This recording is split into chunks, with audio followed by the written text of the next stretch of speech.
It was an early bedtime for me. Yesterday it's been a long start to the week, so as we prepare for another weekend of travel, going to College Park, Maryland on Saturday, getting back to be able to watch the Lions game on Sunday. Had to make sure I had plenty of sleep last night. You know what it is? It's when the Lions play on Sunday night, it throws your week off.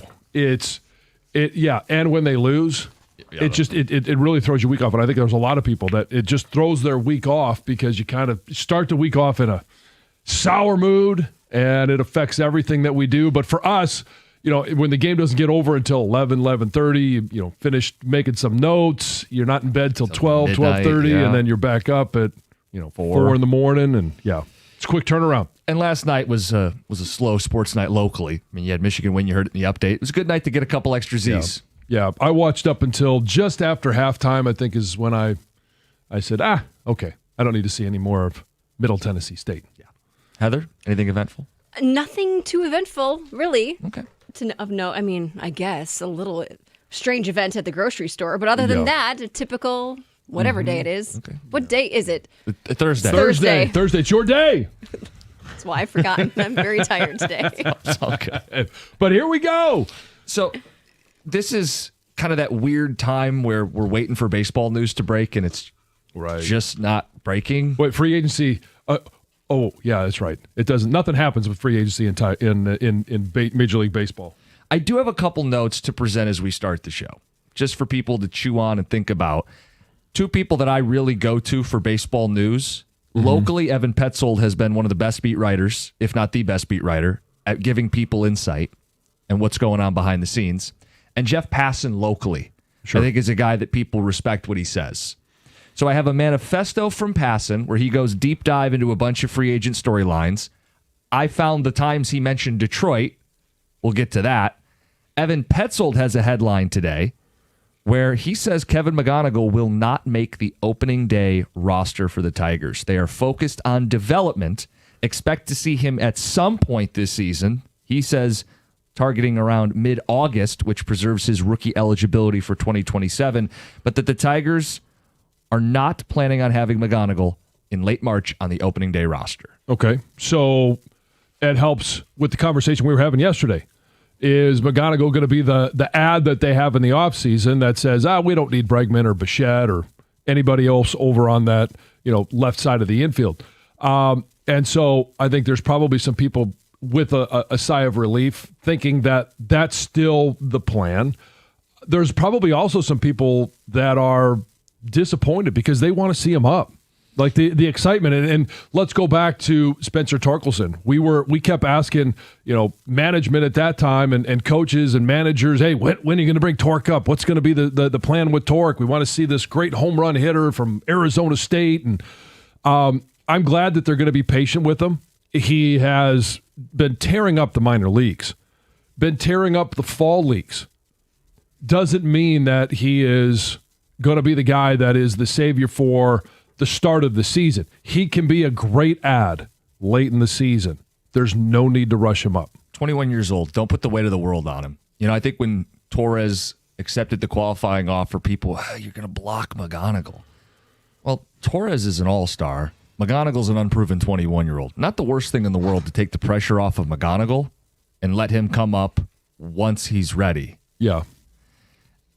And I love the fact that it's, okay, we've heard from Scott Harris all the time. Hey, we don't want to block the young guys. It's okay to, and I don't see this as blocking him. No. I just see it as they've provided the opportunity for him to have every advantage to be good when he does arrive. Yeah, and look, Torres is only a one-year commitment. So McGonigal's probably the starting second baseman in 2027. Now, in the interim, the upcoming season, he'll probably play some second, some third, some short. And if he's hitting the cover off the ball, they'll find a way to get him in the lineup. I'm not worried about that. Sure. Like, if he's crushing it, they're going to get him in the lineup. Now, what do they do for the opening day roster? Jeff Passan mentions the Tigers with 3 free agent bats. He doesn't say they're the favorite, but he mentioned them in the conversation with 3 different bats. The 2, where we're going to go. We'll start with Bichette. The Tigers are mentioned with Bo Bichette. He says, teams have not been scared off Bichette at shortstop. Beyond the Blue Jays, who have Andres Jimenez to play short but could conceivably sign Bichette, the Braves and Tigers have holes at that most important position in the infield. Also mentions the Yankees could use an upgrade over Volpe, and that the Mets could pursue him for their infield as well. But Detroit mentioned for Bo Bichette. Okay. On Bregman, the Red Sox love Bregman, who opted out of the final 2 years of his $80 million contract. Won't close the door on a reunion despite having Marcelo Mayer ready to play third.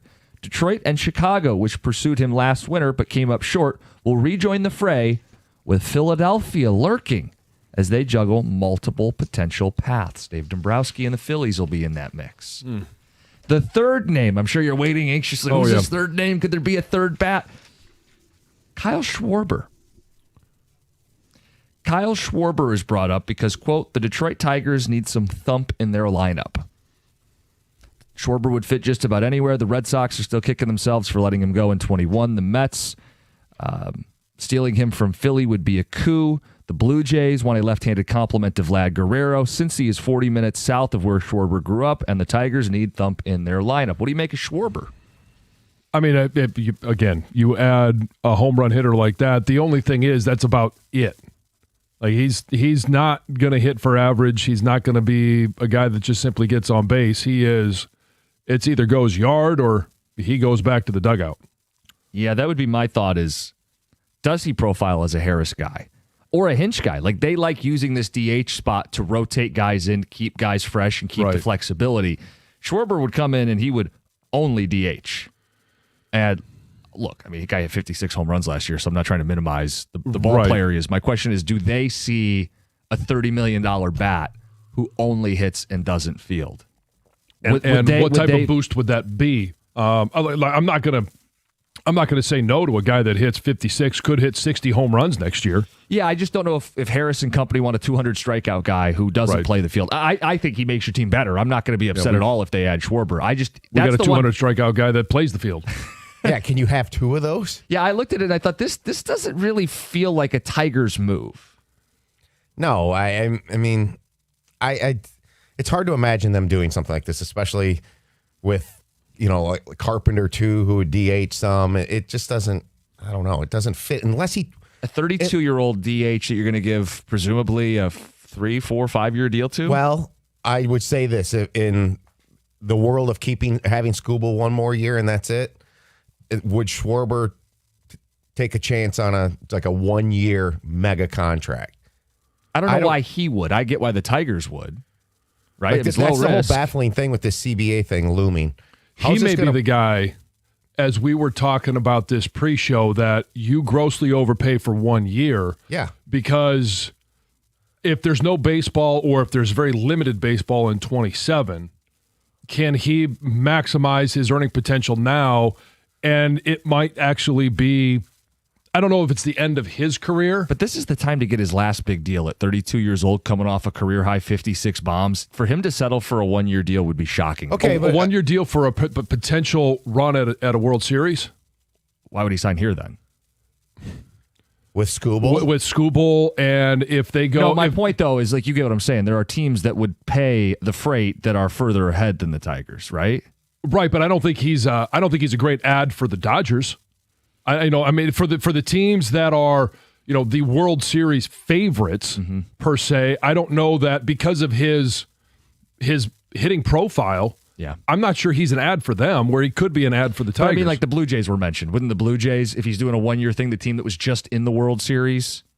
Yeah, if they want to add more pop to their lineup, sure. Yeah, that's all I'm saying. I'm not trying to. Well, the Tigers can't win the World Series. It's just there would be other teams that spend more that are closer. Right, but with what they're already spending, they're not going to spend like nobody's going to spend like the Dodgers. Right. Are they willing to take that one more leap and add it to going into last year, they were trying to re-sign Guerrero. Mm-hmm. They hadn't yet, but now they have. So I don't know. It'll be interesting to see when guys sign, how much they sign for, and how long they sign for with the uncertainty of baseball in 27. Yeah, I'm curious about the when, too. Like, is this going to be a deal where the big names wait until the waning moments? February again? And I'm not even saying like we're going to do the Bregman saga. It may be the Bichette saga. It could be if they legitimately are in on Schwarber. When does he sign? So Passan linked the Pirates to Schwarber, which I thought was fascinating because that tells me that some of these small market teams might go a little crazy here for 1 year and take shots. Maybe these are 2-year deals. Like, what if somebody went and said to Schwarber, "I'll give you 2 years at $80 million"? So the two, like if I'm a player, I need more than one because of the uncertainty of the lockout. I don't know how the structure of the sport will change. I want to know when I'm coming back, I've got a deal, especially if I'm getting into my mid-30s. Yeah, but guys, I'm going to tell you what right now. I don't think there's a world where they're going to have a salary cap in baseball. And I don't necessarily think players will ever give it. Once you give it, you never get it back. I understand that. But I think for the health of the sport, you're going to see the owners press as hard and as long as they possibly can, at least for some mechanisms that will help some of the lower market, smaller market teams compete with the Dodgers. Like forcing them to spend more money with a floor. A floor, yeah. 248-539-9797. Just some stuff to monitor as we are waiting for baseball moves to happen. The Tigers mentioned with some names and no McGonigal expected for the opening day. Thursday touchdown at 6:35. We'll get into Michigan State. Is this as bad as it's ever been? Defining a successful season for Michigan football. And how about this question? The messiest college football playoff scenario possible. It's 97.1. Hey, every NFL Thursday is your chance to hit the jackpot on FanDuel. The Buffalo Bills travel to the Houston Texans tonight because with FanDuel's Thursday touchdown jackpot, you can win a share of $2 million in bonus bets each and every week. To get in on this Thursday's action, all you have to do is place an anytime touchdown score bet before the game kicks off. And if your player scores the first or last touchdown of the game, you're going to win your bet plus a share of bonus bets. All you have to do is visit FanDuel.com/971 Detroit to take your shot at the jackpot. That's FanDuel.com/971 Detroit for a chance to win a share of $2 million in bonus bets. Play your game with FanDuel, an official sports betting partner of the NFL. Must be 21 or over and present in Michigan. Opt-in is required. Must apply profit boost token on select market. Prize pool to be split equally among all eligible participants who made the correct first or last touchdown pick. Bonus issued is non-withdrawable bonus bets that expire 21 days after receipt. Restrictions apply. See terms at sportsbook.fanduel.com. Gambling problem? Call 1-800-GAMBLER.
The Red Wings are back, and there's nothing more refreshing than an ice-cold Surfside to enjoy while you cheer on your Wings. Surfside is only 100 calories, 2 grams of sugar, and 0 bubbles. That's right, no carbonation, so it's easy to sip and enjoy. It's not a seltzer, it's Surfside, proud partner of the Red Wings. Sold in arena, at bars, restaurants, and stores near you. Must be 21. Please drink responsibly.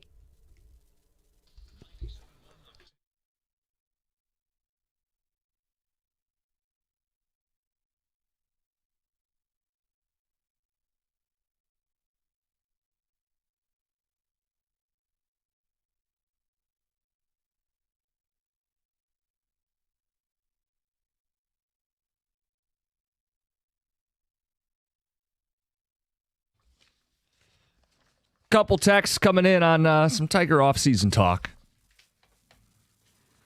McGonigal not expected to make the opening day roster. That's from Evan Petzold of the Free Press. And then, okay, what are they going to do? How are they going to add a bat? Jeff Passan mentioning the Tigers with Bichette, Bregman, and Schwarber. Text says, Schwarber may have led the league in walks last year. He gets on base all the time. Johnny was 5th in all of baseball in walks drawn. Right, because no one really wants to pitch to him. Right. Because he's going to go yard. He's high power, high walks, high strikeouts, Right. low contact. Some of that's good. Some of that's not really Tiger profile. But no one's going to bat an eye. I mean, look, if you can get a guy that hit 50 bombs, drove in 130 runs.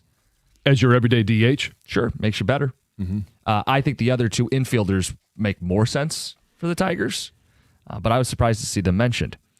Texter says if Schwarber was a righty, it'd maybe make more sense. If he's going to hit 50 to 60 home runs, I don't care which side of the plate he does it from. Anybody talking about Verlander coming back to Detroit? So we were going over this during the break. Passan didn't say any teams, but says he has flashes of his former self, and at the end of the season was performing at a good level. Here's the blurb. Verlander, right-handed starter, no doubt Cooperstown plaque in waiting, will be 43 on opening day and still shows flashes of his best years. The final 10 weeks of the season, he had a 2.6 ERA in 72 and 2/3 innings. Peripherals were also good. Wherever he goes, he will get himself much closer to 300 wins. He's 34 shy at the moment. That's a one-year deal, guy. Yeah, he's going to sign 1 year somewhere. So I think that's the big thing out of this. I think this McGonigal thing's pretty huge, actually, in terms of I think it's going to signal the Tigers are looking at one-year guys to not screw up with the 2027 plan.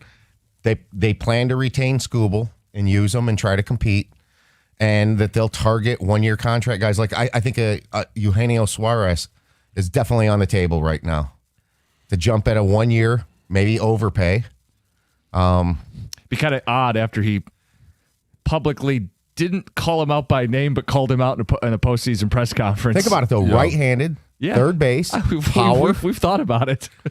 I mean, I do think for the right contracts, they would commit to Bregman and Bichette, but I think those are going to take a while to get worked out. I think what's going to happen here is there's going to be some 1 year surprise signings by some teams, and it's going to trigger like a little bit of a frenzy with the other guys that are 1 or 2 year deal guys. Yeah, I'm curious the dynamics of discussing a Verlander return to Detroit.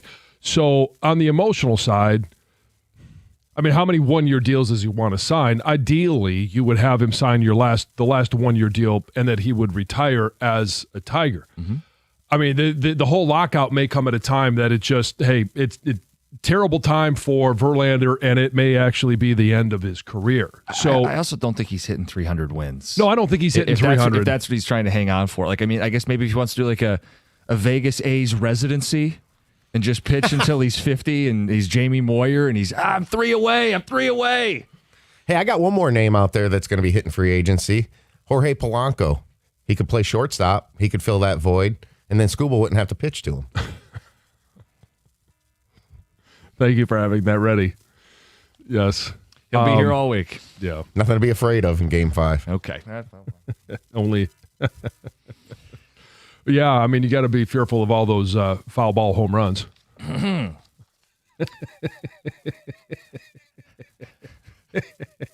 Real quick on the Verlander thing. the Tigers are going to add a starter to get through 162 games. Sure. Sure as how sure it could be Verlander. I don't want to do it for any nostalgia reasons. I just simply want to add, like last year they were willing to add Alex Cobb, so you certainly can't say you wouldn't add Justin Verlander.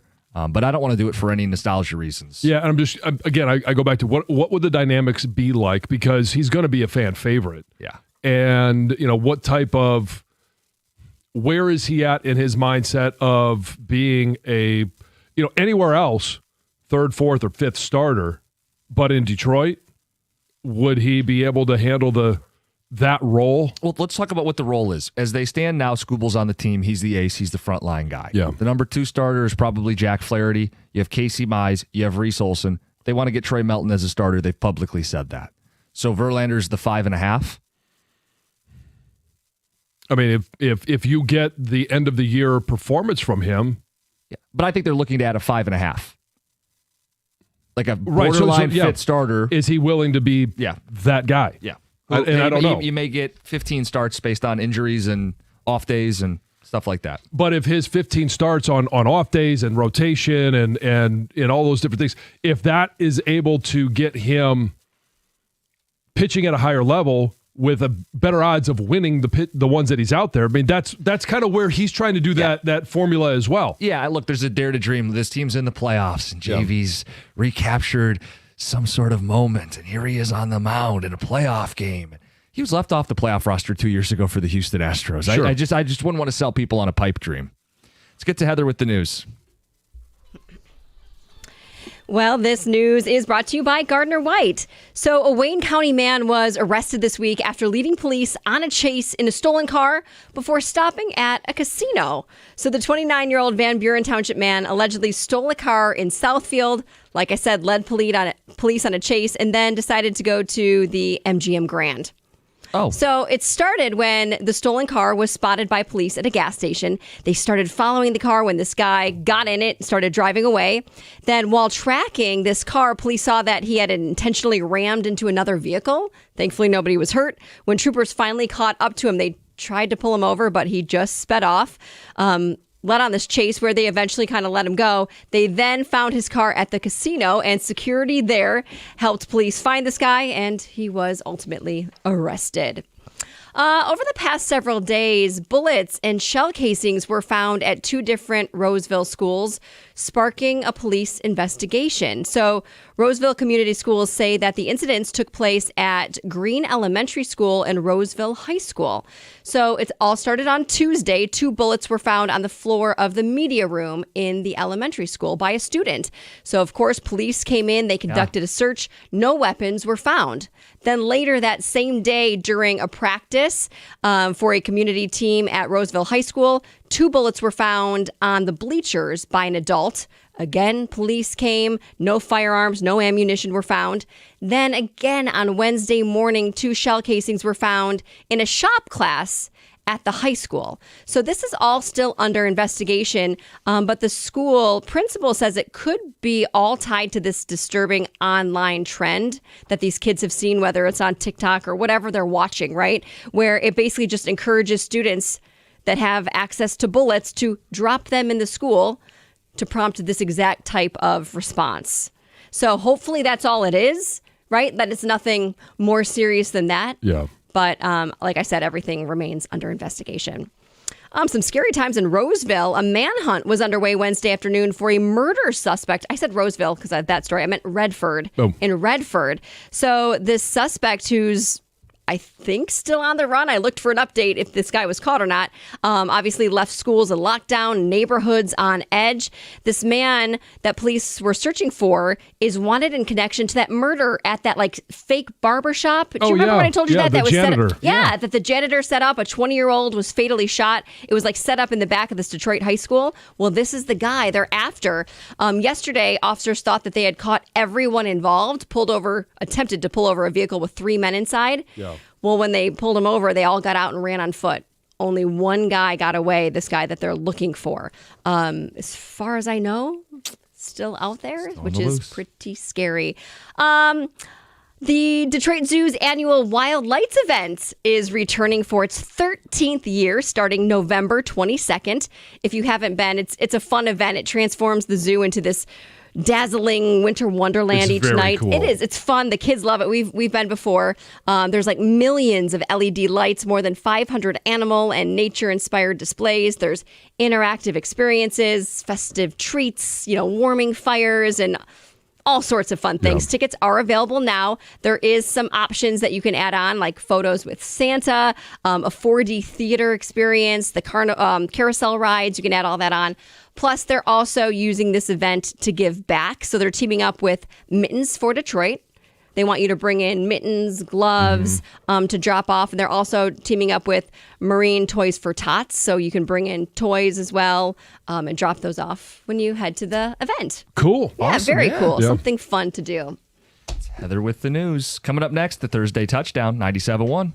Hey, Detroit, it's Heather. Verizon wants you to bring in your AT&T or T-Mobile bill, and they'll give you a better deal. If you think Verizon is expensive, think again. Not only do they let you lock in your low price for 3 years, everyone in the family can mix and match their plans with My Plan. And everyone can get the same great phone deals when they trade in an eligible phone in any condition on My Plan. That means new and existing customers. Plus, when you mention hearing this radio ad, Verizon will give you up to $50 towards the purchase of a qualifying accessory just for bringing in your bill for review. Visit your local Detroit Verizon store today for a better deal. Must provide a postpaid customer mobile bill dated within the past 45 days. Bill must be in the same name as the person redeeming the deal. 3-year price lock applies to then current base monthly rate, excludes taxes, fees, surcharges, additional plan discounts or promotions, and third-party services. Void if any lines canceled or moved to an eligible plan. Plan perks, taxes, fees, and surcharges subject to change. Purchase credit limited to 50 redemptions per store, 1 per customer. First come, first served basis. Apple products excluded. Any difference between credit and cost of accessory not redeemable for cash or otherwise. Additional terms apply. See www.verizon.com/switch-2-verizon/.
Football coverage on the show is presented by Paramount Plus. You can't count on much, but you can always count on Sundays with the NFL on CBS and Paramount Plus.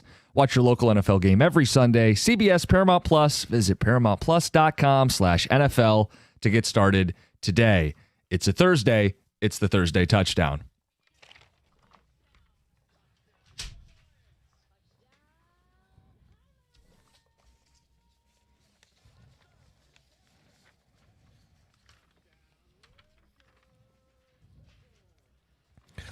All right, guys, the college season flying by, and it can't end soon enough for Michigan State, who is 0-7 in the Big Ten. They play at Iowa Saturday.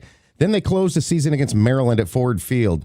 Is this rock bottom for Michigan State football? Is it worse than the Bobby Williams and John L. Smith eras? I do believe it's worse, and I think it's rock bottom. They haven't gone winless in the Big Ten since 1958. And even in that season, they had a tie. Now, they can't get a tie this year. They were, in Bobby Williams, that was 3 years. The worst that they did was 2-6 to start the season in the Big Ten, or his first year. And his last year, they were 2-6 as well. But that was, he was fired after the Michigan game. They brought in Mo Watts. And then for John L. Smith, they gave him 4 years. He wasn't 1-7 until his fourth season.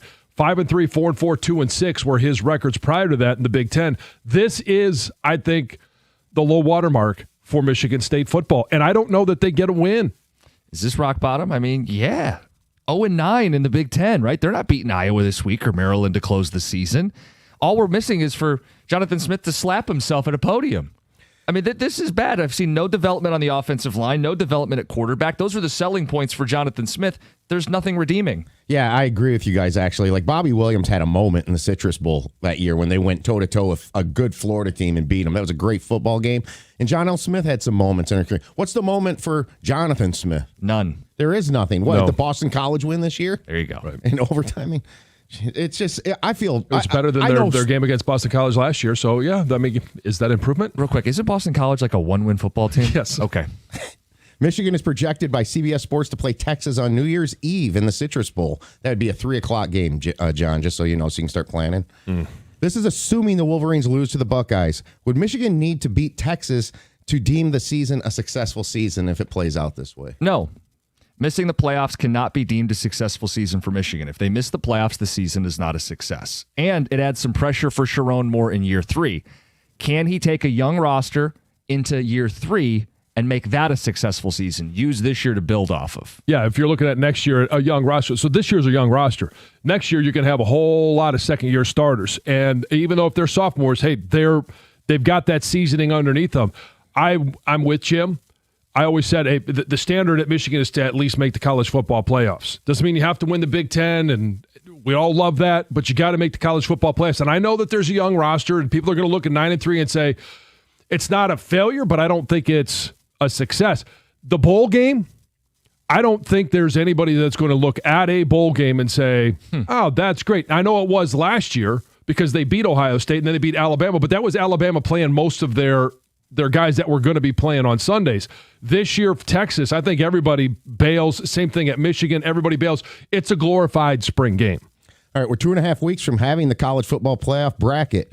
What is the messiest situation the CFP committee could find itself in when it comes to selecting teams? I think it's out of the ACC, and it's what Miami has done, taken on 2 losses. They beat Notre Dame. Notre Dame is currently ranked 9. Miami is 13. They may be on the outside looking in, even though they could have a 2-loss season just like Notre Dame. It's just the fact that Notre Dame they lost their first 2 games, and they've been able to recover since then. There are others, but I think it's what goes on in the ACC is going to be the messiest.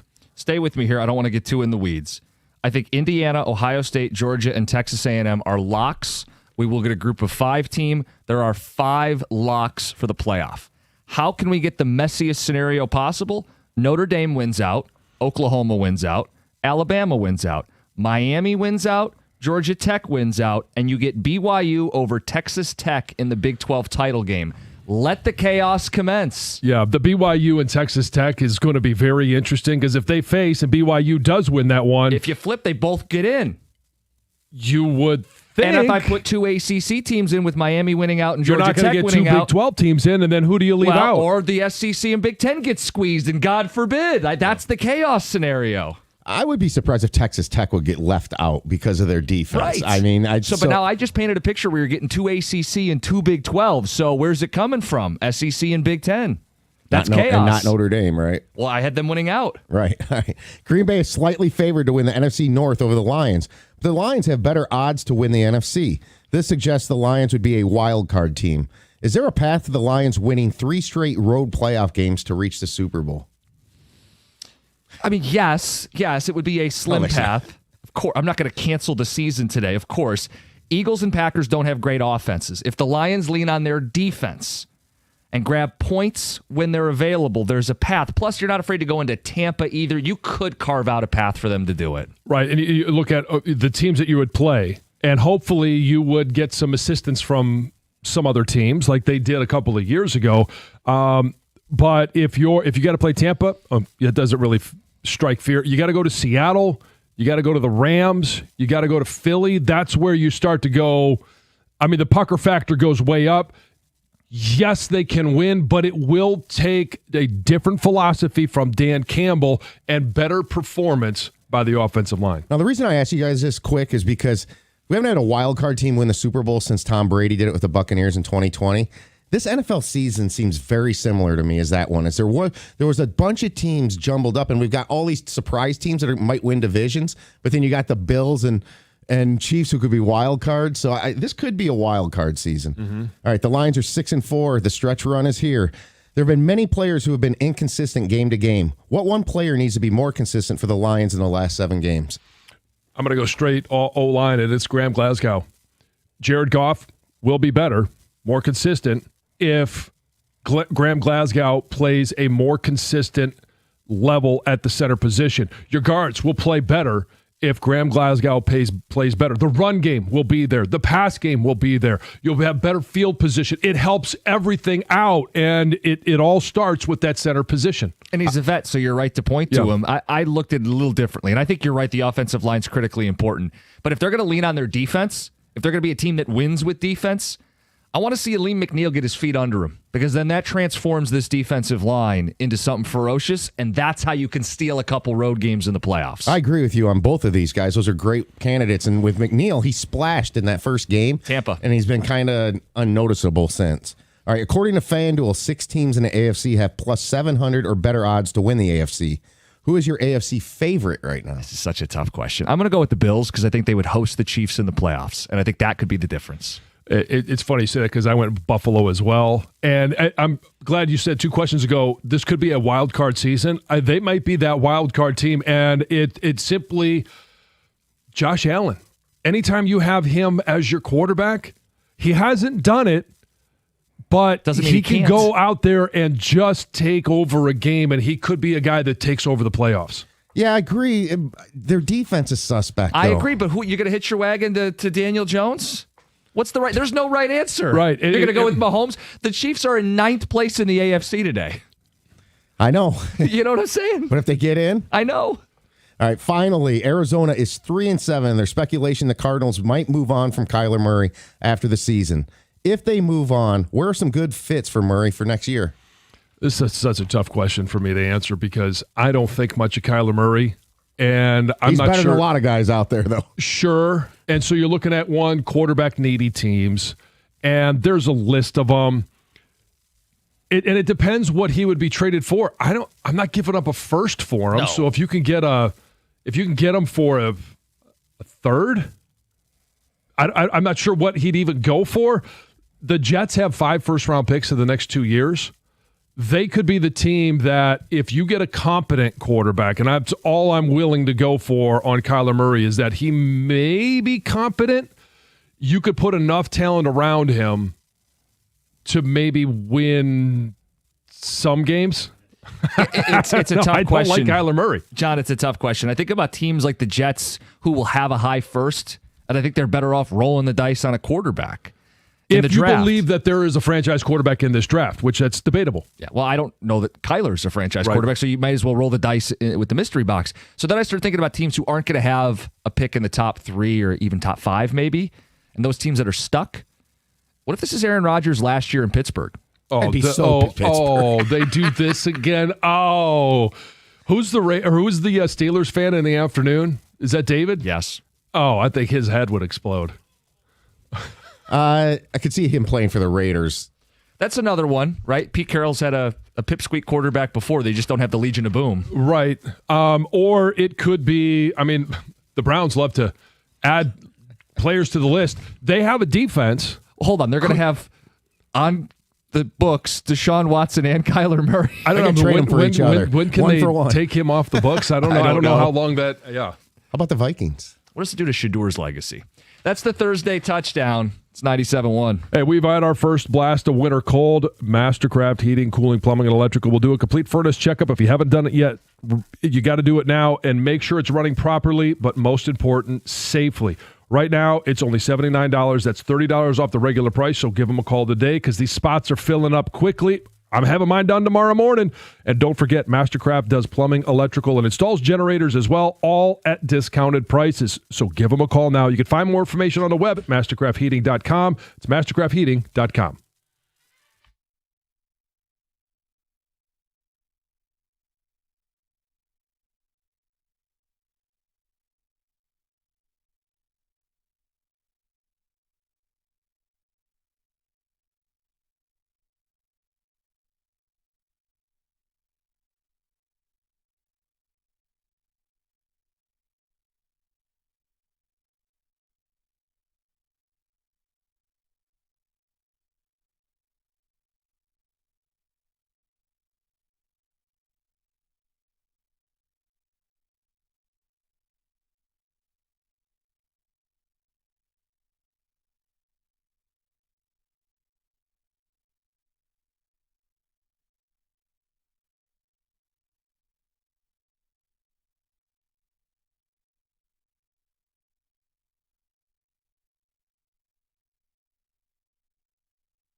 this year's been different.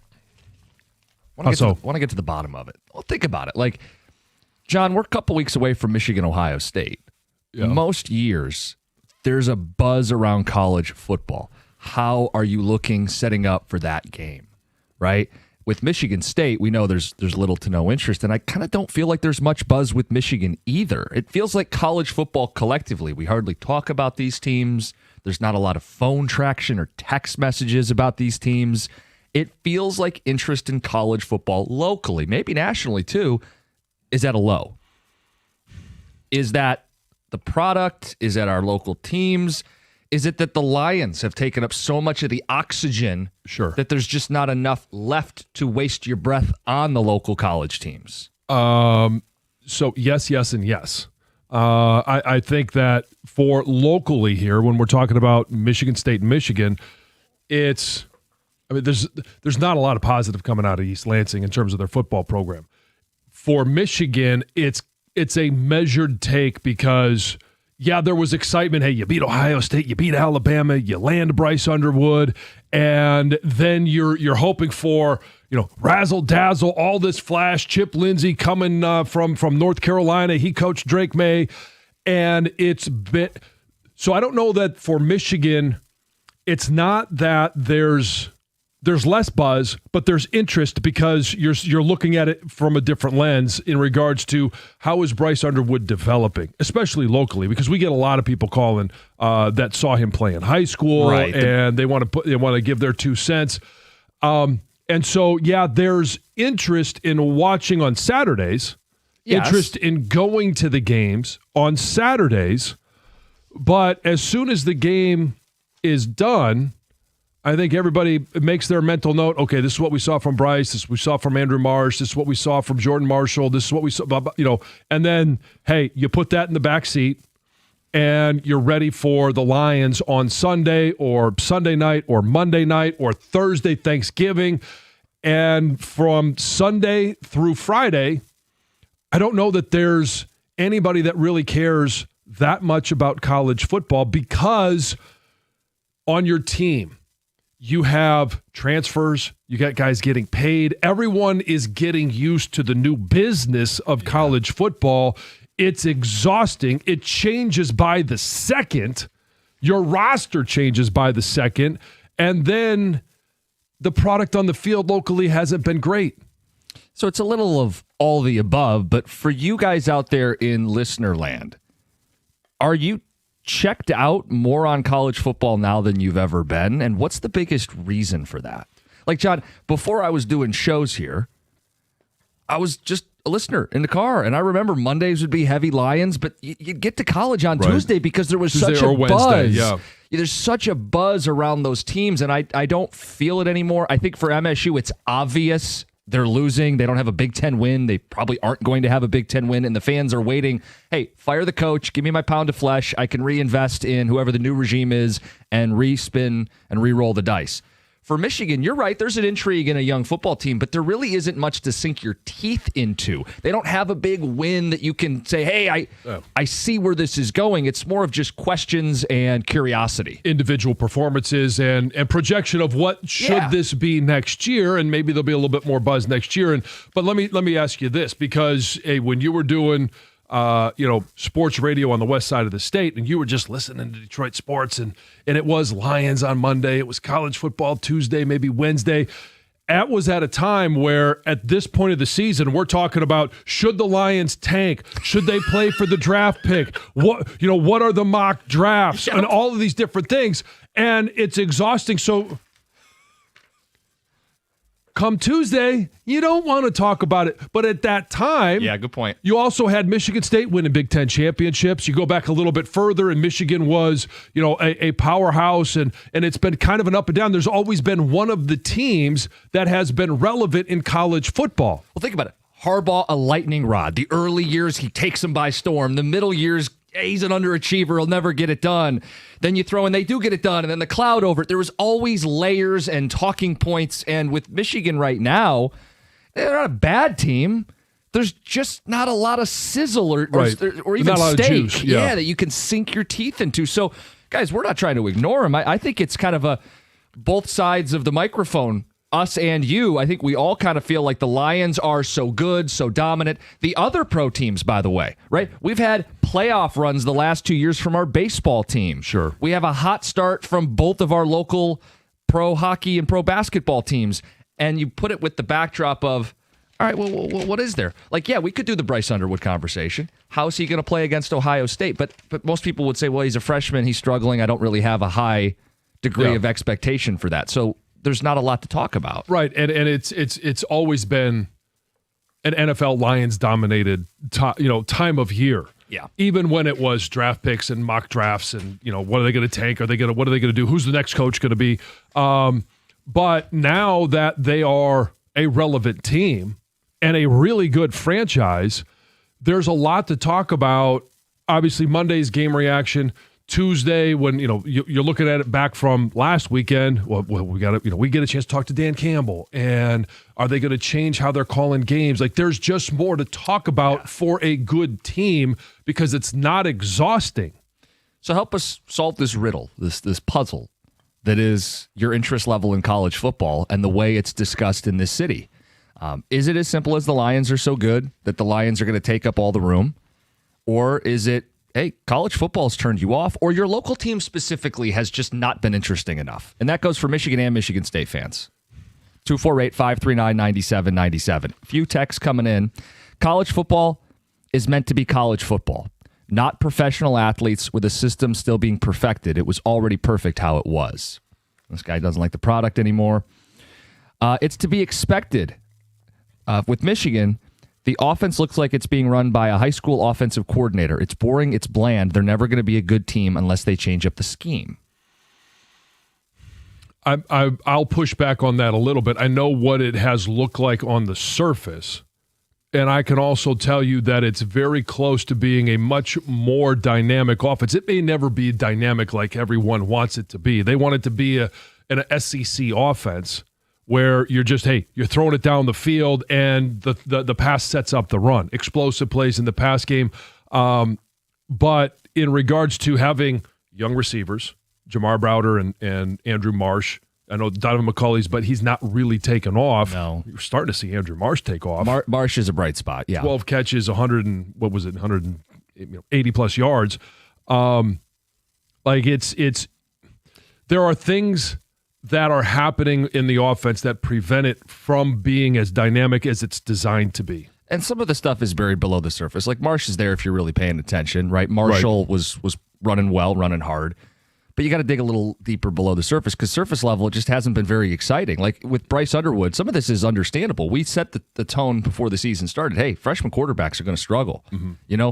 For him, he had problems scoring against Purdue and Northwestern. That's not exactly a galvanizing effect in November, And so we're going to take a break here in just a second. When we come back, I'll tell you my thoughts on college football because I'm a college football nerd. You are. And my interest has waned in college football, and there's a couple of different reasons for it.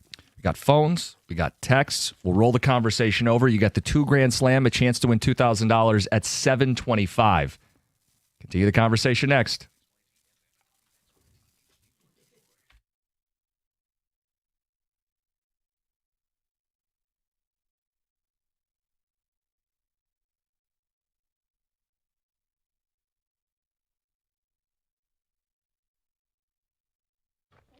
Michigan big man Yaxel Lendeborg gave the Wolverines a big boost with 25 points and 12 boards in U of M's 86-61 win over Middle Tennessee State on the hardwood last night. The 7th-ranked Wolverines are now 4-0 this year. The Lions practiced yesterday ahead of this week's game against the Giants. No practice for Terrion Arnold, Brian Branch, Taylor Decker, Kirby Joseph, or Penei Sewell. Dan Campbell said it's still a work in progress for Arnold and Branch in the secondary.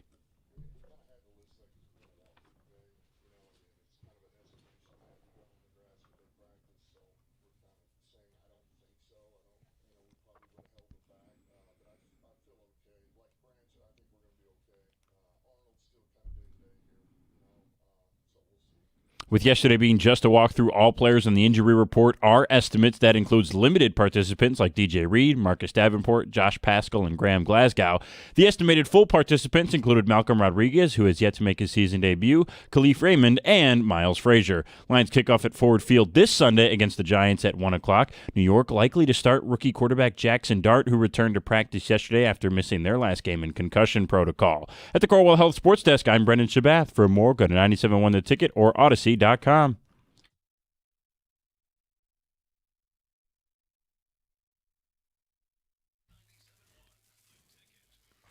right, as a self-proclaimed college football nerd, Yeah. finish your thought. So part of the issue that I have is, like in the NFL, when you hit free agency, you can sign 1-year contracts, but generally you see guys signing 2, 3, 4-year deals.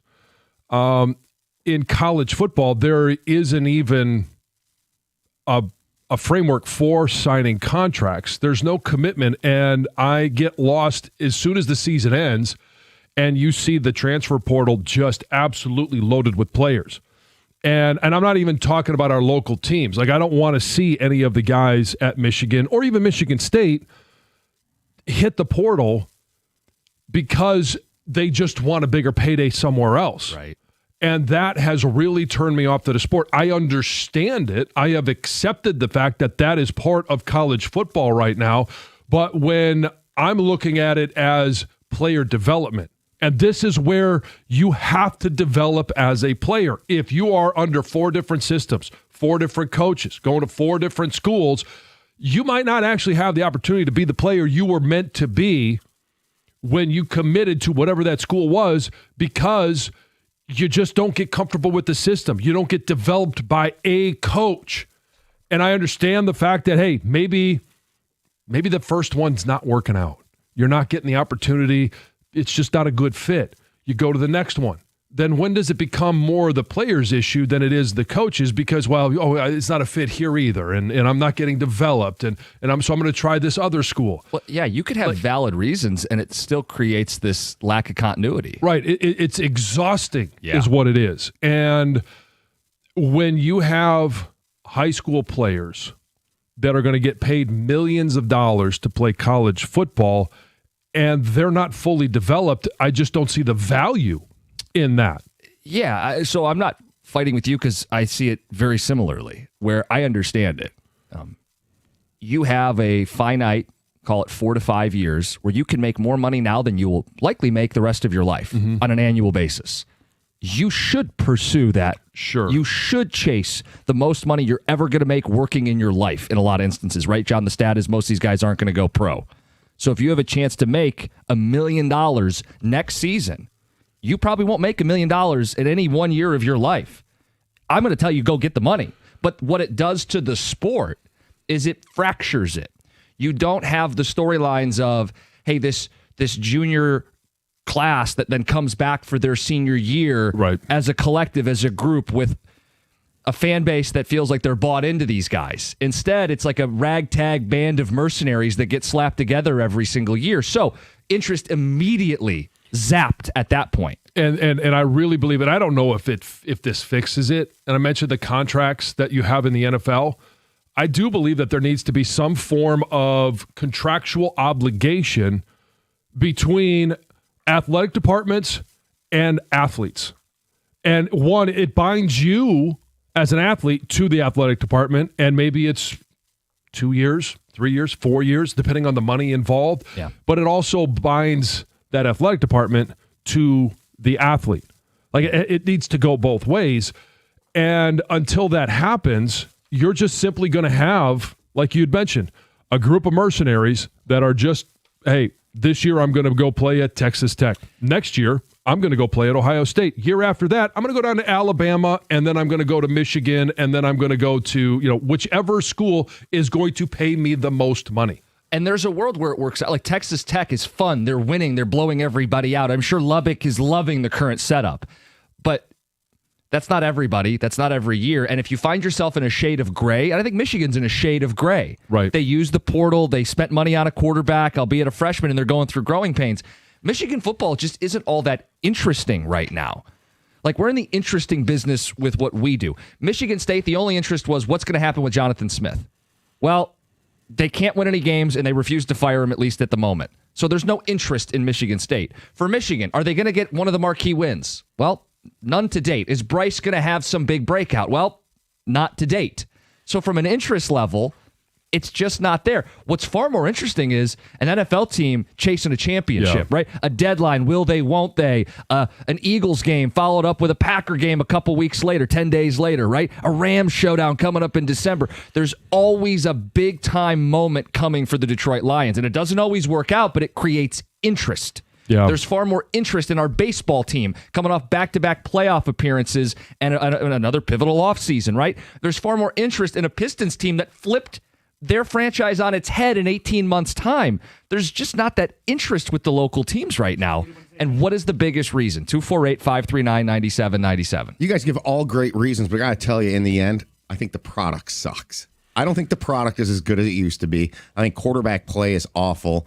You're not seeing people develop over time. I do think this could hurt quarterback development in the NFL long term because quarterbacks are hopping around and not having consistent coaching and getting them ready for pro-style offenses. I'll point this back to when guys stopped playing in bowl games, though. College football had a purity to it, to a degree. Everything that we loved about college football is now, it's all changed and it's gone. We're told, hey, you need to accept it, because if you don't, you're just an old man out on the grass yelling at the moon. It's about money more than it's ever been. Usually the only thing you'd ever hear about money back in the day was coaches getting big contracts here and there. You would hear about, donations to programs and stuff like that occasionally. But money wasn't a big part of it. And it's all about money now. And I think college football's attraction was that it wasn't about money. And I know this is something that every time I bring it up, everybody says, "Oh, that shouldn't play a part." It's this is, you're just talking about, you were a professional athlete. Why does this matter? It drives me crazy, especially when we're talking about transferring 3, 4, or even 5 times. How do these kids even approach graduating with a degree? But I never concerned myself whether I know you don't. The Michigan corner was going to get his business degree or the Michigan State running back was going to get his finance degree. I never cared about that 20 years ago. Okay, I certainly don't care about it now. Yeah, I know you may not. Right. I do. Okay, and so it drives me crazy because very few of these guys, as you mentioned, right? This is their chance to make some money. Yeah. Very few of them will have extended NFL careers. What are they going to do at that point?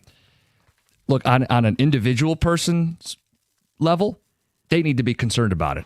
As a fan on the outside, I'm not really concerned about what the quarterback does 10 years from now of my local team. It doesn't bother me that they get paid. The only thing that gets to me is when they're at 5 schools in 5 years, you can't follow the sport. Right. That's where it hits home for me and what I think the average viewer. Right. And I think the other thing in terms of the NIL money, it does taint a lot of people's love for it. And the fact that if you're an individual, I was very fortunate. I didn't have to pay for school. I was on a scholarship. If you paid for school and now nobody even talks about the value of a scholarship, like, I think that is a turnoff to a lot of people as well, because there is great value over the course of 4 or 5 years. You're talking about anywhere from $100,000 to $200,000 or more. With the rate the college is going up, you're right. Let's get to Pete in Detroit. You're on 97.1.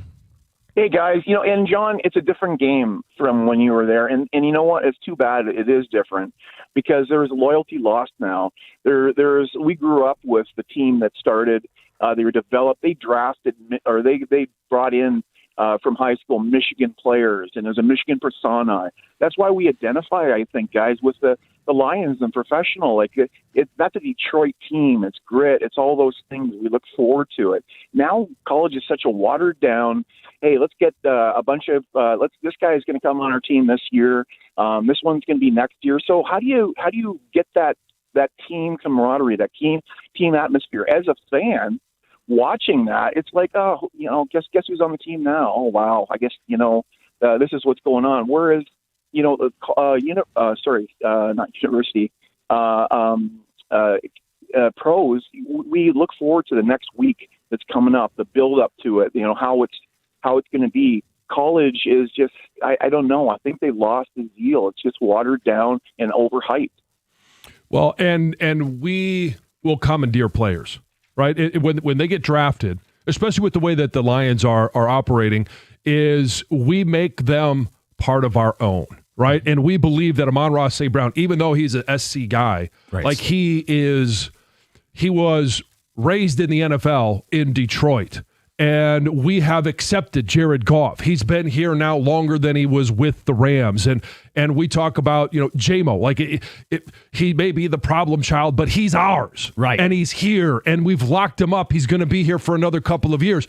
And when you're talking about our college football teams, and you're looking at the roster going, I wonder who's here this year. Who can I be a fan of? Because if I'm a fan of him this year, and he goes somewhere else next year, now I've got to try and figure out who's on my roster this year. There's just a lack of familiarity. And, okay, I'll stop my rant after this. It used to be, and this isn't just the modern era, recruiting is worldwide, let alone just, coast to coast, east, north, west, south. Michigan and Michigan State used to have a vast majority of their players born, raised, recruited, and developed in the state of Michigan. Now, you don't have as many of those guys that are going, hey, I grew up in Clawson and I went to Michigan. I grew up in Detroit and went to Michigan or Michigan State. It is spread out all around the country, and there are more players from elsewhere that are now currently a part of your rosters. You lose that sense of connection, the bond that you may have had with your school and the journey that those players were going to go on, and you were going to follow it and you felt invested. The bond has been broken. The connection's not the same. Not that it's not there at all, but the connection's not the same. And I do think there are people who watch out of obligation more than interest at this point with their college football team. They're obligated. That's what I do. I watch my team on Saturdays. Yeah, are you interested? Is it fun? Do you feel connected? No? Well, that might explain why the Lions are getting a lot more talk time and why we just haven't found a way to talk about the local colleges. To tie a bow on it, I think it's just a lack of connection with your local team. All right, we got the 2 Grand Slam and Heather's News next, 97.1. Talk about KG Law, because if you find yourself injured in a car accident, you need someone that cares about you. You need someone that knows what they're doing and is going to look out for you. Lawrence KG and KG Law specialize in car accidents. You'll get the personal attention to detail from someone who cares. 877-KG-CARES, K-A-J-Y. Check them out, kgcares.com. Lawrence KG is a Detroiter, down-to-earth, good dude. You want him in your corner. 877-KG-CARES. That's kgcares.com.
Before the 2 Grand Slam, Heather with the news. Yep, this news is brought to you by Gardner White.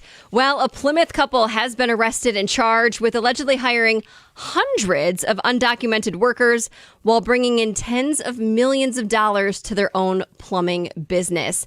So this couple was arrested and charged on Tuesday with a slew of charges, including conspiracy and transportation and harboring unauthorized aliens for commercial advantage of private gain, and the list goes on and on and on. So the feds say that between January of 2022 and December of 2024, the couple employed around 253 people, but only 6 of them were legally authorized to work in the U.S. And then investigators say the couple collected the workers' passports. They housed them in overcrowded homes and hotels, and then would move them around to avoid any detection. And then during roughly that same period, the business generated about $74 million in revenue. So the two did make an appearance in federal court in Detroit on Tuesday. They were released on conditions. They will be back in court next month. So this was elaborate. I mean, they were moving them around. Wow. I mean, and you can see there's photos of the living conditions. It's wild. Police are investigating after bullets and shell casings were discovered in several Roseville schools this week. The school district says that it took place in Green Elementary School and Roseville High School. And it started on Tuesday. 2 bullets were found in one of the elementary school classrooms by a student. So, of course, police were brought in. The building was searched. Nothing was found. Kids were interviewed. Then later that same day at Roseville High School, 2 bullets were found on the bleachers by an adult. Same thing happened. Police searched the school. Students were interviewed. Nothing was found. Then it happened again on Wednesday. Shell casings were found in a shop class at Roseville High School. Again, same thing. Kids were interviewed. The school was cleared. It was placed on lockdown for a while. So everything is under investigation, but the principal thinks that it could be tied to this social media trend where kids are bringing in bullets if they have access to them and just kind of dropping them around the school to prompt this type of response. Kind of like a prank, right? There's nothing fun about the response. Well, no, I mean, it's the same as calling in a threat to your school or a fake bomb threat or whatever it is. It's the same type of response you're going to get from this or from those threats. And it's never funny. And that's as a parent, you need to have those conversations with your kids. A Michigan woman's late night snack run turned her into a millionaire. This is pretty cool. A Kent County woman picked up a snack and also a big winning Michigan lottery ticket during this recent late night trip. So she says she woke up hungry one night and said, you know what, I'm going to go out and grab some food. And while she was getting some food, she also purchased this scratch off lottery ticket, probably a couple. But she got home and was shocked to see that she won $1 million. Said she couldn't go back to sleep after that. She's already went to claim her prize. She opted for the one-time lump sum payout of $693,000. And she says she plans to save her money. So good for her. I'm dying to know what snack she went and got, too, because she'll I don't always know. associate it. That's exactly right. I picture it as a gas station in those rotating Tostitos or something Right. but who knows? Yeah. Maybe it was a sandwich. Doritos. Tostito? You mean Are those Tostitos? Yeah, What are those? Hostess cupcakes. I've never had one. You know those things that... taquitos? I don't know. Okay, Yeah. what are Tostitos? Tostitos are chips. Chips. Oh, okay, then that. I've The never had taquitos, one. I know what you're talking about. And they just Yeah, the little sit rolled- on the... Yeah. Yeah. Just roll around at the heater. Yeah. Okay, good to know. Good to know. Been there for a couple days. Yeah. Hey, if you want to win $2,000 and buy yourself Tostitos or Taquitos. Taquitos, whatever they are, give us a call now, 248-539-9797 to play the 2 Grand Slam. Dr. Dre and Snoop Dogg's liquor brand, Still Gin, just announced a collaboration with a very special guest, you guys. The brand is partnering with Snoop's longtime pal and collaborator, Martha Stewart. He's had a long time reputation with her. The two have done a lot of things together. She is there to lend her entertaining expertise. I thought the same thing. I'm like, no. I mean, she is a smoke Don't show, say right? it. Come on. So she's going to create these cocktails and create these recipes that go with the brand. She's already unveiled her first cocktail recipe. It's called Watermelly, and it's I don't know, described as an elevated take on gin and juice with fresh watermelon juice, gin, lime juice, all sorts of other things. So Can we get Snoop to put Watermelon in one of his songs? for sure, Probably. there probably already is one that will be released soon. All right, that's Heather with the news. It's time for the 2 Grand Slam.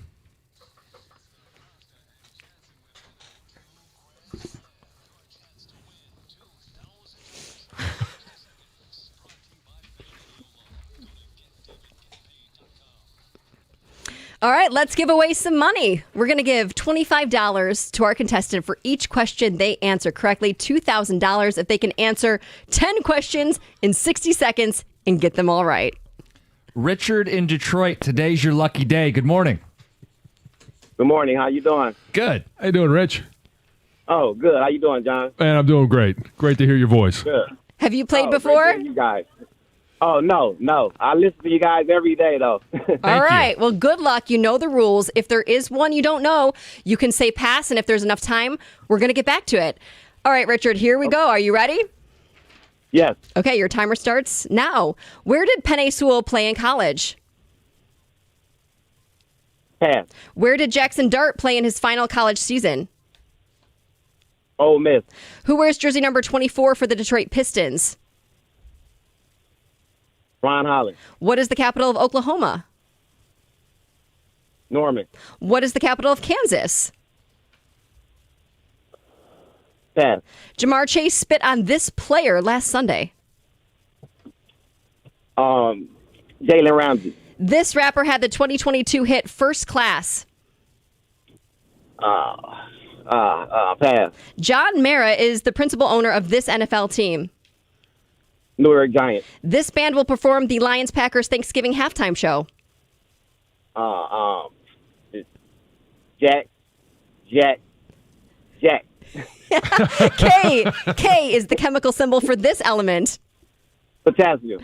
Where did Penei Sewell play in college? I got you with $100. 4. Wow. Well- that ain't too good. That's not too That's good. $100. Hey, it's $100. $100. Yeah. It's Yeah. It's more. I'm more nervous than when you actually play it. I know. It always is. People think they could do this, and then they call in and realize it's harder than it sounds. Yeah.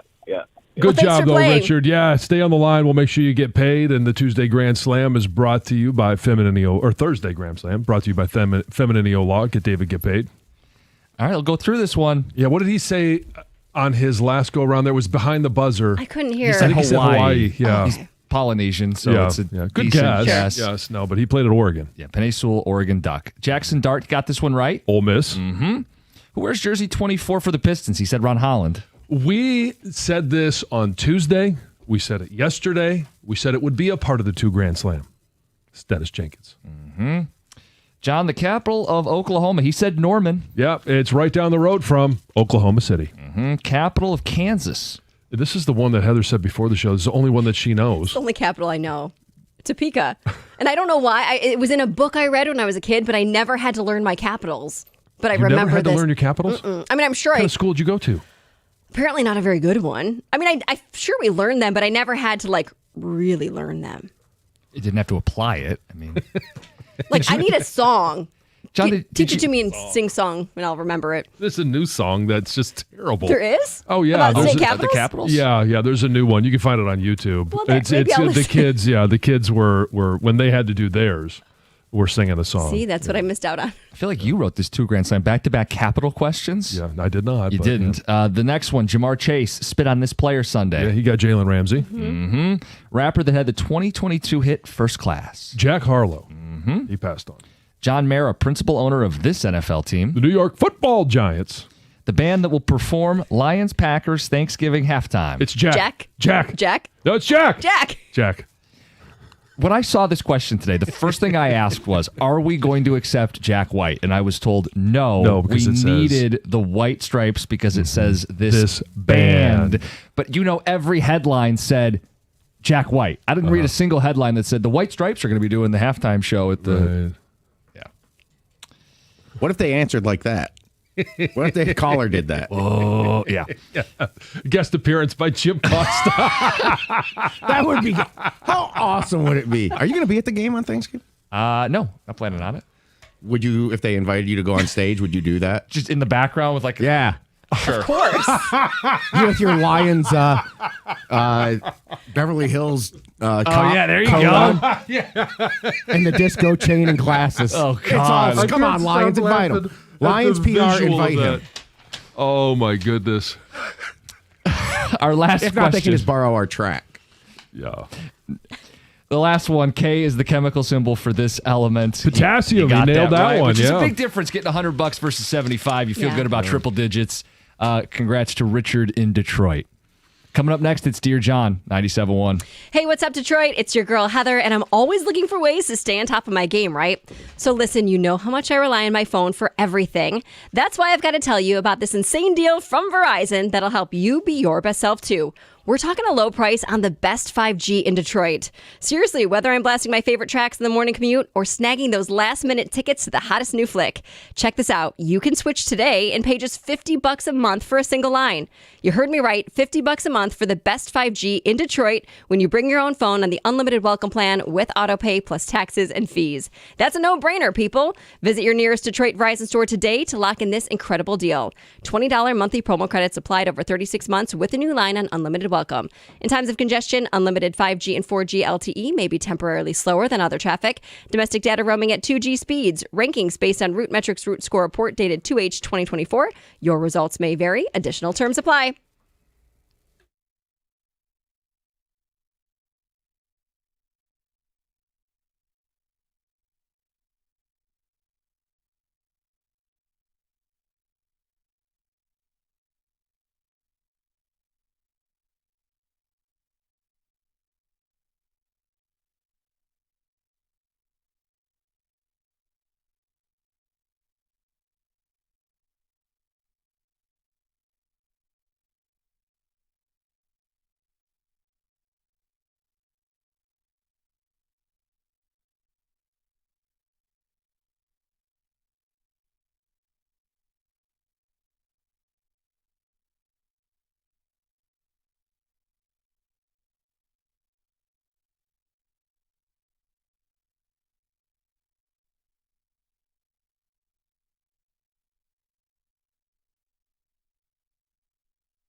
Send them in, dearjohnjansen@gmail.com. John will give the advice you need. You have a two-part question today. Ooh, a two-parter. Thanksgiving, 2 parts.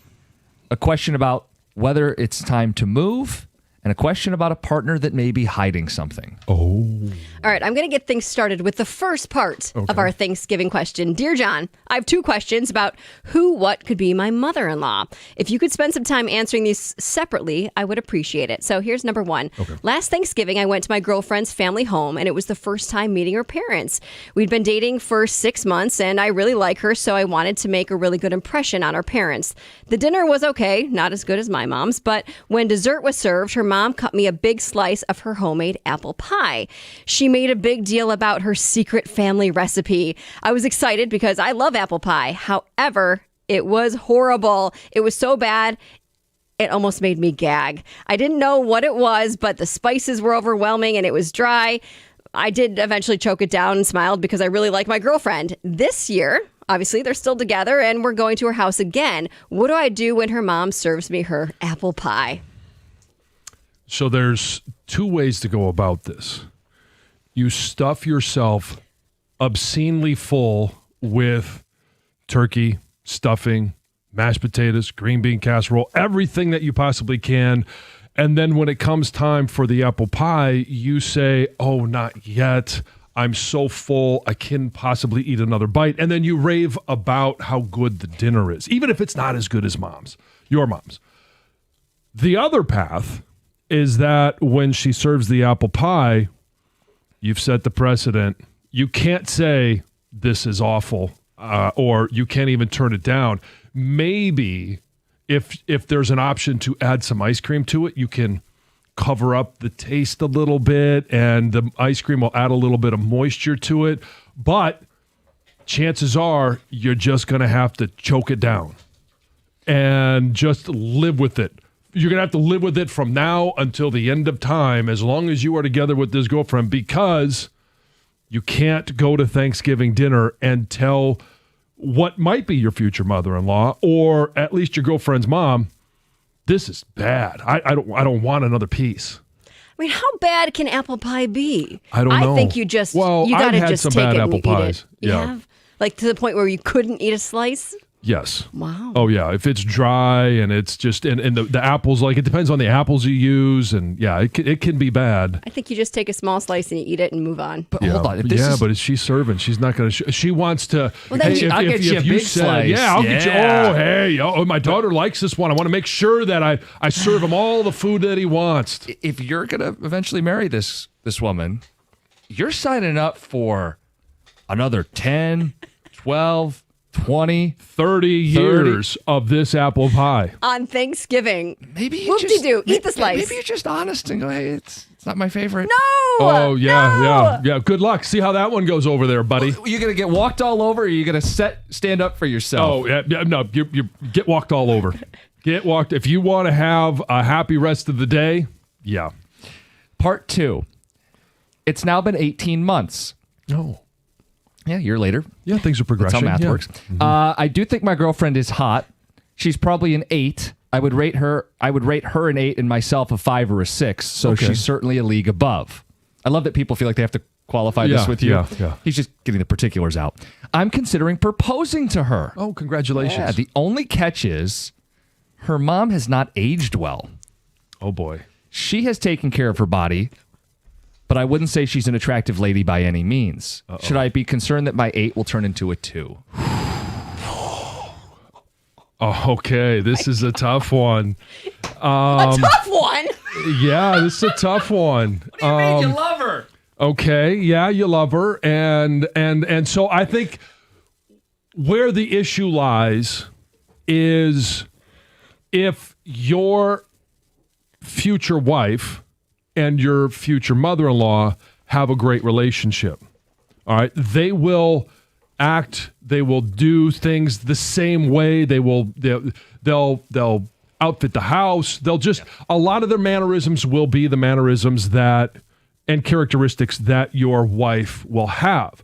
I think it's a bigger issue. Do you like your mother-in-law? Not in the weird way, but do you like your mother-in-law, and can you have a conversation with her? Do you like the things that she does? Because your future wife will pretty much mirror her in a lot of different ways, some good and maybe some not so good. And as long as you like your mother-in-law, I think you can be okay with the fact that, hey, maybe she turns into a pumpkin.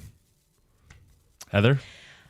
This is ridiculous to me. Your priorities are obviously not in the right place. If you're worried about the woman you love that you want to spend the rest of your life with, maybe not aging that well, and you're already a 5, guess what, buddy? You're not going to age well either. Well, yeah, but maybe he's not worried know. about how her mother-in-law is as a person. He's but saying, didn't you at all when you were, considering marrying Colin, like look at his dad and say, okay, well, this is who my husband is going to become? Never once. Never once. This is where men and women are different. You're marrying the person. Yes. Well, you're also marrying into a family, and of course, the family. Sure, you consider and how that. Yeah, but not look wise. I just couldn't He's imagine. talking about looks, not personality. I just couldn't imagine. You're almost. God, I love this woman. I'm going to propose, but man, she might be a 2. She might turn into a 2. But her mom's it's probably ugly. it's probably not a deal breaker. No. Goodness gracious. Next question. And we may only have time for one more here. All right, the next one. Time to move. I'm 24 years old. I'm a single man. I inherited a house from my grandpa on a lake and 20 acres in Illinois. I've been living here for over a year and a half now. So my dream was to move out west to the mountains. I was about to head out there in my camper and find a job out there. Then I was told this property would be sold unless I moved here to maintain it and pay the bills. So I moved here and it's been great. I know I'm very fortunate. I just can't shake my dream of wanting to move out west. I won't be able to afford to keep this place if I move, and I know I will regret it in the future. I would like to start a family here eventually, but I'm also going to regret not going to explore the country while I'm in my 20s. I feel like I'd be throwing away a huge head start of life, but I think I'd be happier if I went and followed my dreams. John, help me out. Follow your dreams. Do what makes you happy, and I mean, obviously, you've got to be able to be sufficient. You got to find jobs. You got to do these different things, but your life path doesn't have to be predetermined by someone or something else. If it's meant to be, you come back, and maybe the opportunity still is there. Maybe it's not. And you just create. I think people really do need to create their own paths and not be tied down to someone else's wants, needs, or opportunity. I think it's great advice. I agree with you. I agree, but I also know that inheriting a home on a lake with 20 acres is quite an inheritance. That would be. Can you find a renter? Can you find somebody to rent it for a while you go and live out your dream so that it's still there for you when you come back? Sure. Or do you want to start that life now, being set up the way that you are, and think that, okay, when I retire, after my family is grown and the kids are off to college, hey, maybe I'm in a better position at that point to maintain this, but then at that point go and travel with my wife, who's hopefully a smoke show still. That too. Who knows? That is Dear John. The last one we'll get to next week. It dealt with a relationship 11 years in and a question about hiding something. We will get to that next week. You don't like your mother's apple pie, and you're ugly. Send them in, dearjohnjansen@gmail.com. That's JON, dearjohnjansen@gmail.com. It's 97.1. The Red Tag sales event, get this right, the Red Tag sales event is on at Moran Chevrolet, and it's the perfect time to elevate your tailgating game with Moran, Michigan's #1 selling Chevy dealer. So if you're thinking Silverado, you can lease the 2026 Silverado 4-wheel drive LT Crew Cab starting at $189 a month. I didn't stutter. 0 down for GM employees and immediate family members. Silverado's built for tailgates, those hunting trips, and hauling it all. Head to MoranExpress.com or stop by. They're on Gratiot, just north of 15 Mile in Clinton Township. It's Moran Chevrolet, where you always get the best price, period. Chevrolet. Together, let's drive.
Top of the hour, 8 o'clock, we'll talk to Ross Tucker, get some perspective on the Lions following that Eagles game and set the tone for this week with the Giants.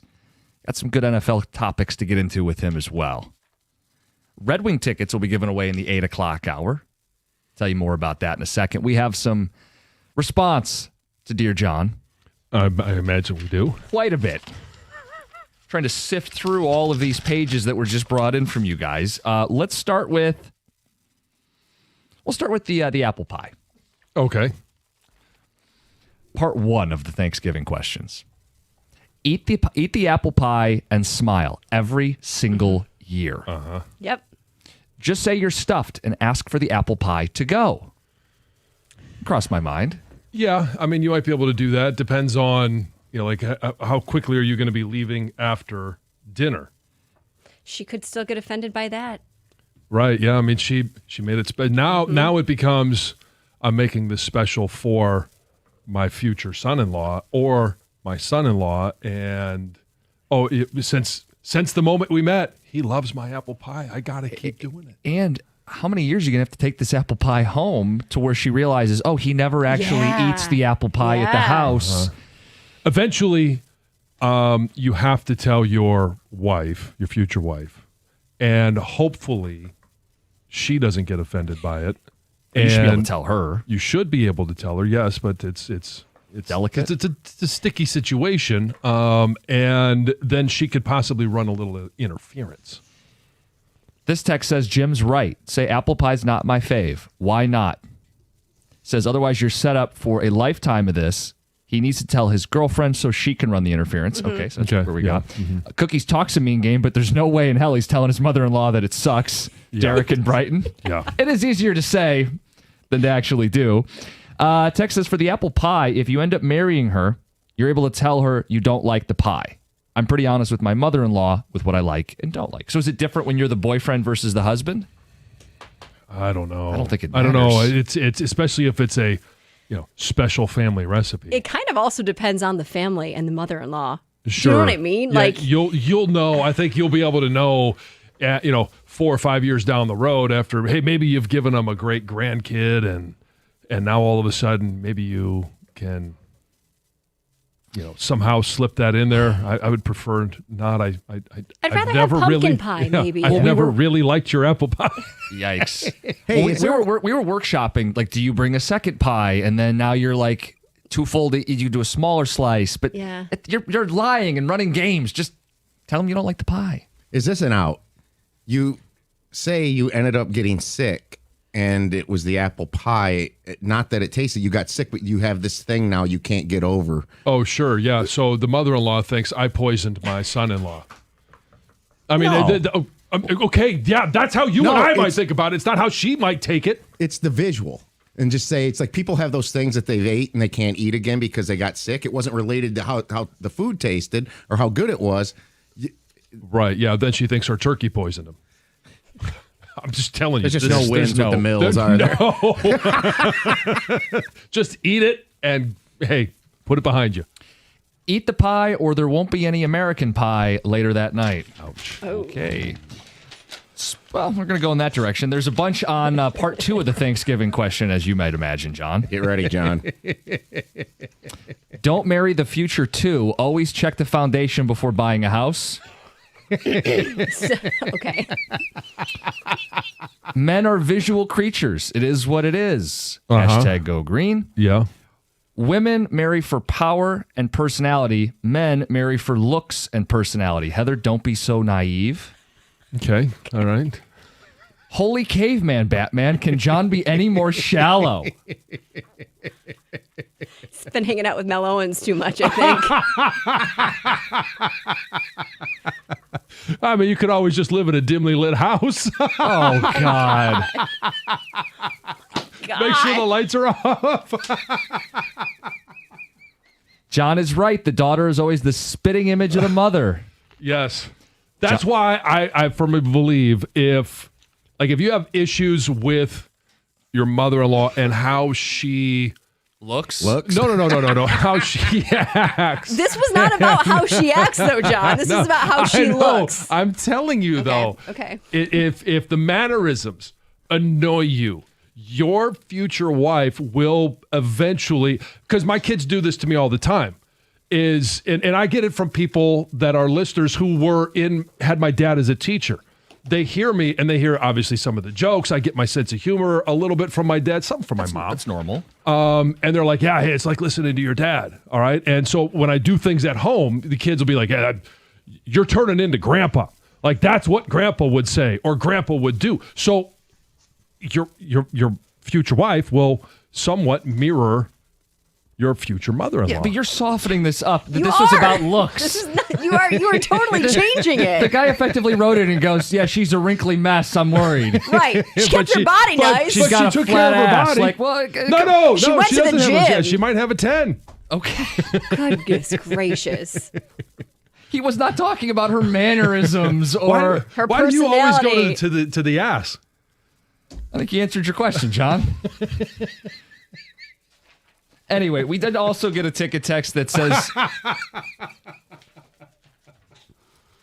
A ticket text that said the white stripes don't exist anymore, which is a very important clarification that we Right. should circle back on. So in the 2 Grand Slam, the question was which band is performing halftime of the Lions-Packers Thanksgiving game? Yes. The white stripes are not. No, it is actually Jack White. It is Jack White. But it's not Jack either. No, right, he didn't get it right. No, he Yeah. wouldn't have. No, Yeah. he didn't. He's If you close. want to. Yeah, well, He was halfway there. Yeah. close. Kind of. He probably had a great personality. You done? For now. I can Do make you some- feel bad at all right now? Do I feel bad? Yeah. No. This one says John's a DB. Holy crap, man. Will my 2 become an 8? Or, sorry, the other way around. Will my 8 become a How 2? much surgery you're willing to go through. Will my 8 become a 2? Eat the pie and never say that to anyone ever, ever, ever again. What's Heather's mom look like? Signed, Colin, looking to watch a football game on Christmas. Okay, people, we need to move on. Ross Tucker coming up top of the hour. We have Red Wing tickets to give away in the 8 o'clock hour. We have tickets for every Red Wing home game this season, for the Centennial season, John. And that includes a pair of tickets for the Islanders game upcoming. So if you want to win this pair of tickets, it's very easy. At some point in the 8 o'clock hour, you will hear a drop of Hey Hey Hockey Town. When you hear it, you'll call in. That'll be your chance to win the tickets. You're still laughing over there. What's going on? The text messages that I can't share with I was going to say, anyone. can you share with the class? Nope. Okay, then. Reminder, you can send in your questions to Dear John every week. We have some fun with it. JON, Yes. not JOHN. Yes, yeah. Dear John Jansen at gmail.com. Ross Tucker next. It's 97.1.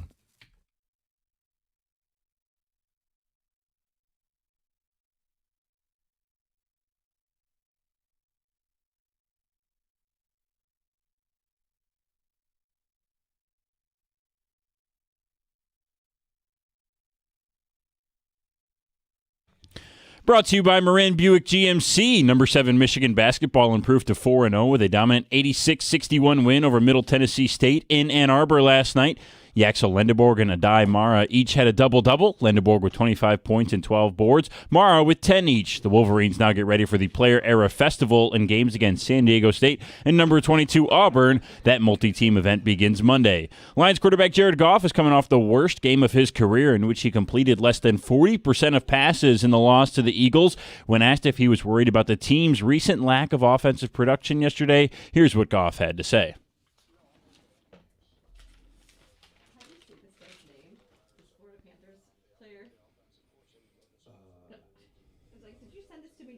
I did, but You did? You said this? yeah, Luosterainen, I think. What is it? I'll have to look at it again. What's his first name? Yeah, I think so. The Lions host the New York Giants at Ford Field this Sunday. Kickoff at 1 p.m. in the first of 3 consecutive home games for Detroit. At the Corewell Health Sports Desk, I'm Brendan Shabath. For more, go to 97.1 The Ticket or Odyssey.com.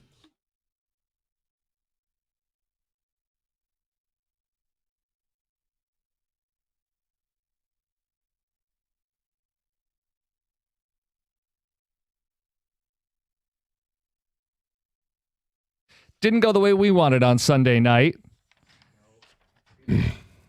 Ross Tucker was in the building. He was able to watch that whole thing, and he picked the Eagles to his credit. He joins us as he does every Thursday. Ross Tucker from the Odyssey NFL Insider Hotline. Make sure you check out the Ross Tucker Football Podcast on the Odyssey app, wherever you get your podcasts. Ross, good morning. Morning, guys. How are you? Not as good as we were last week. What happened? What was your takeaway from the matchup on Sunday Night Football? Wow. I guess, honestly, my biggest takeaway is just that this Eagles defense appears to be really, really good again. I don't know that they were that dominant earlier in the season, but these last couple games back-to-back against good teams, the Packers and the Lions, neither team could really do anything against them. It's super impressive. A couple of primetime games in a row where the Eagles defense has looked that dominant, especially because what's weird is they have everybody back on offense, and the offense doesn't look very good.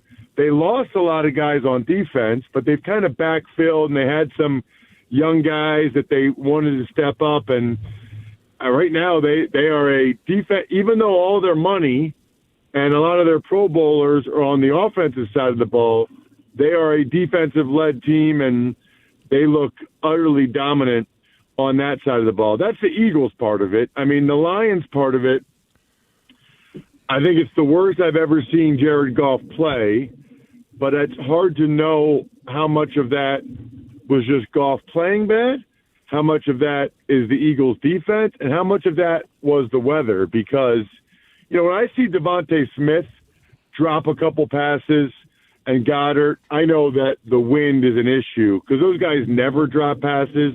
Hurts missed some throws. He normally doesn't. And, I mean, Jared, some of those, like the one throw to Amon-Ra St. Brown, I think Goff missed by like 5 yards. I mean, that's almost impossible for a guy as accurate as him. So it must have really been a factor. I don't know that it was a 33% factor, but it was definitely a factor. Yeah, we're trying to put everything in perspective here. So they've lost now to the Chiefs, the Eagles, and the Packers, all really good fronts, and it concerns us about the Lions' offensive line.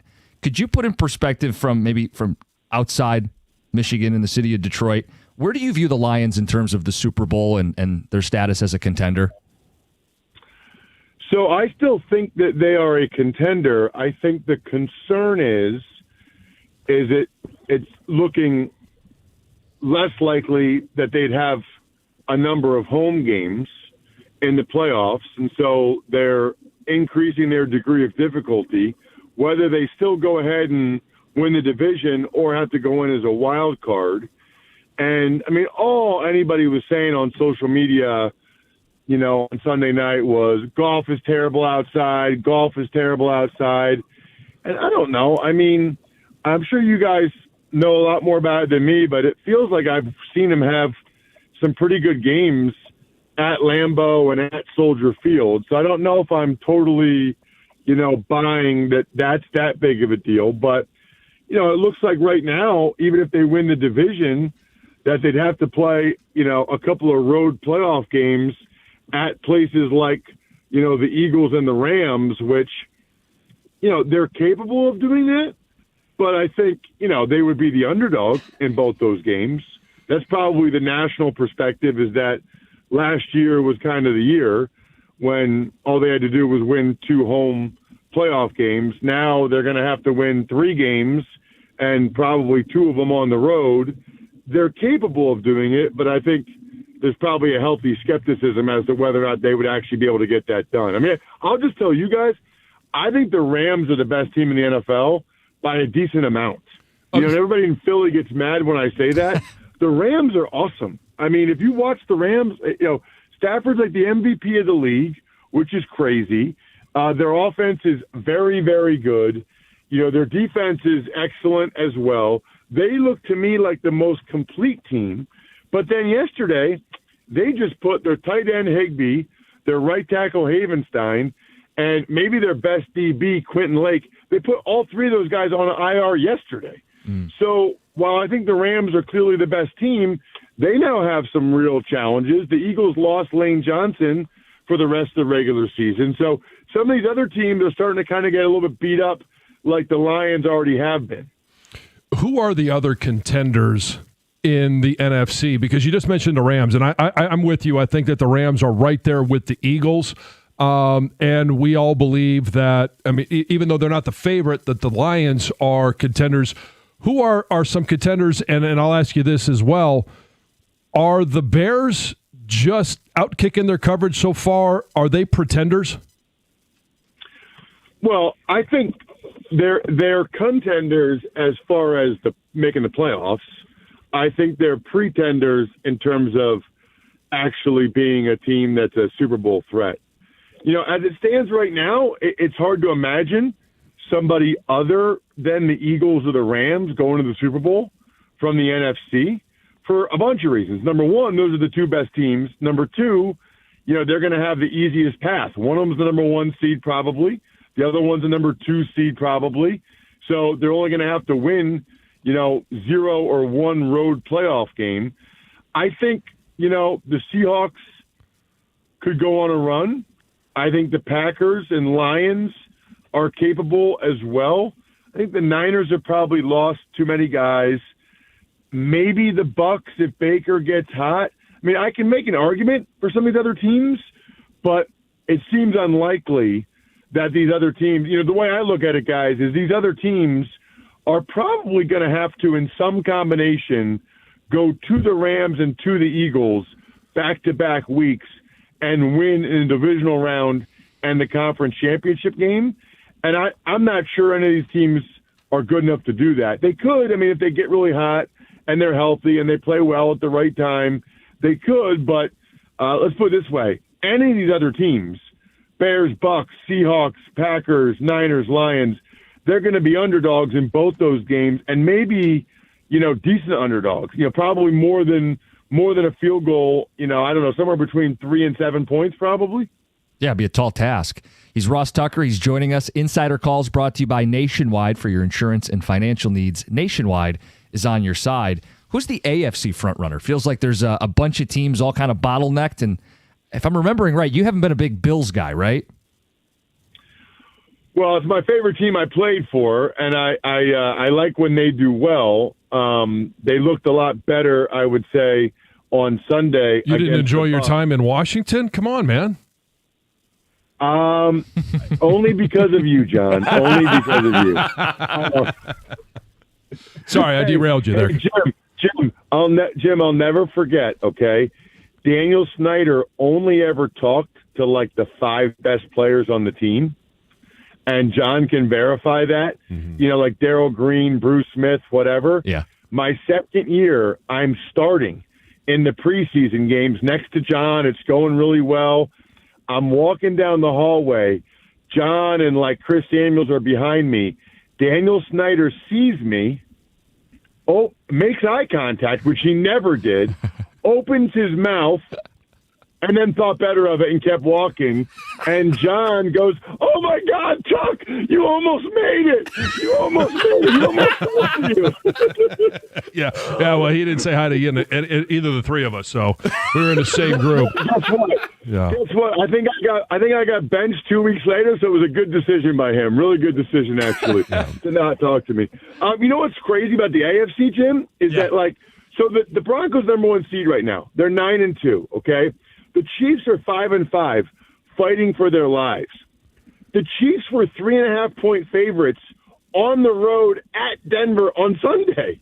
I mean, it's just, and honestly, I mean, kudos to the Broncos and the Patriots and Colts. I think they're all good, but in a playoff game, I don't care if it's a road game for the Bills, the Chiefs, or the Ravens. I'm still, in my mind, taking Mahomes, Josh Allen, Lamar Jackson. Those teams are going to have to prove it, and they might. You know, maybe it's the changing of the guard, but those teams that are at the top of the standings right now, they're going to have to prove it when it really matters. Because a lot of times in the playoffs, it feels like you kind of have to walk before you run, and those teams haven't walked in the playoffs for a while. Did I see you're on the call for the Browns this week? Shadour's first start? I am. It's, I guess, fortuitous timing for me in terms of attention and eyeballs. You know, as a color analyst, you just want to do the biggest games you can. John can tell you that. The playoff games or whatever the biggest games are, biggest audience, most excitement, and there will be a lot. There is already a lot of excitement about Shedor's first start on Sunday. Curious to see what he looks like, getting a whole week of practice with the ones and then designing a game plan totally around him. So it certainly adds a lot more intrigue to what, would have otherwise been, 2-8 teams going against each other. Ross, we appreciate your time. We'll check in next week. Sounds great. See you guys. Yep. Check him out, the Ross Tucker Football Podcast on the Odyssey app or wherever you get your podcasts. It's 97.1. Hey, America's favorite place to watch football is Stadium Swim. Located at Circa Resort and Casino, you can catch all the biggest games at a viewing experience built for sports fans. Chill in one of the 6 pools on 3 different levels for a perfect view, no matter where you are, of their massive 40-foot tall high-definition screen located at Circa Resort and Casino in downtown Las Vegas, and it's right there on Fremont Street. Stadium Swim. Book your spot today at circalasvegas.com.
Got the Thursday touchdown coming up at 8:35. Some big questions as we get late in the season. A little bit on Michigan. What would be a successful season? A question about the messiest possible college football playoff scenario. Some chaos. We'll throw that in the mix. It's all coming up at 8:35. We had Ross Tucker on. He shouted out the Rams, the team he thinks is the best. At least one book agrees. They're the Super Bowl favorites today, John. Oh. They're a really good team. Defensively, they're one of the top 3 teams scoring defenses in the NFL. Offensively, I don't think they are as good of an offense as they were when the Rams won their last Super Bowl, but I do think that Matthew Stafford is playing at a higher level than he was that year. When they won that Super Bowl, Cooper Kupp was on another level. Yeah. But now it's Puka and Devontae Adams. He's got 2 really good threats down the field because he was very much tunnel vision. Kupp was the only way they were moving the ball on that game-winning drive and for much of that Super Bowl. Yeah. Feels like he's got a little more room to breathe, options to scan the field with, and it's not a coincidence he's having an MVP caliber season. And defensively, it's the same thing. They don't have an Aaron Donald, right? But they've got like 4 or 5 guys that effectively rush the passer. Mm-hmm. And so, I mean, then you start thinking about what's the matchup like if Detroit has to go to L.A. I mean, would that be the ultimate hurdle to have to get over to get to the Super Bowl? You play the Rams in the NFC Championship game in L.A. to beat Matt Stafford to go to the Super Bowl? Right. So they're the 2 seed today, and that head-to-head with Philly's hurting them. Yeah. Detroit could beat the Rams later in the regular season in L.A., which would give you a little bit of confidence if they meet in the postseason. And there's no guarantee where that game's played. I mean, if Detroit were to win the division, beat the Rams head up, they get closer to getting to a tie where they have the tiebreaker. Right. And then Ford Field hosts the Rams, and we've been there. Yeah. We've seen that. You know, how do people feel about the Stafford stuff now? We're just done with it? I'm over it. I don't really care what happens out there. Only thing I care about is how do the Lions match up with them if they play in the postseason. And we'll get a chance to get a preview of that because they'll play out there in the regular season. Yeah. I mean, I think one of the cringiest things that's ever happened in Detroit sports are the people who bought the Detroit Rams gear. I never understood that. I understand that Matthew Stafford had a great fan base here, and there's a lot of people that loved him. Some people still do, but it's different now. When he won that Super Bowl, the Lions were bad.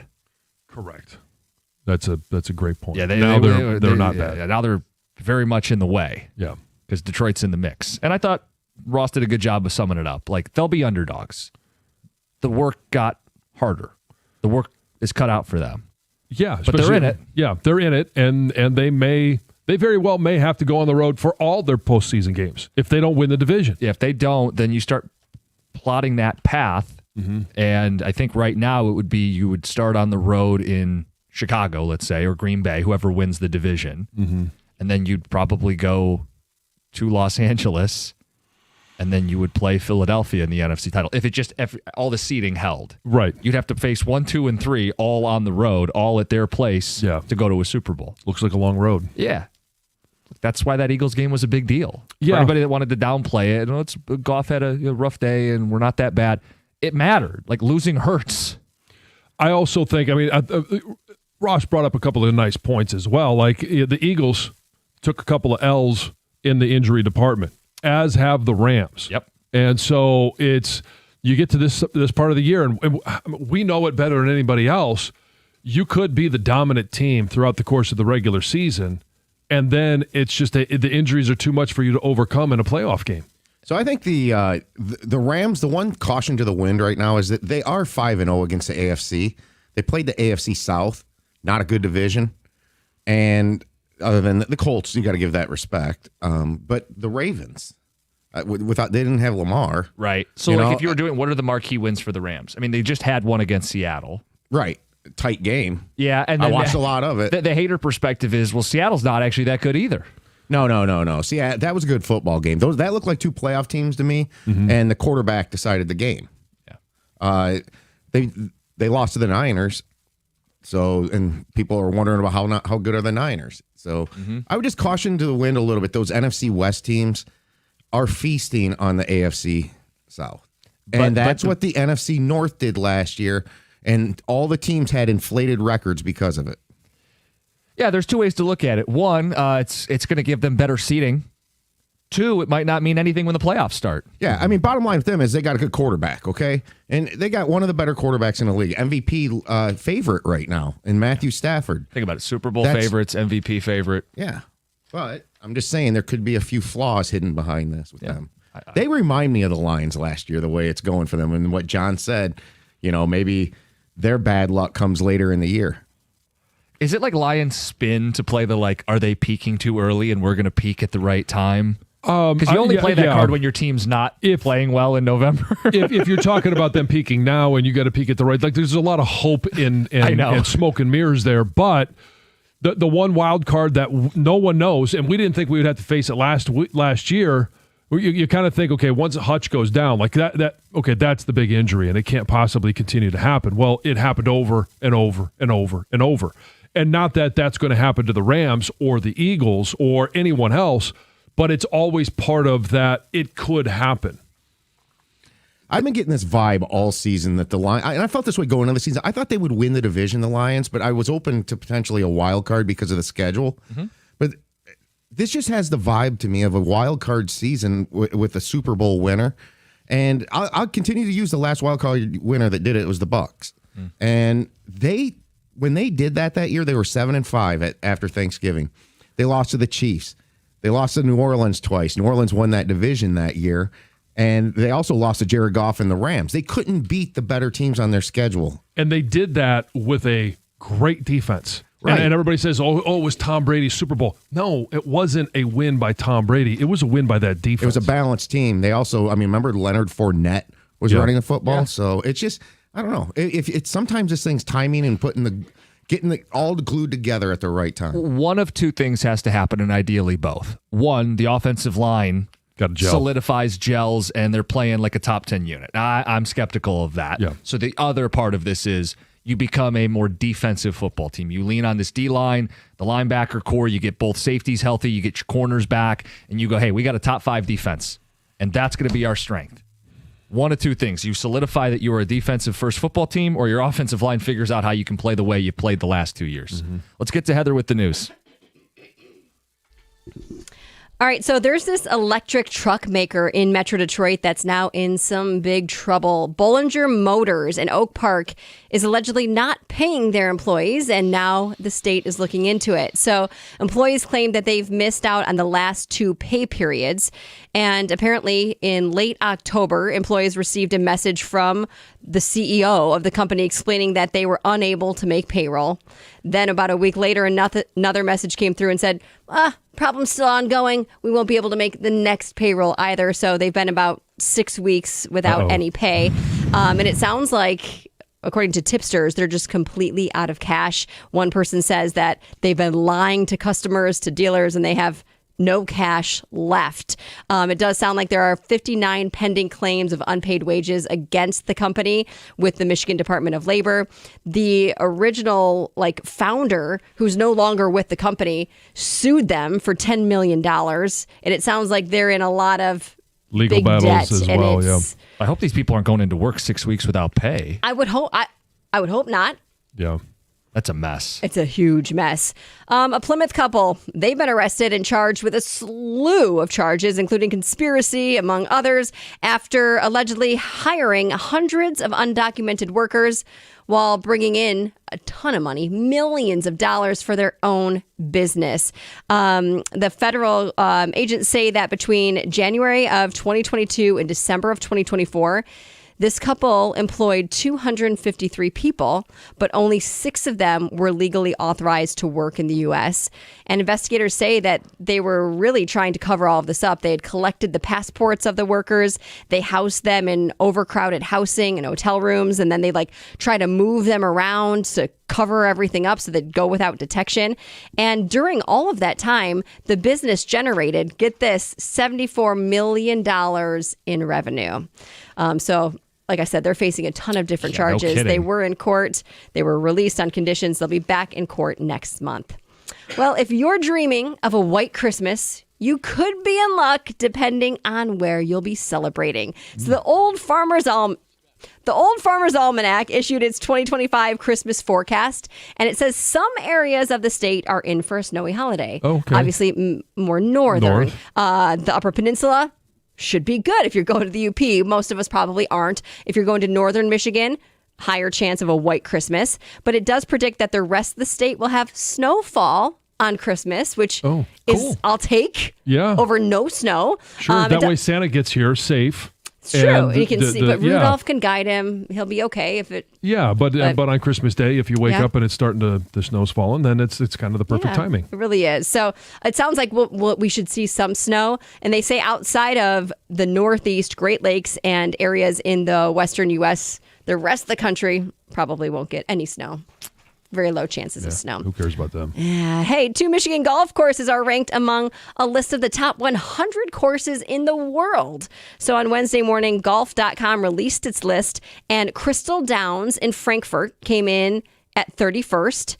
And then Oakland Hills South in Bloomfield Hills was 36th. Crystal Downs increased 3 spots, and Oakland Hills dropped 9. But still cool to be on the list of 100 in the world. Finally, the Florida Panthers lost 2 more players to injuries, and one of them was a freak accident. Now, I feel like you sent me this story just so I'd butcher this man's name, but go for forward Eetu Losterainen.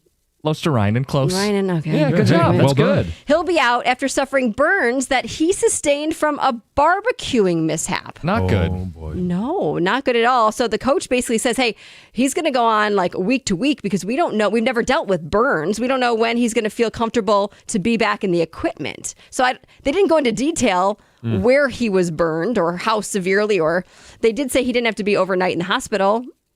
But yeah, not good. Yeah. You did a good job with the name. He's Finnish. Those your people? Scandinavian? Sure, yeah. Scandinavians, yeah. There you go. That makes Include them in my people. All right. It's Heather with the news. Hark. It's much Okay. easier. Okay. Sorry, we got to get to a break. Thursday touchdown 97.1. Hey, at First Merchants Bank, they believe that the real value comes from building strong communities and strong relationships. With their new branch opening in the Fitzgerald neighborhood of Detroit, First Merchants Bank is excited to offer a banking experience that's welcoming, attentive, and dependable. Their easy-to-use, secure, and highly rated app makes everyday banking a breeze, allowing you to manage your accounts on the go, and their local attentive bankers are your partners in success. They're going to take the time to get to know you, give sound advice, and provide solutions that work for you. In fact, it's exactly what they've done for me over the years and for my family, so it makes sense. That's why they're my personal financial partners. With a passion for fostering community development, their team is committed to helping you and your neighborhood prosper. Experience the difference of banking with an award-winning bank that truly cares about your financial journey. All you have to do is visit firstmerchants.com/Fitzgerald to learn more about how they can help support you as well. That's firstmerchants.com/Fitzgerald. First Merchants Bank, helping you prosper. Member FDIC.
Hey, I want to highlight the great value your Metro Detroit Buick GMC dealers are bringing you, our listeners, this month. And maybe you need a new truck in the driveway. Get Motor City's hottest truck, the GMC Sierra at 1,500 elevation for an unbelievable $199 per month. Another thrilling option is the GMC Sierra EV. It is built to exceed what you thought an electric truck could be with over 600 horsepower. That you heard me right, 600 horsepower, and that comes standard. These deals are happening right now at any of your 20 Metro Detroit Buick GMC dealers. GM estimated horsepower rating based on due at signing amount of $3,369. Must be a current lessee of a 2020 model year or newer Buick or GMC vehicle through GM Financial for at least 30 days prior to the new vehicle sale. Tax, title, license, dealer fees are extra. No security deposit required. Mileage charge of 25 cents per mile over 20,000 miles at participating dealers only. Residency restrictions apply. You can visit gmcofferinfo.com. That's gmcofferinfo.com for more details.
Got a couple ticket texts I wanted to address, and then we'll move on.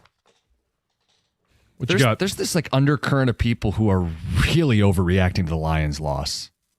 Oh, Sky has fallen. Yeah, like, guys, they're not even going to make the playoffs. And it's like a recurring theme today on the ticket text. I'm cool if you got questions and you don't know if they're winning a Super Bowl, and that's kind of where I'm at. Nothing's a sure thing. But the idea that they're missing the playoffs right now today feels like an overreaction. So then I thought, I'm going to take a peek at the old sports books. And not that they're gospel, but it just gives you an idea of what consensus is right now. The Lions are minus 350 to make the playoffs. Yeah. You know who's got a longer shot to make the playoffs? The Chicago Bears, who are in first place. Mm-hmm. They're minus 140. So they're 6-4 right now. Let's just take a look at the Lions' schedule. And what do you think is the minimum number of wins for an invite to the postseason? 11? 11, yes. Okay. So they're at 6 right now. 5-2 the rest of the way. 5-2. Do they beat the Giants? Yes. Do they beat the Cowboys? Yes. Do they beat the Steelers? Yes. Vikings? Yes. Bears? Yes. There's your 5 wins. Okay. And so and that's with them losing to the Rams and who's the other game in there? The Packers. Okay, yeah, they lose the 2 big games, and maybe they're not built to win a Super Bowl, but they're still a playoff team. Like, even at our worst conclusion, they're making the playoffs. And, John, I think they've got a great shot to win this division. They're co-favorites today with Green Bay. The game's going to be played here on Thanksgiving Day, and it will decide the division. And that's with me having just said that the Green Bay game was a toss-up. Do we believe that the Lions will beat Green Bay in Ford Field on Thanksgiving? 2.5-point favorites. Okay, so if that happens, now they're at 12 wins. And they're the division winners. Are you Costa locking this? Don't do this. Don't No, make I'm not, ruin people's turkey day. I'm not even going to put that on you. A week out. No, I mean right. the playoffs. The way you said it there, that you said they're making the playoffs. Again, and I just said anything can happen. I'm not going to sit there and just completely dispose of those that have the idea that the Lions aren't going to be in the playoffs. Guys, I just refuse to do a radio show where we got to walk on eggshells. Like, well, Right. maybe it could happen, I suppose. What do you think's going to happen? We're talking. I think they're going to make the playoffs. There's no shame in saying that. I think there's shame in the people saying they're not making the playoffs today. You got a little squeaky there. Yeah, a little bit. Just poking the bear a little bit. I know what you're doing. We're going to move on because I think there's a conversation that we've been waiting to have with people and just haven't gotten around to it, and today's as good a day as any. No, not that. Are you going tonight? No, not tonight. That was well done, Greg. No, we're not going to talk hockey here. I'm curious about the college football interest level of our listeners because you may have noticed a change on our show and I would say as a station, we're not talking a ton of college football the way we used to. And is the best explanation, hey man, when your NFL team's great, they take up all the oxygen? Mm-hmm. Or is it simply that our college teams aren't interesting or that the sport has lost you? How would you best explain the phenomenon we're seeing here in the Motor City? Because, John, in years past, we'd be building up this Ohio State game. Sure. Right? Michigan needs it. Checkpoints. How's Bryce look? Are they ready for this? Nothing. There's nothing overly interesting about Michigan football. And for Michigan State, forget about it. The only interest was, could Jonathan Smith save his job? They're winless in the Big Ten, and it just feels like you're waiting for the guillotine. There's no interest. There's no interesting storylines. We're in the interesting business. What's got your attention with our college football teams? I think there's a multitude of factors as to why college football is taking a hit, and not just locally. We can talk about, you already mentioned the factors about Michigan State not being a very good team, Michigan not being a contender, not being relevant. There's some interest because you're looking at a lot of young guys developing. But I think all of the different things, NIL, transfer portal, conference expansion, one thing that we didn't mention earlier is conference expansion. It all comes down to, it feels like there's very little connection between the fan base and the program, and is specifically the players on the team. And I mentioned one of the factors is, both Michigan and Michigan State were at one point largely made up of 55, 60, even more percentage of homegrown talent from the state of Michigan. That was the basis of recruiting. And so whether or not somebody went to your school It was, hey, I saw this kid play, in a state title game, or I've heard about this kid in 3 towns over. Now he's going to Michigan or Michigan State. So you follow them. Even if I don't follow Michigan State, but I do follow a lot of the local players that go to Michigan State. And so there feels like there's very little connection. And then you throw on top of that the fact that these are all hired assassins. All the best players feel like they're here now, but if you don't win enough games, or they don't start right away, or they're not playing well enough under a certain system, we're going to pull up and we're going to go to the highest bidder. Yeah. And then with teams largely made up of transfers, and this is a little bit more Michigan State, because when Jonathan Smith came, brought his quarterback from Oregon State. Is there really a connection between the fan base and the quarterback? No. And there's a lot of guys that have come in the transfer portal. We all want them to be good and successful. It just feels like there's a lack of connection between the fans and the teams. And to make it even more, like, people still go to games, but to me, it feels like it's more of a tradition. It's more of a social experience. It's what I've always done. And game days are still awesome, but from Sunday to Friday, you just don't have that same connection. Yeah, I'd use a different word. I think for game days to some people feel like an obligation. Just on some level, but I do think it's not necessarily just an obligation. Well, I'm a Michigan fan. I got to go to the golf course and tailgate. I've got to go watch my team. I've always done it. I'm obligated to do it. I'm not particularly interested in the product.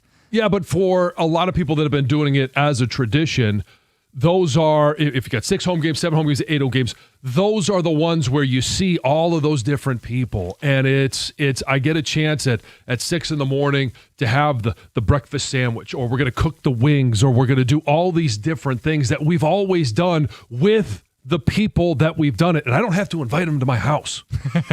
Also, a good point. So just look at yourself in the mirror. As a State fan, I get it, man. There's nothing interesting about the program. Maybe you get hooked back in when they make a coaching hire. For Michigan, maybe next year's the year 3, year 2 of Bryce, a young team comes back. But right now, there's not a lot of interest.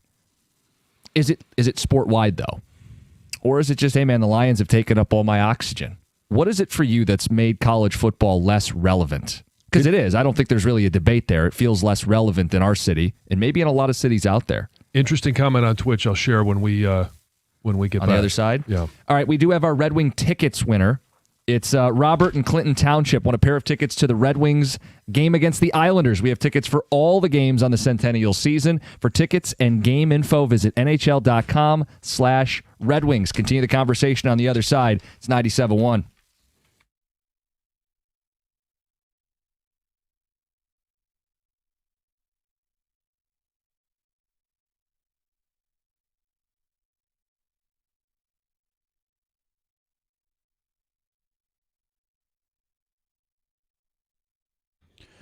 Brought to you by Precision Garage Door Service of Southeast Michigan. The Red Wings return to the ice at Little Caesars Arena to face the Islanders tonight after moving into first place in the Atlantic Division with a win on Tuesday.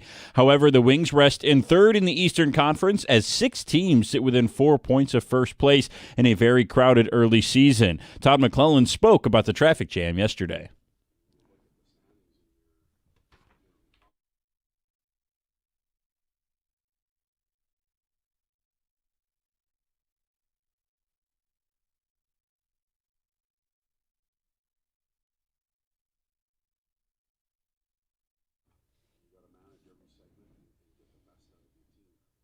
It's a 7 o'clock puck drop tonight against New York. Pre-game coverage starts here on 97.1 at 6:45. The Lions are back at Ford Field this weekend and looking to bounce back from that loss to the Eagles. In order to do so, they'll have to take down the Giants and either backup quarterback Jameis Winston or rookie starter Jackson Dart, who has missed snaps 4 different times this year to be evaluated for a concussion.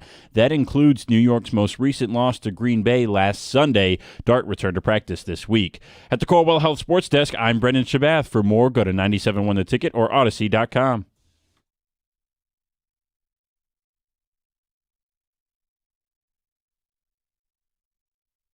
I'm sure you guys have your own theories or your personal experiences. College football. You checked out? What's the biggest reason? Is it simply the Lions have become something that they've never been before? Is it that the sport is no longer recognizable to you at the college level? Or is it just, hey, easiest answer is the teams aren't very interesting. Michigan and Michigan State aren't giving us storylines to rip off every single week. Yeah, and there's a couple of comments I want to share on Twitch in regards to not necessarily talking about the game on the horizon, between Michigan and Ohio State, and no one special here now says, because they're going to lose, so you're not hyping it up. Or I'd say they're going to lose. Yeah, I kind of feel that way. I'd say they were going to lose last year. Like and I still have no idea how they won that game. I really don't. But that's why you play the game. But it's a 1 week topic versus the build up to who's going to the Big Ten championship game, who's going to the college football place. Now, there's a little bit of that riding on it this year, but the one I wanted to get to is in regards to just the larger scope of watching all of college football. Because Saturdays was, hey, maybe you go to your team and then you get home or race home to be able to see everything else that's going on in college football because of the pomp, the circumstance, the pageantry, and the build up to the playoffs. This comment here, the 3 weeks of ESPN being blacked out on YouTube TV made me realize I don't care about college football. And I kind of feel the same way. When I would get home, I would want to watch all the biggest games. And when I couldn't, because I do watch all of my games on YouTube TV, whether it was the ESPN game or it was the ABC game, and I wasn't able to watch it, I didn't feel the urge to, I got to find a way to watch these games. I didn't miss it. Do you guys think like this could be a problem for college football going down the road? It's a huge problem for college football. People stop watching, ratings go down, revenue goes down. And they're so dependent on revenue now. So look, I think the product stinks. I just don't think the football on the field I'm watching is as good as it was 10, 15 years ago. And I think that's probably NIL and transfer portal related. You don't have cohesiveness. That's a great word, cohesiveness. You don't have guys in programs that you get to know, that you get to hate. Therefore, my passion falls apart. I mean, look, there was still joy last year when Michigan beat Ohio State simply because, they've got Ryan Day's number right now, and it was very John Cooper-ish all over again. And that was that was a pleasant experience as a fan for me. But I like watching Michigan. It's like watching paint dry to me almost. Their offense is actually better than it was last year. I know, but Underwood hasn't grown. There's no consequence. Maybe a little. Okay, I didn't want to let's not get into that. But I don't know. But at the there's same not time, a consequence for losing at all. You can more lose. More on that in a second. You realize what we just stumbled into there? Well, let's not even get into the Bryce conversation.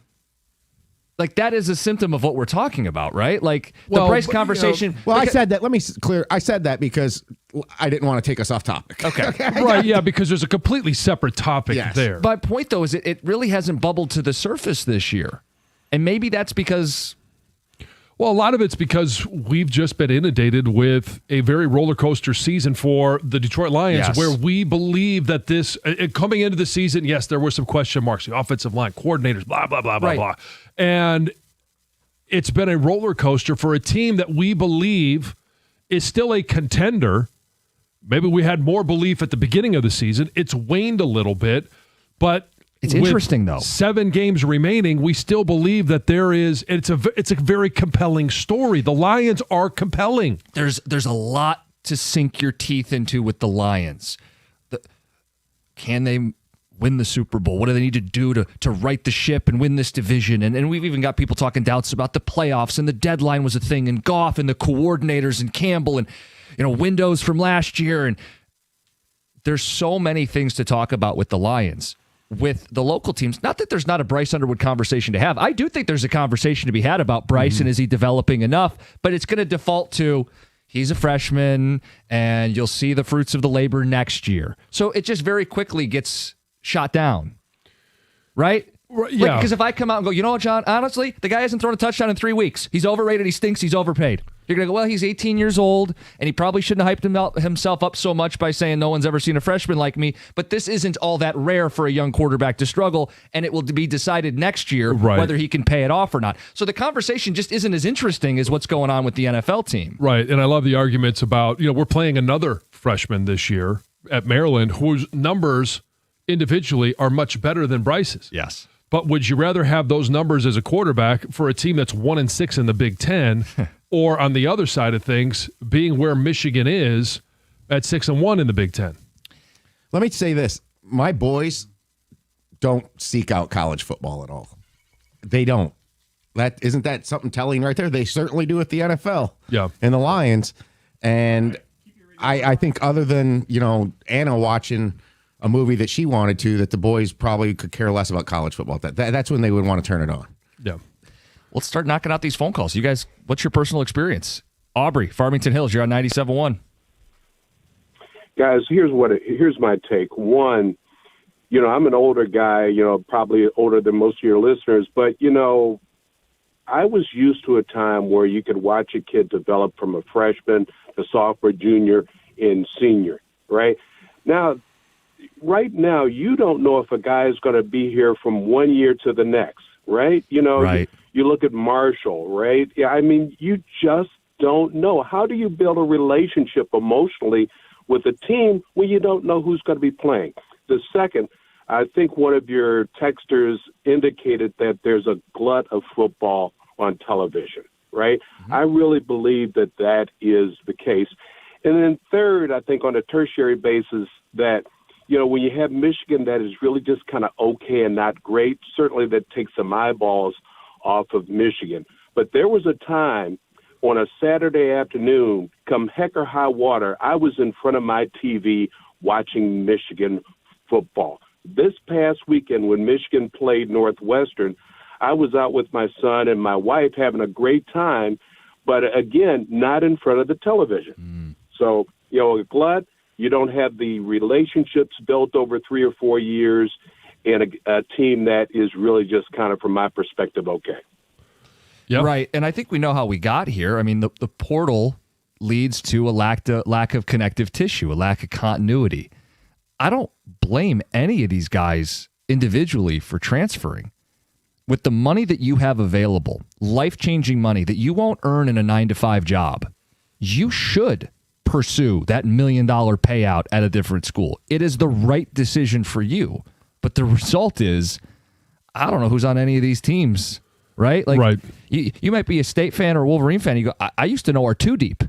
Now I know like two guys. Right. And on the flip side of the pro, when you get free agents, it's generally a 2 or 3 year contract. And I think that's where college football needs to get. If there's going to be rev share, at some point there needs to be a CBA, collective bargaining agreement, in regards to some of the rules that are in place for locking you to a university, but also locking that university to you. And I know there's a scholarship. It's 1 year renewable, and no one wants to talk about that now.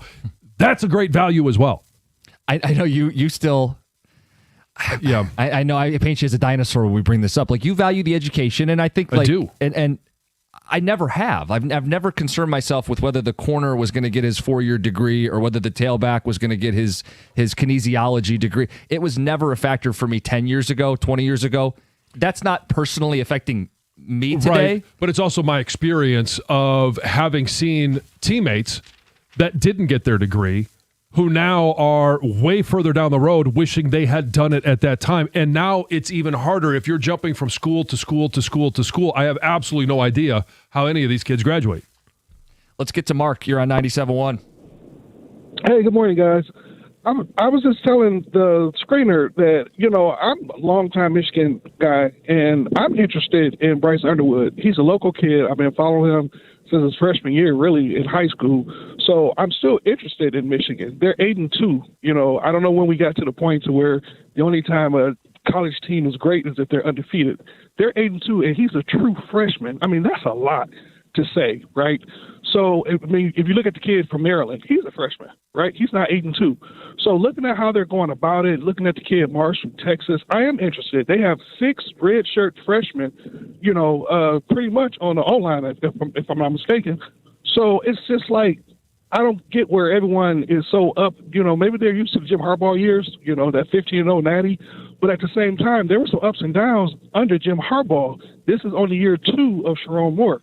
So just be patient, watch the game. I like Northwestern. Northwestern came out laying the lumber on Michigan, and it was a good game. People were expecting a blowout. It was a hard-fought game, and Michigan escaped. Right, but isn't that kind of telling about where Michigan is? I mean, you say on one hand, they're an 8-2 football team, but they're escaping Northwestern. That kind of says they're not that good. They don't have any big win yet this year. But to Mark's point, and I agree with it. You've got 3 redshirt freshmen starting on the offensive line, a true freshman quarterback, a redshirt freshman running back, and then you look into the secondary and you've got a whole bunch of freshmen. So it's exciting for those that have the perspective of this team is actually developing. They're winning games. They don't look pretty. They're winning games. But they're winning, and I like that. I like the 8-2, and not to mention that, just going back to the Northwestern game, it's not that Michigan was a bad, all right team. Northwestern just gave them their all.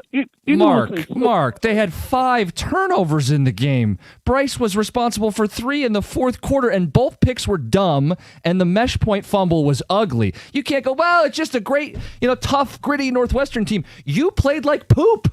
Jim, let me help him out. Offensively.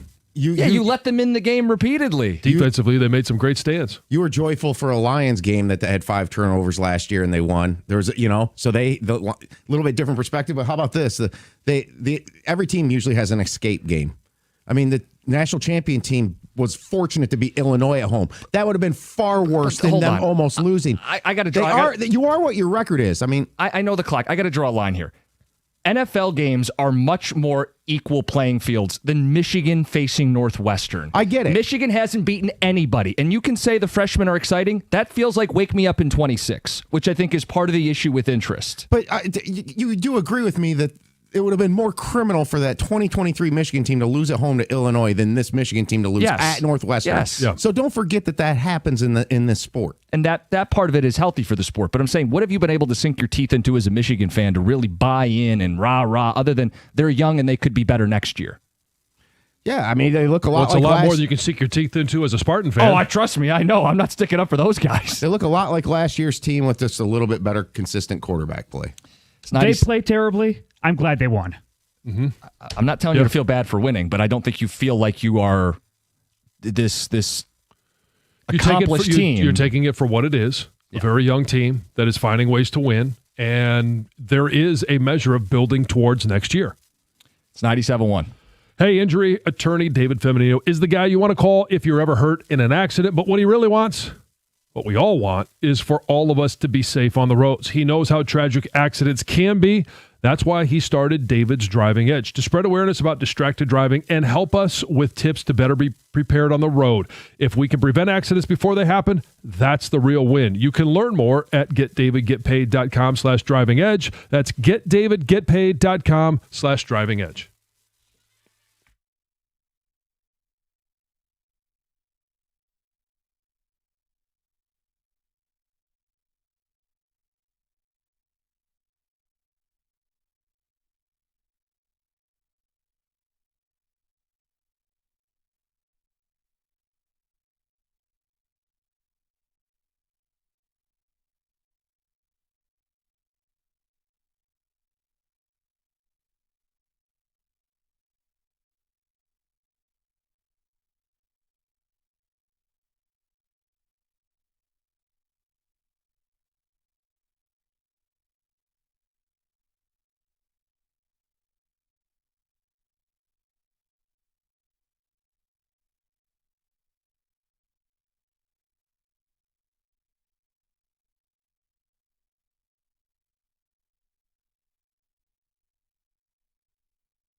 We'll get to your phone calls, read some of the texts. College football, you checked out? What's the big culprit? Local teams, sport itself? Or, hey, man, I'm all about the Lions. Let's get to Alex. You're on 97.1. Hey, guys. Good morning. Good morning. Good morning. So I have 3 words that I believe will describe why people are checked out right now when it comes to college football. And that is greed, tradition, and commitment. And all of those are playing into the fact that the NFL has no problems with those. So when you have greed, and this comes like way before the NIL and stuff happened, when we went from having 35, 40 bowl games, and it was just everybody was getting into a bowl game, and it was because of greed. And then the conferences starting to say, we're going to add, we went from the Big 10 to now we're the Big 16, whatever. When you started adding that greed in and trying to cover up the greed, where the NFL is so much more upfront about it. Hey, we know, hey, this guy signed a $200 million contract. That's pro sports. We can accept that. So the greed has totally made some people check out. Commitment, like I think 2 callers ago, I agree with him that if you have players that are not committing to the sport or team that I am investing in and committing my time to, why should I invest that time? Right. It comes down to the fact that when we have players that, let's just take Bryce Young. Let's just say Bryce Young in 2 years turns into a Heisman candidate. We as fans, that next year, we're already thinking that dude's out. Somebody's going to pay him more. They're going to try, and the greed is going to come in, and Oklahoma's going to pay $50 million more than this guy or something like that. Right. We lose that tradition in the sport of having the players develop, grow, then go to professionals. And because of that, in the college world, we're like, hey, we don't need to watch this. You guys can keep on throwing as much money into TV deals and this, that, and the other. But on Sunday, we at least know exactly what we're getting. Right. We know when you draft Amon-Ra St. Brown, you've got him for 4 years, and you can extend him, right? You get Penei Sewell, you know he's going to be a lifelong Lion. Yeah, and I believe he was talking about Bryce Underwood, not Bryce Young. Yeah. I've made that mistake many times. I've without even realizing it, I've done that. Yeah. Anyway, Tyler, you're next. You're on 97.1. Morning, guys. How's it going? Good morning, Tyler. Hey, a couple of things. I think the biggest one for me, why people are checked out, is kind of what the last caller started with. They're getting paid. Like, if you're getting paid in the college level, should we ask ourselves, do we demand? Now, they're not getting paid like what they are in the NFL, but they're still getting paid. So do we demand that they perform at a higher level? I think there's some of that. Some of that we've seen, yeah. People are upset. Like Aiden Childs, you're making how much money? Yeah. Right? And it'll happen with Bryce once he's no longer a freshman. But some of it is already happening with him as a freshman, yeah. And then there's the other point, too. I kind of act like a teeter-totter system and a demographic aspect to it. Like, if your college team is successful and your NFL team isn't, I feel like a lot more people are paying attention to the college level and versus the NFL, where it's like here, long ago, Saturdays were not Miss TV for Michigan State. Like, you wanted to watch those games because they were good. And the Lions were not. Right. It was an appointment. Yeah. Yeah, the Lions were bad, and to watch good football, competitive football, you had to watch Michigan in the 80s and 90s and, over the last, 5 or 6 years. And then, in the 2000s and 2010s, it was Michigan State football with Mark D'Antonio. You win a Big Ten championships. Yeah, you want to be able to watch good football, winning football, and you weren't getting it on Sundays. Now you are. Yeah. We've got texts. We can read some of those at the end of the hour. We've got Dear John coming up. Let's get to Heather with the news. Well, you guys, 'tis the season to be hit by a scammer. Be on the lookout as we're spending tons of money on travel, gifts, toys for the kids, and more. Criminals know that we're stressed and they're ready to pounce and take our money and our information. So one thing to look out for if you are traveling are these like fake travel sites that will steal your cash, your personal information, or maybe they're going to call you. Somebody's going to call you and say your flight's been canceled. But hey, for this much money, we can ensure, you, that you just. It's all common sense, really, is to... Yeah, like Sydney Sweeney's not Instagram DMing you and needs Amazon gift cards. These are not necessarily like, oh, shoot, has she been messaging you, John? Yeah. Oh. And the only way my family can get help is if you give us Apple gift cards. Well, it's not even necessarily that, but she might need help. With AI... You can change her? You can basically steal someone's voice. So it sounds like you might be talking to your grandson, right? Who's saying like, oh, Grammy, I really want this PlayStation for Christmas or whatever. Yeah. And it can sound just like your grandson, but it's AI. So it's advanced scams, but there's other scams too to look out for. There's one that's going around apparently is going to be this shipping scam where they're delivering packages you didn't order to your doorstep. And they're hoping that those people who get these packages will scan a QR code, which will then install malware onto your phone and from there can steal personal information. So it's not necessarily these celebrities saying, hey, I need gift cards, but it's just people scamming. Maybe on social media, you're scrolling on Twitter or Instagram and you're seeing ads that look real, like, oh, this could be really cool for a Christmas gift, but it's a company you've never heard of, but it looks legitimate. Just beware, be calm, take a moment to really think things over and do some research on these companies you're buying gifts from or gift cards. So there's a ton of things to be aware. Look out for bargains. They gave an example of Lions tickets. Like if it sounds too good to be true, you're buying it from some random Joe Schmo on Facebook, it probably is too good to be true. So early in the season, Kelsey comes to me and goes, look at one of my friends posted these Lions tickets that are for sale. I took one look. I go, I'll buy the whole thing. All games. It's not real pricing. Not real. Like these deals are too good to be true. There's no way they're selling these tickets for these prices. So you have to use a little bit of skepticism. You do on everything, including if you're going to buy a teddy bear. Did you hear about this teddy bear, this AI teddy bear that's now been pulled from shelves after it was basically telling kids some very inappropriate advice? Oh, boy. Yeah.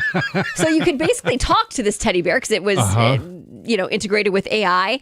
And it was telling kids, for example, like where they could find knives in their home, how to light a match, but also telling kids or giving them advice on very explicit adult topics. Oh, so what questions were prompting these answers? I guess that's the...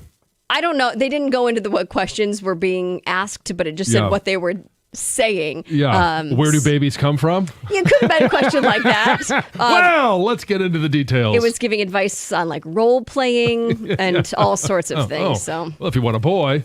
Oh, no. A rare pair of Michael Jordan's Air Jordan 1s that were actually worn during the explosive 1985 Bulls-Pistons matchup have just sold for more than $205,000. Wow. According to the auction house, the shoes have several features that make them museum-worthy artifacts. They have these rare double lacings with black and red laces, a photo match confirmation, signatures from Jordan on both shoes. So I don't know where they went or who bought them, but good for them. Yeah. Finally, it's that time of year where companies start to put out their year in review. And Apple just announced the most popular podcasts of 2025. Some new podcasts to join the top 10, which is cool. Some podcasts that moved up. Maybe the podcast? The podcast didn't make at least the list of the top 10. I'm sorry, 11. John. Yeah, probably got kicked out because of Cash the Ticket, right? No, not Cash the Ticket either. Leading the way is the Joe Rogan Experience. Moved up 3 spots from last year to the top spot. Who? Never heard of him. The Daily is number 2, followed by the Mel Robbins podcast, which wasn't in the top 10 at all last year. And then 2 other shows that broke into the top 10, Alex Cooper's Call Her Daddy at number 7 and the Ezra Klein Show at number 10. Others, Crime Junkie, Dateline NBC, Smartless. Where's the football show? That's what he already asked. Yeah. What's with the name with that, by the way? We haven't ever gotten to that. Well, what is it? The football show? It's a football show. Yeah, it's a show about football. So the football show. About as creative as the Washington football team. It was better than the Commanders. I mean, so just think about the ones that they turned down. That's the point. It's Heather with the news. Dear John, because who doesn't want advice from John Jansen? Valenti with cookies. We'll get John's advice next. And we could end the hour. I know we got some people who still want to weigh in on this college football conversation. You're checked out? What's the biggest reason? It's 97.1. Look, when you have to replace your roof, it's never a fun conversation, and it always seems to come at the worst time. The cost can feel overwhelming. That's why I want you to know about Shaner Roofing, Michigan's trusted roofing experts for more than 30 years. Right now, Shaner's making it easier than ever to protect your home. Here's what they're offering. 0% interest financing for 5 years. That means you can get the quality roof you need. You don't have to skimp because you got to save money today. You can still get the quality roof you need without the stress of that big upfront payment. So here's the thing. Shaner, not a fly-by-night company. Been doing this for 30 years, 4.9-star Google rating. That's thousands of satisfied homeowners who rave about their professionalism, their craftsmanship, and the customer care. So if your roof's leaking, hey, you've been putting this off, you don't want to hear it. If it's aging, if you want that peace of mind, don't wait. MyMichiganRoof.com. That's MyMichiganRoof.com, powered by Shaner Roofing, where quality meets affordability.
Lions fans, listen up. We know how expensive going to games has become. 1800 Tequila, the world's most awarded tequila and a proud partner of the Detroit Lions, giving us a chance to go to these games. A future Lions game, go to 971theticket.com for details. Click on the tickets event page. Come out, enjoy tequila, and a chance to win tickets to a future Lions game. With how expensive tickets are, you can't miss a chance at this. And don't forget, make 1800 Tequila part of your game day lineup all season long. Victory never tasted so good. 1800 Tequila, proud partner of the Detroit Lions. Please drink responsibly.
Got a text that says John is a national treasure.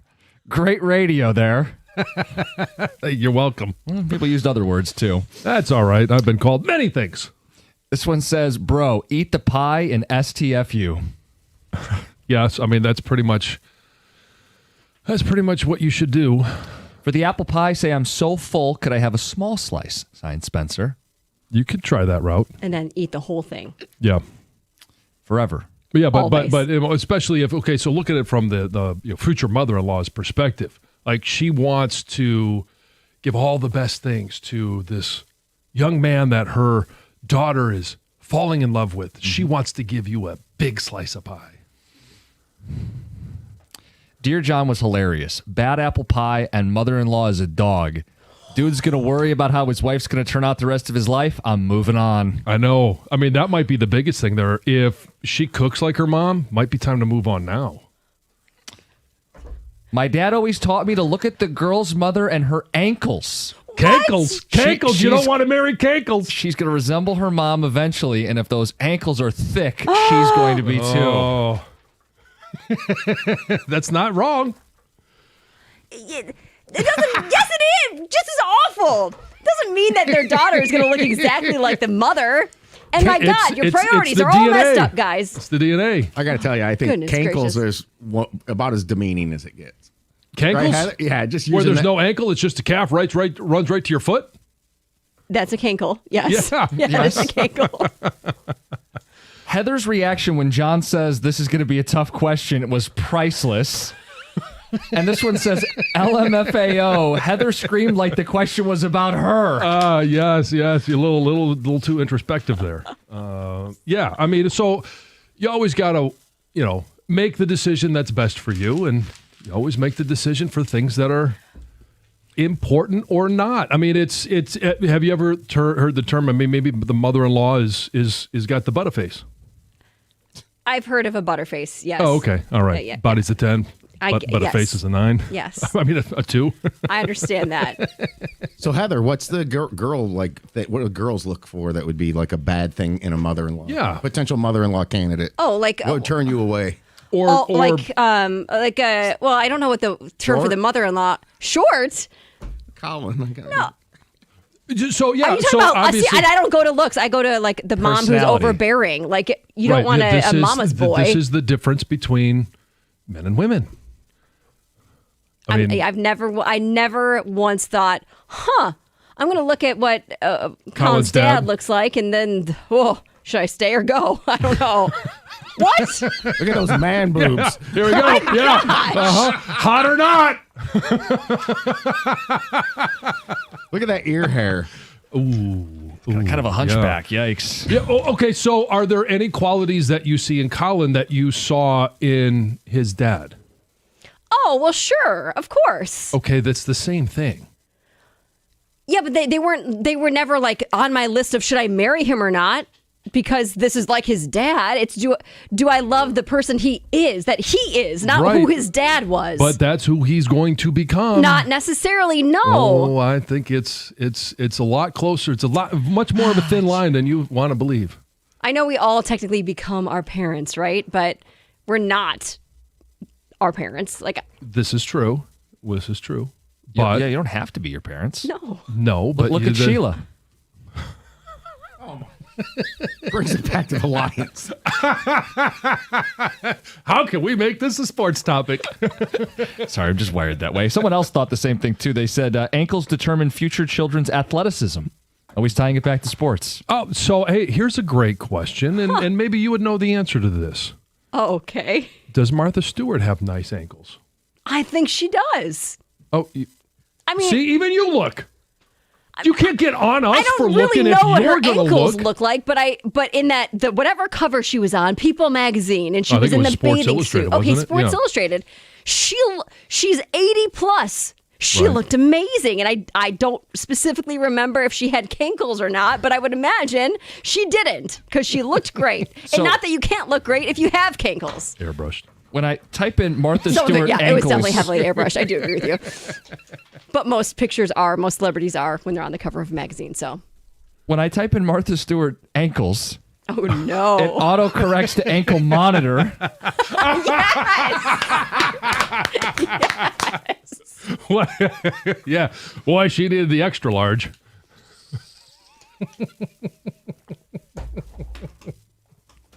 She doesn't have big ankles, you guys. I have no idea. I have no. That's why. Are you going to Google it now? Yeah, not Here's ankle, a photo but of her at 78. I don't know how old she is now, but those are her ankles. She's got great legs. Well, she got that one. That one's covered up. She got a wrap on it for a reason. On your She left. has one ankle? yeah. Is that Yeah. what you're saying? Hide the one. What? It's just a little unbalanced. Anyway, I did say we had other texts. We were talking college football earlier in the hour. We got Michael, who's been waiting on hold. Oh, she does have great ankles. She's got good legs. Does she? This is her Sports Illustrated. Shin, ankle, foot. Looks great. Yeah, but okay. So I'll go It full do. does! Yeah. Okay. What? And how old is she? You got to 80? see her thighs. You were talking about cankles. Michael. We didn't talk about thighs. We talked about Martha Stewart's Michael, save us. thighs. Well, you ever save you? I do have nice ankles to be 71. All right. There you go. Wearing shorts all year. And yeah, make sure I keep them with lotion. That's the only thing to get kind of ashy, during the summer. So just to let you guys know that I do. you. But no, okay, you know what? This is the thing that kind of touched me this morning. I used to play in college. I'm 71 years old. So, of course, during that time, we barely had money. And everybody wasn't on a 4-year scholarship. And I was glad that you mentioned that. Because sometimes, announcers think, okay, these guys get money now, but I couldn't go to the coach and say, hey, coach, you know what? I'm a little short this week. Is it okay if I work a couple of days, then study, and then make it to practice? I still had to perform at a very high level, whether I was getting paid or not. And it was a shame that you had players that were great players at U of M, that didn't have any money. But you're looking at a coach that's making $20 million a year, and you guys will say, well, you know what? It's okay. I wish I could have made $20 million. Right. Sure, me too. Let's think about it. They still got to perform at a high level. Whether you're getting the money or not, I don't see anything when Alabama won all those championships with Michigan. I'm a big Bo Schembechler fan, trust me. When he won, I didn't see anything on that say, well, they won at a high level because they didn't get paid.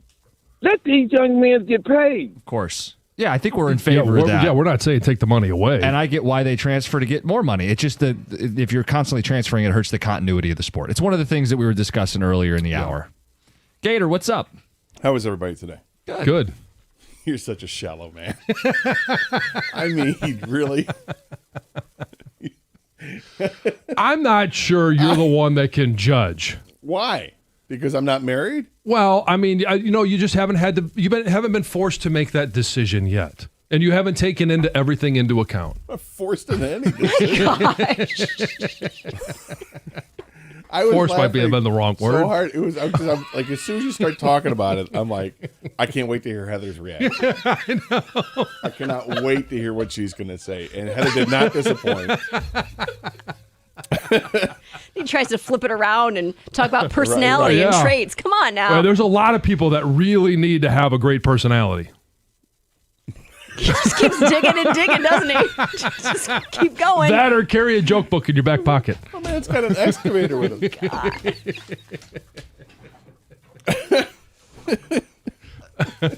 We got to wrap. You guys are coming up next. Karsch, Anderson, they'll have their full presentation next. Stay tuned. It's 97.1.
Doug Karsh, Scott Anderson,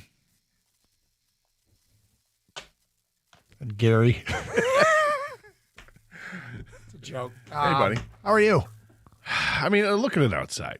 Yeah. It's just blah. Yeah, it's gray. gloomy. I mean, yeah, it's I gray, think but that's the biggest. with a hint of mist. Yeah. Yep. It's okay. It's get over it. Nothing going on last night. No Red Wings, no Pistons. There was Michigan basketball and there was Maction, and I tuned into the one Maction game because I want to see the meat raffle. Yeah, did they do? I tuned in. They apparently did do the meat raffle. Probably way too late. I tuned in the fourth quarter for that game. Yeah, all the meat raffle was done by the end of the third quarter. Did you see it? I did not see any evidence of the meat raffle, but part of the problem was I was switching. It wasn't the CMU game, and Central Michigan was playing Kent on ESPN in front of several fans, and so I spent most of my time watching that after the Michigan Middle Tennessee game was done. It's really disappointing because the meat raffle we discussed yesterday was going to be at the end of the third quarter between Buffalo and Miami of Ohio. No, there were 10 different drawings through three quarters. Oh, I thought they weren't doing it until the third quarter. No, it was every TV timeout through the first three quarters. There was a meat raffle. You were raffling off meat. There was meat to be had, yeah. Pounds of hot dogs, pounds of hamburgers, pounds of chicken breast. This actually goes into the bucket. I always prepare just in case there's going to be a lopsided score, which doesn't happen in Michigan games. And I've got time to kill. I will bring up the meat raffle with John on the broadcast Saturday. But as we know, Michigan seems to be allergic to running away and hiding. They make sure everybody stays in the game and keeps you fully engaged right to the end. But just in case, we might get to talk about the meat raffle at the Buffalo Miami of Ohio game last night. Anyway, no, there wasn't a lot on last night. There is more to watch tonight. But have you seen this Detroit Lions injury report? Yes, I have. Would it be easier just to list the players who aren't injured? It might be, or at least guys that weren't on the report. Yeah. I mean, some of those guys were full participants in practice, but still, there's like the entire offensive line, with the exception of, was there I guess with the exception of Awasika, the entire secondary. Yep. Decker did not practice. Penei Sewell did not practice. Graham Glasgow was limited in practice. Tate Ratledge was limited in practice. So, this is why you need a practice squad. Yes. It's just to run plays in practice. Now, I don't know if this is typically a plan. I don't think it is typically a plan, but I believe yesterday was just a walkthrough. Could they only even do a walkthrough because of all the guys who were out? I don't know. I hope it was more than a walkthrough, because there's one thing from the injury report that I like. Miles Frazier, full practice. Yes. And look, they're searching for answers. We've probably gotten to the time of this season where any concerns aren't like one and dones. They're like, okay, this is a legitimate concern. And they're playing this game on Sunday against the Giants that feels like the only potential energy. Do you remember the term potential energy for versus physics? Kinetic energy? Yeah, kinetic energy was actual something happening. And I remember potential energy was like a rock sitting on top of the hill. A big boulder on top of a hill. Kinetic was when you push the rock. Yeah, it is potential energy. And when you push the rock and it starts to roll down the hill, that is kinetic energy. If we retained anything from high school physics, Mr. Eisenberg would be very proud that I remember this. Don't get me started on inertia. Yeah, that's for another day. When a car stops. The only potential energy I feel like for this Lions-Giants game is negative. And what I mean by that is, if they win the game, it doesn't change opinions. It doesn't move the needle. It is expected. If they lose the game, it moves the needle. If they lose the game, they'll be full on panic. And I'm not saying there's nothing to be gained by this. They have to win the game. There's games on this schedule the rest of the way that if they don't win, they get themselves in trouble. This is one of them. It sounds like a threat, and I don't mean it that way. I think the Lions are a very good football team, but if they lose this game is where you start to go, well, now they're getting behind the eight ball and getting to the point where the people that love to talk about, and there are some of you out there that like to tell us how they're not going to make the playoffs, your case starts to build. if they don't win this game. And that's why I hate I don't like to sound negative about this, but it does feel like the only potential energy is negative. Well, I would disagree a little bit on that because I think there'll be a big sigh of relief if the offense shows up like you expect them to. If they, run for 175 yards in the game, if Goff is back to throwing 75% completion percentage, if the defense is as good as we think it is, and they shut down the Giants' offense. I don't care if it's Jameis Winston or if it's Jackson Dart because he's back at practice apparently. I don't care if the defense shows up. I think all those are positive things. And let's say that that someone like Miles Frazier does play. Yeah, that you don't expect, and he looks good. I think that's also something that you could. It's more, I guess, a breathing a sigh of relief and like, okay, all right, that's okay. Well, what we saw last week was different circumstances, different team. You're supposed to go out and beat the Giants. At least that's what fans are expecting. You're supposed to go do that. This is not, the Giants are a damaged team. They changed coaches. Their key players have been hurt. This is a different. Okay, take care of that business. And to your point, you're right. If they don't, then it's going to be sheer panic as you get ready for the Packers on short rest. But I think that there are some good things you can take away if they not just handle it, but like handle it the way you want them to. Yeah, I mean, there's things that they can do that'll make us all feel better when they look like themselves. But this is part of what it's like to be a good football team with good players, good coaching, and big expectations. There are games on the schedule that you are supposed to win, and this is one of them. And there's not a whole ton of games on the schedule that on this particular Detroit Lions schedule, there's not a whole ton of them that are like this. And I mean, they kind of already lost one to Minnesota. In fact, that Minnesota game, it would feel a lot better being 7-3 than 6-4. We all know that. But yeah, that they kind of lost one of these, and losing another one would be. Well, Minnesota is not a bad team. I think Minnesota is. They're trying to figure things out with the quarterback, but all the players around it are pretty good. They've got some good players. Yeah, they are. But, I mean, let's face it. That was a game they should have won. On paper, at home against Minnesota, they should win that game. Yeah, Minnesota's going to finish last in this division. Take that away. But they're not as bad as the Giants. This Giants team. Giants are not. No, Giants are in trouble. But, the term must win gets thrown around, and I don't see it that way necessarily. Do you see it as can't lose? It feels like a must not lose. Like, I don't, Can you imagine what our shows are going to be like next week if they lose this game? I'd rather not. I don't want to, put that in my headspace at this point. Yeah. Don't want to. You don't want to put that out there? Don't you put that out there, Ricky Bobby? Don't put that on me. Don't you do that. Yeah. I don't want to give that one oxygen. Let's just hope they take care of business. But in the NFL. They should take care of business, right? Yep. We'll see what the injury report reveals today and tomorrow, getting ready for this. But I think it'll be interesting to see how they do handle the pileup of injuries here because of the short week. It's one thing if you just have this game and then a full week off and before the next game. And it's not off, obviously you're practicing. It's another when you've got another game on Thanksgiving Day. And we know it not only is it just, it's Thursday. It's not Thursday night. It's Thursday afternoon. And it's not just Thursday afternoon. It's Thanksgiving and everything comes with all the distractions that come with people coming in from out of town, friends coming in from out of town. You're being pushed and pulled in different directions. It's got to be a very distracting weekend for the players.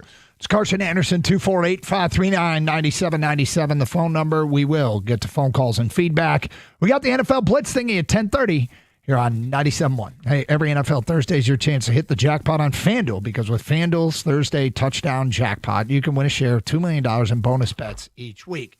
So get in on this Thursday action. All you have to do is place an anytime touchdown score bet. And if your guy scores a touchdown, the first or last TD of the game, you'll win your bet, but you'll also win a share of all those bonus bets. Just visit FanDuel.com/Doug to take your shot at that jackpot. That's FanDuel.com/Doug for your chance to win a share of $2 million in bonus bets. I think I got James Cook this week. James Cook for the anytime touchdown. Play your game with FanDuel, the official sports betting partner of the NFL. Must be 21 years of age or older and present in Michigan. The opt-in is required. Do not forget to do that. Must apply profit boost token on select market. Prize pool to be split evenly amongst all eligible participants. Made the correct first or last TD pick. Bonus issued as non-withdrawable bonus bets, which expire 7 days after receipt. Restrictions apply. See terms at sportsbook.fando.com. Gambling problem? Call 1-800-GAMBLER.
Doug Harsh, Scott Anderson, 97.1. So here we go.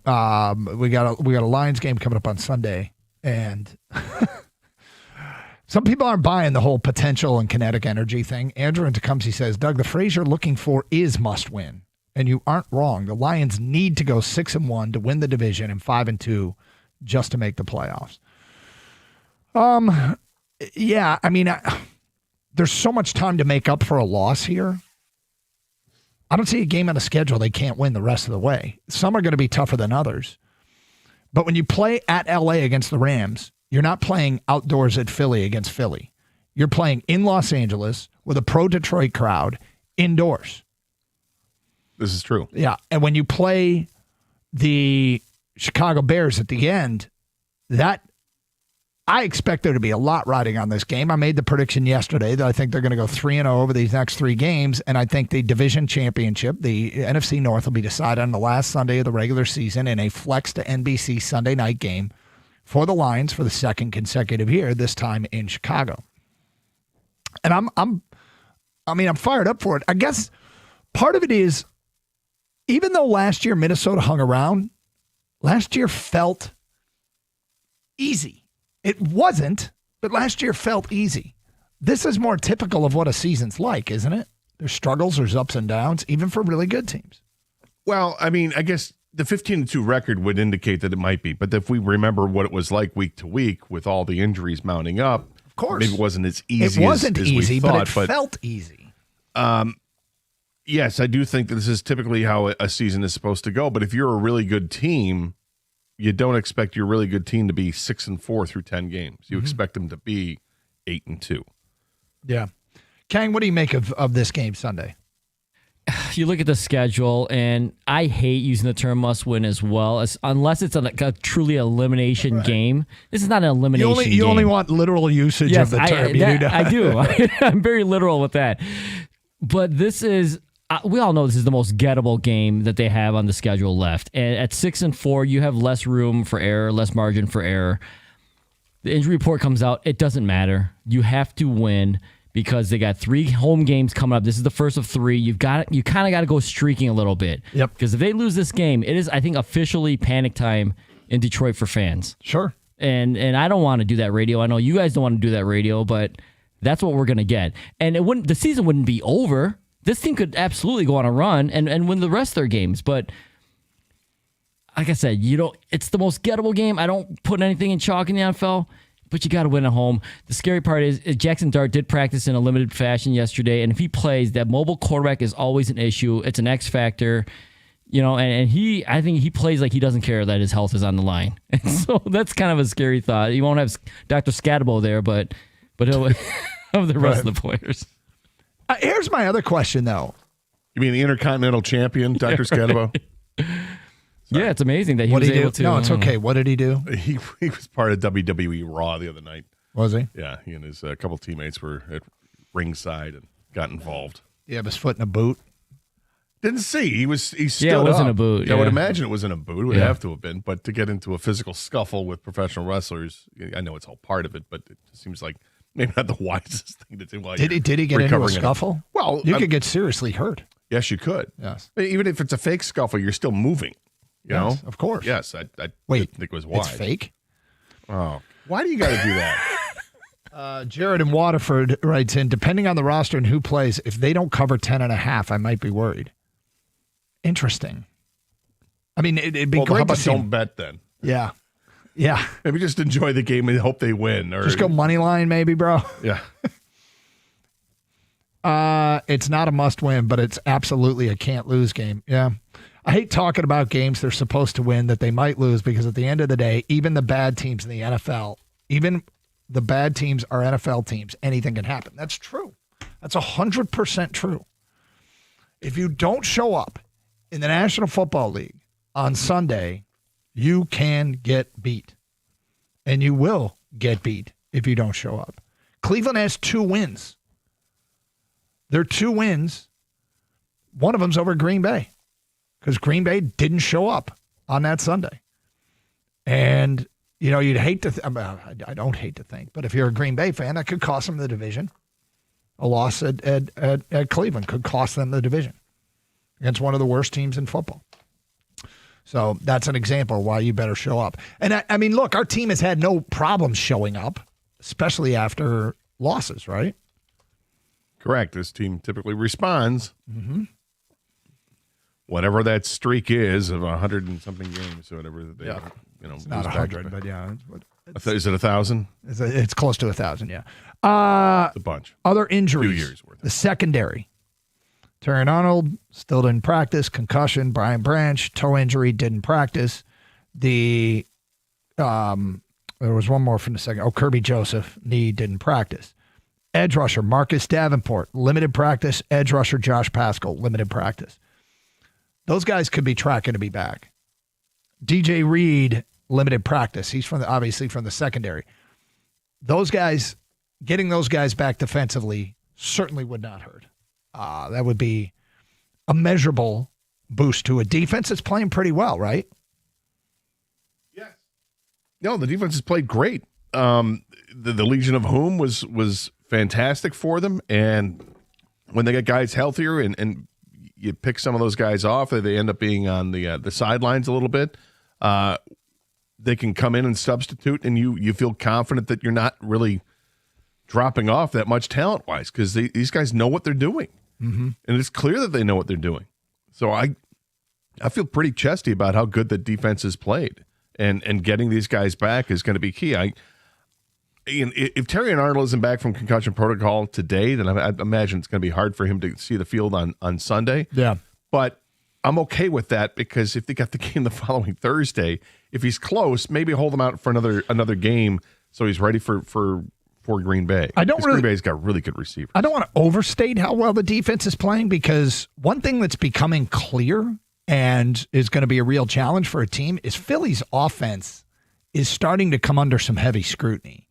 And, they were talking about them this morning, and yeah, the Lions held them to 16 points, but it doesn't feel like they're holding down a juggernaut. If Philly, better than Detroit right now, but their offense, they've taken care of the NFC North, scoring 26 points in the process. They did put up 38 against this Giants team that the Lions will face on Sunday. So, and hopefully the Lions defense can swing a hammer and not give up much to this Giants team. From Scott, if you want to be a NFC heavyweight in 2025, you got to win this damn game. Yep. The Lions are a totally fake team. Okay, who's this from? They didn't sign it. Lions are a totally fake team. Seriously, tell me otherwise. They beat up on bad teams. Beat up on bad teams in the good teams. Seriously, tell me otherwise. Okay, I think there's a period there. They beat up on bad teams. It's not the good teams. I don't know. They can't do it. I don't want to hear how they beat Tampa, who don't have any wide receivers, or Baltimore. What about Chicago? You want to hear about Chicago? Chicago's a first-place team. Lions are 2-1 against first-place teams. They played 3 first-place teams. They're 2-1. Don't talk to me about Tampa. Well, if you take away their don't wins talk over... to me about Tampa. Don't argue a good point in your argument. Don't do that. I'm going to take away any ammunition you have for this debate, and now you debate. But don't use anything that supports... Use that. Don't use things that would support your facts. Yeah, look, I a totally fake team, huh? I don't... if you were to say a totally fake team, I don't think the Lions would be the team that I would use for that argument. Would it be the Chargers? Or there are other teams I think, and I guess he's not just saying this is the only one, but if you look at each team individually, can you understand why the Lions are 6-4? They're going through some adversity here. Yeah. There's a shock to the system again for the second straight year with big time injuries. And hopefully they're coming through it way earlier this year than what they did last year. Because those were season-ending injuries last year. Mm-hmm. And by definition, Doug, those guys weren't coming back during the season. Well done. Thank you. If you want to make an argument, you know what the winning percentage of New England's opponents is this year combined? I was going to another team. I was going to say, is that a fake team? 368. Okay, Detroit's winning percentage of their opponents is 509. New England has played, by definition, the easiest schedule in the National Football League. The Lions schedule, they're over 500. For what it's worth, fake team guy. But there you go. Straight ahead, NFL Blitz thingy here on Carson Anderson on 97.1.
I still can't. I mean, I can't. Somebody called them a fake team. Lions are a fake team. We'll revisit that coming up. It's time for the NFL Blitz thingy.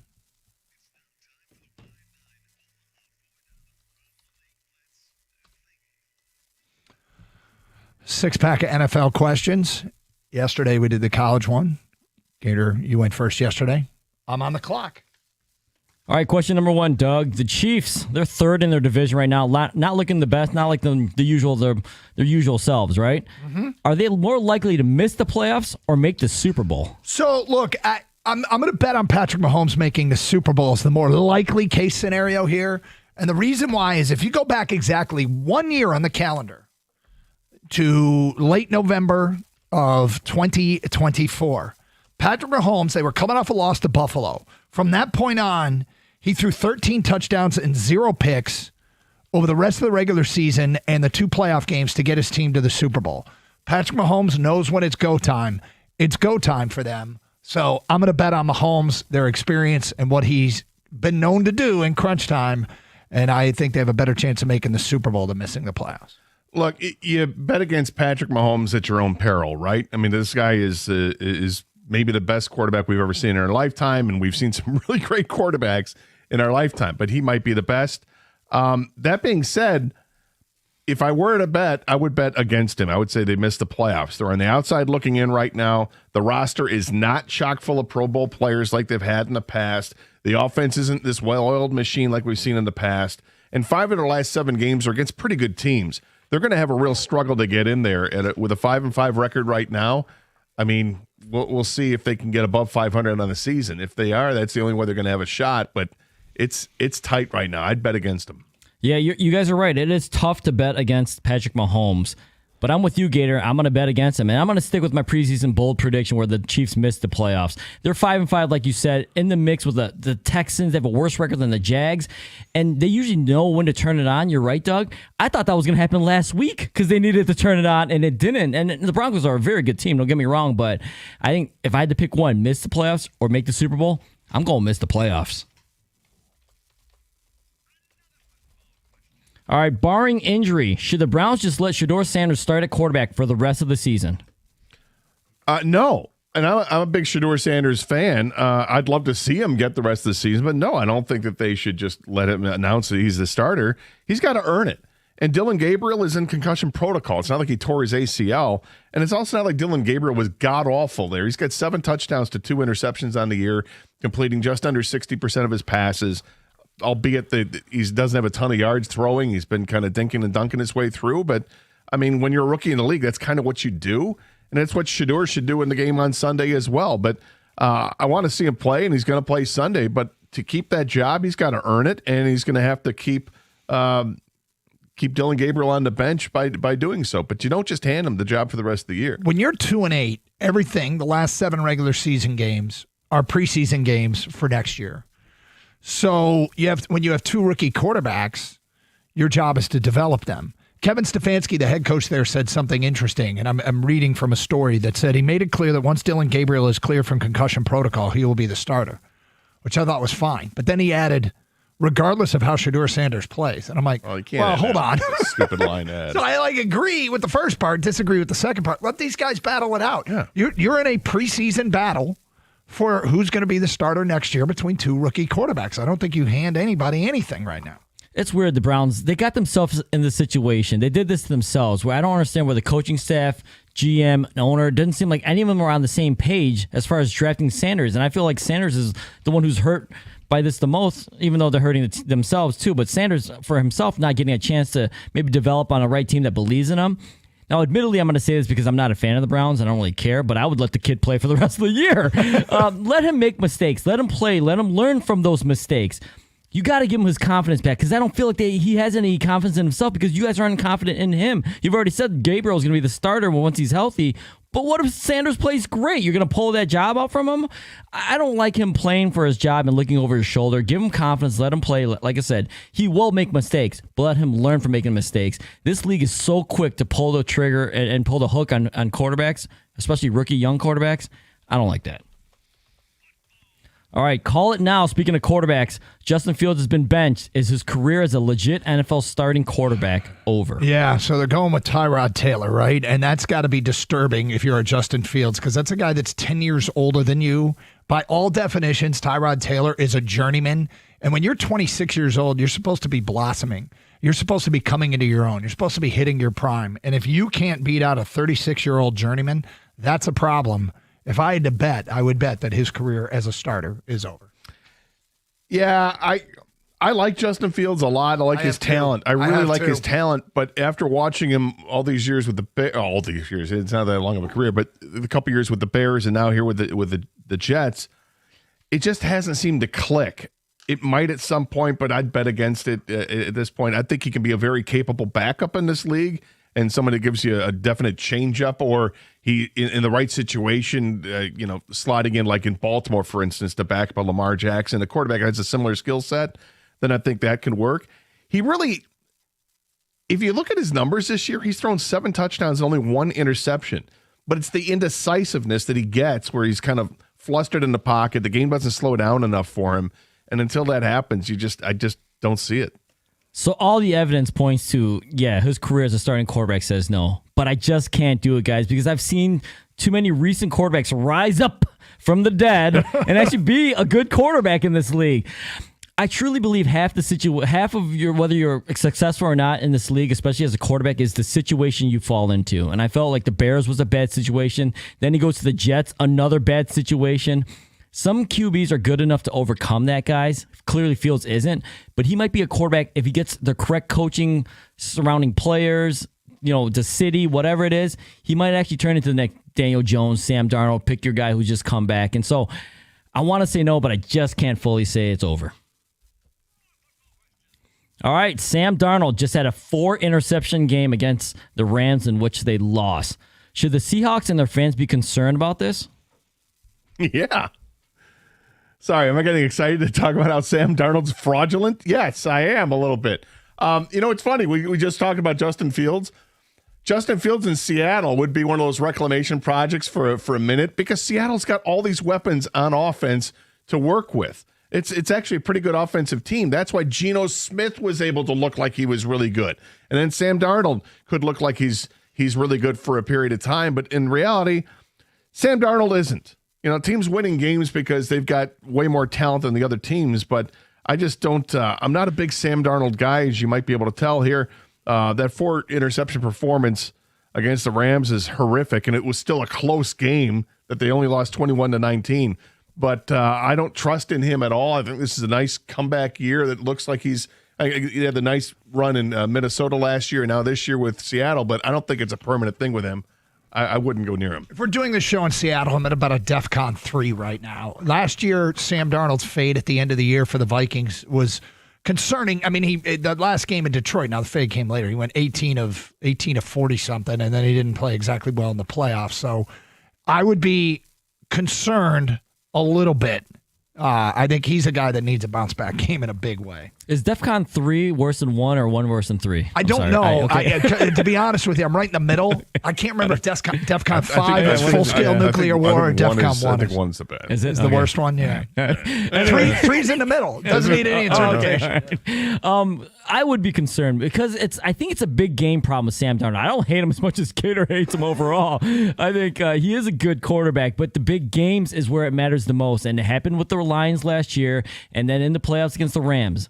His 3 losses this year against San Francisco, the Bucs, and the Rams. 3 big games that he lost. Like, he needs to come through in a big moment in a big game. Or else it's just, I don't know what he is. Think about it. They lost 4 games total last year when he was the starting quarterback. 2 against the Rams and 2 against the Lions. And now this year he's lost his game against the Rams. He's got a Ram problem. All right, speaking of quarterbacks still, Bengals, their quarterback, remember him, Joe Burrow, full participant in practice yesterday. Is this really happening? Should the Bengals even bother trying to play him for the rest of the season? Yeah, I think they should. There's good news and bad news if you're the Bengals. The good news and bad news part is that the next 4 games are all against teams in front of you in the playoff standings, which means it's a hard schedule. That means you can reel those teams in if you take care of business. And remember, that team got hot last year. They got hot too late. They won their last 5 and just missed out on the playoffs. Now they're going to have to get hot and win their last 7, most likely. But I think if you've got a shot and he's healthy and the doctors clear him, yeah, I'd start him. Yeah, I would not this week. I mean, they are 3-7. He literally just got back to practice. This is an injury that is not one that you're like, oh, he's 100%. I feel this is one that's going to linger for a bit and could linger for the rest of his career. It has ended careers. I'm not wishing that on Joe Burrow. I'm a huge Joe Burrow fan, but I wouldn't play him this week. Stay on the sidelines for a bit. You just got back from practice, so recognize that totally torpedo the chances for Cincinnati to make the playoffs. But those chances, I think, were torpedoed weeks ago when he got injured in the first place. Yeah, I hear what you're saying, man. You don't want to cost him his career because that affects your franchise as a whole. But the whole reason you tried to get Joe Flacco and stay afloat and maybe didn't trade Trey Henderson was to make the playoffs. Now, they may have a huge outside shot, but it's still a shot. This is why you have all those weapons. This is why the division, it's very gettable, too. Doug already laid out the schedule in front of them. They have to literally pretty much win out to have a shot here. But if he's healthy and he practiced fully yesterday, I say go for it.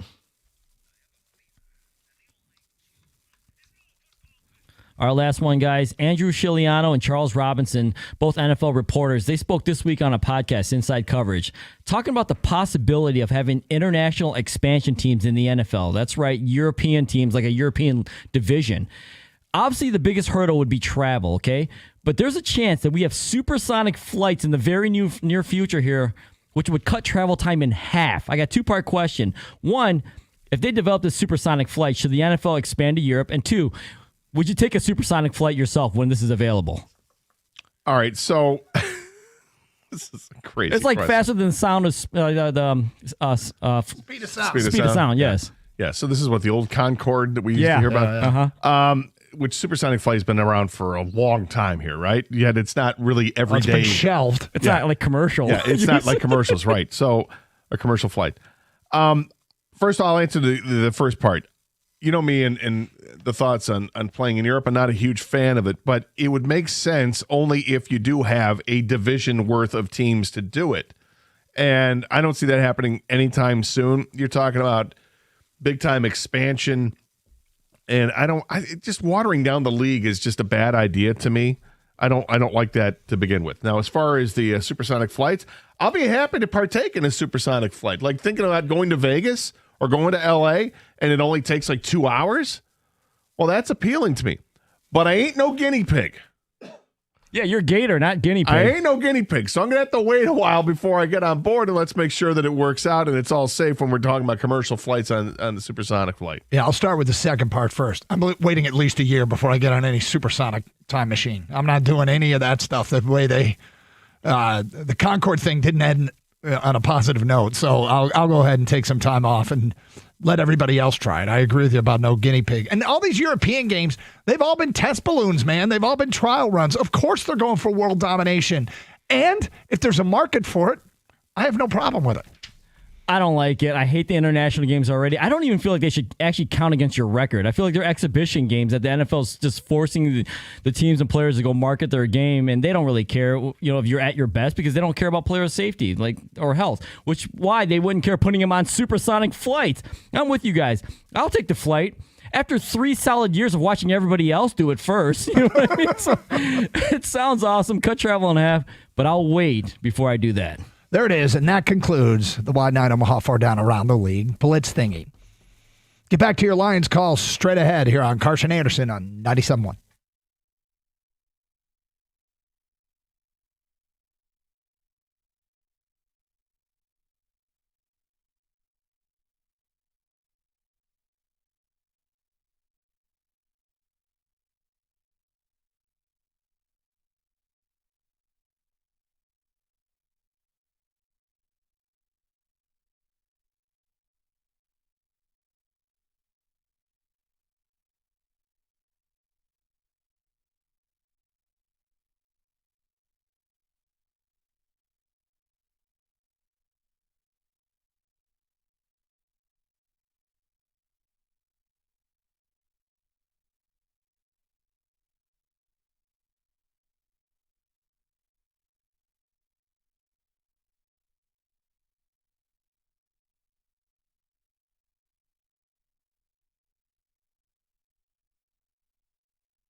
The Lions are totally a fake team, wrote an unnamed texter. Seriously, tell me otherwise. They beat up on bad teams, not the good teams. They can't do it. I don't want to hear how they beat Tampa, who didn't have wide receivers, or Baltimore.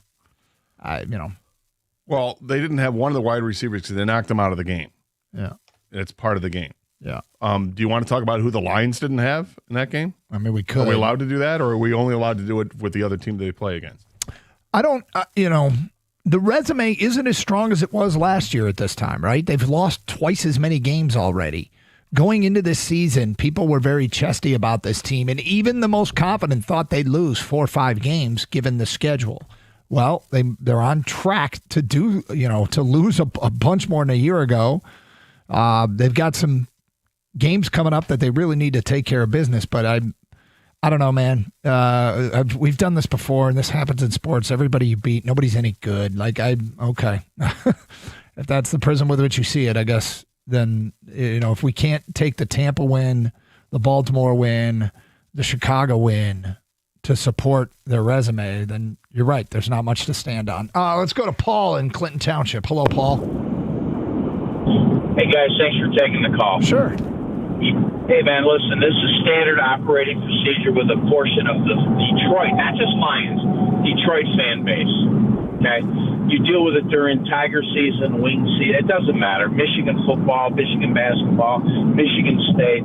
There's a certain portion that are just, they deal from a negative, an uber negative, standpoint. And there's nothing you can do. None of those people will say anything. The only thing you can do is win. Because then, of course, they go away. You don't hear from them until the next loss. And that's literally just how it goes. But, yeah, right now, they want to tell you that the games you won mean nothing. The games you lost mean everything, right? So go back 2 years ago to the year that we went to the conference championship and Frisco on the ropes. If you go back to, I'm going to guess, the day that you were on the air after getting beat on Thanksgiving Day by the Packers, they were probably telling you, there's no shot. Right. This team sucks. They can't win anything. They're pretend. It is what it is. In the end, the team has to produce, though. Okay? Yeah, no, they do. And that's the thing. Let's be clear on something. Nobody is, including us, or should be satisfied until they win it all. Understood. That is what the goal is, and that is what this team needs to do to get the ultimate pat on the back and stamp of approval. And we expect it as well. But that doesn't mean it's going to be easy. And there's plenty of teams that have won Super Bowls that we researched this, that during the season lost regular season games. There's plenty of them that have done so. And Paul, but it's a very safe place to be to say they're not going to win it all because you get the feel. Listen, you 100%, and it's also easy when you disappear after. Okay, it's not just you guys. It's on social media. It's everywhere. The hater is out there, and he is strong, and he is definitely pounding the team during the tough parts and the losing. When they start winning, they flat out disappear. They don't say anything. They don't cheer for the team. That's nothing. And then as soon as they lose again, they're right back. It's pretty consistent. And listen, it is what it is. It's on the team to win and shut that part of the fan base up. Until they do it, ultimately, they're going to have a voice. That's it. Paul, thank you for the phone call. 248-539-9797. Look, it's been an uneven season. It's been a season where they have a lot of proving to do. I love the way this organization, this team responds to adversity. They got a long track record of responding to adversity. It is time to start stacking some wins, though. I don't want to lower the bar. It's time to start stacking some wins. It is. And when you started off 6-4, and I think if we were to go back and look at the schedule before the year began, we do the whole schedule game. I don't think they're terribly far off from where we were, because I think they got off to a better start than we expected through the first 4 or 5 games. So are they on schedule? They might be on schedule, and it's not going to be easy. Of course it's not. You've got the Packers are a good team. The division's tough. we've always known the division. The division was tough last year, you know, and it only gets tougher because now the Bears have actually shown more than a pulse. They actually lead the division despite the fact that they give up 52 points in week 2 to the Lions. That spurred them on. Now they're in the tops in the division, and that's just the division, let alone the other games they have outside the division. It's not going to be easy, but this is definitely a playoff team. The question is, can they put together and stack together enough wins where all of a sudden, hey, they're back on top of the division, and see what happens with Philadelphia. There's some infighting going on with Philadelphia, despite the fact that they're really good, but that's what Philly's good for. We know they're a really good football team. I don't think the Lions are going to be necessarily challenging for the top spot in the NFC when it comes to seeding. But if this team is healthy going into the playoffs, I wouldn't bet against the Lions. Unnamed texter writes in, why are people surprised that some don't believe the Lions are going to make the playoffs? They have been up and down the last 5 weeks, going 2-3. That is not how playoff teams play. I guess it's zooming out and looking at really the last 3 calendar years of Lions football. Yeah, they're like we said, they're uneven, acknowledged, but there's way more good than bad. The roster is still filled with talented players. They have some different challenges this year for sure. But yeah, I have faith that this team puts together and starts stacking wins. I'm going to say it again. Think they win the next 3 at home. They'll be favored in all those games. It's not like this is something I've said that's crazy. Ooh. You think they're going to cover? You think they're going to win games they're favored in? This is not a bold-ass prediction, is it? No. I think anytime you're winning 3 games in the NFL in a row, yeah. I don't think that's the easiest thing to do. So he's a bold-ass. Maybe it's not bold-ass, but it's stronger than just going with, I mean, I guess technically it is going with chalk, but sometimes going with chalk, it ain't easy. Gentlemen, the Lions are going to handle the Giants with ease. That's what they do against bad teams. I'm not going to change the fact that we have major issues on the offensive line. Missing Sam Laporta, not getting Montgomery involved enough. Thanksgiving will be a do-or-die game for me. Thanksgiving looms large. Thanksgiving, look, if they win these 2 games in 4 days, they win Sunday and Thursday, it'll feel like they're right back on track, won't it? Right back on track. It will, with another big game coming up the following week against Dallas, because I think Dallas is ready to make their charge right now. It seems like they want to. They feel rejuvenated. They're rallying around themselves as a team because of their fallen teammate. That's a big part of it. It's an emotional ride for them right now. They want to win for him, and the additions they made at the trade deadline are not small. They're really big, and they've got some offensive talent on that team too. They can score points, and they score them in bunches. Dallas is a tricky team. And this one, and I'm glad they sent this in. Last year was not easy from the standpoint that every week they were competing with Minnesota for the best record, as well as winning the division and getting the number 1 seed in the NFC. As I recall, it went all the way down to the last week. There's no question it wasn't easy. And as soon as I said it, I'm like, I probably need to walk that one back a little bit. It felt easy. They went 15-2. They had challenges along the way. There were injured players. They were being pushed by the Vikings. It wasn't easy. It just felt easy when you're winning that much. But you're right. It's probably not even worth debating, so I probably should have never said it. It's Carson Anderson. All right, coming up.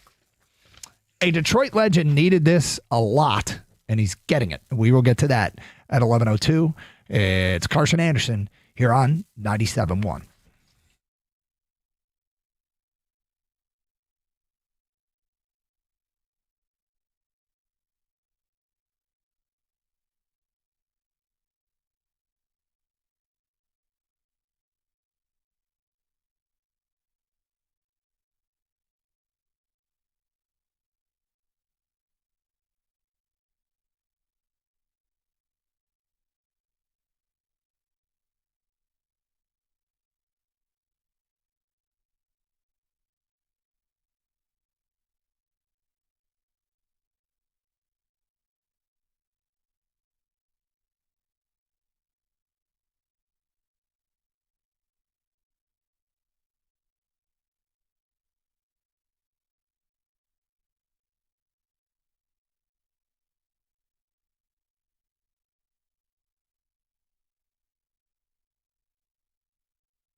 Brought to you by the Sam Bernstein Law Firm. The Red Wings have won 3 of their last 4 games. They'll try to make it 4 or 5 tonight when they take on the Islanders at Little Caesars Arena. Hear the 7 o'clock puck drop right here on 97.1.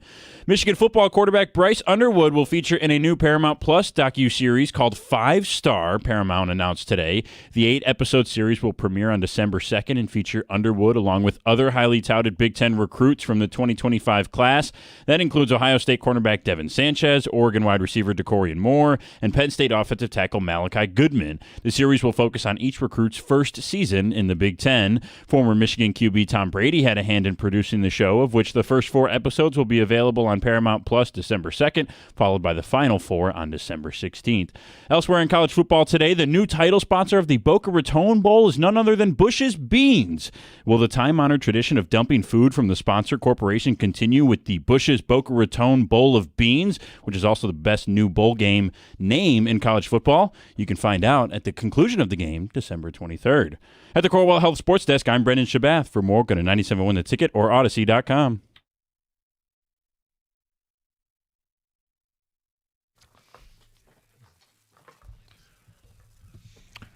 So it's just Bush's Beans. It's not necessarily. It's like Bush's has a whole line of different bean products, whether it's black beans, kidney beans, garbanzo beans, or baked beans. We know they have a whole mess load of different kinds of baked beans. So this brings about an interesting question. If you're going to dump the winning coach with a bucket of beans, which beans are the best beans to be dunked with? Finish the sentence, Scott. I think if I'm going to get dumped with beans, what beans do I want to be dumped with? Well, what do you want to be dumped with versus what the people want? This is clearly for the people. If we're dumping beans on a head coach, I think it has to be baked. Everybody associates Bush's, at least in my opinion, with Bush's baked beans. We also continue the alliteration of the Boca Raton Bowl, sponsored by Bush's Beans. With I like baked. that. I like that. That's so I am telling the head coaches and those in college football, say yes to beans and make sure they're baked. Roll that beautiful bean footage. Doesn't basically we just now have the fart bowl? No. That doesn't roll off the tongue as well. Fiber. The fiber bowl? The beans are fiber. Plus, you can get the dog there, too, which would be great. Love the dog. What's the saying? Beans, they're good for your heart. The more you eat, the more you fart. The more you fart, the better you feel. So eat beans with every meal. Yes, that's the old saying. There it is. What dog? There's a dog. It's like a spokesman for baked beans. Roll that beautiful bean footage, and they have the dog. It's like a golden retriever. Yeah, it looks like Air I've never Bud. seen this. Yeah. I've never seen this. Is he on the can? I don't think so. I don't think he's on a can. No. But when I No, because otherwise people would think it's dog food. Right. And baked beans are not dog food. Marketing department did their good job on that one. Quick, are you going to eat that? Baked beans? Yes.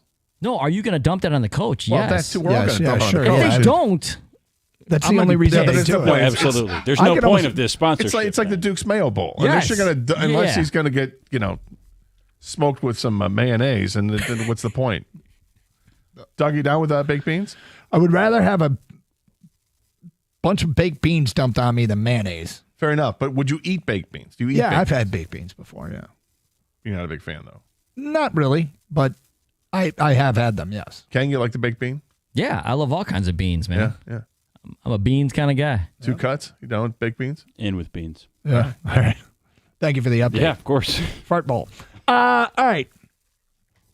Scott, look, the start for the Red Wings, Steve Yzerman needed this. He is a Detroit legend. He had come under heavy scrutiny.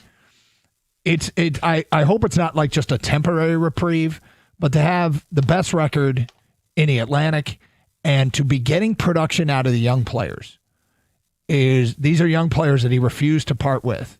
But and I don't know how much Emmett Fenning was on people's radar, but Axel Sandin Pellica was, and he looks like he belongs. Now you get Nate Danielson coming up, and he had a really, really good game the other night. I'm glad this is happening because he's not out of the woods yet. Don't get me wrong. It's just a good start, and Steve Yzerman needed it, and I'm glad to see it. And they're back in action tonight, and I hope they can continue this so that we can move beyond the sort of. I felt like Detroit had moved into a default position that he wasn't going to get it done here, and maybe we can see a light at the end of the tunnel here with Steve, huh? Yeah, I hope so. I mean, I think this is what they envision. It's not just the the three rookies that are playing now. It's having guys that are also still young in their careers that are performing. Edvinson taking another big step this year. Now he's on the top line. He's playing, over 21 minutes a game. It's watching Marco Kasper get out there and earn his 15 minutes a game that he has, even though he's only got 3 goals on the season in the 20 games, and that's it for his point total as well. Mm-hmm. He is still making his presence felt, and seeing that guy on a regular shift, that also adds to it because these are the guys. This is that young core that he was trying to develop, and you're getting that mix along with a veteran-laden top couple of lines there. So I like to see how this team is coming together, but they're 25% of the way through the season, but they're way ahead of their pace last year, and they got off to a horrible start last year. And people were like, when are they going to move on from the coach? And they finally did in December of last year. So having Todd McCullough here all off-season into training camp and now starting the season, this team is getting used to what it means to play for Todd McClellan, and that includes these 3 rookies that get their first chance at professional hockey is with Todd McClellan, and there are high standards. Call your shot right now. Is this a playoff team? Yes. The problem is, and I'm feeling very good about them. They're just a bad week away from being out of the playoffs. Like the team, it's early in the season. It's so early in the season, yeah. and it looks great to see the Red Wing logo atop the standings in the Eastern Conference, but still, it's a lot of well, they're not the best record in the East, the best record in the Atlantic, but the way the first team out of the playoffs has 22 points. That's Ottawa. Detroit has 25 points. Well, I mean, here's where it kind of shows up how inconsistent this team is. Mm-hmm. Even though they are tops in the Atlantic Division of the Eastern Conference with 25 points, their goal differential is 0. The Red Wings' goal differential is straight up is 0. So when you look up and down and you see the plus minus stats for the players, and it's interesting stat. It's not a great stat to look at, but it's an interesting stat to look at. The plus minus stats for this team, there aren't many plus players on this team. Yeah, if I'm correct, Sandin Pellikka is not very good. No, he looks like he belongs. Don't get me wrong. Yeah, right, but he's -8. And so is Marco Kasper. These are 2 young guys that are -8. Patrick Kane is -7. On the other end of that spectrum, though, you do have Dylan Larkin, who's at +9, and Lucas Raymond are at +6. Those are the 2 best players on the team, and they're playing like it. But by and large, this team is still a tad inconsistent, which we've seen. Like to see that smooth out over the course of the next 20 games and see where they're at in 20 more. Are they going to get 25 more points in the next 20 games? That's a good start. Keep going that path. Hopefully, it's even more than that. Gibson in net tonight. Is that correct? That's correct. Yeah. How do you feel about the goaltending? Talbot's been a lot better lately. So to see Gibson in net, we'll see how he acclimates himself. His last time out was not good against Buffalo. They had that great start, and then he gives up 5 goals.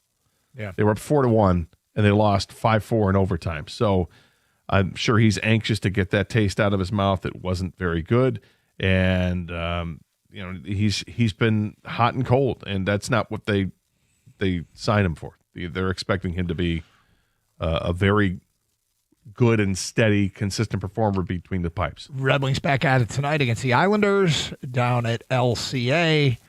Meanwhile, Pistons don't play until Saturday. I don't like that. I mean, they need the rest. Don't get me wrong, but I want to watch them play. They definitely need the rest. We'll talk some Pistons in the noon hour. Have the latest on Tarek Skubal, including a former GM coming up with trade proposals for Detroit. We have pondered them. We've looked at them. We'll tell you if there are any takers at 11:30 here on Carson Anderson on 97.1. Look, I know you see them. The red, white, and blue trucks, they are everywhere, and they're there for a reason. They're helping people. So do you know if your furnace or your boiler are ready to fight against the crisp fall air? Well, that's where the team of Birmingham Plumbing, Heating, and Cooling would come in, because they're going to help you stay warm this fall with the most up-to-date and efficient equipment on the market. But don't just take my word for it. Check out their A+ rating that they get from the Better Business Bureau, or some of the 5-star reviews on Google. So whether it's your furnace, your water heater, a boiler, or water filtration, schedule an appointment online at birminghamplumbingco.com. Birmingham Plumbing, Heating, and Cooling, Metro Detroit, boiler experts.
You had a great question on your show sheet. What's better in our state right now, college basketball or college hockey? Right? Yep. King. I'll just state then. We'll quickly hit it and move on. College hockey. Yeah, I agree. College hockey, basketball with Michigan State, they're both really good this year. So this is going to be fun. But you mix in Western. For the hockey. Tips the scales to college puck. But you said puck. I did say puck. You ready for the big old tub of pretzels? I'm always ready.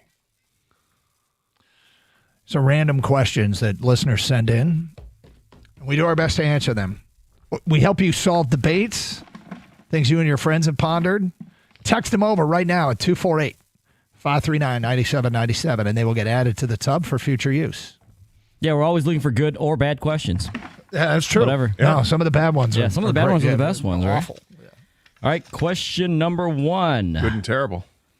Do you like your chicken tenders sauced or dry to dip?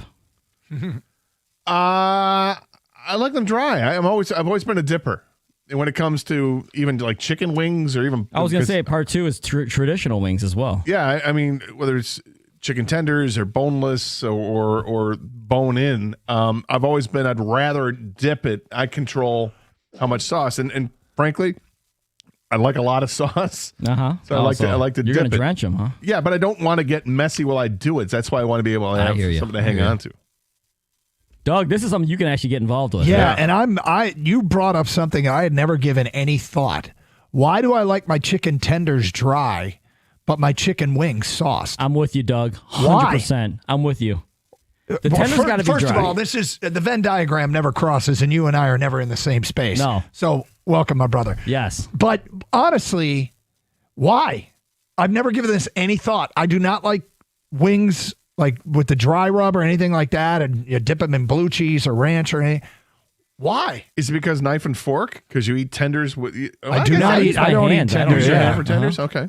I'm with you, Doug. I don't know why. I don't know if there's any rhyme or reason, but definitely with traditional wings, I like if it's like garlic parm or Asian zing. I want them sauced up And in they're the bowl, and they're messy. then, Gator doesn't like to mess. They are messy. No, but traditional like that. But tenders, dry. Give me the sauce on the side. I'm with you, Doug. That's Wow, bizarre. That is bizarre. But I've never Bizarre. realized that there is a difference, and there's definitely a difference, and there's a right way and a wrong way. And the right way is my tenders are dry, my wings are sauced. Huh. It's curious. I don't know You've been what's eating going chicken on. for a long time, too. I Doug, have, okay? yeah. I'm a This is not your veteran. first foray. Yeah. That's All all right. you eat sometimes. Next question. Deep thinker. Am I? Well, you are now. Yeah. He's gonna home. Is he gonna be obsessed or bothered by I this? think he's going to be obsessed now. That's a new segment. I think I might be obsessed. Mind blown. What is the most overrated and underrated international cuisine? International cuisine. Overrated, underrated.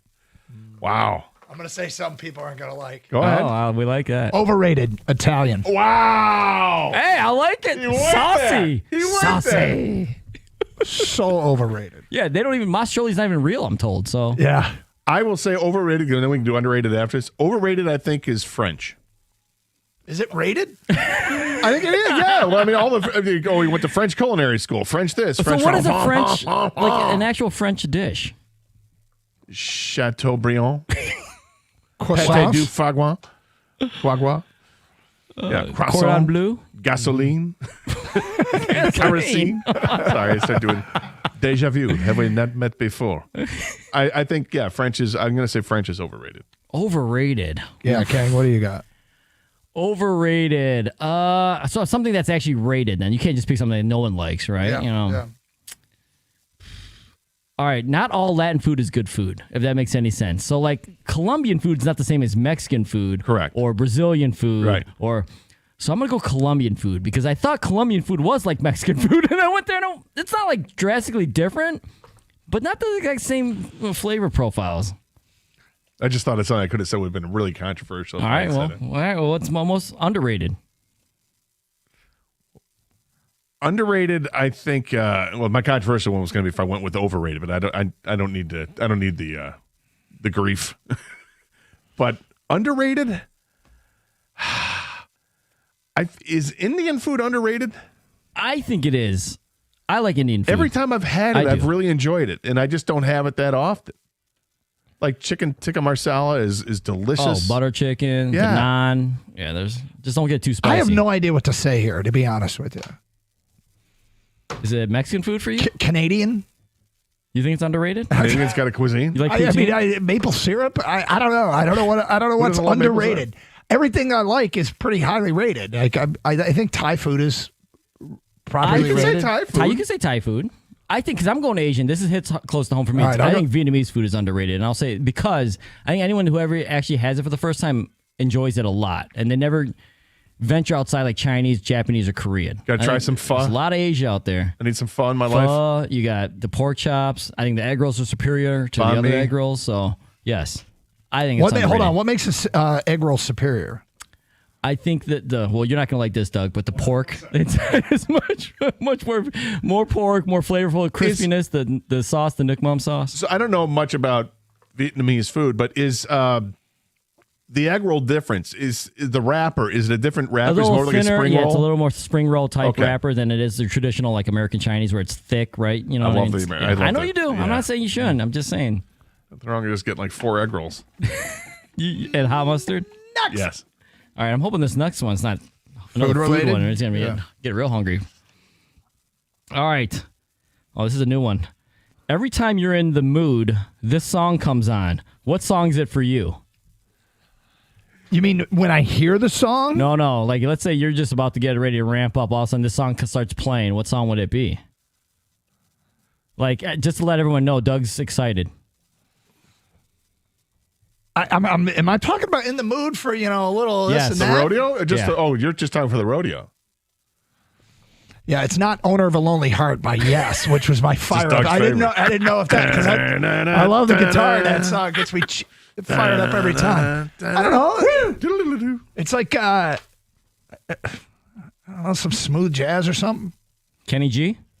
I mean, not Kenny G specifically, but something that Alexander Zonchek would have played back in the day on Smooth Jazz 98.7. You know what? There is a song. I think something by Prince. Oh, really? Yeah. There's a beat, a rhythm. Keep you going in the right direction. Sometimes you need a little help. There we go. Okay, I'm back. Here we go. Was it Bob James and David Sanborn had a song named Maputo? That's it, right there. What? And a song named Caputo? Maputo. Just ruined it for you. How you like that? Yeah, you did. And it just ended. Hey, just want to say you're doing a good job, okay? If I was going to... Keep going, please. Please. A little more to the left, okay?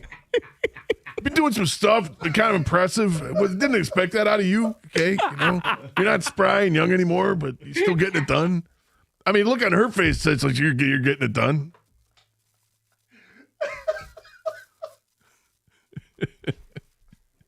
The Caputo Sex Olympics. Kang, for you?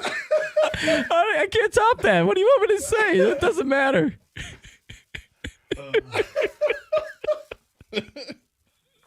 Sorry, I'm sorry for everybody that had to hear that. Everybody, especially Doug now. Particularly Doug. All right, next it's over. question.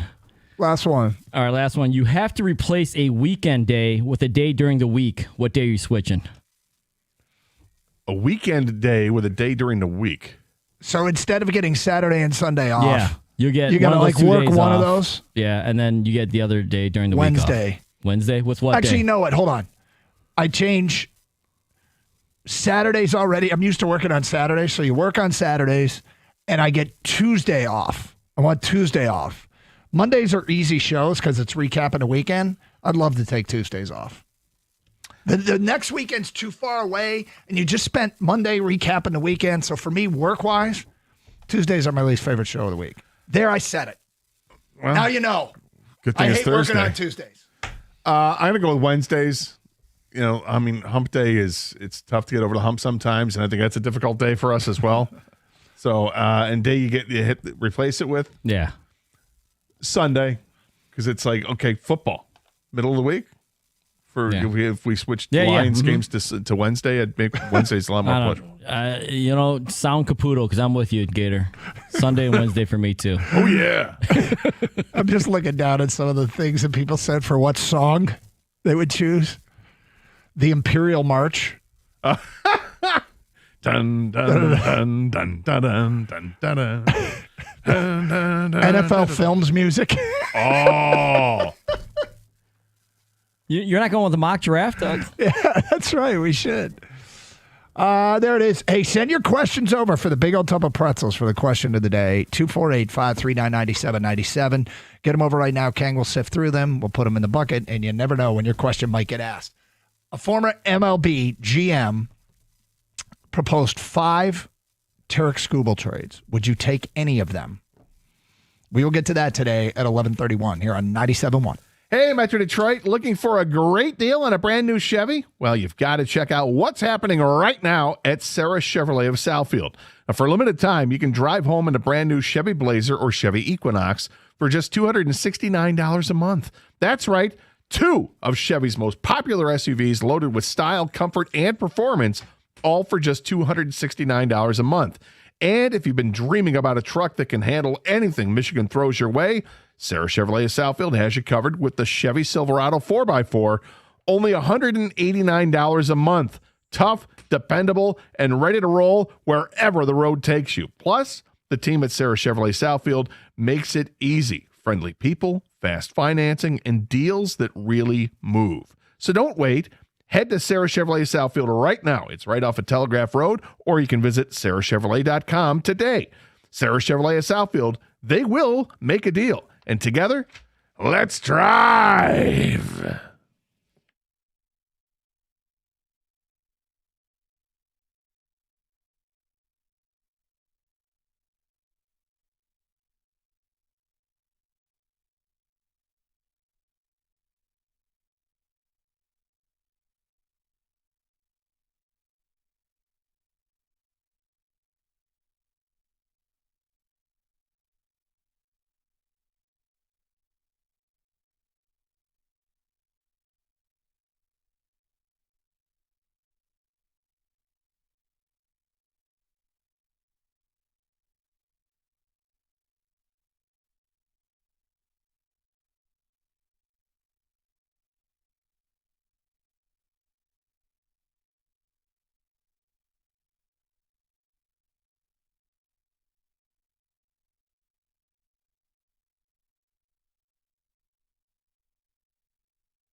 Yeah, you ruined it for me. I've ruined it for everybody. Yeah.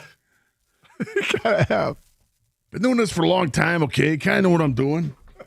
Know how to please women, okay? You know, chivalry isn't dead. Shouldn't be. Maybe open the door once in a while, pull a chair out once in a while, okay? Stay off her hair and stuff.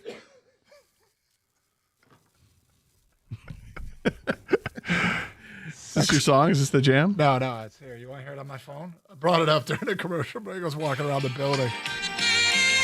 There we go. Oh, yeah. Yeah, it's Don't over. stop. No, it's over. No, It's don't stop. completely over. No, I mean, don't stop. Don't stop, okay? How appropriate that we shift gears to baseball. So Jim Bowden put together 5 potential packages. No, you're supposed to think about baseball. Makes it last a little longer, okay? Yeah, I think of Jim Bowden now. Jim Bowden put together 5 potential trade scenarios for Tarek Skubal. He had one with the Dodgers, one with the Mets, one with the Red Sox, one with Seattle, and one with the Yankees. Pretty big package. Just saying, there's 5 different packages of players that Jim Bowden was talking about. Yes. I got to tell you, for me, it was no, and no. And it was getting teams, young, talented players that have made their major league debuts, but it felt like, I don't want to read all these prospects, but it wasn't like anybody's top prospect. I know, and I would expect to get a couple of their top prospects and an established player. And if that's too much, then I'm not interested, and that's okay. But I thought these trade proposals for me were wildly underwhelming. Some of them I wasn't interested just because I don't want to help out the Dodgers, right? I don't care the Dodgers. And the Mets one just didn't interest me because we've seen a similar package of players offered before. And, if you're not going to offer up Nolan, whatever his name is, then I don't care. Mm-hmm. I'm not interested in Jonah Tong. And I mean, I am interested in Jonah Tong, but if that's the headline player, then no. Seattle just seemed like it was a bunch of arms, and that's not what I'm looking for necessarily. And it did not include Logan Evans. Right. It did not as soon as I thought about, is Logan, what do we got? Here we go. Boston's return of players didn't really appeal to me either. Mm-hmm. A little bit, a couple pitchers they threw in, we've heard those pitchers' names mentioned before. I'm like, okay, maybe. But the Yankees package was a little different. Okay, I'm listening. I might want to. I would want to add to it, but I'm listening because he talked about Spencer Jones, the outfielder, who hit 35 home runs last year in the minors, and he's big guy, 6'7".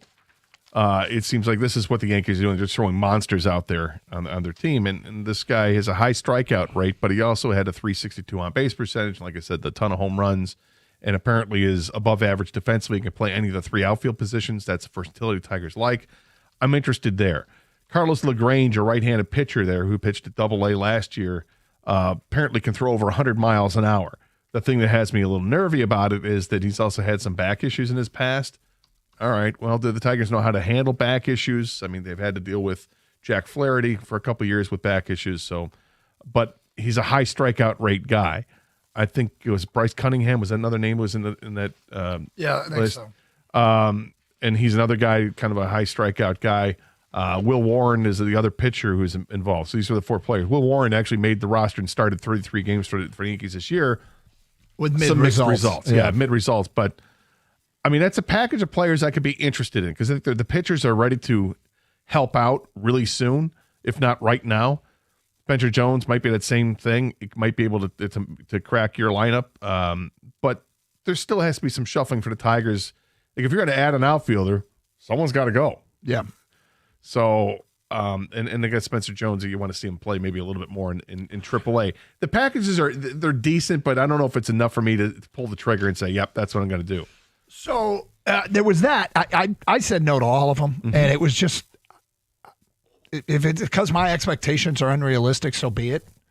Then guess what? Skubal is anchoring my staff going into next year, and I'm hoping to add to it. But I'm open to a trade, but none of these blow my doors off. Yeah, and that's what it has to be, right? And I think part of that for you and for me is we're not following all these guys every day, so we don't really know. So we're going to rely on something like MLB Pipeline to tell us who the top prospects are in an organization. And nobody's parting with their top prospect in any of these trades. At least according to MLB Pipeline. No, that's true. And those numbers are going to change whenever they come out with their next rankings because players move up and down. And just because MLB Pipeline has a guy ranked ahead of somebody doesn't mean the Tigers do. They might So the other thing, I'm intrigued a little bit by what the Yankees package of players was from Jim Bowden. So this morning there was some reporting from Jeff Passan, who talked to 11 industry insiders from Major League Baseball about one of them about what Detroit should do this offseason as it pertains to Skubal. So he brought up, the trade Skubal scenario, the keep Skubal scenario, and the trade him at the trade deadline scenario. So this is Major League insiders telling us their perspective on the Skubal situation. Under trade Skubal this winter, Passan writes, this was the least popular option among our panel, and one rival executive explained why. Quote, the whole reason you do all this is to start a season with a potential contender that has an ace. You can't throw that away before the season starts. How long will it take to get here again? It goes on to say some panelists hemmed and hawed about how much a team would have to overpay to get Detroit to consider a trade. Dealing away a player of this caliber would label the Tigers a small market team, or at least by mindset, and bring into question whether they would find themselves in this situation again as other star players approach free agency.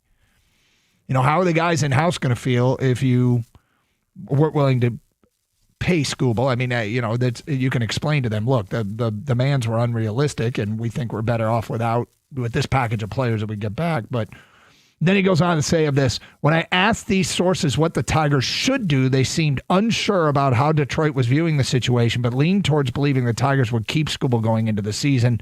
Detroit would listen before hanging up when teams called. Yeah, and I think that's the right approach. You're going to listen to everything that people are going to offer you. And if it's not there, then don't do it. Don't force a trade just for the sake of trade.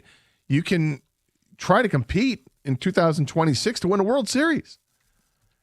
It's not going to stop me from, I'm trying to work out a long-term deal for Skubal. In the meantime, can I throw a long-term contract offer out to Dylan Cease or to Framber Valdez or Ranger Suarez or somebody else? You should.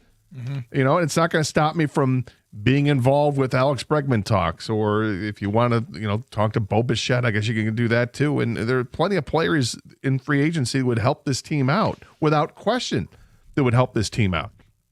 I think as we're going to get into this, the lone, not the lone impediment, but an impediment is that Gleyber Torres accepted the offer, because that's $22 million that you don't have to spend now in free agency, at least that you're not likely to spend as much, which may or may not be true, right? We don't know what the Tigers' plan is, and and you don't have to worry about Gleyber Torres after next year.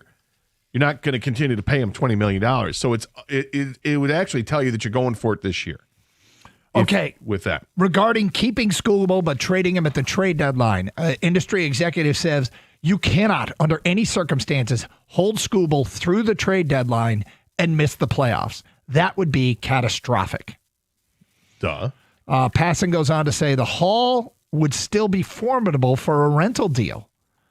Back of the envelope math says 2 prospects ranking no later than the top 100 or 1 elite young player, roughly speaking. So if they get to the trade deadline and they aren't having the season they want, you move him then for 2 top 100 prospects or 1 elite prospect, understanding it's a 2-month rental. How do you feel about that? I think it's a dangerous game to play, expecting that that's going to be your return when you don't know. No. You have no idea what the market's going to be. You have no idea what teams are going to be willing to offer. And, how many of these teams have those top guys? So I that are willing to make a trade anyway because they want to go for it. So I get nervous about banking on, if you're going to trade him at the deadline.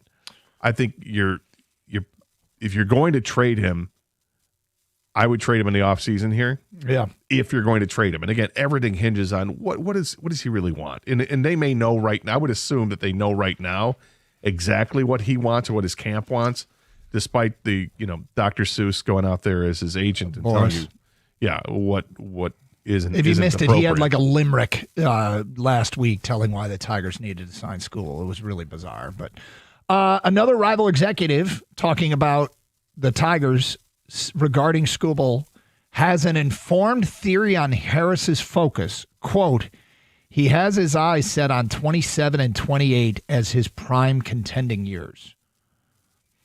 So not this coming season. And then he says top prospects Kevin McGonigal and Max Clark, the number 2 and number. This is Passan writing now. Top prospects Kevin McGonigal and Max Clark, the number 2 and 6 prospects in the sport, could be core players as soon as the second half of 2026. So aiming for things to really take off in 2027 is logical. Yeah, and you're also getting close to the 2028 would be. I think that's the last year of before guys like Riley Green, Spencer Torkelson, and Kerry Carpenter hit free agency. If you are thinking that way, okay, if Scott Harris truly believes 27 and 28 is the prime contending years for the Tigers, then basically he's saying what we have done with this core, we don't think is going to be enough. We need that next injection of talent that's matriculating through our system. And people say, you know, when you have a team that is good, don't fall in love with them because they might not be good enough. So don't be afraid to sort of start over or play the long game. And we've seen this before. Like I remember when the Pistons traded everybody, when the Pistons pulled the plug and moved on from Chauncey Billups, every year they were getting a little further away from contention. Right. And they recognized, they just expedited it and said, all right, this is over. And they traded Iverson because he was a free agent. He could play for them and fill seats, and then they could start all over, try and rebuild it. And it didn't really work, but that was the theory. You got to know, hey, has this team already reached its ceiling the way we're constructed? It was in the theory back with the Tigers of the Purge when they had Verlander and Upton and JD Martinez to trade and didn't get much out of it. That thing, that's the thing, leaves the bad taste in the mouth of Tiger fans. Okay. And once you were non-competitive, you had all these top picks, and have they really worked out? Coming up at 11:50, what an executive says about Scott Harris's approach towards re-signing Skubal is interesting. We'll read it to you at 11:50.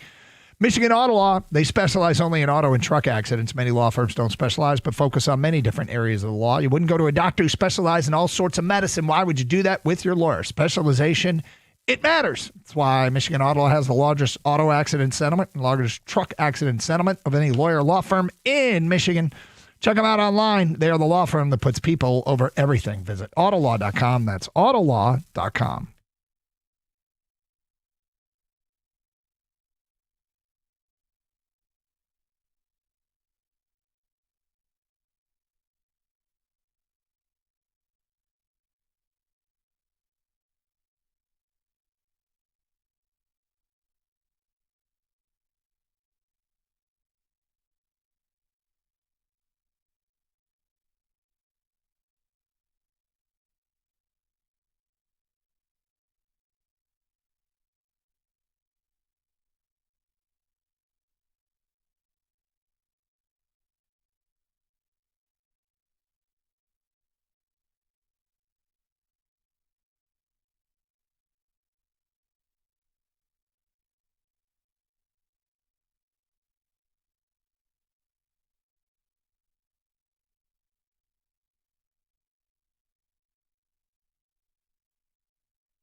All right. We may have to take 10 texts on something here. Something's going on with our guy, Kang. We'll get to that in a few minutes. Man? You all right? Oh, it's all good. So we were talking about the Jeff Passan story where he's quoting executives and agents and people in Major League Baseball regarding the Skubal situation. They've laid it out in 3 possible scenarios. Trade Skubal this winter, keep Skubal but trade him at the deadline, and then there's keep Skubal no matter what and extend him and take the draft picks if he ends up leaving. If he ends up leaving. So if they keep him, Passan writes, the Tigers would get another title run with the reigning back-to-back Cy Young winner and more time to convince him to stay in Detroit. Maybe that combination could make magic and both sides could land on a deal before he hits free agency. Skubal said he wants to stay in Detroit, so you can't rule it out. Another rival executive thinks Harris is focused on how to make this happen. Quote, Harris will never believe he can't sign Skubal. That is another executive in Major League Baseball. And I actually like this quote, and I hope it's true. And I hope that's because Tarik Skubal himself has given Harris some indication that they could get in the same ballpark. Yeah, I would think that's the first thing that comes to my mind is that if that's the way he feels that he can get it done, it's because he's had conversations with Tarik, knows Tarik loves to play for the Tigers, loves his team. And it's just a question of can the Tigers meet the financial demands enough where he would come here. I would have to think, like, let's say that just for throw a number out there. If the Tigers offer $400 million and the Yankees offer $400 million, I would have to believe that he would take the Tigers. I would think so. With money being the same. The question is, how far apart do you have to be where it's too far apart? You know, if the Yankee offer or a Mets offer is going to be $20 million more in total, is that too far of a gap to bridge? I don't know. I mean, maybe we shouldn't be so quick to say if the money's the same, he'll stay in Detroit. I think. Well, based on that comment, I hope it's true. But some people, want the bright lights and all that comes with being a star in New York. Well, I think Tarik just say recently he'd give up a Cy Young to win a World Series. Yep. Okay, well, sure. Can you win a World Series with this team? This team has made the playoffs the last couple of years. But you got to add to this team to be more of a contender. Okay, so Passan goes on to say regarding re-signing Skubal, one source said the collective bargaining agreement complication moves the odds that Skubal signs an extension before free agency from 0% to 10%. Oh. Anything else here? Passan writes about how Clark and McGonigal could show up this year and make the Tigers competitive, and that could appeal to Skubal.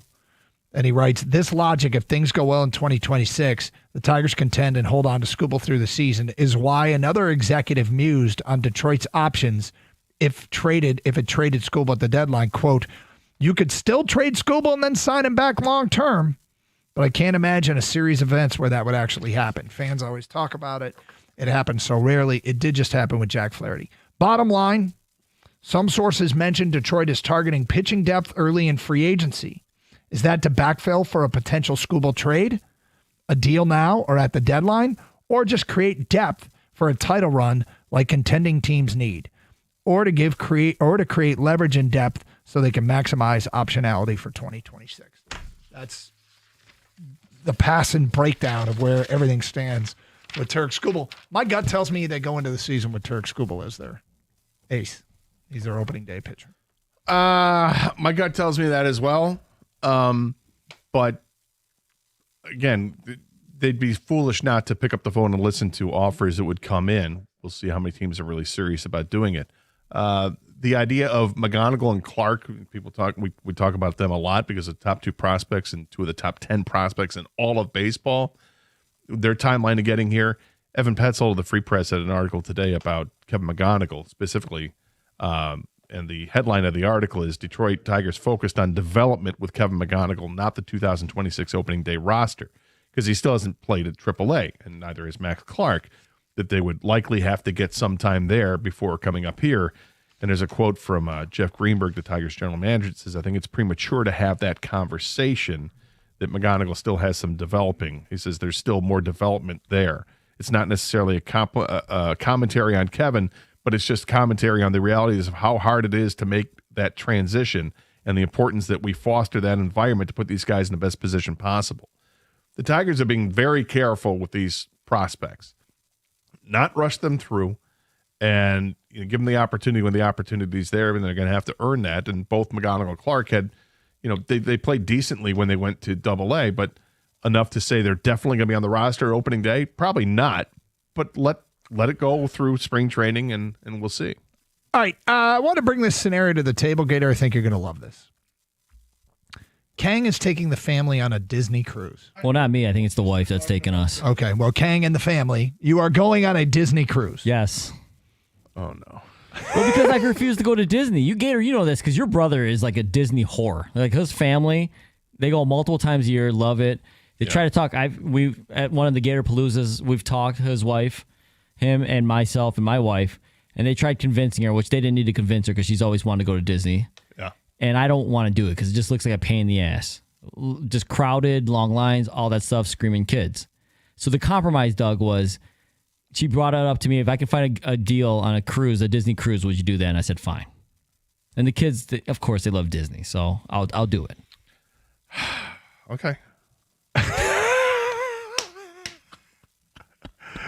I'm not asking you so to much come. disapproval. No, I understand. I'm just saying, I hope you understand going into this. A Disney cruise is not Disney. I know. It's not like that's why I'm going. Right, but I mean, it's not going to stop the yearning for the rest of the family to want to go to Disney World. Or Maybe Disney. one delays it. Yeah. He's getting Yeah. extending the shot clock.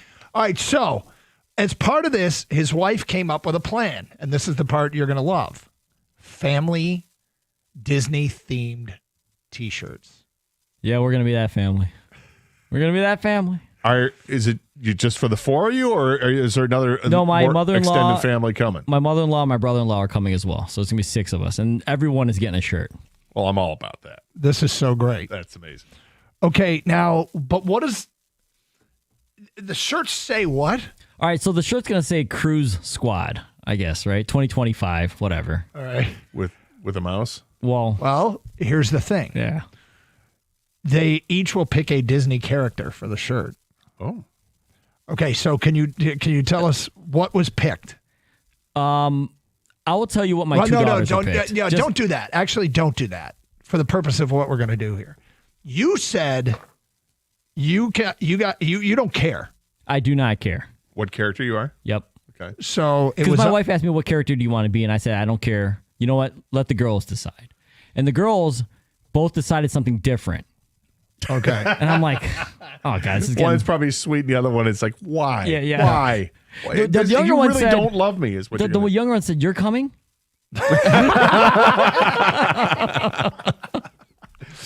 But no. Why? Yeah. Why does Dad So have to anyways, come? we ended up finally coming to a consensus for what Dad's going to have on his shirt. Okay, so this was your wife got involved. Did you have any say, or was it basically picked all by the family? All by the family. All right. So here's what we're going to do. What Disney character do you think his family picked for Kang's shirt for the Disney cruise? The family cruise squad shirts where they each will have a Disney character. They picked Kang's Disney character. We'll take 10 texts.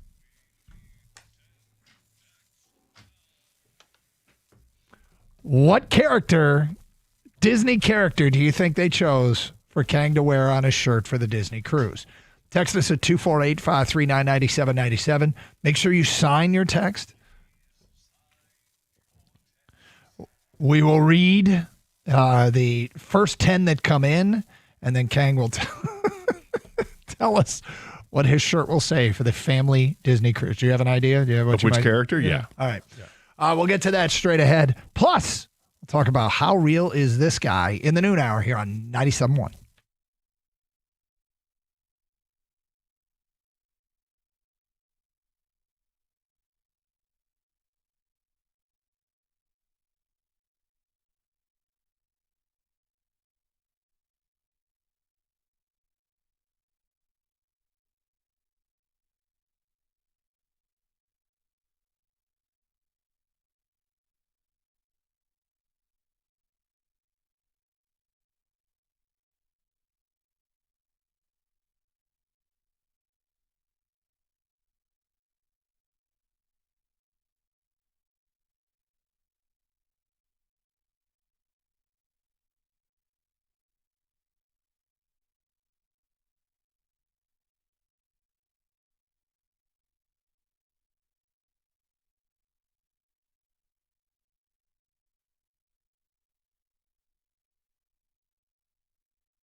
Brought to you by MyMichiganRoof.com. The Red Wings hosting the Islanders tonight, and with that, they will face the first overall pick in the 2025 NHL Draft in Matthew Schaefer.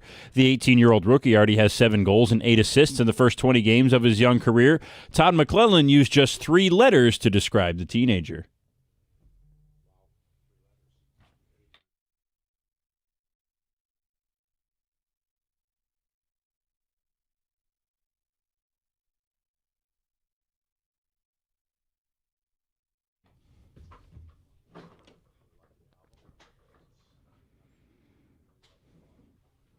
Wings looking for revenge from a 7-2 loss in New York against the Islanders last month. 6:45 is when pregame coverage starts right here on 97.1. The puck drop at 7 o'clock. Michigan quarterback Bryce Underwood will be in a new docuseries called 5 Star that will feature some of the top recruits in the Big Ten Conference this year and their first seasons in college football. The 8-part series premieres on Paramount Plus. 4 episodes December 2nd and another 4 on the 16th. At the Corewell Health Sports Desk, I'm Brendan Shabath. For more, go to 97.1 The Ticket or Odyssey.com.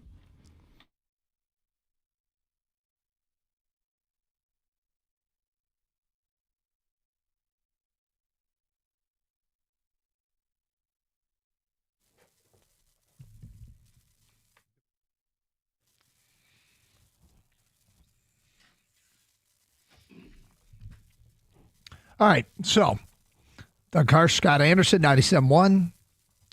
Turn the corner, headed towards the weekend. Excited about this Lions game.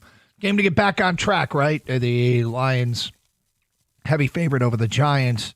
And like we said at the beginning of the show, it's not about moving the needle and changing perception so much. If you lose the game, it probably will have people changing their perceptions and maybe their expectations. And even you and I, that are pretty patient, I think everybody tries to do the same thing. We try to look at things as realistically as possible, zoom out, big picture, long track record. I take long track records over short, smaller sample sizes. I think this team's going to be fine in the end. And by fine, I mean, I think they'll be in the mix. I think they'll be a Super Bowl contender right to the end. They lose this game.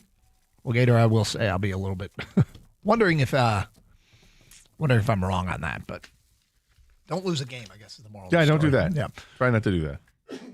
All right, we had 10 texts before the break there. Kang is going on a family Disney cruise. His wife wanted family shirts. So they are getting family shirts done, but each will have a Disney character on it. Kang didn't care who his character was. Here's the feedback coming in on we asked people who they think Kang, the character, Disney character on Kang's shirt will be, as chosen by his wife and daughters. Don in Detroit says Scrooge McDuck. Oh, that's a classic. Mike in Pinckney says Grumpy. Bill in Redford says Jiminy Cricket. Larry at work says Sven from Frozen, maybe Olaf. Jared says Tigger. Dopey. Todd in Canton says Dopey.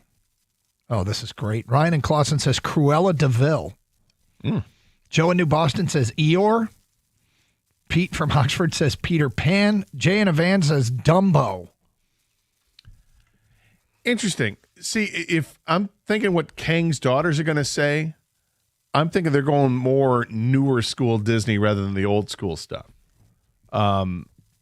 So like the dwarves, I think those are ruled out. I'm going to guess those are ruled out. All right. So I started thinking about like Lion King, maybe from that era on. And so there's 2. There's one that your older daughter would say, one that your younger daughter would say.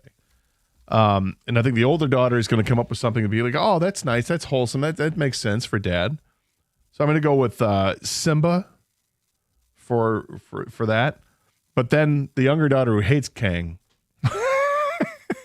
Strongly dislikes. Come on, man. We don't use that word on the show. I think she will go with, I was going to say Tinkerbell, but that's too old school. So I'm going to say Ariel instead. Doug, you have a guess? Mufasa. Okay. Yep. Kenny guessed Elsa, by the way. Okay. That's probably, solid. because they're going to lean that direction. Did anybody get it? A ticket text got it that you read. Okay. Wow. Go back and look at these ticket texts here. So I'll eliminate 2, okay? Because the first 2 that they wanted. The older daughter did want something from Lion King.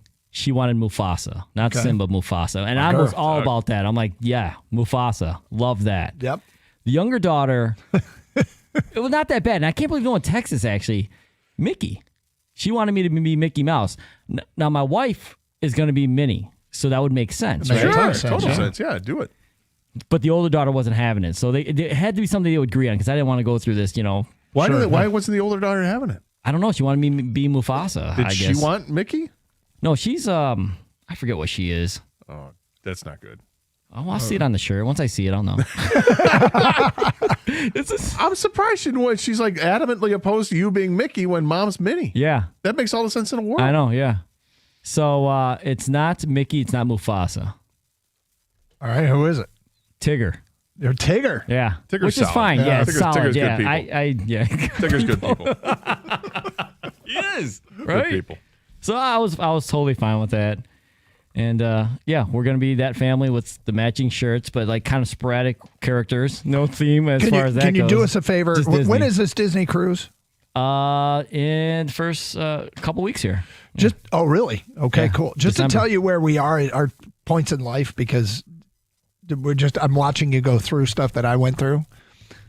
This spring, I am taking all of the kids to Cabo. I'll wear a shirt for that. Different kind of shirt. Yeah, so we're sleeveless probably. We're all going to Cabo together. So a little bit different. We've done the Disney thing.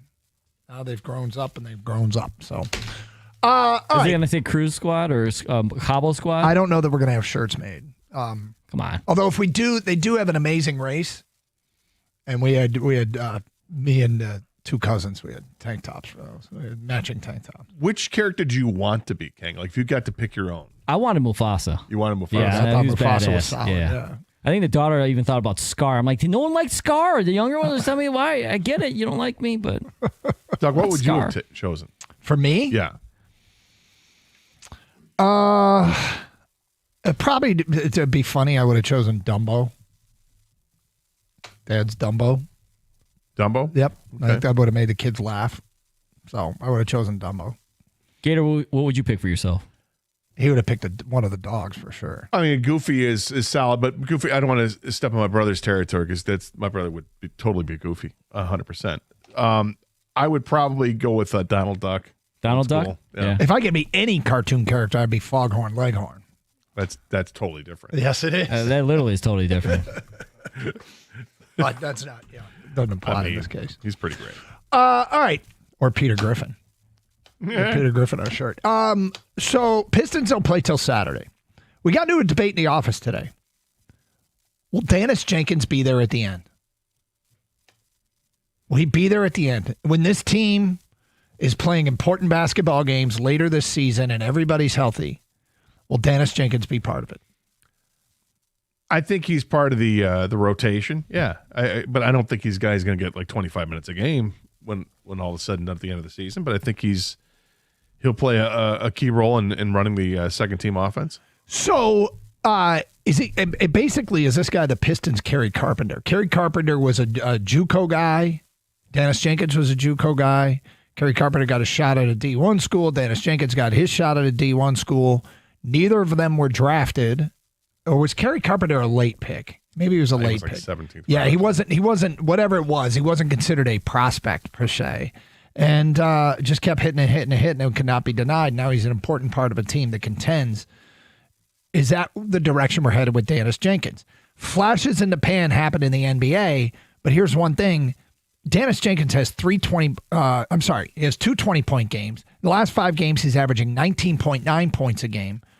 Marcus Sasser had 3 20-point games all of last year. Now, sometimes the context of who was playing, who wasn't, can dictate, what a player's role is.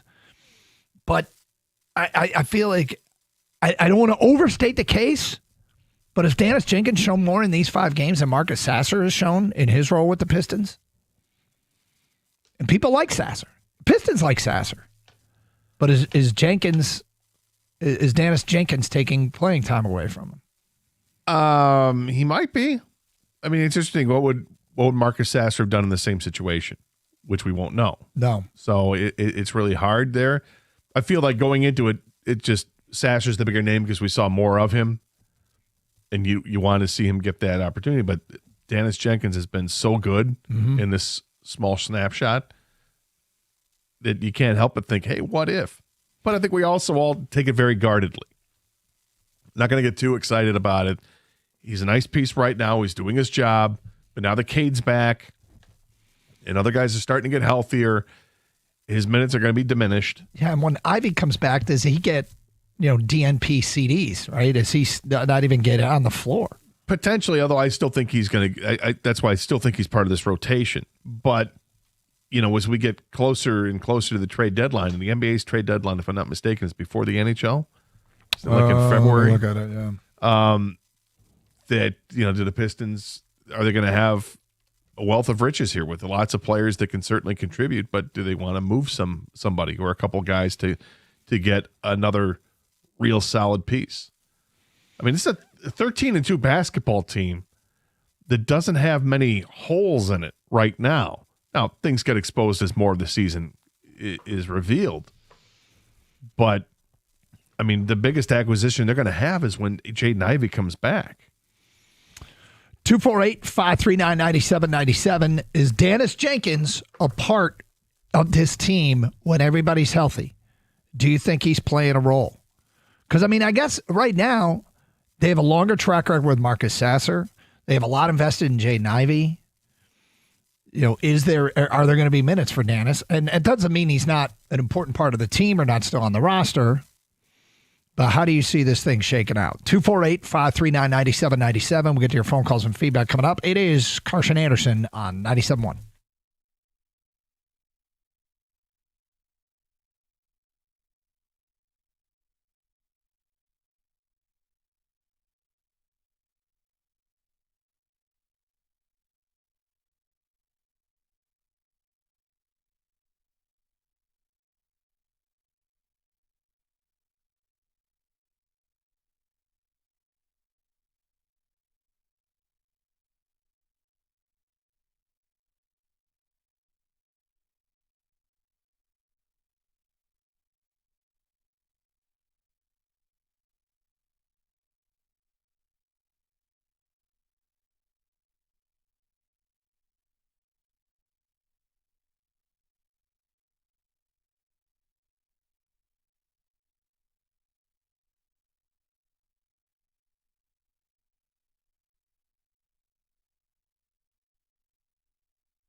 Doug Harsh, Scott Anderson, 97.1. Talking about Dennis Jenkins, whether or not this guy is going to be there in the end with this Piston team that's trying to compete in the Eastern Conference. I want to welcome two new voices in. One is Kang, our producer who covers this or watches this team as closely as anyone, and the other is the co-host of the Restore the Floor podcast, Evan Jenkins, also known as Station Doofus. That's me. Yep. Same last name. Is it? Yeah, spelled differently. I was about to say it isn't. Tomato, right, Kang? Or Jenkins and Jenkins. That's right. So, is he going to be there in the end? No, I don't believe so. I don't want this to come off as I'm being negative about the kid because I think he's had an unbelievable 5 games, and without him, they don't win all of those games, I don't believe. Mm-hmm. But I've just watched the NBA so damn long to think that the Pistons didn't see this beforehand to sign him to a legit NBA contract. He's on a 2-way contract. Which means he can only play 50 games. I think it's awesome, but I think when Ivy comes back, when Tobias comes back, those minutes go down a little bit. I think if he is on this team come June, things went dramatically wrong for the Pistons, in my personal opinion. I think it's great, but I've just seen the shows too many times in the NBA, whether it was Sekou or what was it, Cam Thomas a couple years ago. He was the hottest thing since sliced bread. To come in, have a couple nice games, but to think that he would replace what Jaden Ivey will bring when he comes back, I think is nonsensical to me. Kang, what do you think? Is Dennis Jenkins there in the end? I mean, clearly Ivy's job's not on the line or in jeopardy at all. It would be more like, does Sasser lose minutes because Jenkins has shown a revelation they didn't expect? I think it's a real possibility. The favorite, the best bet is no, that this isn't going to continue, and then Jenkins will not be there come playoff time. But I don't know, man. Sometimes you get just that 1 year. Maybe it is just this 1 year where Jenkins is that name, that trivia question, that James Houston, who led the Lions in sacks that 1 year or whatever. And I'm okay with that. I am. I know Jenkins isn't. He wants to prolong his career, right. but I'm he okay. Wants that NBA contract. Yeah, I get that. I'm hoping he gets it. But if it's just this 1 year where Jenkins had remember that guy that came off the bench and could provide the spark and scoring? Because the truth is, they lost Dennis Schroeder, and that's a big loss. And someone's got to replace those minutes and that scoring and that energy off the bench. And if it's not Sasser, then why not Jenkins?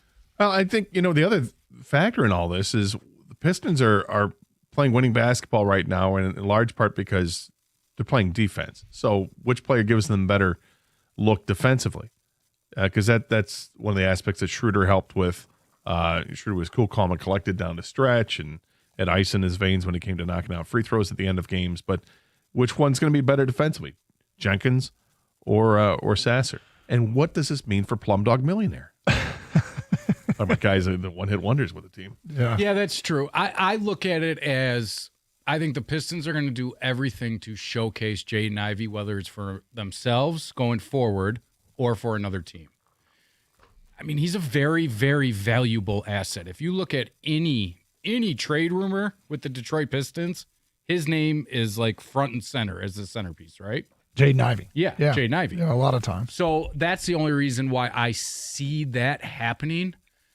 But what Dennis brings is instant energy, right? Mm-hmm. He comes in, he's going 100 miles an hour. He's fun to watch. I know it's not a direct correlation, but it just kind of reminds me of fans thinking that Isaac Tesla was going to come in and catch 80 balls for 1,000 yards and 10 touchdowns. Yeah. You just have to realize what the player is, and the coaching staff knows that. We had Luke Walton on Restore the Floor last week, and Luke told us it's going to be a difficult conversation for JB to have because it's going to come to a spot where there's too many bodies for the amount of minutes that you have. Mm-hmm. And so what is JB going to do? That's what Luke kept saying was it's JB's choice. We have those conversations, but that's his choice. It's going to be interesting to see what he does. Has Dennis earned himself those minutes when those guys come back? There's a little bit about having a guy like that that's on a 2-way contract that you're saying to him, look, the minutes aren't there, but when we call on you, you go do your thing, but we're not going to call on you very much. You just sit down at the end of the bench and be happy. And I think he will. I don't think he would. I don't know him personally, but I would imagine that for a guy in a 2-way contract, you say whatever role you want me, coach. If I can play with the Detroit logo instead of the Motor City Cruise logo, I'm all for it. And I think he is a piece that the Pistons need, because any Pistons team that's won, and I know we always go back to this cliche, they've always had a team atmosphere, right? The ready to work, the bad boys, but it was a team. You had guys coming off the bench being able to produce those minutes, and that's what he is giving you right now. But I do think JB is in a position where they want this Pistons team to do better than last year, and if Danis gives them that shot, I think he will play him. But didn't you tell me something that he can only play 50 games? It's 50 on 2-way contract. I think the rule is 50 games, and then you have to convert him to a full NBA contract. Which you could do. They but then, are under the cap, and they can do that. Yeah, but then I have to let somebody go. Yeah, but I guess Tolu Smith is on a 2-way contract. That's the unique part of this Pistons team, is that they are playing these guys on 2-way contracts, where go look at the best teams in the NBA. I'm going to guarantee you they're not. There's not a lot of 2-way guys. Yeah, that are playing big-time minutes for him, right? Tolu Smith, Wendell Moore, and Danis Jenkins are all 2-way Yeah, Wendell Moore, poor guy. He's going to be right, sure. He's the first one that's gone. But I love what he brings to the team. I just don't see it as a long-term solution that's going to keep winning Pistons games. When's the next edition of Restore the Floor come out? Stoney's going to be in here in about 40 minutes, so after he's done lingering, we'll probably record it an hour after that, and then it will take me an hour after that to get it up. So roughly 3 p.m. Check your timeline. I'm 40, man. I'm 40. I'm old. Talk to Caputo. Let me back up. And you may have that guest today. We may have a really, really good guest. All right. That may have coached Danis in college. Okay. Which college? I don't know. You just there's multiples. You just give us a thumbs up and let us know. I will if you confirm that. Yes, it would be awesome. So hopefully, but this head coach said he would stop doing whatever to promote Danis. That's cool. So all right, nice. Evan Jenkins from Restore the Floor. Thank you. And other things, other ventures. Cash the Ticket, the website, That's true, Bustin' Balls podcast. Which you is name Caputo's it. podcast. I do it. Bustin' Balls has new meaning now. Huh? And corned beef. Yeah. Thanks, Ev. Feedback coming in. I think Danis Jenkins will definitely be part of the business rotation off the bench. Come trade deadline. Do you think he did voice to text and he meant to say Pistons rotation and it said business rotation? Probably. I think Jenkins will definitely be part of the business rotation off the bench. Although I kind of like the term. Well, I agree with These that. guys that are regular rotation, they're the business rotation. Sure. Come trade deadline, if the Pistons make a trade, Sasser will be involved in it. Teams would want a good point guard off the bench as part of a trade package. That's from Marlon Wall Lake. I didn't think you get all that much from Marcus Sasser, but Well, what are you looking to add to the Pistons right now? well, another day and another Lauri Markkanen rumor. Sports Illustrated wrote about it. Sports Illustrated said they did a story about teams that might be one player away, and they put together a deal that has the Pistons moving Tobias Harris, Jaden Ivey, Marcus Sasser, and 2 first-round picks for Lauri Markkanen. Does that seem like a lot? Yes, but I think it would take a lot. And I would probably do that. Remember, the Bleacher Report had the same deal, except sub out Sasser, sub in Ron Holland. And I would probably rather give up Sasser and Ron Holland. Yeah, I don't want to give up Ron Holland. It's the perfect trade package for almost any scenario because you get a young guy with potential, you get the established veteran with the contract to match the numbers, and then the lottery picks. That's just always. You're talking about from Utah's perspective. From any perspective, honestly, I think if they trade to any team, you're going to see that Ivy, Tobias, and first-round picks, and whether it's Markkanen or name your second fiddle guy to come here and be It the should Robin be a did. real appetizing offer that the Pistons can make to any team. Yeah. Yeah, I hear That's the package. So who's the player, right, is the thing. And I go back to this.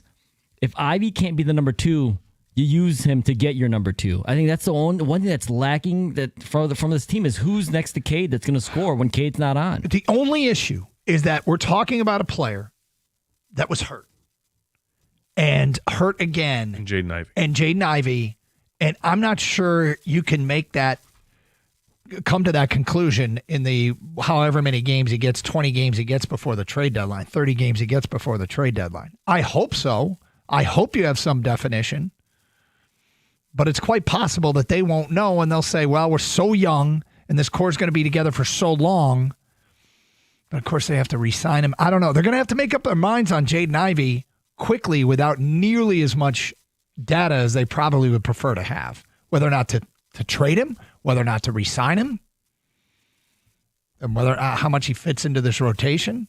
You think just adding another good player is a good thing, but it's pretty clear that when they took off last year, it coincided with him getting hurt, which is probably more bad luck and coincidental than anything, but you need to know.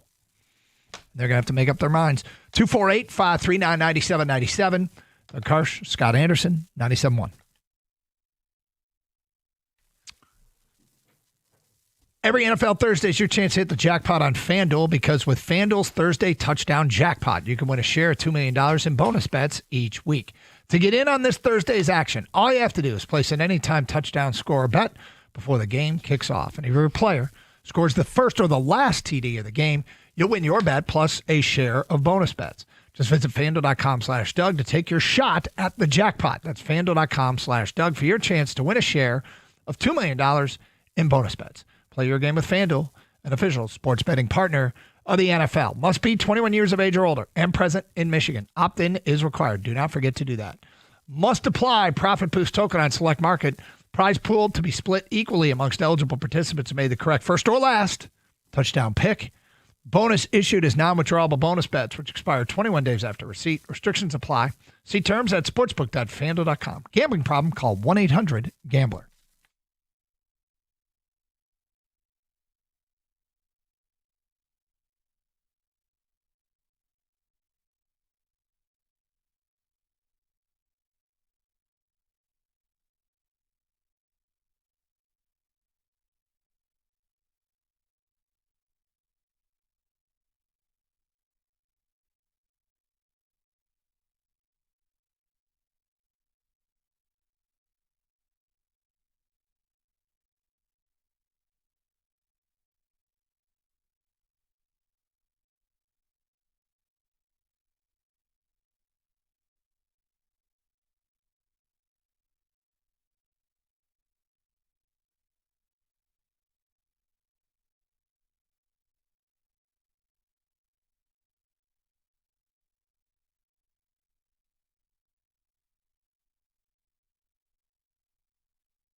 Got a Lions question straight ahead. We'll get to that next here on Carson Anderson on 97.1. When it comes to your home, peace of mind matters. CGC Home Services is your trusted partner for plumbing, water treatment, and air purification. As an authorized independent Connecticut dealer, CGC Home Services provides the highest quality water systems along with expert service you can count on.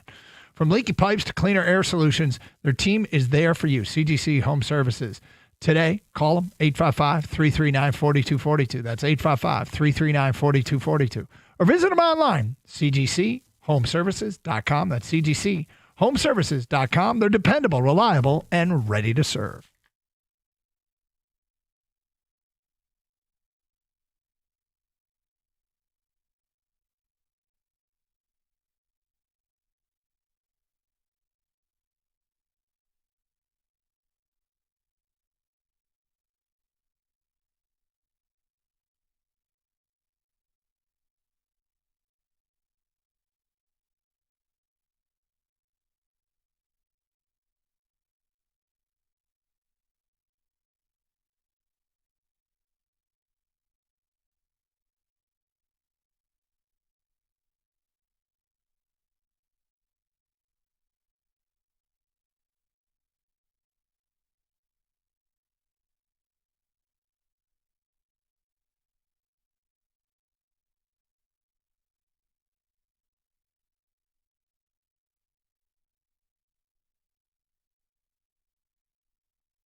Doug Harsh, Scott Anderson, 97.1. All right, so Gator, we're at a point in the season. Do we kind of know who the Lions, as Dan Campbell put it, you get to this point in the season, you kind of know what your strengths are and what your weaknesses are and what you need to attack and what you can count on. Are we at that point of the season here? You feel comfortable saying that? Saying that, I'm sorry, saying what? Are we at a point in the season where you're kind of comfortable knowing who this team is? Like we got a sense for who they are.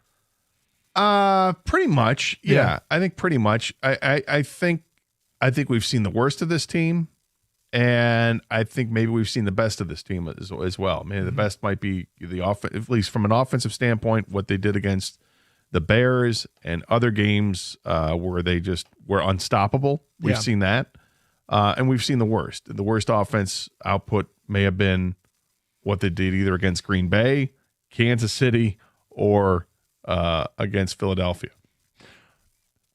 So I guess the question is, last year's team went 15-2. Last year's team was considered Super Bowl tender, and last year's team, unfortunately, it petered out in the end. They had a bad playoff game, and they were done quickly. Can a team that isn't as solid offensively, but better defensively, go further? Is this formula get you what we want, which I guess is a deeper playoff run than a year ago? And let's face it, first task is to win the NFC.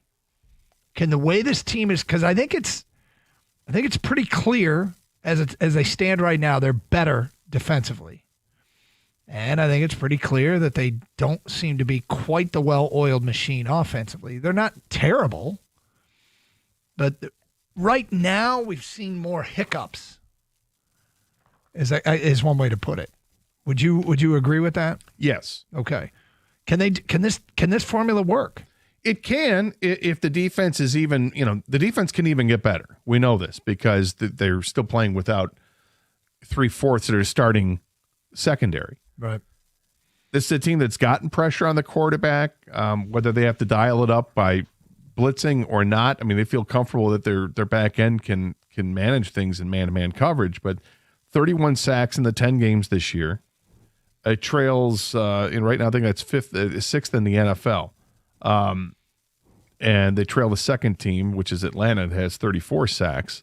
Lions have 31. Number one is Denver. They're running away with it with 49 sacks in 11 games. Right. So the Lions are in that upper echelon group when it comes to getting home on the quarterback, and yet I feel like they can still do better at it. And knowing that they could get these three guys back on defense in the next few weeks, that leads me to think this defense as a whole can get even better. I expect the offense is going to figure things out with the offensive line, but the concern I have is that because it is banged up, that it can go the other way too. That guys can get hurt and be out. And that's the last thing you want to see. You do not want to see this team have to play without Penei Sewell. No. So I hope he can stay healthy enough. But that's the area of concern I have. But the defense playing as well as they can will keep you in any game. And because the Lions have such explosiveness on their offense with specific players, it feels like any time they can break free for a 70-yard touchdown. And even if the rest of the offense is mung throughout the game, you can still get a couple of big plays, and that might be all you need.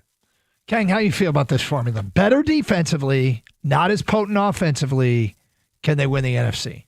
Yeah, they absolutely can. And you're right, Gator. It's not like the offense is completely broken. There's some things they have to fix, and they know what the problem is, and they seem to think that they're close at fixing those problems because they have the playmakers. Yeah, Laporta's out for right now, but Gibbs, Jamo, St. Brown, Penei Sewell is a weapon on an offensive line. You can do anything with this guy, right? The offense is not as good as last year, but they're definitely good enough to win it all, Doug. Now, defense being better just means you can lean on them a little bit more than you had to because a lot of times teams are so heavy on offense, their defense is lacking. Everyone wants a perfect team. You're not going to get the perfect balance, but I think with what they have, they definitely have enough to win it all. It's just about getting it right at the exact time when the playoffs hit and going on that 3-4 game win streak. I don't love the formula, admittedly. I would prefer something like last year's team, except healthy defensively. But that's not what we're talking about here. That's not the question we asked. The thing is, Philly rode a defense, and they're trying to do it again. Their offense, there are real questions in Philadelphia whether or not they are good enough offensively. And here we are in Detroit. We're used to being an offensive juggernaut. There's just been hiccups offensively.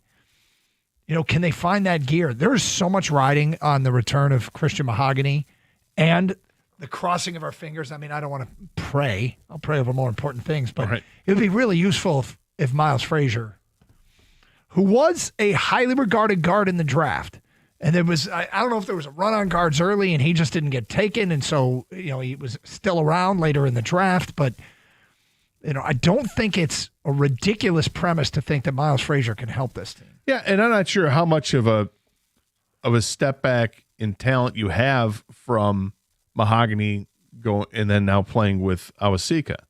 Yeah. I'm not sure if it's a big drop off. So hopefully that still plays well for the season. But I share your thoughts on Frazier. But it's got to be. It's more than that. It tackles is that's where I'm concerned because it's Sewell and it's Decker that have both been banged up. Decker's missed games. Fortunately, Sewell hasn't, but Sewell's also had to come out of a couple of games lately. I know that there's many people out there that believes defense wins championships, and I'm not in that camp anymore. But that's cool. I'm not even here to debate it. But if you're a believer that defense wins championships, you should probably feel actually better about the way this season is trending. Not the record, but the way the season is trending, because this is a depleted, shorthanded defense that's in the top 10 in the league in total defense. That's only going to get people back. So if you are an old school thinker and think defense wins championships, or you're new school and thinks defense wins championships, I don't want to make it sound like you're outdated or anything, but if you think defense wins championships, I don't know. Don't you like this team's makeup? What you see happening here a little bit more? Definitely, I definitely feel better. I like having a good defense. Yeah, it's great, and they do have a really good offense, but if their defense is better than good, if their defense really is a top 5 defense, that's exciting to me because I think once you get to the playoffs, everything gets tighter and you got to rely on that. But there's another area in this team that I do have it's a growing concern, and it's growing larger and larger by the week. All right, we'll get to that coming up. It is Carson Anderson here on 97.1. Doug Karsh here for Sarah Chevrolet in Sterling Heights. They're in feast mode this month, so gobble up the savings on your new Silverado. Lease a 2026 1500 LT Crew Cab 4x4 for only $279 a month for 24 months with no money down. That's $279. Go now to 17.5 in Van Dyke and Sterling Heights, 87-SAY-SARAH or saysarah.com. Together, let's drive. With GM employee discount, Costco and current lease in the household, 10,000 miles per year, plus taxes and fees with approved credit. Offer ends December 1st.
Tonight is Hockey Fights Cancer Night in the NHL as the Red Wings are set to host the Islanders at 7 o'clock. Wings head coach Todd McClellan spoke to the media today about the importance of tonight and the reminder it brings.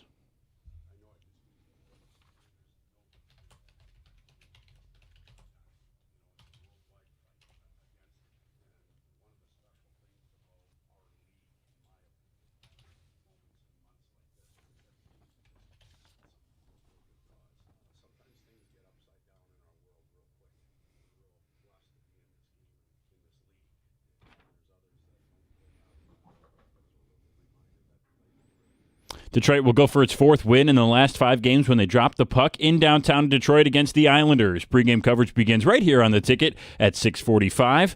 And puck drop at 7 o'clock. Pistons injury update. Tobias Harris joined the Motor City Cruise this morning as both he and Jaden Ivey work towards returning from injury. The Pistons are off until Sunday when they face Milwaukee on the road. And in the MLB, Japanese first baseman Kazuma Okamoto and pitcher Kona Takahashi have been posted from Nippon, joining Munetaka Murakami and Tatsuya Imai coming over from Japan this winter. Okamoto and Takahashi's must be signed between tomorrow and January 4th. At the Corewell Health Sports Desk, I'm Brennan Shabath. For more, go to 97.1 The Ticket or Odyssey.com.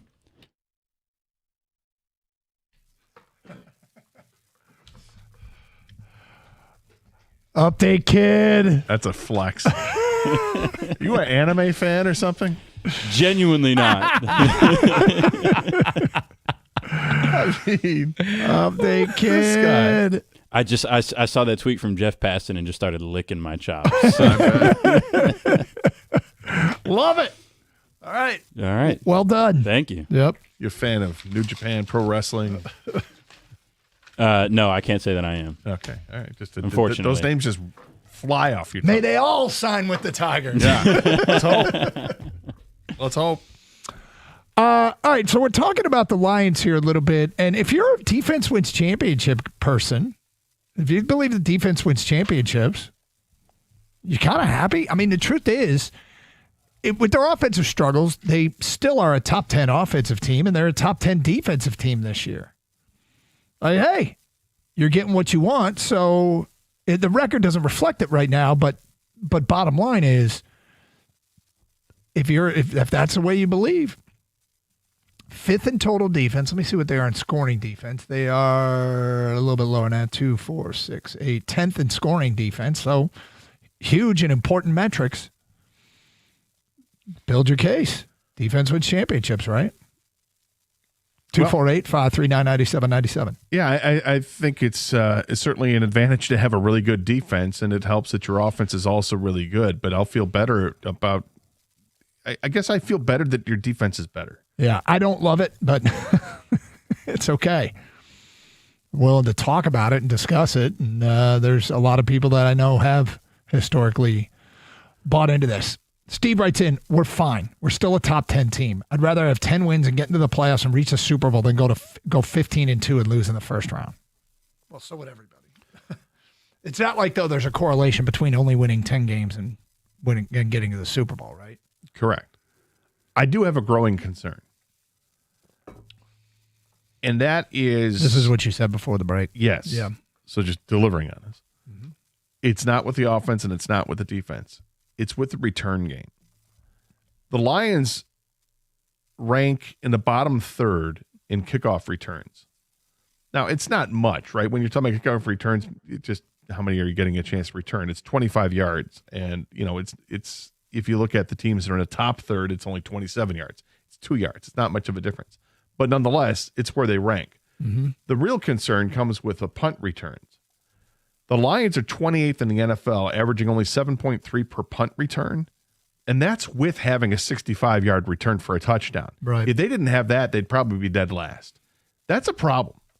I think they need to find a way to bolster their return games, because we all know how big having a huge return can be a lift to a team. Sure. And now you're in positive territory. They need to find a way to improve on that. And we've seen that from a time to time that they'll use Khalif Raymond as a kickoff return guy. They did that against Philadelphia, and it really didn't help. He's a punt return guy, and he's awfully good at it. But as a team, like I said, 28th in the league and would be dead last without that big return he had. Well, it just makes your offense's job a little bit harder. And, if the starting field position is a huge factor in who wins and who loses football games. So having a strong return game is very, very helpful. 248-539-9797. Feedback to the Carson Anderson inbox. Carson, you've said it yourself. Defense doesn't win championships anymore. Offenses do. I know. And I'm not. I'm telling the defense wins championships crowd, you should be liking the way this team is trending. I personally I've said it. I do think offense wins championships, and I don't love this. Now, it doesn't mean, look, Detroit's offense was way better than Philadelphia's last year. Philly won the Super Bowl. So it doesn't mean it's the only way you can get it done. But if I'm building a team, I loved what the offense was last year. I just hope, like, when we start talking about a little bit of defense, a little bit more defense last year would have helped that team, right? They're getting more than a little bit more defense this year, right? This is not a little bit more defense from a year ago. This is a lot more defense from a year ago. So I guess the ultimate question is, when asked to do so, can the offense win when they need to put up 30 points? When the offense has to have that kind of game, are they capable? Shannon from Atlanta says the answer is yes, but they have to adjust it for game plan and in-game coaching. Unnamed texter, difference this year could be the timing of our injuries and the fact that there are no season-ending injuries. Let's peak at the right time. There's so many guys that are supposed to come back, but my guess is they're doing this in every town, right? Probably, yeah. Because everybody has to deal with injuries, and some more significant than others. Fortunately, like, a big difference between last year and this year, I said earlier, it's the extent of the injuries. These are guys that are coming back. Last year, guys weren't coming back. Aiden Hutchinson wasn't coming back. Aleem McNeil was not coming back. Malcolm Rodriguez was not coming back. Yeah. All these guys weren't coming back last year. It feels like the only guy that got back was Alex Anzalone.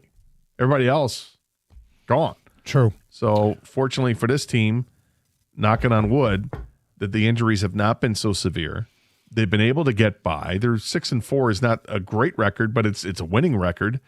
And getting Terry and Arnold back in the next, hopefully, game or two, coming back from concussion, would be big. Getting back DJ Reed is going to be big. Getting back Kirby Joseph is going to be huge. And getting back all three of those guys is going to be massive. Regarding Dennis Jenkins and the topic we had last hour, is he going to be there in the end? I saw Jenkins play in the G League a few games, and win or lose, he was putting up numbers. They need to keep him. That's from Deontay. Unnamed texter, Jenkins been a scorer everywhere he's played. The Pistons know what they have in him. Jerry says, how can you bench a productive player in favor of a dude who's broke for 2 years? Are you talking about, when you say broke for 2 years, you're talking about Jaden Ivey?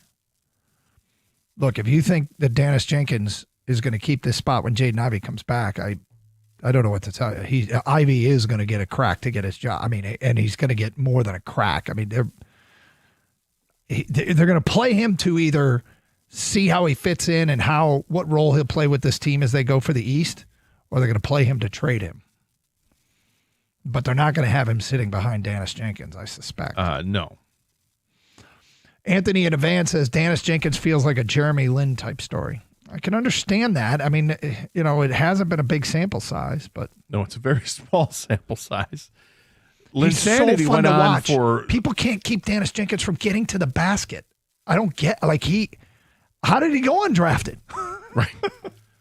Yeah, Linsanity was a whole different level. I think I was averaging 14 assists a game to go with his 25 points, and he just went on this crazy, crazy tear for 40, 50 games? Yeah. It was amazing to watch. Dennis Jenkins has done it for a few games where he's scoring a lot of points. And the assist-to-turnover ratio is very nice. I think he's a nice piece to have coming off the bench. But yes, when Jaden Ivey gets back and healthy, Jaden Ivey's going to play. Brian writes in, Dennis Jenkins is a nice piece to keep in the rotation because he does play defense, facilitates the offense, and is efficient from the field. Sasser is a shoot-first guard who can get hot but doesn't facilitate the offense well. I'll tell you one thing about Dennis Jenkins that I think is a really, really valuable asset. when the shot clock's winding down, if the ball's in his hands, he will get a good shot off. And I certainly do want to see it like against Oklahoma City. But 248-539-9797, 97.1 The Ticket.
Back to your phone calls in a moment here on Karsch and Anderson. Gator, I was out there bouncing around the office during a commercial break. Sugar Ray? No. The guys were talking about Drake May's nickname. Have you heard Drake May's nickname? I've not. Quarterback for the Patriots. Kang, have you heard Drake May's nickname? Yeah, Evan told me. So I assume it's not Mayday? No. No, that'd be too clever. What I'm about to tell you is true. His nickname is Drake May. What? Because he's so good, he doesn't need a nickname. They call him Drake May. That's the joke, is that his nickname is his real name. So he's Drake May. And that's what they're calling him in New England. Well, that's fun. Is this enough to make you start to hate Drake May? No, I like Drake May. I just it's a dumb nickname, but which I suspect that something else will emerge as he continues to emerge as a budding star in the league. People are using it. Uh-huh. We'll see. You don't think it's going to last? I don't think that one's going to stick. King, do you think it's going to stick? It hasn't come out of This is a Boston thing, right, Doug? I think this is they're saying it. Yeah, he's like walking. Like I guess he was meeting with the media, and one of the players like, there he is, Drake May, and some local broadcaster called him Drake May. I think it started because somebody had a stutter. No, maybe the Rewind app was skipping. Right. Actually, Evan said he heard Tom Brady say it on a podcast and thought that it skipped. And then to go back and listen to it again, and they're like, what the hell is this all about? You could have told him Brady don't make mistakes. He don't make mistakes. No, he don't. 248-539-9797. Let's go to Ray and Romulus. Hi, Ray. Hey, guys. How you doing? We're good, Ray. Hey, I got one comment about the Pistons that I saw, hoping is not going to be disturbing.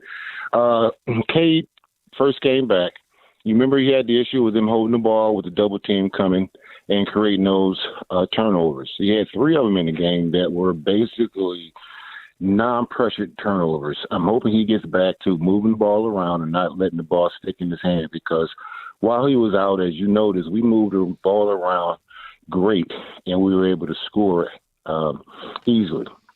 So that's just one concern, just making sure he doesn't do that. Yeah, it's not as if they lost a bunch of games while he was when he was in the lineup. I mean, they're scoring plenty. And you have to consider a couple of those games when he was in the lineup, he was clearly the go-to guy because of who else wasn't in the lineup. Right, I know, but Greg Kelsey did make the comment as well last night. I just wanted to throw it out there. I just hope he doesn't have the ball sticking in his hand when the double team comes. Now, in regards to the Lions, my concern is this. I'm hoping Dan Campbell does not forget how to coach. I mean, what I mean by that is that you're supposed to learn from your prior past failures. In the San Francisco game, the calls, he did it again, and then he came out to the public and said, my bad. Listen, you only have 17 games. You cannot be practicing during a game. You have to be firm. Can you tell us what you're referencing here? What I'm referencing would be all of the fourth down plays, the third down calls. I'm so sick and tired of them using the third down as a short yardage run to get to the fourth down. I mean, we did that on a number of plays. It was just a simple run up the gut because we know we're going to go to the fourth down. I hate that approach. Well, it didn't work against Philadelphia, but hasn't it worked for the Lions over the last couple of years? Let me finish. And then the other item is this. Why we didn't go off tackle? Well, how come we didn't do zone runs or wide outside runs when you knowing that you can't beat the guys up the middle? He did not go to any of those type of runs, and that's give strength, and we would have killed those guys because they were so bunched up the middle. But my point is this, the field goals, okay, not kicking a field goal. Those are the examples I'm saying, hey, you were supposed to learn that back in San Francisco. But the San Francisco game is, there was one play that they went for it on fourth down that was a drop pass by the receiver that would have given them the first down. And that's the one that people go back and say, well, they should have kicked the field goal. And it was no gimme. They would have made the field goal. What should have been the gimme was converting the fourth down, and the guy dropped it. It shouldn't have came to that last right, play. because what doesn't matter? He dropped the ball. No, hold on. Now you're changing. Now everyone. I'm not changing anything. All I'm saying, because we go back, I can't believe we're still talking about this. Yeah, we've litigated the NFC Championship game. You brought it up. You're the one who brings it up, and I'm saying that. Stop for a second, Ray. Ray, stop for a second, okay? Go ahead. Because you brought that up, and then you're using that as something that happened over 2 years ago as an example. They continue to fail because he didn't learn from his mistakes. When in the 2 years after that, they continue to do the same thing with success. They ran into a roadblock against Philly. I'm not happy with how things worked against Philly, particularly on fourth down, but that had been their MO for the last 2 years, and they won a ton of games doing it. But guys, you're talking out of both sides of your mouth. We're talking about in-game. No, we're talking about in-game management. You don't do that all the time. Hold on. Maybe you're misinterpreting this. I agree. Sometimes you do take the points. Gator, do you think sometimes you do take the points? Yeah. Do you think sometimes you should punt? Yeah. Okay. You're misinterpreting what we're saying. What's going to be interesting is riding this fourth down thing for so long they've had a ton of success with it. And in the period of time that they got the roster up and running, so 3 years up until last weekend, they won more games in the NFL than any other team in the regular season, given it was in the regular season. But they had created this personality and the strategy that made him the winningest team in the NFL. Does a terrible, let's be clear about it, terrible success rate against Philly, where he probably shouldn't have gone for it as much as he did and read the room a little bit, which is punt and play defense in a field position game. Does that make you change who you are completely? Do you gear back a little? Are you just simply a little bit more aware of the down, distance, time, score, what type of game it is, what your defense is doing? I think it's a minor adjustment. I don't think it's a major adjustment.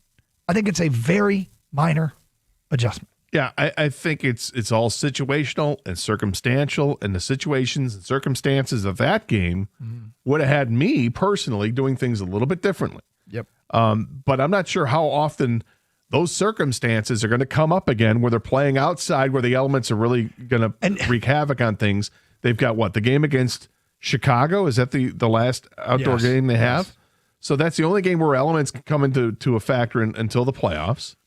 I probably wouldn't have gone for it in my own territory when they faked the punt, which is, whether they were going for it. Like, that's not a traditional going for it. You're trying to fool the defense, fake a punt. But the only other one I wouldn't have gone for is the last one.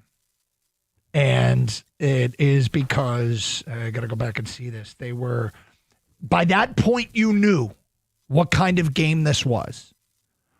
Like, when the game started, you didn't know that your defense was going to bottle them up most of the game. You didn't know what a premium points were going to be when the game started. You might have had an idea. As the game went on, the last time they went for it is probably the one time that I would have chose to kick. And that was from the Philly 45. They had 4th and 3, and Goff threw an incompletion.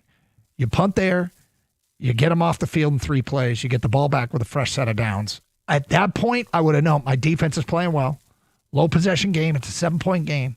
If I punt here, I think my defense is going to get the ball right back to me because of the way they've been playing. That's probably the only one that would have changed for me personally. I think the 4th and goal from the 4, when they could have kicked a field goal early in that game, it would seem like you didn't know early in the game what kind of game it was going to be, though.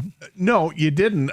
But because it's 4 yards, it's not like they're right there. I mean, it's not terribly far away, but yeah, I hear you. My first guess was I'll just take the points here and move on. I guess for people who are really mad about them going for it 5 times and not getting it 5 times, keep in mind that the argument, the logical argument to saying he went for it too much is what kind of game was it? Early in the game, it hadn't been established what kind of game it had been. Yeah, and I'm not mad at Dan Campbell at all. I mean, it's I know who he is, and I would expect that the next time these circumstances and situations come around that might be looked at differently, and I hope it is looked at differently. But this is our coach. He's a gambling kind of guy, and it's worked out tremendously in his favor during his tenure as the head coach. Corey is next. Hello, Corey. Hey, good afternoon, fellas. What's up? Listen, man. Okay, you guys keep talking about, it worked in his favor over the course of years. Can we agree that this is not the same offensive line? Yes. Corey, that's fair, and I think it's being established, and he's learning that. He said as much on Monday. 100%. So again, we can't say, hey, this is who we are. This is who we are. And run the ball on third and fourth down when we have an all-pro punter when we could pin Philly deep and make them drive the field. And I heard you guys say, hey, we didn't know what kind of game it was, what kind of game this game was going to be. We knew in warm-ups that the points was going to be at a premium with how the wind was blowing. So we take what field position and what points we can instead of having our defense on the field as long as we did, putting them in short field positions like he did this Sunday. Let's go to Ali in Dearborn. You're next. What's up, Ali? Hey, what's going on? Hey. Hey, I'm just calling to say I heard some guys say the play calling. I don't think the play calling is the issue. You know, our defense held the Eagles to 16 points, and they just won the Super Bowl. You know, our O-line, I believe, is still better than 50% of the NFL. I mean, that might be true, but it's not as good as it was last year. It's not, but still a lot better than most teams, you know, and we have a great defense. I think our issue is, you know, Goff in cold weather is not good. Well, he's underperforming, you know. Like, I love Goff, and I want there are I got to tell you, there are metrics that show, like, one of the bloggers did stats. He's not as bad in cold weather as you think. He was bad this time around. He's really bad. Well, his completion percent was really bad. Yeah, but his outdoor stats aren't nearly as bad as you think. I hope this was a one-off, but that was a bad game. No, yeah, it was a really bad game, and I think he might have to start taking accountability on that, because what does that mean? You know, our defense played great. What does that mean? You know, our taking accountability? Yeah. That, like, you know, say my bad after the press. He's like, hey, you know what? That game might have been on me. He literally told us that on Tuesday. He said, I got to be better, for what it's worth. 97.1.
248-539-9797.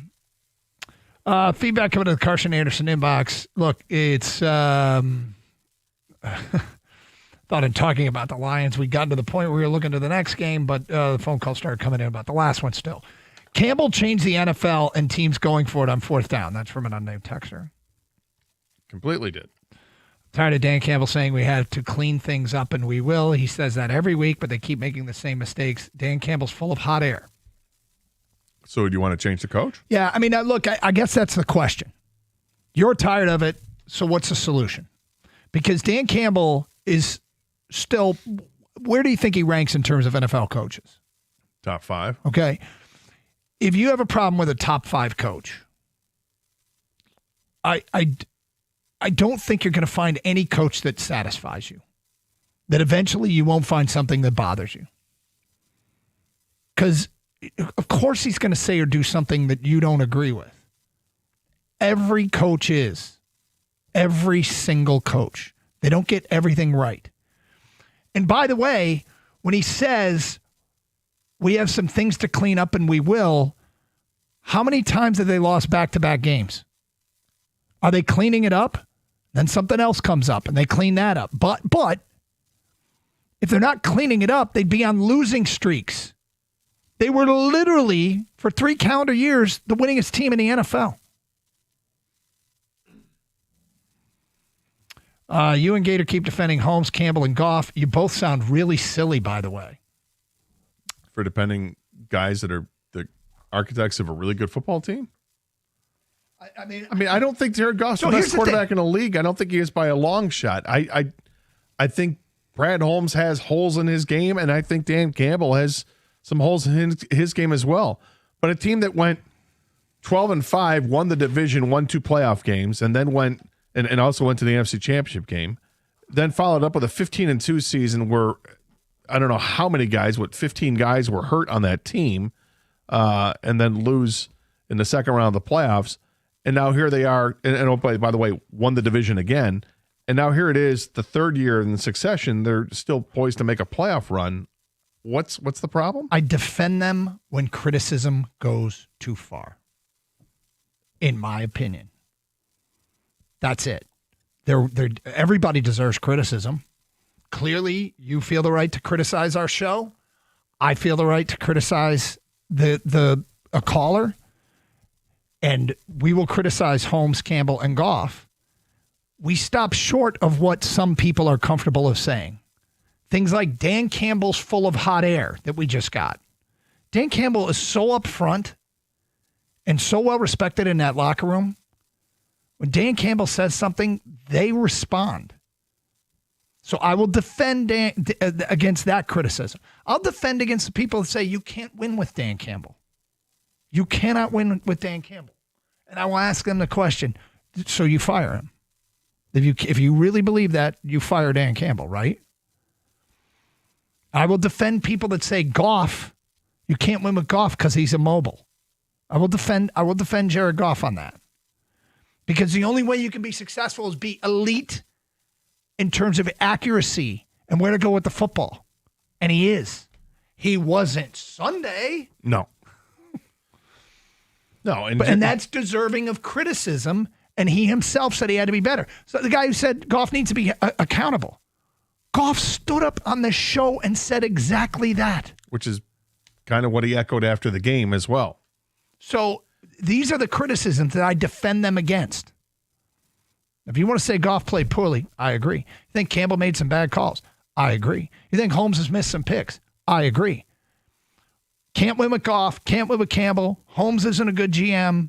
Should have made a trade at the trade deadline. Maybe should have, maybe shouldn't have. But at the end of the day, there are criticisms that we will defend him against, yes. Yeah, I mean, yesterday or this past weekend was the perfect time for these, the people that don't like the Lions or skeptical of the Lions to say, you can't go for a fourth down that many times because they literally went 0-4.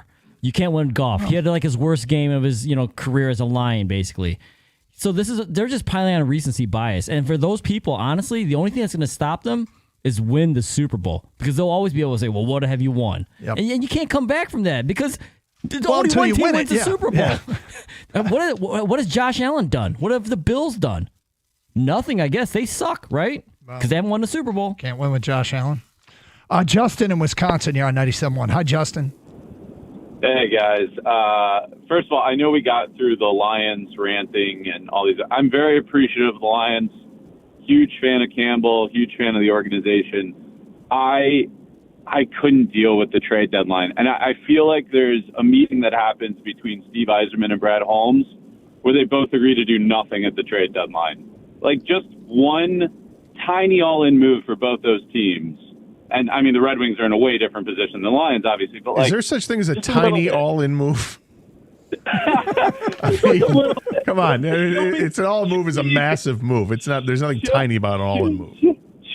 Show me you care. Like, I think, like, obviously we want to see everyone all in on a championship, and obviously the Red Wings just want to make the playoffs, but just something. And I just feel like they have the same theory: draft, develop, and it works, but you also have holes. Like it's very clear, and so I don't know. It's funny that both of them have a similar strategy. It seems like. Well, I guess when you come away from a trade deadline in the NFL and you don't make a trade, then you can have that attitude. But the reality is, you don't know what they were trying to get. If the Lions were pressing other teams to try to get an offensive lineman, and that team was like, absolutely not, we're not giving that up. Or yeah, we'll trade it, but it's going to cost you a first-round pick. And if you would still make that move, then I guess that's where you want to see the all-in thing. And you'd love to hear at some point the F them picks attitude to get that difference-maker player. I don't know if that difference-maker player was available. I wish we did know. It'd make it a lot easier to be critical of something or not critical of something. That's if the you issue, knew. yeah. There's you don't hear about trades that weren't made. I mean, sometimes you do years after the fact. Yes, very rarely do you hear about trades. Like, hey, Red Wings didn't trade Steve Yzerman for Alexa Yashin. Thank you. But you hear about those I don't know how many years later you hear about that stuff. The Pistons were trying to get Kobe Bryant, I mean, you hear about that many years after the fact. I don't know if you'll hear about trade rumors at the NFL trade deadline about a rental player, about a rental offensive lineman, which is what they needed at the trade deadline, but they didn't acquire. 248-539-9797. Feedback to the Carson Anderson inbox. Why isn't anyone talking about how bad Jalen Hurts was? He only got 16 points. They just won the game. They are in Philly. Oh, they're definitely talking about that in Philly. And I don't want to overplay it. Like, one of the things is I love what the defense did, and I really love that they neutralized the tush push. But that's an offense right now that's spinning its wheels there a little bit in Philly. And so I don't feel like we can get too carried away praising the defense, because Philly's offense isn't exactly clicking either right now. No, when Saquon Barkley is averaging 3.8 yards per carry, but he's literally half the output that he had last year, that's a big issue. It's a reality why it was a bigger test to see if the offense with Dan Campbell calling plays could really continue what they did against Washington, against Philly, and then they couldn't. And they're going to have to be better for some bigger games coming up. But it's interesting how they're critical of Jalen Hurts when Jalen Hurts has turned the ball over twice this year. 1 fumble and 1 interception. He's got 16 touchdowns in the air, and he has scored 6 on the ground. And they're unhappy because why? A.J. Brown speaks up? Yeah, right. And he did get the ball, and they did cheer. Update from Lions practice on injuries. We'll get to that today at 1:46, plus more of your phone calls and feedback. Carson Anderson, 97.1. Hey, sports fans, I'd love to talk for a minute about the best restaurant in the state to catch a game, Twin Peaks. With restaurant experiences really taking a nosedive and service missing the mark, Twin Peaks is up their game. It starts with their culture. Employees that believe in the brand just flat out produce a better product, and it starts with the cooks coming in every day at 7 a.m. to begin prepping those dynamite dishes you crave. Then, of course, there's the beautiful Twin Peaks girls. Takes extensive training to get on the floor, and once they do, they deliver an experience no guest can live without. From food and beverage recommendations to just cheering you up when you had a bad day. No one does it better. And, of course, what brings it all together is sports. They boast wall-to-wall TVs, some as big as 98 inches, that brings you all the action you crave. Like tonight, we got pro football. You got college and pro football both tonight and all weekend long. So don't be afraid to stop in, even if you're not about sports, because the Scratch Kitchen boasts awesome items like the house-smoked chicken wings, thighs, ribs, and even hand-cut New York strips. Don't get me started on the bar. Outside the coldest draft beer you've ever seen or had, poured at an ice-cold 29 degrees. There's all the craft cocktails, the bourbons, the tequilas. If you're tired of spending $20 on fast food or a dining experience with a server who doesn't care, stop by the nearest lodge and see the difference today. Twin Peaks Eats Drinks, Scenic Views.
Doug Carr, Scott Anderson, 97.1. Open lines, 248-539-9797. Here is the update from, let's see, who, Richard Silva from the Detroit News. Terron Arnold and Kirby Joseph were not seen during the open portion of Lions practice today.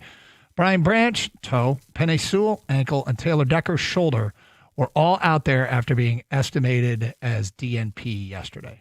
So apparently they are back on the field in one form or another. Yeah, it sounded like Dan Campbell thought that those guys were going to play, that they'd be able to. And I just get nervous with the 2 games in the 4 days. You know, guys go down like flies during games at times. And with a short week, I get nervous. 248-539-9797. Let's go to Obi in Canton. Hi, Obi. Hey, how's it going, guys? What's up?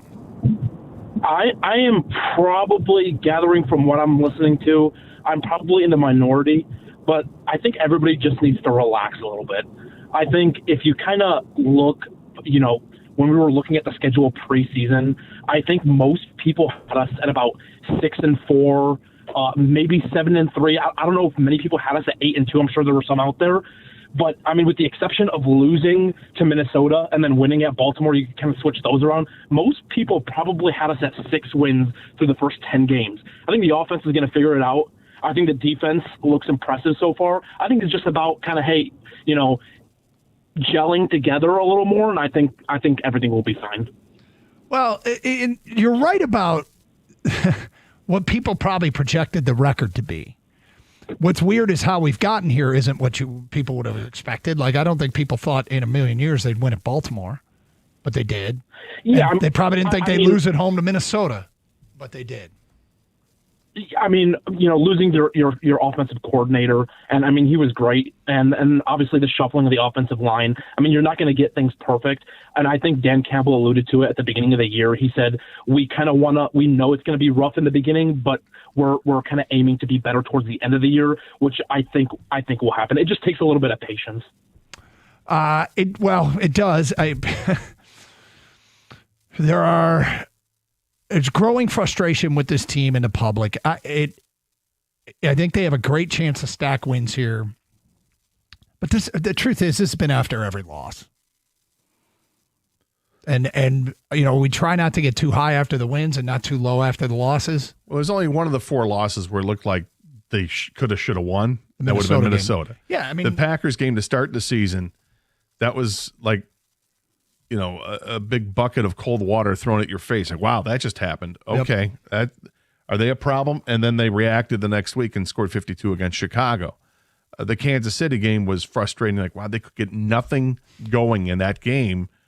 But, hey, it's Kansas City, team that's, you know, in the throes of a dynasty here. Okay, but the Minnesota game, that was different. And that one sucked. They lost that. They responded the next week. And then this game against Philadelphia, it rings the bell for a lot of fears that Lions fans had, that there were the fears going into the season. Is the offensive line going to be as good? Is it going to be a problem with having a different offensive coordinator? I'm not so concerned about the coordinator aspect of it. I've said a million times, it's Dan Campbell's offense. It was his offense before Ben Johnson came on board. It's his offense afterwards. To me, it still comes down to that offensive line. It's nowhere near what it was last year, and it's really hard to try to live up to that expectation when Frank Ragnow retired. That's the biggest loss in this team by far. Feedback here. It's funny how you guys say it's worked for them so far. They've won nothing but a division titles. When all the big games counted, it went south. All of them? They won 2 playoff games. Those must not have been big games. They won last year. They had a do-or-die game against Minnesota. That wasn't a big game. Like, what's a big game? Are the big games only the playoff games that you lose? Only the ones that they lose. Got it. Yeah, those people, you have to win the Super Bowl for those people. And because otherwise they'll be like, well, they lost the Super Bowl. They can't win a big game. That's not. But our message is not you don't have to win the Super Bowl. But the message is they're in the mix here. They're competing for a Super Bowl. They have competed for a Super Bowl. And let me also back up and say we keep defending them against what we think is unfair criticism. And for the people, like, you don't hear people around the country saying things like Dan Campbell is full of hot air. They'll never win with Dan Campbell. Are NFL insiders around the country saying that? Are other teams saying that? I don't think so, but I'm sure you can find some people nationally that'll Probably be critical of what happened world. against Philadelphia. Yeah, because it's the hot take sure. world. And that's fine. And I think it's deserved against Philadelphia. In that one snapshot in that game, there were some problems. But by and large, when you take a look, you take a step back and look at the big picture with this team, I think there's reason to be optimistic about where the team's headed, and there's also reason for concerns. Paul writes in, worst fan base in football. I don't know if they're the worst fan base in football. I don't think that's true at all. I don't think this is atypical of any fan base. No. There is a vocal minority. I think the minority is people that are hypercritical about the team and players and coaches, and they want their voice heard, and I think that's a very vocal minority. It's a lower percentage, but it's a higher percentage of people that would call into a radio show. Yeah, I mean, look, there's I think that it is actually probably one of the best fan bases in the country. Yeah. I think it's just great fan base. Yeah, and they take over other stadiums. Yes, regularly. Yes. So I'm not. I guess I don't agree with that. I think there's some people that maybe don't watch other teams play, don't see awards. Well, the other thing is when you have somebody that's critical about things that we've talked about, critical of Brad Holmes, critical about Dan Campbell, or critical of Jared Goff, and then you throw the question back at him. Okay, so would you fire Dan Campbell now? And they almost and then always it's like the what are you suggesting? Well, that's what you're suggesting. Well, if Is you that what don't you would think, do? I guess if you don't think they can win a Super Bowl with these people, you would move on. Is that a logical conclusion? It should be, right? Isn't it? But that's to be clear, that's only to the people that say definitively you cannot win with Dan Campbell or you cannot win with Brad Holmes. And basically what they're saying is I would have done it differently. So I'm right, they're wrong. But whatever. It's and that's not to say we need Sunday to get here so Oh, fast. right. They need to beat the crap out of the Giants so bad. And then get to Thanksgiving, hopefully you beat the Packers. That's not to say that what we're saying is the right way either. I think not necessarily. Lots no. of things can be true at the same time. I'm willing to be a little bit more patient and see if this offensive line can come together. I do like the strides they've made defensively while playing without their secondary. I think that's impressive. And yes, I do think there are holes in this team's game. However, those holes aren't so big that they would, I think, cost this team a run in the playoffs. What do you mean by cost them a run? Do you mean make the playoffs, yes, or exactly. you think they can still get on a run? I think this team can absolutely get on a roll here, offensively, with a couple of things that can change if this offensive line gels, right? If it becomes all of a sudden it's a well-oiled machine where everybody knows what the responsibilities are in any given play. Well, that's always been the question, though, Gators. Yes, of course. That's why I'm saying it. They have to get to that point, and we haven't seen it consistently enough. And what our eyes saw last against Philadelphia was a disaster, and a disaster of epic proportions when you couldn't get any short yardage situation to go your way. 0 for 5 on fourth downs, including the fake punt and all that, and bypassing a field goal opportunity early in the game when it was a gimme field goal. All that, I got it. And Jamison Williams humping the goalpost and costing you a better attempt at an extra point, and yet you lost by a touchdown. I think we need to put it in perspective. And okay, yes, there's a lot of negative. There's some positive. How can they be moving forward? Do you still see a path where this team actually gets better by the end of the season? And for me, I do see that path. The problem is the impediment is right in front of us, though. The impediment is that game probably ruined the chances at home field, which means the Super Bowl probably goes through Philly. But last year, everybody thought the Super Bowl went through Detroit, and Detroit lost before anybody else had to come into Ford Field. So, you just never know how these things are. But in fact, the first year, the Lions were supposed to host one playoff game. There was an upset, and they ended up hosting two. So upsets can happen. Just get in the dance and take care of your own business, and you never know what's going to happen over on the other side. And they just got to make sure that they get on the roll right now. It's the time to get on a roll right now. Here's Rico Beard, made his way in studio. What's up, man? Gentlemen, how you guys doing? We're good. Right. How are you? Good, man. Good. That's good. What do you guys got planned coming up next? We're going to dabble a little bit. Scooble article came out for ESPN. Kind of reiterated what we said, the three options the Tigers have. And then it was something that I heard yesterday. I think a lot of shows did it, but just the fact that you got the Wings in first, the Pistons in first, and the Lions not in first, but they're in third. Which one do you think you got more confidence could make your conference finals? Yeah, Morning Show did that. We kind of piggybacked on it. It's fun to have a debate about the teams at the top, right? And how they all seem to be in the mix. But if you had to put that car mortgage or whatever. Car house? The car house lock of the week? Which of the three would you put it on? To get to the conference finals? Yeah. Or NFC title game. Yeah, it's probably the Lions. Still, really? For me, yeah. For me, it's Pistons. Yeah. It's so early in the other sports. I just The Pistons. Weird thing about the Pistons is so early, but they played shorthanded already and are stacking up wins. And they kind of have the advantage because Indiana and Boston, yeah. Yeah, so take advantage of that. It'd be nice. They got a shot. But, all right, look, you guys have a great show. Just a reminder, you can stream their show using the Odyssey app. Get it for your mobile device today, AUDACY. You can also stream with video at Twitch and YouTube. Stream through our website, 971theticket.com. Stay safe, everybody, and treat each other with respect. 97.1 The Ticket.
Brought to you by Twin Peaks. The Lions are back in the practice field today. According to the beat writers, Terrion Arnold and Kirby Joseph were not present. Brian Branch was out there, though, after listed on the estimated practice report as out yesterday with a toe injury. The status of Pistons veteran Tobias Harris improved a tad earlier this week as he was upgraded from out to questionable. Today, he joined the Motor City Cruise, according to Mari Sankofa of the Free Press. The MLB non-tender deadline is tomorrow. Cody Stavenhagen of The Athletic says that Andy Ibanez and Bo Brisky are some Detroit names to watch as they clean up their roster. The Red Wings host the Islanders tonight.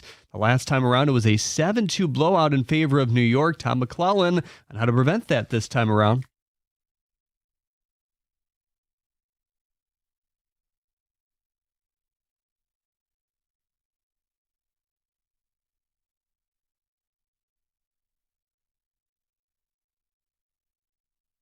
Pre-game show at 6:45 right here on 97.1 The Ticket. At the Corwell Health Sports Desk, I'm Jeremy Otto. For more, go to 97.1 The Ticket or Odyssey.com.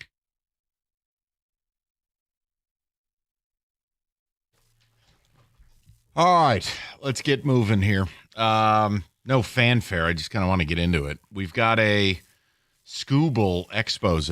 We've got a conversation that I think is interesting enough, and shout out Rieger for sparking it in the bullpen yesterday, but it's going to involve the Pistons and the Lions. I'll explain. We're going to talk about why Kenny thinks the Islanders are going to dump truck the Wings tonight, a shocking revelation. And then we will get into maybe the greatest reputational fall from grace in sports, which is Bill Belichick at a co-ed adult cheerleading competition. It's like pretend for people who can't let college go. It's like the Al Bundy Awards. So what were they cheering for? No one. It was an SNL skit. But we're going to talk about a lot. But let's get into Jeff Passan. We told you the rules with the Scooble thing. We're not going to do the baseless stuff. If something breaks, we'll talk about it.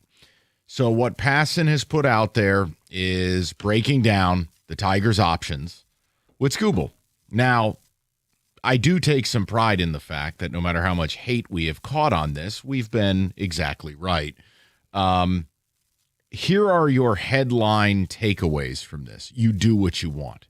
We've talked about how we do not believe the Tigers will sign him to a $40 million a year thing because their payroll won't get to $200 million, and you can't have that type of money committed to one pitcher. Well, rival executives, including people with knowledge of Scott Harris's thought process, they agree. Also, someone with knowledge, and I'll read it to you, but someone says, oh no, Scott Harris is eyeing 2027 and 28. Waiting for the kids. Which means what we talked about this year, they're not trying. This is all gravy. But then you get into some of this other stuff, and it is a little bit jarring. I can't lie to you. So let me read some. If you want the complete piece, I do. I encourage you to go to ESPN.com, and maybe if you're dropping a grumpy later and you want to read an article, God bless, do your thing. I'll give you some of this, because I think reading entire articles on radio is straight out of 1997. Trade Scooble at the winter meetings is option one. Passan says this was the least popular option among the panel, and a rival executive explained why. The whole reason you do all this is to start a season with a potential contender that has an ace. You can't throw it away before the season starts. Fair. Now, the reason this is the least popular has more to do with something we've heard before. And they're saying it, Rico, without using this word, unreasonable. That the Tigers are not reasonable. Meaning, unless you knock them over with, in the words of Jeff Passan, a gobsmacking offer, they're not going to trade him. Well, that means you're not reasonable. Mm-hmm. So, panelists hemmed and hawed about how much a team would have to overpay to just get Detroit to consider a trade. That's not reasonable. We've heard this before about Scott Harris. Okay, so the rest of that is just a lot of words to say what I just read you. 2, keep Scooble, but trade him at the deadline if the season doesn't go as planned. Basically, if it went sideways in the first half, everyone on the panel agreed this is your only move. Defining what going sideways means with expanded playoffs, difficult. Especially in this division. Right. You cannot, under any circumstances, hold Scooble through the trade deadline and miss the playoffs. That would be a catastrophe. That comes from an agent. I would probably say in this division, if you're more than 10 games out, then maybe you wave the white flag.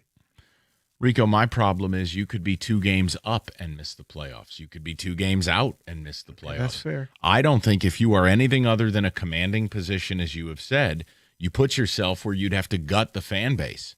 Imagine trying to trade Scooble and you're 3 games over 500. So that's option 2. Opinions vary on whether Scooble would fetch more this winter or the deadline because it's hard to project how desperate contenders could hypothetically be. Safe to assume the return would be less at the deadline than this winter. We've talked about that. Then there's 3. Keep Scooble no matter what. Extend him and take the draft pick if he leaves. This is Jeff Passan's words. Bold move in an era of asset value focused approach that so many are taking now is Skubal walks in free agency. Your comp pick is in the 30s the following summer. It's valued at roughly 8 to 10 million of surplus value, meaning I draft this player here, I get 8 to 10 million of hypothetical value from that selection. There's more value that would come before that for Detroit, but you can't quantify it. They'd get another title run with the reigning back-to-back Cy Young winner and more time to convince him to stay. Maybe that combination would make magic for both sides, Passan writes. Harris will never believe he can't sign Skubal. That's from a rival executive who thinks Harris is focused on how to make it happen. But, Passan writes, he's rep by Boris. So there's a variable that's unique to the timing. It's what the dumbasses in the afternoon have talked about. The CBA is expiring December 1st of 2026. It's unlikely Boris wants Skubal to be on the market in a labor stoppage. So then the question just becomes, okay, the last time there was a stoppage, this is from Passan, we saw a frenzy of late November deals before the December 1st lockout, almost like a mini transfer portal, okay? It would give Detroit a leg up in that scenario. The contract marks to beat. Yamamoto's $325 was the most guaranteed money to a pitcher, and Max Fried's $218 was tops among all lefties ever. Both of those were landed by not Scott Boras. Worth noting, Skubal's arm injuries, we've talked about it. Are Harris and the Tigers likely to win a straight bidding war? No. But something else the dumbasses in the afternoon have talked about, a shorter deal at a record AAV with opt-outs. I've said it then, I'll say it now. You put 5 at 250 out there, multiple opt-out points. If they say no, they get vilified.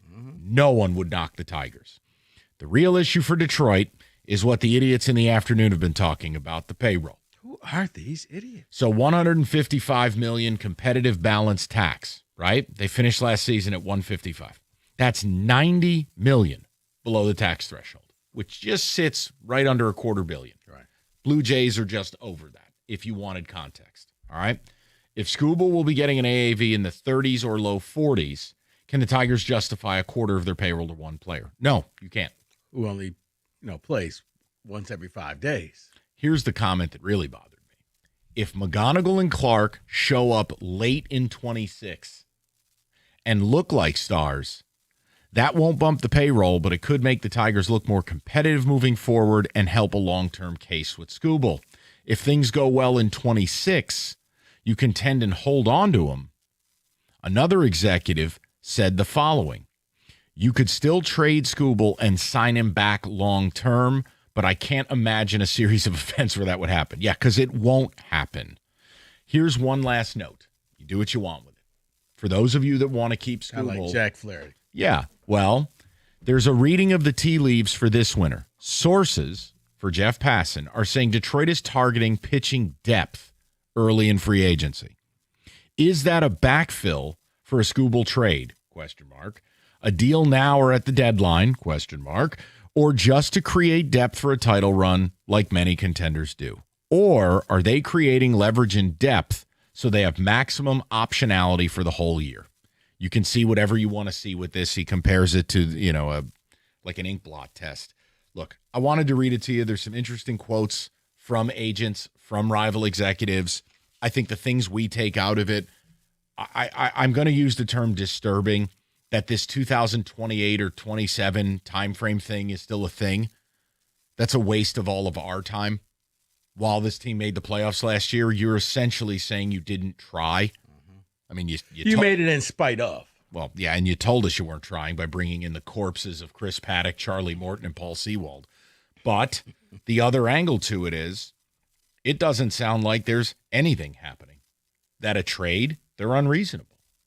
The fact is, the conversation in the Passan piece, Rico, is how much would I have to overpay? Not how much would I have to pay. How much would I have to overpay for the Tigers to at least engage in an internal conversation? Okay, so if they're unreasonable to dealing him and they're unwilling into signing him, then it would have to be the nuclear option. Right, you keep him, ride him till the wheels come off at the end of the year. Pray the year goes right. See, here's your problem. You have seen both sides of this. You came back from 9.5 games out. You blew a 15.5 game lead. So if the last 2 years showed us anything, I can't say with any certainty you will or won't make the playoffs by the trade deadline. Fair. So if you decide the nuclear option's what we're doing, what happens if you keep them and miss the playoffs? That's a debacle.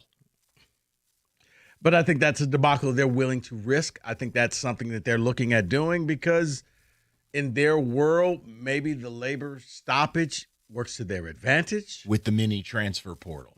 Okay. Maybe when the stoppage is over, maybe you won't see contracts the way you see them now. But that's suggestive of a salary cap, which, if that's the case, you will not have baseball for an entire year plus. It would be a nuclear winter. I just don't think the Players Association will cave. Not to a salary cap. I think you can manipulate it a number of ways. Look, I'd love to hear from you guys. I understand that that's a lot of words, and I'm sorry. But where do you sit when you're hearing things from Jeff Passan and people in the industry of baseball saying that 2028 is what Scott Harris cares about? To me, that should piss you off, to be honest. That the Tigers are seemingly unreasonable when it comes to a Skubal trade. When you have to use terms of how much would I have to overpay, they'd only consider a, quote, gobsmacking offer. Well, then you're not willing to trade the guy. So if you're not willing to trade him and you're not willing to sign him, even though you say you're going to try, yet, what was the John Paul Morosi audio we had 2 days ago? There ain't nothing going on. Yeah. Where do you sit with Skubal when you hear the things you're hearing here? 248-539-9797. You tell me. Because I think we're going to be hearing this throughout the entire year, Mike. Because you're in such a bad division, you're always going to be in the division. So I don't think you're going to see anything at the trade deadline. Either you're going to do it at the beginning of the season, or we ride this thing all the way out until the end, and you hope and you cross your fingers that they've done enough to get them into the playoffs again. And then you can justify keeping them. 248-539-9797. America's favorite place to watch football, Stadium Swim, located at Circa Resort and Casino. Biggest games, best viewing experience, and it's built for fans. 6 pools, 3 levels. Perfect view of the big screen right in the heart of Las Vegas. So book your spot today at circalasvegas.com. That's circalasvegas.com.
That's John Paul Morosi from a few days ago. We read you the Jeff Passan report. You could read the entire thing at ESPN.com. I couldn't do that to you, so it would take me 30 minutes to read it to you, and I'm not your Nona, and this isn't a bedtime story.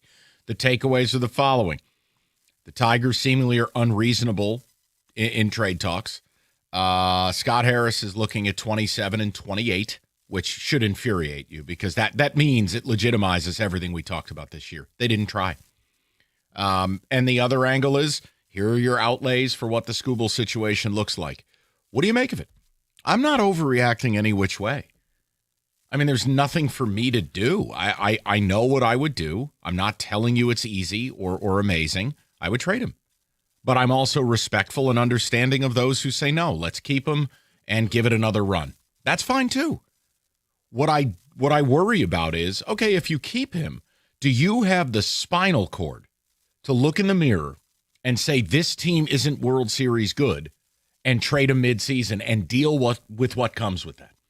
I've seen nothing from this organization to suggest they got that type of steel in their spine. No. Shout out Harbaugh. No, this seems like, feels like we're going to gamble again. We've gambled the last 2 years. We've won. They feel like they have house money now. We'll take our chances. We'll see what happens. And we'll get to the playoffs. And then after that, we'll deal with the postseason fallout. But I don't think they're going to break this thing up. I don't think they're going to make a trade. They would have to be a ridiculous amount of games out before they even trade him at the deadline. So I don't think it's going to happen. Now, Mike, this kind of seems as if they've already set it down. We're going to ride this. He's our guy, and he's under contract for one more season. We'll see what happens at the end of this next season. But we're not going to really make any grandiose gestures of trying to keep him here. And then what's the point? See, right off the rip, then what's the point? If you like him enough that you won't even engage in realistic trade talks, then pay the man.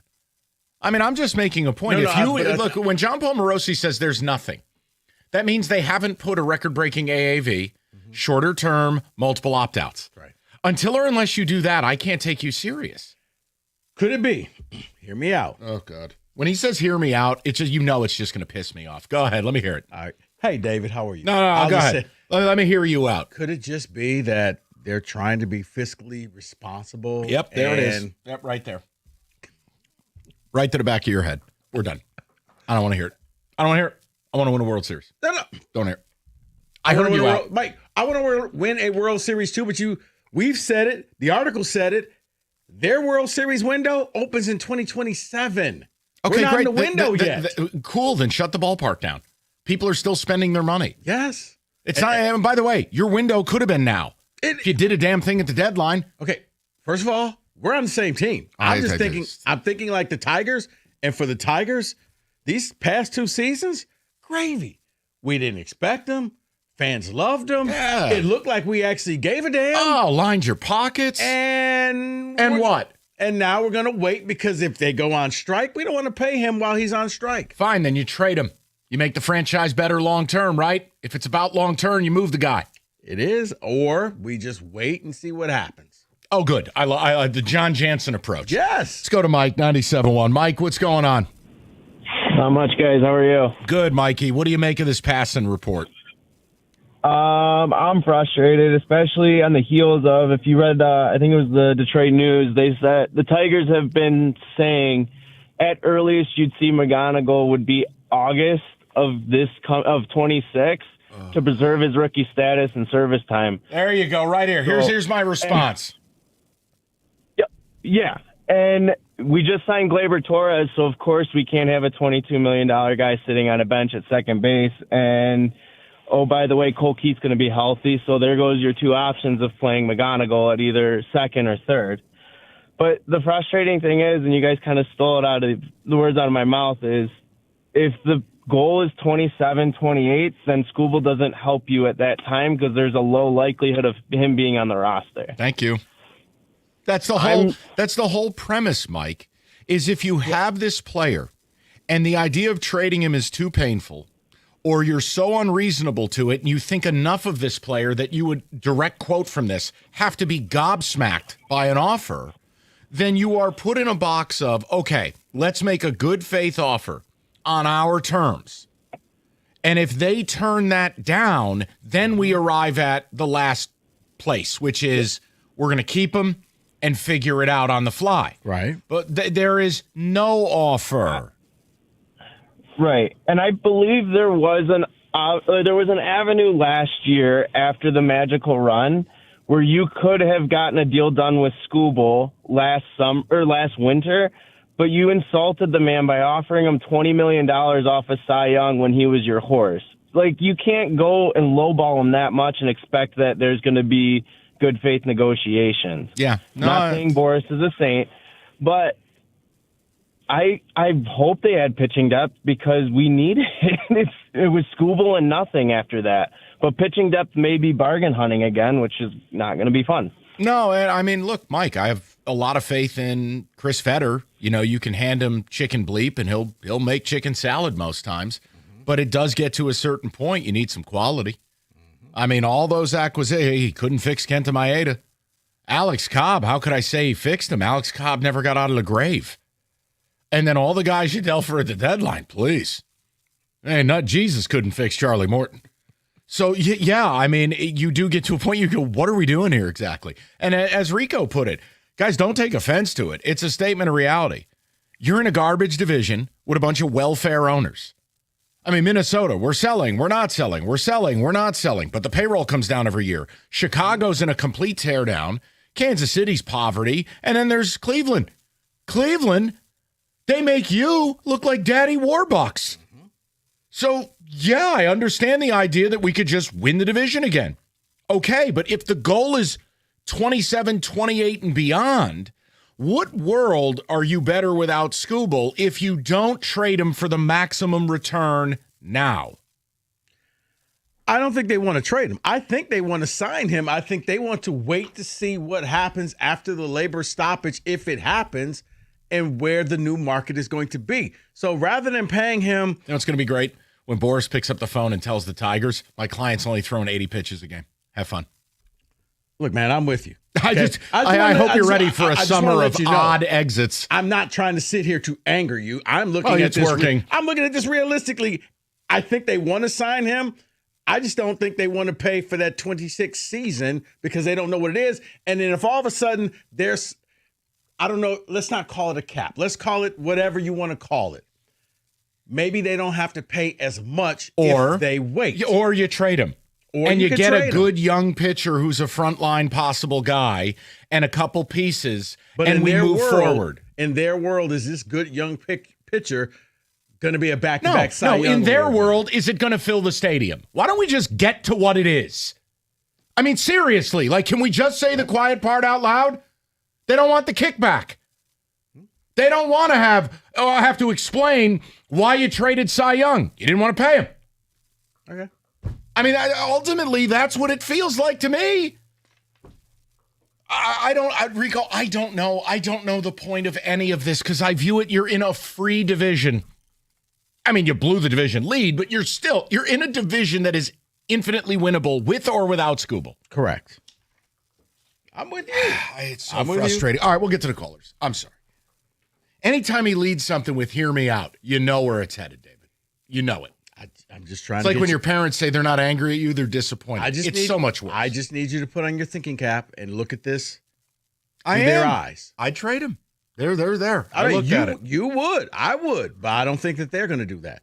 I'd make them an offer 5 at $250. I'd let them reject it. I'd publicly leak it. And then I would trade them. Yeah. And then I would look at the fan base like Tayshaun Prince after committing a foul and go, what'd you want me to do? See, you're a little more generous because I was like, I would do 4 at 160. Let's go. How very Pirates of you. Okay, please. Just what, $40 million a year? Yeah, my point is I want to get him to sign. But go ahead. Just read something.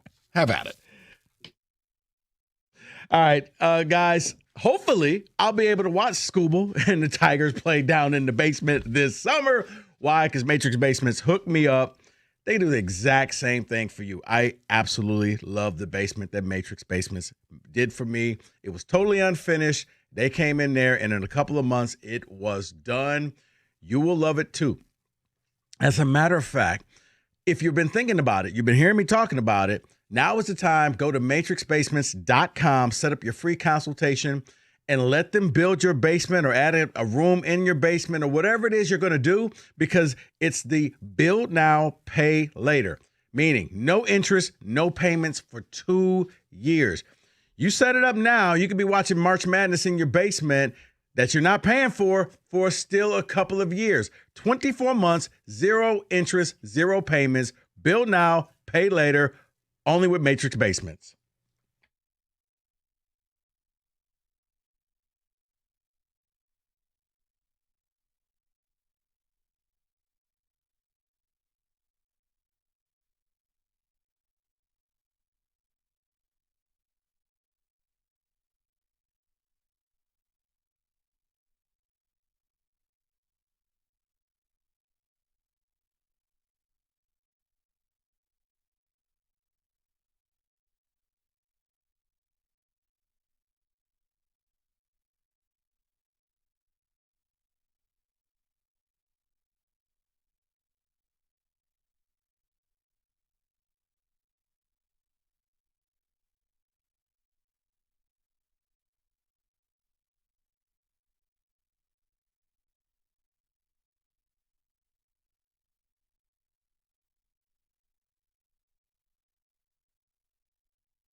Let me get to the people, shall we?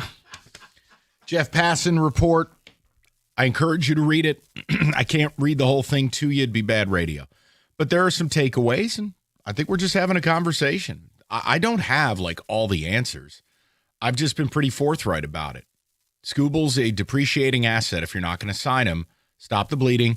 If you're not serious about signing him, trade him, get a really good deal. But don't be unreasonable about it. From the article, sounds like you're pretty unreasonable. It also sounds like that means you don't want to deal him. Well, if you don't want to deal him, then you would sign him. One problem. Nothing.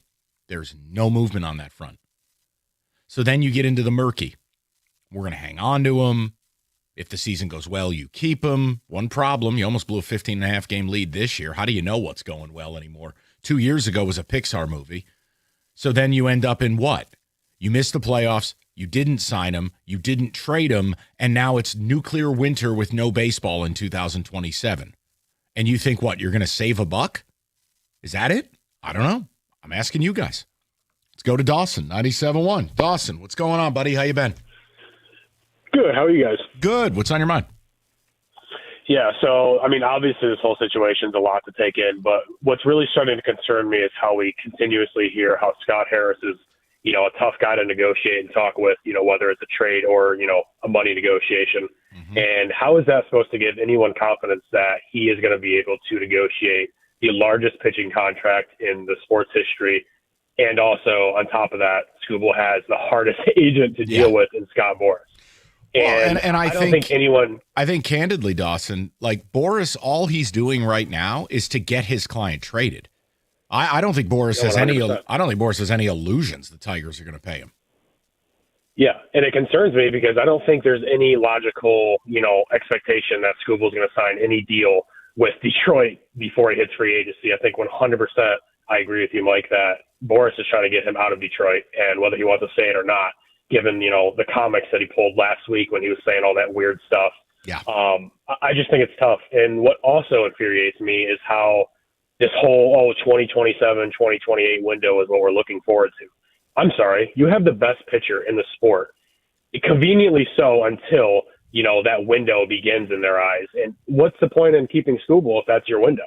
If you're not going to go all in right now when you have the best player in the sport, you know, pitching wise, why would you wait till that window to do it when, you know, you have these prospects coming up? And I'm sorry, I like McGonigal and Clark and Lorenzo and all these guys just as much as anyone, and the projection's insane, but these guys better come up at this point and be Jacob Wilson and Ronald Acuna Jr. Dawson, these think guys about have this. to hit the ground running. Flip the script, and I'm not looking for any sympathy, and I know you're not offering it. But how do you know they're not the next Anthony Volpe and Jason Dominguez? 100%. You know what I'm 100%. saying? I mean, I live it in real time. So it's just, you know, it's one of those things where and here's the worst part, Dawson, from that piece in the Det News, can you imagine, and Passan's hinting at it as well, McGonigal in late 26? That's unfathomable. Yeah, it's ridiculous. They have to come up and immediately make the impact, and I'm sorry, this team's not going all in right now. And I'm terrified that when McGonigal does get here, you know, he's the number one guy right now, that he's not going to have any support around him. And what's the point of bringing him up and shoving him in to be the main guy? I mean, is that really what you want to throw at this kid? Well, that, no, hey, and you're that's- coming up and you're our guy. Dawson, that scares me too, is this Gleyber I was Torres about thing. to say you signed Gleyber for another year. I didn't so I want think it. that's why you're looking at McGonigal coming probably later on in the year. Yeah, but then, okay, then look Dawson in the eye and tell him that Dawson needs to care this year if that's the case.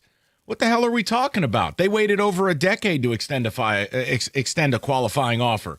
Gleyber Torres was the line you drew? Dude, I'm with you. Look, I'm not blowing a kazoo. You sound like it. I'm right? not. You do. No, I'm You just. do. I'm pleased. You I'm do. just telling you, this is what it is. You just don't like what you're hearing. I don't have to. Dawson, do you like what you're hearing? No, absolutely not. And I think this offseason is absolutely critical to the whole tenure of Scott Harris in Detroit, and it's going to make or break, you know, whether people hate him or they like him, because he's got a lot on his shoulders, whether it's the prospect, you know, how you move them throughout the system, and obviously the Scooble thing, and then dealing with some of the trash cans that are on the roster right now. And it's like, I'm sorry, you're not going to ever compete with a team like the Dodgers. And if you legitimately think that having guys in your everyday lineup and Colt Keith, Zach McKinstry, Parker Meadows, like, what are we even doing? Why is Scooble even in the area code of Detroit at this point? It's like, you might as well trade him, get what you can right now, and help your baseball team. I don't know why you think he wants to be here. Well, I'm sorry, I shouldn't say that. He probably does want to be here, but I don't know why you think that, you know, his agent wants him to be here and that you think a deal can legitimately get done. Like, it's not happening. And I just want the best for this team, and I know we all do. Yeah, we're all on the same page. We Anyone just that want to win. believes- Yeah, to anyone that believes you're going to keep them and go all in this year and win something, it's not happening. Well, I mean, and, you and have Dawson, to minimum Dawson, here's the bring key. in Bregman and There you go. See, now I've always said this, Rico is not wrong in his idea of I want to keep him and go all in. It's the all in page of it. Think about this. Does anyone have any faith they're going to go out and sign two big time right handed bats on top of the $22 million they just committed to Gleyber Torres? Because I don't. Not in this lifetime or the next. They still need a big bullpen arm. They still need pitching depth. I have no faith they're going to go. And now, could you make a bold trade? Look, I was talking to you off the air about this. They're reaching a point with the 40-man roster. Like, they have to start making room. You have to trade some people, including some prospects, because you simply don't have room for everybody. Especially, you got two catchers with duality. Right. If we believe Dylan Dingler's the future of the team, you can't keep both Briseno and Lorenzo. He looks like he's the future of the team. So, yeah, at that point, you start shopping some of these people around instead of holding on to them like they're collector's items. Let's go to Matt, 97.1. Matty, what's going on, buddy? I'm mad, to be honest with you. I don't get what this team is doing. There's no direction. And I think you're exactly right. They're just too scared of the fan base to even execute the plan. And they're speaking out of both sides of their mouth. Listen, Mike, I got a prediction for this team and how they're going to sell it. Okay. Torres for $22 million on the roster. Sign another 1 year mid-tier contract bat, maybe a bullpen arm. But then the icing on the cake for the daiquiri crowd, Verlander's coming back to pitch. You know what? No, hold on. Matt. That's diabolic. Matt. You know what, buddy? Ring the bell for Matt. I Matt, like that. you know what? I could actually see that happening because Scooble's gone, but we got you something even better. JV's JV back. night at the park. We'll get a few sellouts. JV bobbleheads. I will say this, just to be fair. Once he got traded, he did start pitching better. But I know what Matt's saying. Mm-hmm. They'll have a special edition Verlander jersey that night available for purchase. Yeah, Matt, exactly. The bobblehead. Yeah, Matt might be onto something there. Matt, I like how you're thinking. Like, McGonigal isn't going to be here. You're going to manipulate his service time like the small market team that this team acts like. Scooble isn't signed, and no impact player is even going to be here. Like, if this team wants to wait until 27, like, I'm going to be ticked off, but fine. But then act like it. Yes. But if you want to go for it and win, then do that. They're stuck in this middle because I think they're scared of the fan base. Well, and part of it, too, is it gets murky. You don't have an experienced team president, GM, and you also don't have an owner that's going to push a direction and go, look, I want to go all into a World Series. That's just not that's not good or bad. It's just reality. You know, in other places, like when you have a Dave Dombrowski and you're in Philly, you know the direction. You're in the left lane of the highway or you've driven into the woods. Right. That's it. So look. That's JV. That's diabolical right there. Oh, you can already hear this. You can already hear him warming up the kazoo. All right, every Thursday, your chance on FanDuel. It's Thursday Touchdown Jackpot. You can win a share of $2 million in bonus bets each week. To get in on it, all you got to do is place an anytime touchdown score before the game kicks off. And if your player scores first or last, you're in on the bonus bets. Rico, who the hell's scoring tonight? What do you got for me? Give me a first touchdown score. Josh Allen. Khalil Shakir. To hell with you. I'm kidding. I'm just projecting. It's FanDuel.com/ticket. I have no idea. That's Cookie's department with the touchdown bets. It's FanDuel, the official sports betting partner of the NFL. 21 and up, present in Michigan. Opt-in is required. You got to apply Profit Boost token on select market. Prize pool to be split equally among all eligible participants who made the correct first to last TD pick. Bonus issued. Non-withdrawable bonus bets that expire 21 days after receipt. Restrictions apply. See terms. Sportsbook.fanduel.com. You got a gambling problem? Call 1-800-GAMBLER.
All right, get to business here in a second. Let's go music, find out what the hell we're doing here. Doing something new here, guys. Yeah, We're this gonna feels do aggressive, David. Something or nothing. So I'm going to go through a lot of stories here, and we're going to ask it, is it something or nothing? I'll start here in Detroit. Jared Goff had 6 passes batted down on Sunday. Quote, he says, no, this is not an issue at all. If it continues to happen, sure, yeah, you would look at something. But right now, I would consider that an outlier. Then Jordan Davis spoke for the Eagles, and he said, quote, we knew that Goff kind of throws at an angle. You just want to take advantage of that. Is this in the future something or nothing? Nothing. It's just a really good interior pass rush. I think the something is in the 4 losses. They've given up 79 pressures. And frankly, that's the something. That, to me, is just 2 really good interior D linemen. They had a read on the quarterback. They trusted the guys on the back end, and it happened. Yeah, they did their homework, David. I don't know if other defensive linemen are as athletic as the Eagles interior linemen, that they could see it happening, but I don't know if they'll be able to stop it. I'm going to lean towards nothing, but if you're good at it, you could see that maybe if he starts throwing a little, not sidearm, but if it's a bad angle that day, you can take advantage of it if you do your homework. Next story on the list, Keon Coleman was a healthy scratch last week for the Buffalo Bills after missing a team meeting on Friday, and they plan to do it again tonight. He will not play tonight. Something or nothing with Keon Coleman. It's something. He's an idiot. I mean, he's just you're missing team meetings. Sean McDermott has said he's been given multiple strikes. Dude, I don't care. Any adult at any job, if you can't show up on time, you're fired. So to me, it's absolutely something. And then Pete Shavers, or whatever the hell the guy's name is, who replaced him last week off the practice squad, balled out. Mm-hmm. So, yeah, Keon, congrats. Hope you didn't buy. Hope you rented. No, it is something, David. Healthy scratch normally means it's something that you're doing wrong. You're not injured, and you're in the doghouse. And in the NFL, it's next man up. And if the next man is actually more productive than you, and you're under a rookie deal, they can get rid of you. Something or nothing. Cam Scatterboo was at a WWE event. He made an appearance on WWE Raw in New York on Monday and got into a small scuffle. One problem, he's out for the season with an ankle injury. What are you doing? Is this something or nothing? I know he's a giant. I want to say, I think this is nothing. I think that they knew exactly what they were doing. I think he was just kind of out there to kind of hype up this wrestling event and hype up himself. He was in no danger. So I'm going to say this is nothing. Yeah, something. It's idiocy. You just shouldn't. It's bad optics. Rico's right. I'm not going to sit here and act like his leg's going to fall off. But you know what I don't need? You partying while your leg was in 2 pieces a couple of weeks ago and the team is 2 in a million. Do me a favor. You know where you should be seen? The facility. So bad look. I just don't. I don't like the optics of it. We're not a serious franchise. And I get, Scatterboo saying, listen, I'm depressed. I want to go have fun. That's all well and good. It's just the Giants are as unserious a franchise.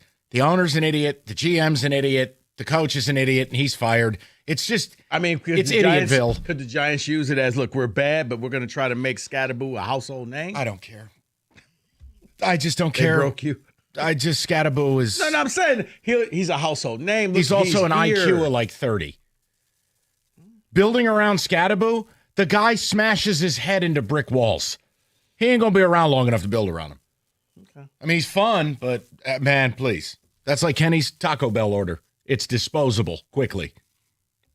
Next thing on the list here, something or nothing, or should I say maybe a new trend in the NFL. Aaron Donald says he does not miss football. He was asked about it. He says, no, to be honest with you, I never ever had the itch after I retired. I never wanted to go back. Sure, I missed the locker room, things like that, hanging out with the guys, watching film, but I'm good. I'm fulfilled. Is this the new trend in the NFL? Play 9-10 years and you're done? You know what, David? I think especially if you get a Super Bowl ring, then yeah, I'm healthy. I can play with my family. I can pick up my kids. I can go on vacation. I can do all the interviews that I want, and I don't have to experience the pain on Monday after a game. I've made a ton of money. Yeah, I think that's a great idea. Don't play until you're about to fall off. Sounds like a guy's got his life together. I'm with Rico. You left the game without brain damage. You got more money than 10 lifetimes could spend. You got a Super Bowl ring. Hat trick. Get out. Done. Check, please. And let me add this. You also left before you still had something left in the tank. People still want you to come back. You weren't Emmitt Smith in Arizona where it's just like, Emmitt, please. Aaron Rodgers in Pittsburgh. Yeah, go. Hi, David. No, but these are guys who just linger, and it's like, please, just retire already. Well, speaking of Aaron Rodgers, let's get to some nicknames here. There's a nickname for a guy that's having a great year here. There's old balls out there. We've had Megatron. We've had Vanilla Vic here. Mm-hmm. I have a nickname that I want to introduce you to with Drake May. His nickname, they call him Drake May. Yes, you heard that correctly. Drake May. They say the premise is he doesn't need a nickname. He's cool already. So they just added his name in this nickname. Drake May. That's actually Drake May. I quit. I don't even know what I just listened to. Rico? That is just somebody overthinking things, and I'm just going to, no, just absolutely not. Come up with something. No, I'd rather Vanilla Vic. That's just stupid. Thank you. That's way too much time on your hands. He's having a great year. He doesn't need a nickname. Just whatever. Nicknames should happen organically, not somebody handing you that or self-glossing. Like Gator. Like Nine or I still don't know the creation of it. I have no idea. Or Gator. Gator. All the years he's worked there, I still have no understanding how that nickname or was even created. though we know the origin, like Cookies. It was Jim Costa, but all of a sudden we found out the story. He became Cookies. It stuck. It works. But when you're, Mr. Unlimited, I'm not calling you that. When you're Nine, I'm not calling you that either. So Joe Burrow has been practicing all week, practice again today. My question for you is, playing this week, and would you play him this week? No, I wouldn't do anything the Bengals are doing, but they're the Bengals. I wouldn't alienate my defensive captain like I did in Jermaine Pratt and then release him. I wouldn't anger Trey Hendrickson. I wouldn't be such an egregious organization that I got rid of Lou Anarumo and then 4 of my defensive starters all demanded trades. I wouldn't have put a terrible offensive line in front of Joe Burrow that would end up getting Joe Burrow killed again. None of these things would I do. I would have to have a long talk with everybody and say, is Joe Burrow going to get us back the 3 games that we're behind? If the answer is no, let's just go ahead and sit him for this year, get him healthy, and let's make a run next season. Well, too late. He's already practicing. Dude, you could. There's sensible, and then there's the Bengals. So, yeah, you're right. But guess what? He'll be out there this weekend against the Pats. No, it's true. Hope you're ready. Throw into Andrea Iosivas. Woo! Because Chase is suspended. That's exactly who he's going to throw to this week. Let me give you 2 more here. One layup for you, Mike. Yeah. I think Joe Mixon here is the example of why you don't pay running backs. It's been announced that he will not play the entire year of 2025. Signed a contract in 2024. He did play 14 games, was banged up all of last year. Won't play this year. Does anyone realize he's been bad for years, plural? Yes, he has. Before not playing this year? But what happens is he'll have like a couple of games where he scores 3 touchdowns and everybody thinks they've unlocked the code. Right, and then the yards per carry say 3.2. Like, he hasn't been good in eons. He's like most running backs. They start declining. It becomes diminishing return. Right, and what did they do? They go out. Paid him. No, you go out, you draft Woody Marks, you get more than Mixon's giving you anyways, and the guy works for rice cakes. Like, what the hell's the, like, it's, I just don't understand the paying of running back thing. Because when you have one, you're thinking, oh my God, this guy's going to run forever. Look, Detroit's going to come into this, they're going to hit this crossroad very soon with Gibbs. What do you do with him? You don't pay him. You franchise him. You use 6 years of him at an average of 300 touches a year. That's 1,800 touches. You get the best out of him, and then you throw him in the lake. See you later. Because, David, to add to yours real quick, I'm still saying I'm looking at Derrick Henry in Baltimore. He's on the worst side of his career. Let's just put it like that. He ain't getting better. Then I'll close it out with this. Rice football has a huge matchup against North Texas this weekend, and they are getting students in with giving them food vouchers for the food truck, Ben & Jerry's ice cream, free T-shirt, and free beer. What will it take for you, Mike, to get back to a Michigan State game? What free item do you need? There's your layup right there. Hold on, let me. Go ahead, Mike. No, it's not worth Go it. ahead. Well, first of all, we'd have to have an athletic director that's not Charlie Chaplin. We'd have to have a plan. We'd have to have a good hire. We'd have to have an NIL collective. We'd have to have stadium renovations with real renderings and timelines. We'd have to have a plaza that doesn't feature a folding chair like a bad family picnic. See, lost in all of that, no wins or losses. I haven't heard like No, they need you to just- win 10 games and they'll win me back. The wins and losses take care of themselves if you have a serious plan. Like, it's just, no, honestly, there's nothing. No, David, if I would have I would have been like, you win 10 games, make a playoff, I'll show up. But Mike is looking at all the other stuff. It's everything. It's just a wholly unserious So place. you're never coming back, are you? No.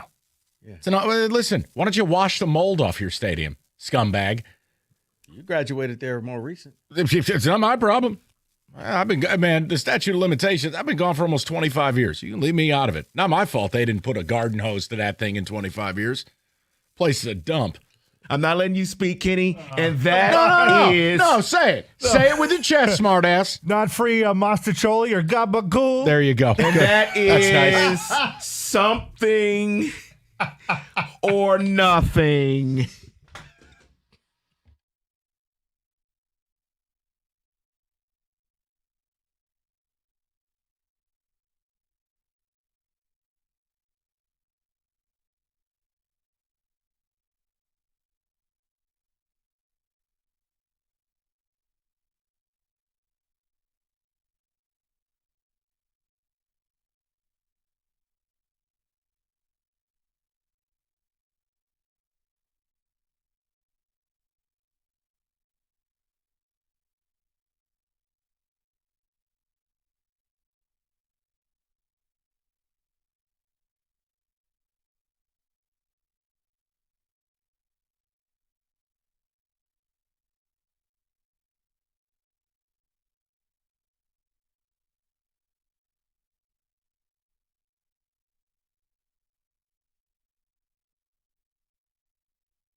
Brought to you by Mastercraft Heating and Cooling. The Lions were back in the practice field today. Terrion Arnold and Kirby Joseph were not spotted. Brian Branch was listed as no practice yesterday. Was out there today, though. According to ESPN, Texans running back Joe Mixon is expected to miss the rest of the regular season with a foot injury. ESPN's Kylie McDaniel posted an article this morning highlighting the Tigers' options with Tarek Skubal after surveying 11 industry insiders. Quote, when I asked those sources what the Tigers should do, they seemed unsure about how Detroit was viewing the situation, but leaned toward believing the Tigers would keep Skubal going into next season, end quote. Skubal just spoke with Foul Territory today about all the rumors and how it impacts him.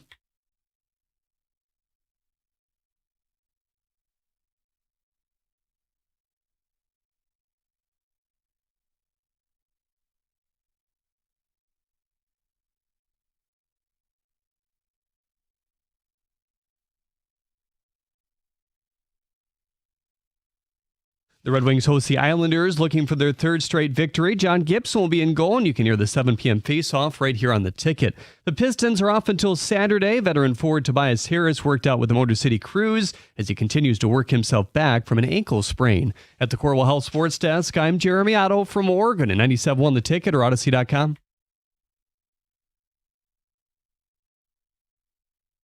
Yeah, that clip of Skubal is titled Word Salad.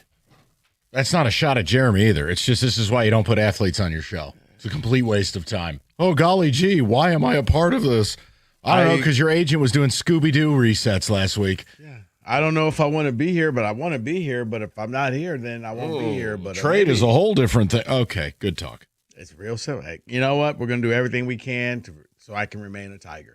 Yeah, except that's not happening. Guys, I think I'm going to move on. It's really one of the two. We just gave you an hour on Skubal. If you want it, use Odyssey.com Rewind. I want to move on because I want to bring something up. I think it's really an interesting question. Maybe I've overestimated how interesting it is.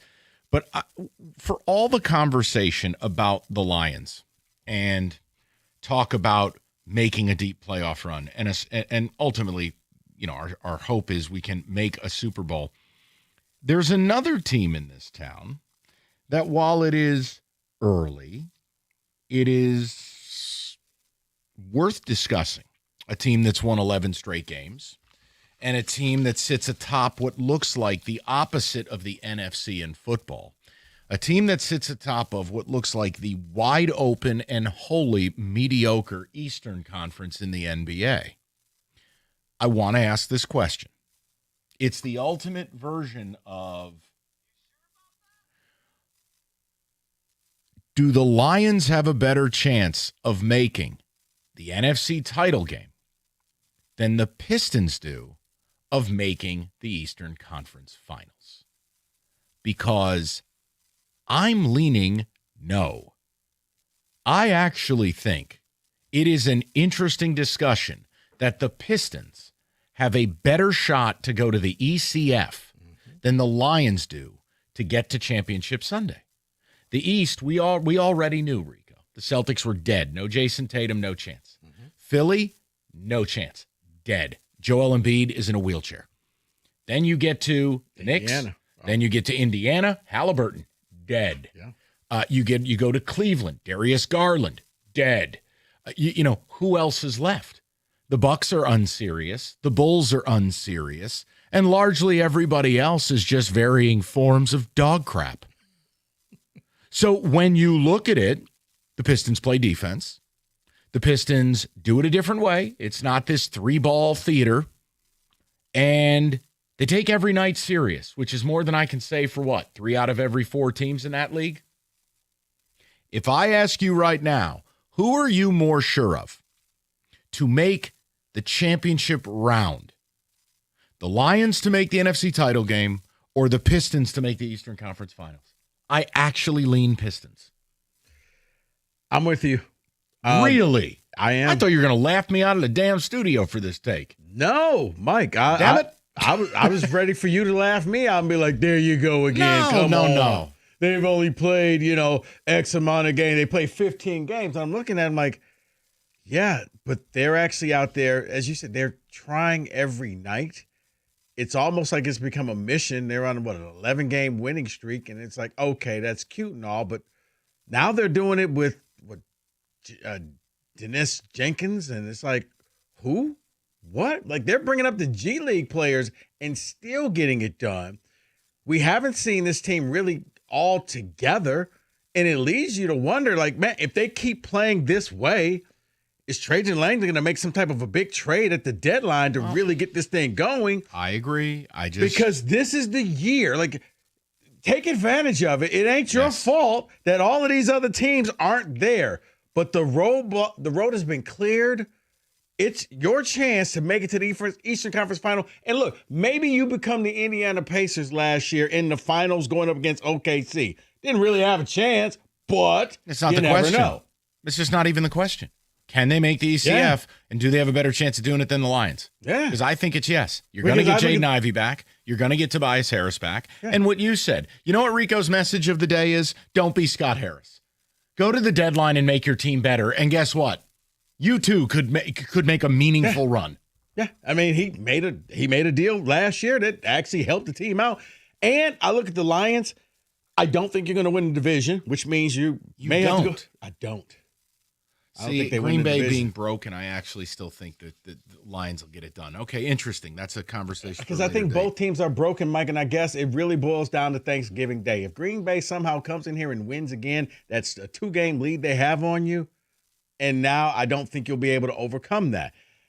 And then that means you're going to have to play, a couple. You're going to have to, win 2 on the road in order to get to the NFC title game? Lions are not losing that game. I don't see it happening. They are not losing that game. Rico?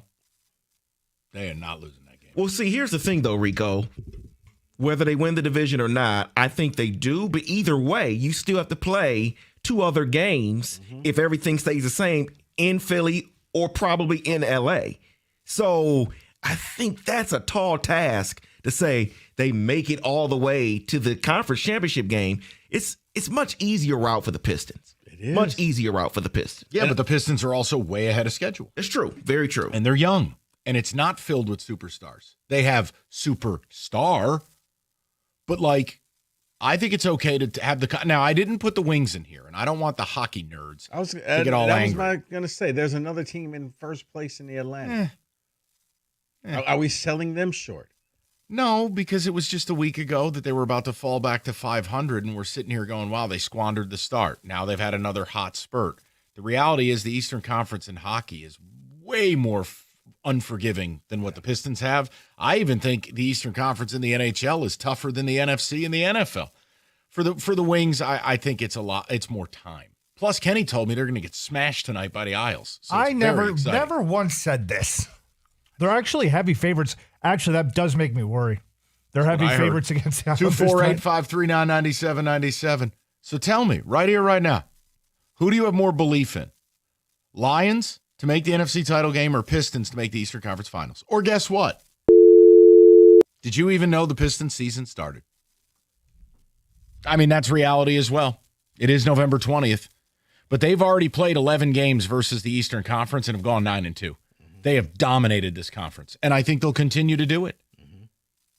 And they're doing it with backup players, role players, guys. You're like, huh? Who is that? They did it in a game where Cade missed 31 shots. Yes. It was like Cade and the Cadettes. Like, name the other people out there. But here's the thing. They haven't put together the full squad yet. Jaden Ivey's not back yet, so you get to add him. Like, yeah, this is going to be probably the team to beat in the East. I would be disappointed the way they're playing right now if they're not a 1 or a 2 seed in the East, Mike. It's fair. Because, and once again, take advantage of the fact that Philly, Boston, Indiana, they're not going to be anything this year. No, I think the team to watch for, and they've gotten out to an uneven start, it's going to be Orlando. They're too talented. They've added some pieces. They have to gel. They're 8-7. Give them a little time. But you're right. The upside of some of these other teams, no, I think the Knicks are the Knicks. The Cavs are the Cavs. Maybe Orlando joins the party, and it's you. Yeah. You get the rematch with the Knicks in the playoffs, except for you get to advance. I could see that. But I would like to know what the people think. The problem is, if you're a Lions fan, all the oxygen's been taken up. You probably haven't paid any attention to the Pistons. It's just a sad reality. I'm hoping that Detroiters can put. Oh, really? Rico. I said I'm hoping. There are more people interested in the Bobolo boat than the Pistons right now. Which one? Doesn't matter. Honestly, this is the problem. Football takes up all the oxygen. It does, but I think that when you look at this, I for the football people out there, if you want to see Eastern Conference Final, you may want to be back in the Pistons right now. It's just interesting. Both could do it, but I actually lean Pistons because I'm with Rico. This is like this is the AL Central in baseball. Mm-hmm. The East, and again, I swear to God, if the Pistons don't do anything at the deadline, my head will explode. You have an opportunity to make the NBA Finals. You have an opportunity to get to the ECF, continue the growth of the franchise. Come on, man. Take advantage of this year. When it comes to an IRS collection or audit, Abraham and Rose successfully specialize in resolving all types of tax problems for over 30 years. Their extensive experience means when you're facing an IRS collection or audit, you can rely on them. Maurice and Jerry, best in class. Jerry used to work for the IRS. Their experience, they'll evaluate any and all underlying state income or payroll taxes. Visit abrahamandrose.com or you can call 248-539-5040, and you don't have to deal with the IRS again.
If you're looking for Scooble Talk, we did an hour on it. Odyssey.com Rewind. Really interesting stuff from Jeff Passan.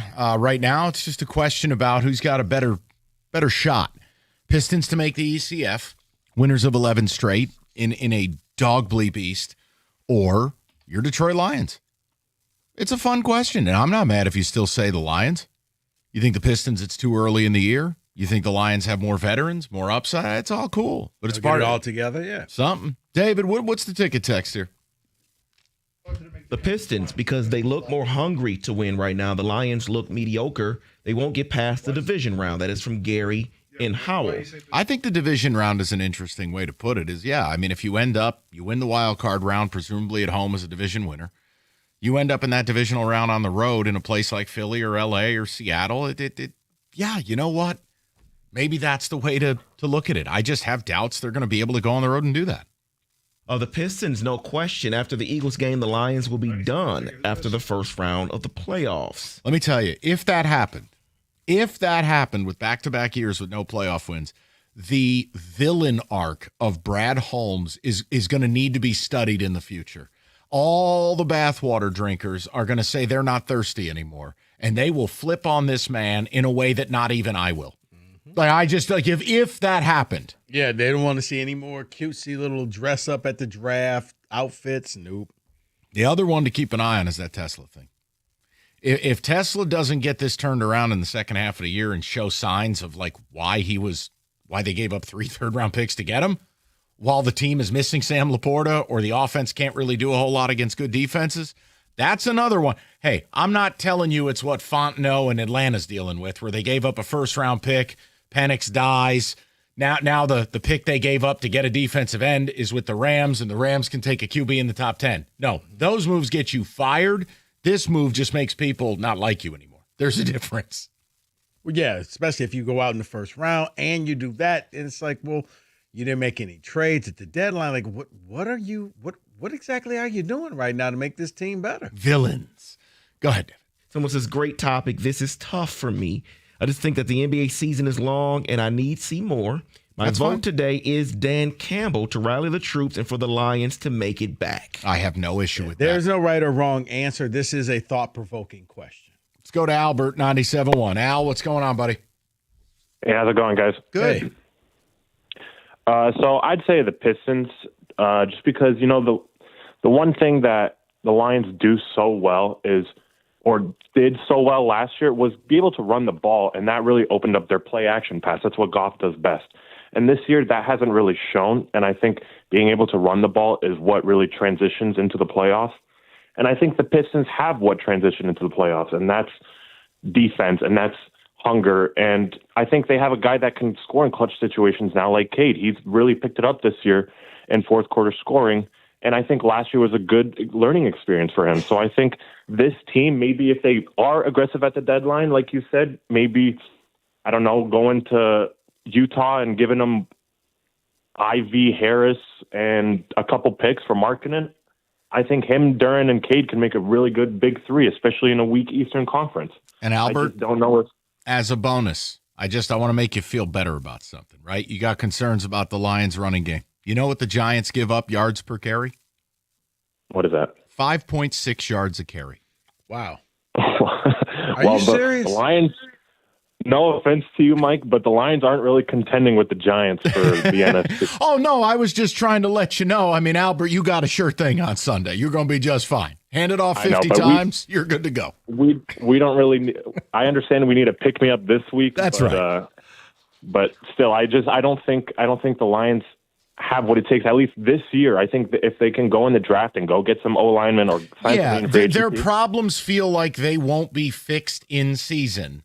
Can they work around those problems? I'm with you. Largely, the things we talked about in summer are the things that are probably going to end their season. That's fair. And no, there's no offense. I don't have any feelings left. I'm just here to report the news. Are you serious? 5.6 yards a carry. We're like UAB. Your team can't be this bad. Really?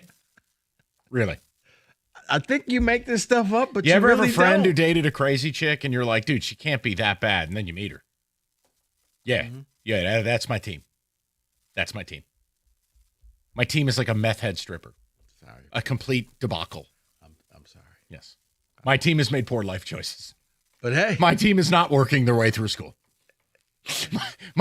My team is atrocious. Your team's at the free clinic looking for help. Oh, yeah. But at least you got Jameis. No, he doesn't. But I like Jameis. No, He it's ain't okay. good. No, I'm actually waiting for Brian Branch to kill Jackson Dart and just place his mouthpiece on his dead body. Oh, no. Oh, I'm waiting. I wouldn't play Jackson Dart this weekend. The Lions going to kill that man. Especially because he doesn't know how to slide. Yeah, and Brian Branch, he ain't got no chill. All you're going to see, yeah. You know how they lay the rose on the casket at the funeral? That's going to be Brian Branch going and taking that little mouthpiece out of his helmet and just placing it on Dart's cold body. Boyz II Men in the background, so Yes. hard to say goodbye to yesterday. Yes. Yes. Maybe. Right. And Jameis will just be yelling gabagool in the background. That's my team. Let's go to Paul, 97.1. Hi, Paul. Hey, how's it going, guys? Hey. Good, Paul. What's going on, pal? Not too much.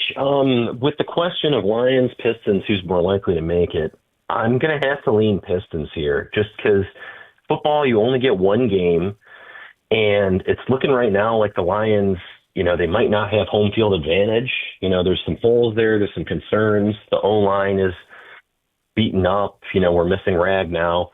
And the Pistons, like the previous caller said, the defense just translates to the playoffs. And in a 7-game series, I think they'll at least be able to hang against anybody in the East.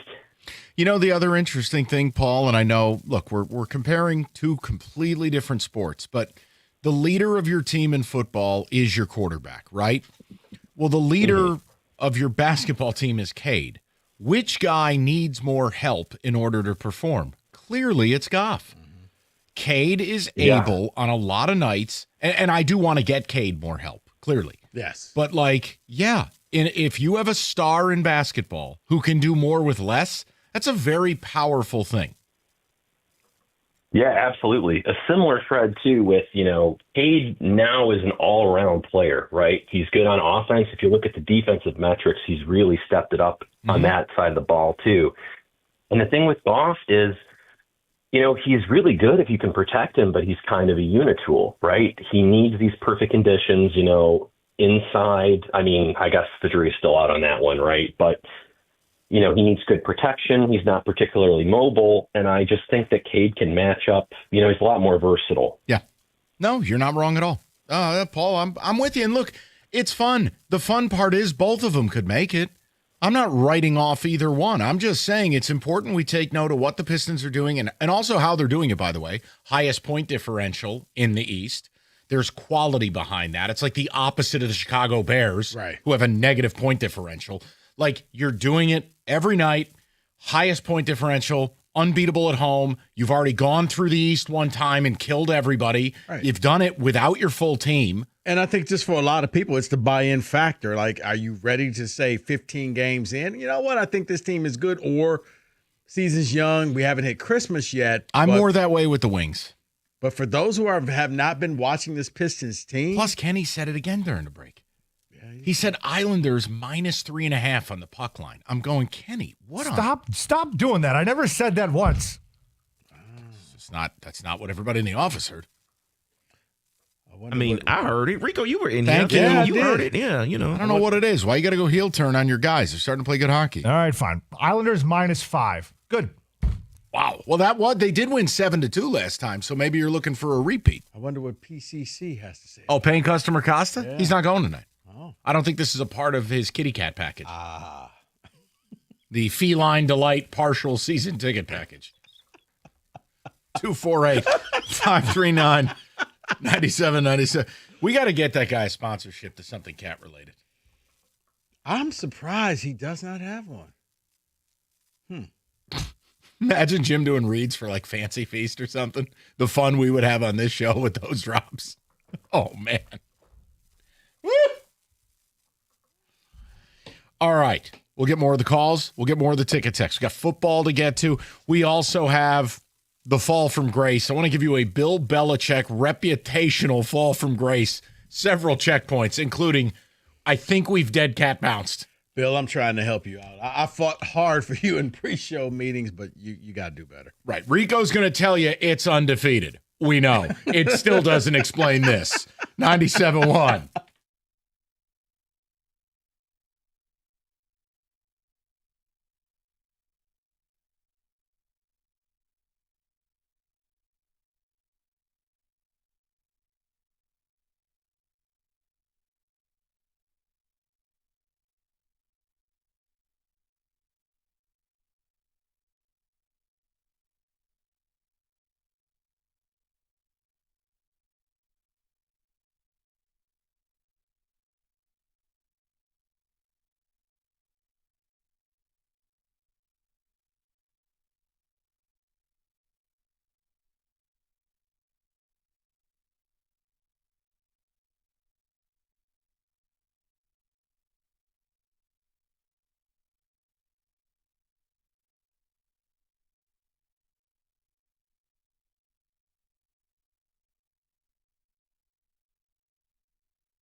All right, to the phones.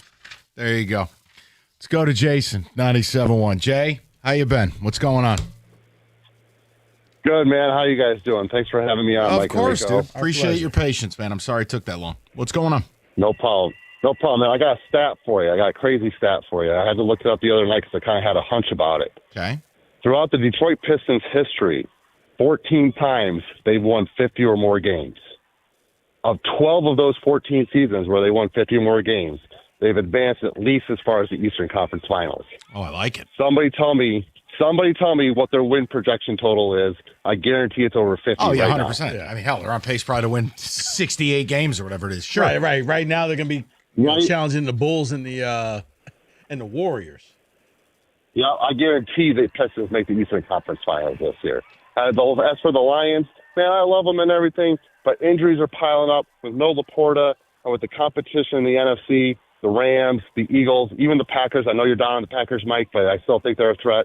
But, I just can't see the Lions with injuries piling up getting to the NFC Championship game. It's a lot harder to do. The Pistons and the Eastern Conference, a lot easier to do, and they're already on their way. And I see a lot in the Pistons this season that I saw in the Lions 2 years ago when they made their run to the NFC Championship game. They're hungry. They had that taste of success from the year before. They know what it takes to win. They're playing every game like they're playing against the Knicks and going out to beat them in the first round like they almost did last year. Yeah. No, I love that comparison, Jason. I think that's a great comparison. 2022 Lions, or if you want to say 23, learning to win was 22. 23, you put it all together, you make the NFC title game. Yeah, I think that's a great comparison. Thanks, guys. Yeah, thank you. Appreciate it. And at this pace, they look like they're going to pace out to win at least 50 games. And if history holds true, especially with the East being down, and look, it's not a knock on the Pistons with the East being down. It's not their fault, okay? But you can take advantage of it, plain and simple. Yeah, I love I don't want people saying, well, it's only because the East, it's not their problem. No, but I love people that deny reality and get all butthurt about it. No, the East blows. Yeah. Just say it. So you may as well go win it. It's just like the AL Central. And for the Tigers, go win it. Oh, how come you got to? I'm not doing anything. I'm talking reality. The East, this is the worst Eastern Conference in maybe NBA history. Go win the damn thing. Just go win it. Yeah. It's setting up that all the teams that should be there will get a top draft pick, and what's supposed to be a deep draft. So congratulations. Celtics to go out and get Celtics are 8-7. It's not like we're Indiana, who's 1 in a million. We're not going to get that kind of the pick. lottery luck. You'll get the number one. Okay. They'll make the play-in. Well, you know what? Have you ever had your number 1 overall pick blow a hole in his heart with cocaine? I have. We're due a little luck, okay? To hell with you. Go Google Len Bias. The Celtics deserve a little luck. Buddy, I was Had there. enough. I was. Oh, you were doing coke with him. You were there. That's No, nice. I wasn't there. I mean, when it happened, it was like, wow, did this just happen? The whole point is we deserve a little luck. And I had to live through Rick Pitino. So you know what? We traded Chauncey Billups like 20 games into his career. Well. Yeah. Mm-hmm. So let me ask you, Rico, did he have a great final night? I mean, Stop. you said you were there. Actually, if anybody had odds of doing coke with Len Bias, it would have been Stoney. That's true. You're right. No. Plus, he was from the DMV area. So, I mean, Stoney could have been like, hey, guys, what's going on in here? No, but I just remember when the story came out and there was no social media, it was like, wait, what? I mean, Len Bias was the Jordan rival. I thought was better than Jordan. And it was like, whoa. It was the equivalent of winning the lottery, Kenny, the year Tim Duncan came out. And then Tim Duncan ODs on coke. So, yeah, if you don't mind, I wouldn't mind a little luck. Okay? See, I said your team would win it, and you got angry at me. Getting all passive aggressive. Get out. Get out. See, you know what? Get out. You I'm still upset about the Spartan Stadium stuff this morning. Things. Wes, I don't have any. Sports is pain. I'm trying to Sports give you. is pain. Okay, Learn it. But I'm going to come out with a clothing line called Sports Just Hurts. But if you don't get pleasure, then how can you know what pain is? You get used to it. David, take a text. Pistons 100%. Hate to break it to the city, but Dan Campbell will not make it back to the NFC Championship game with the Lions ever again. I do wonder if he was being prophetic when he said how hard it would be, and I hope these guys realize how tough it is to get to this point, and you may not get back there. We've said it for 2 years. You'll never have that opportunity again where you have a 17-point lead in the second half of an NFC title game. I don't care if the game was played on Mars. No. But Mike, it was on the road. Like that, it was all set up. So yes, and Campbell, when he came out and said that, maybe he was being prophetic. Yes, they are off to a great start, but remember the Tigers did the same thing this year, and we all saw how that went. So I'm going to wait a little bit on the Pistons. I'm going to choose the Lions right now. No, and I respect it. And again, both teams have a chance to do it. But I think it's they got to the divisional round. It's so. also very important is you can't make a real credible case of anybody being better than the Pistons in the East. You can make a very credible case. The Lions aren't a top 4 team in the NFC. I'm not making it. You could make it. Let's go to Tom, 97.1. Tommy, what's good? I'm good, Mike, Rico. Thanks for taking my call. Hey, Tom, of course. I go with the Pistons for a lot of the reasons that people have mentioned already. A lot of great reasons, makes sense. I'll add one other thing that with Bickerstaff and Ivy coming back, I think he would actually know how to use them, a la Garland and Mitchell in Cleveland. But I think Cade is better than either of those guys in terms of what he wants to win. And we'll see with Ivy. That could be the X factor that maybe they can trade him, have one of those, big trades that people mention. But yeah I got to go Pistons.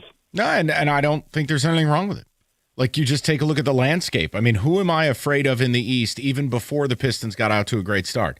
We never believed in Cleveland last year, and we knew they were going to start the year without Garland. You called them frauds. The Knicks are the Knicks. And it was a fun story for Cleveland. I'm not mad at Cleveland. I'm just saying I never believed they're going to win the championship. Indiana had their miracle. Halliburton's dead. Tatum's dead. Embiid's in a wheelchair. What is there? I mean, poor Giannis. Not worried about Orlando. Giannis is ready to move back to Greece. Yeah. I think Orlando's the one team, Tommy. It's about February and March for them. New pieces. They got to put it all together. They have upside there. I like the deal they made this summer. I do, to get Desmond Bane. But overall, I can't sit here and say anyone is, absolutely clear-cut better than you, because you are going to get back a very important player you haven't had. I mean, there's nights that Dennis Jenkins is out here. It's like, yeah, that's great if he's playing for St. John's at Hinkle Fieldhouse one night. Not in the NBA. And you're just winning. You're pulverizing teams. Good talk, Tommy. 248-539-9797. All right. Once again, Kenny just said it. Islanders are a lock tonight, according to Kenny Cott. The truth is whatever you want it to be at this point, Mike. You can say that if you like. Kenny, what are you saying right now? What do you say? Remember the Kenny whoopee cushion noise that we made? I do have that. Hold on. Where? That's like, the Tigers are going to sweep their way to the World Series. The Islanders are going to win, sure. What are you all mad for? No, I'm mad because they're giving me hope, and I know that eventually, now that they're at the top of the Atlantic, it's all going to just at some point go cratering down. Oh, all right. So it's a different topic for a different day. Different. I don't want to sidetrack this topic, but I'm really interested that they still haven't gotten you back after responding after they had an awful 7 to 10 days of hockey. Is it bad that I'm waiting till the deadline for that to happen? Well, you know what? That's why I created Sports is Paying merchandise. No, Kenny, when I say will buy a created, t-shirt. just in my mind, I've created. I will buy a T-shirt and hat. Sports is Paying. Here's the one that I want to know. David, you're the big Pistons fan. You really haven't chimed in on this. Oh, yes, I have. They're making the Eastern Conference Final. Okay. I can guarantee You like how he said that to you? Yeah. It felt like there was like a bitch at the end. No. Like he was just like, oh, yes, I have. No, I'm just the show pinata. I tell you, he was aggressive. You took a swing. He took a swing. I didn't take a swing. I just didn't like when you were take swings when I didn't like it when you were shilling it for the Tigers. That's all.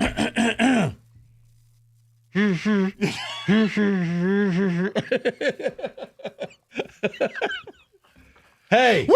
You know what?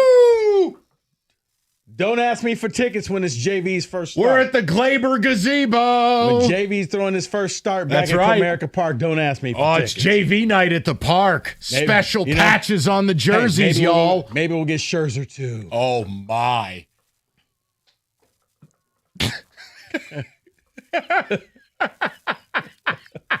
What? I made fun of Cookies on the podcast with that. He was sitting there, he's picking the Chiefs this week. And I'm like, dude, Andy Reid is going to be looking down at your frozen corpse. Jack. I'm like, here, Jim, you got to blow the whistle at this point. He can't let go of the Chiefs. Little frozen cookies in his...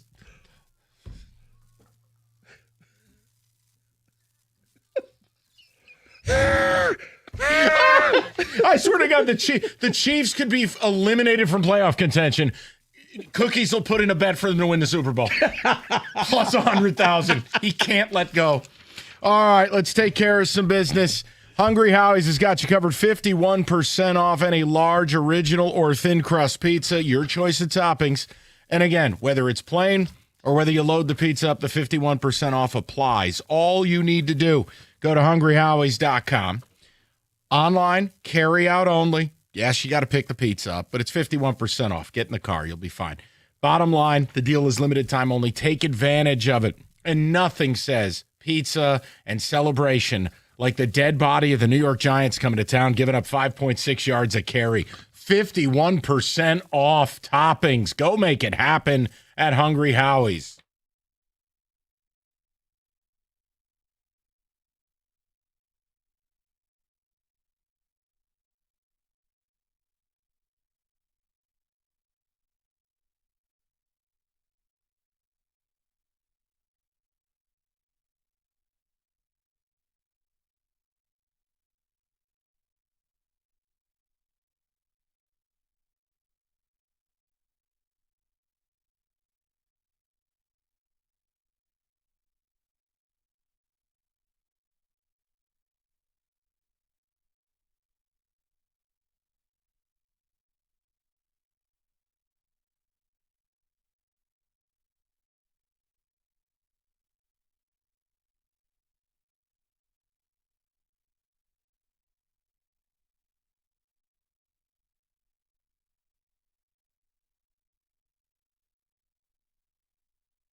David, a few ticket texts.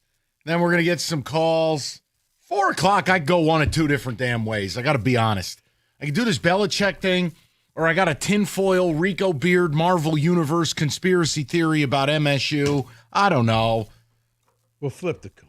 I don't know what to do. We did the Scooble stuff hour one. You wanted Odyssey.com rewind. Jeff Passan report was very interesting. David, go ahead. I'm going with the Pistons. They have the easiest path. They are in the Big Ten West, and the Lions are in the Big Ten East. I like that comparison. That is I do. really good comparison. I do. You just got to beat Iowa. My money is on the Pistons advancing to the ECF. Pistons aren't even healthy yet, and they're ahead of schedule. So I love that part of it. I just like that. Look, the NBA is a league of quitters. It's a league of unserious organizations. Tanking. Yeah, look, to me, when you have a team that plays, I shout out Larry Brown, Game 7 of 05. Play the right way. I love you guys, no matter what happens. Never forget the commercial break. They ended up getting dump trucked. The point is, this team does. They play the right way. They hustle. They care. They act like they're getting paid to play a children's game, which factually they are. Mm-hmm. You are 10 levels above most NBA teams. Mm-hmm. That's a weapon. That every night you go out there, there's no league nights where, you just kind of take the night off. They're trying to win each and every game. The 11-game winning streak is just with a bunch of try-hard guys. Mike, I absolutely agree with you. The Lions will be lucky to make the wild card. Jason in Highland. I didn't say that. That was Rico that said that. Thank you. Texter. Listen, that conversation takes place if they bleep in the turkey cavity. Wait, since they got us confused, can I be on a pizza box now? Sure. All right. I mean, listen, come on, come all. Italy's a melting pot. Join us. All right. No, listen. South Italy. Yeah, you're Sicilian. How about that? I don't know. Whatever you want. The point is, look, if they bleep in the turkey cavity on Thanksgiving, then we're going to have that conversation. I just don't think there's any way to lose. If they lose that game, sign me out. No way. I can't say no way. No way. No. I can say no way Sunday. Yeah, against your Giants. I can say that. Yeah, no shot. Green Bay, that defense has been playing phenomenal ball. The offense has been lacking. Here's the problem. If defense causes turnover, gives offense short field, that's a problem. Boy. Can they go 90 yards? I doubt it. I guess it's just Can unimaginable. They go 30 yards? It's unimaginable to have Green Bay sweep them. Okay, we lost at their place. Yes. Now they're going to lose at our place. And we'll move on down the line. No, to say it can't happen. Oh, man. That defense is enough. If they could cause turnovers or they get caught up in that hole, we're going to go for it again, and you go for it at the 50 and you don't get it. All right. No, I know you're not wrong. I can't. I wish I felt as confident as you do. I don't, because Micah Parsons and those guys, they want a little bit more Jared Goff. Okay, then let's go to the people. We'll go to John 97.1. Johnny, what's up? Nothing much, man. How you doing today? Good, John. What's going on? Well, I got to step back and take the macro view because all the details get overwhelming. So if you step back and think about the number of games and the physicality of the sport, I think the Pistons have the better chance if they can keep the coaching up with it. Defenses know Lions offense, all they can do is flush Goff out. So just thinking back to that, if they can keep going with the Pistons with the passion that they have, I think they have a better chance of getting there. They'll both make the playoffs, but to get to the very, very end of their conference, I think the Pistons stand a better chance. Me too. Me too, because I can't put anyone absolutely above them. Plus, I get the benefit of a potential 7-game series to grind out that win. Yeah, I'd be there. One and done at that point. Yes. Now, the flip side of it is, if you only got to beat somebody once, well, that enhances your odds. Look, the Lions could absolutely do it. They could. Yes.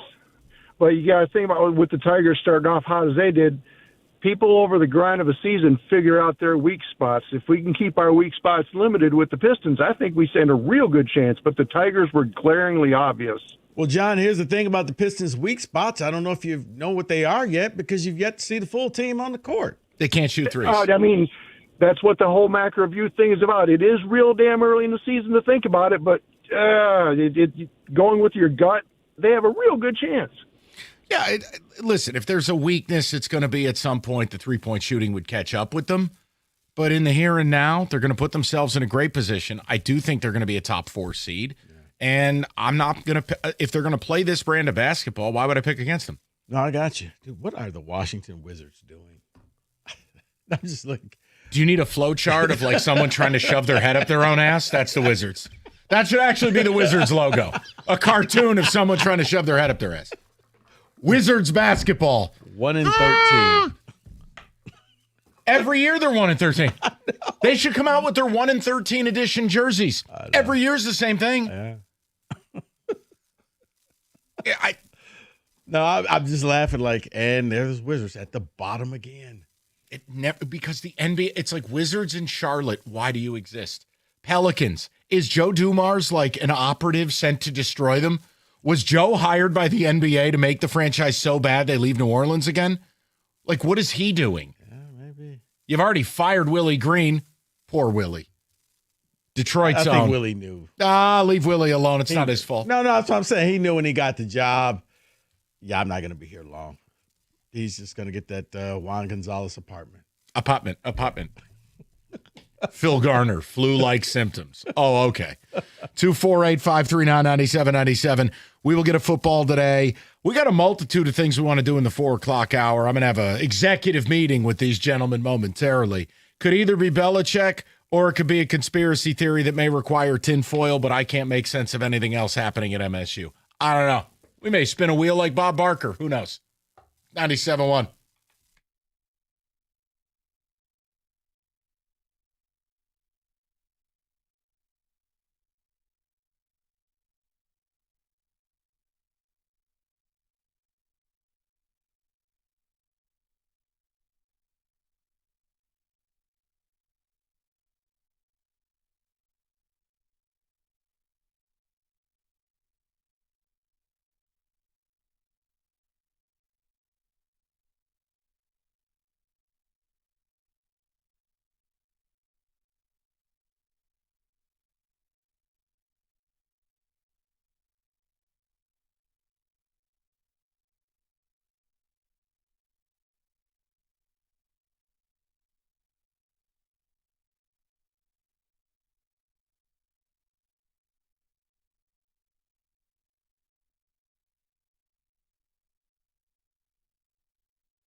Brought to you by National Benefit Plans. ESPN's Kylie McDaniel surveyed 11 MLB insiders about what the Tigers should do at Tarek Skubal. One executive said that Scott Harris, quote, has his eyes set on 2027 and 2028 as his prime contending years, end quote. But if they perform well this next season, the window would include 2026 as well. Another thinks the Tigers are focused on signing him before free agency begins. Quote, Harris will never believe he can't sign Skubal, end quote. Skubal joined Foul Territory earlier and spoke about the trade rumors.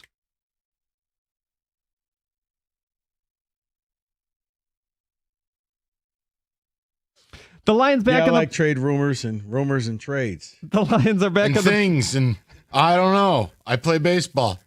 Back to you, Otto. Thank you. The Lions are on the practice field. According to the beat writers, Terrion Arnold, Kirby Joseph were not present. Brian Branch was out after being listed on the estimated injury report yesterday with a toe injury. Wide receiver Jameson Williams admitted today he did not know his touchdown celebration last game was a penalty until he got to the bench. The status of Pistons veteran Tobias Harris improved a tad earlier this week as he was upgraded from out to questionable. Today, joined the Motor City Cruise, according to Amari Sankofa of the Free Press. At the Corwell Sports Desk, I'm Jeremy Otto. For more, go to 97.1 The Ticket or Odyssey.com.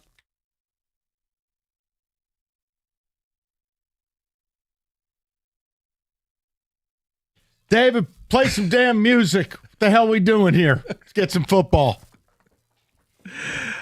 What is this? What's this crap? This is the list you make fun of. No. Because I want to tell you, I'm walking out if the Niners aren't on this list. They deserve it. See ya. All right. They won. Here's your honorable mention. Not making the list, the Chargers. Good, because their O-line is going to end their season. The Steelers. Good, because Old Balls broke his old wrist. And just missing out on the cut, the Kansas City Chiefs. Also good. They're 5-5, and shout out being 0-5 in one-score games. I'm proud of you. David, any disagreements with these? I know you hate the Steelers. No disagreement. Okay. At 14, we go to Jacksonville, the Jags. For a week, I'll allow it. Played a complete game, dominated on defense, forced turnovers, pounded the rock. I still think Trevor Lawrence is a cyborg. Like, I don't know. He just plays football like it's just something he has to do for money, and he doesn't really like doing it. Also, Liam Cohen's fishing vest, it's just becoming too much for me. But yes, they should be on the list for a week. Because you know what they're going to do now? Lose. They're going to go out to the desert and lose. It's going to be amazing. That's Jaguars football. At 13, one of the hottest teams in the league. 5-game winning streak, I believe. We're going to the Baltimore Ravens. I'm done fighting it. I don't think they're very good, but they're not very bad. And they're winning games. So I'll allow it. Plus, I love how they basically toyed with Shadur Sanders. So anyone who destroys him is a friend of mine. So, okay. It is Ravens. a 4-game win streak, but it will be 5 because they have the Jets. Okay. Next. Oh, boy. Hey, David, talk about must-see TV, huh? Tyrod. What game's worse, Jets, Ravens, or Titans, Seahawks? I'm going to still go with the game last weekend overseas. Oh, Miami. Commanders, Miami. Yeah, I don't think you're going to get worse than that this year. I'll tell you, Lions fans, after bombing the Giants, have a cigarette in bed like they do in the movies after coitus. Because the 4 o'clock window, take a nap. You're right. It's atrocious. You are this right. week. At 12, we go to the windy city of Chicago. Chicago Bears. I'm good with it. Leading into NFC North. Yeah, for a week. It's not sustainable or believable, but these are real-time rankings, and they are winning games. Look, their litmus test is going to be okay. We're a home favorite against the Steelers this week. You got a road trip to Philly on Black Friday. You have a road trip to Green Bay coming up. They have to win 2 of their next 3 to now go to that next level of graduation from, hey, are the Bears real at all? Win 2 of 3 against bad teams to think about the playoffs. If you want to talk about winning a division, now you got to take 2 of the next 3. At 11, a team that has been sliding down the scale because of injuries, I'm going with Tampa. I am very concerned with Tampa. I'm concerned defensively they're going the wrong way. Offensively, they might get Bucky Irving back this week, question mark. I'm very concerned. And look, they're 7-point underdogs as they go to LA. If they lose, they're 6-5. They could be tied with the zombie Panthers. Yeah. And here's the thing that I'd be worried about if I'm a Bucs fan is that if Baker Mayfield is starting to do more and more scrambling, you're gonna have more and more problems. Right. If he's done, you're done. Yeah. So now you get weapons healthy, and then he'll be injured playing through it, and there you go. And David, I love him. He lays it all out on the line. But man, that defense has got to start doing their part too. Come on now. He's like an older version of Jackson Dart. Like, you don't need to pick up that Can extra somebody yard. put a mirror underneath Todd Bowles' nose to make sure he's breathing? Are you with us, Todd? He does look just like he's out of it sometimes. More emotionless, Todd Bowles or Greg Monroe? Oh, my. See, Todd Bowles just reminds me of that old movie Dave with Eddie Murphy where it's a bunch of people in his head. Like, so he's waiting on them to. Right. At number 10, you can stay in the room, Mike, the San Francisco 49ers. I'm good with it. I have to be. I have to get comfortable with the idea they're probably making the playoffs. Well, the good news is if the Lions play them, you can beat them wild card weekend. Oh, yes. That would be that's a pity prize. Yeah, of course. But they deserve to be here, and what do you want me to say? Now you're a 7-point favorite against Carolina. Am I comfortable with you just, well, look, we're laying 7? No, but I think you'll win the game. You better win the game or you're going to have hell to pay. I'll take Tuesday off. David? No, it's fair. I like it. At 9, the Green Bay Packers. I'm fine with it, but I'm glad you punish them because I've had enough. They're just not putting good football out there. You have losses to the Panthers, losses to the Browns. You have a tie to the Cowboys. You escaped against the New York Giants with 9 drops. Look, Josh Jacobs is hurt now. How you let the Giants possess the ball for 36 minutes, that's criminal. Yeah, I'm fine if you have them here. Any higher than this, I was going to start to get upset. I hate watching them. I really do. Yeah, they're not fun. Offensively, not fun to watch at all. Like wow, Christian Watson had 2 touchdowns. And can LaFleur stop with the manicured, the little beard thing? Can you just grow the damn thing out and cut it out? You're not in a boy band, Matt. Like, what are you trying to be in? So wait, 98 degrees or whatever it is? I mean, what are we talking about?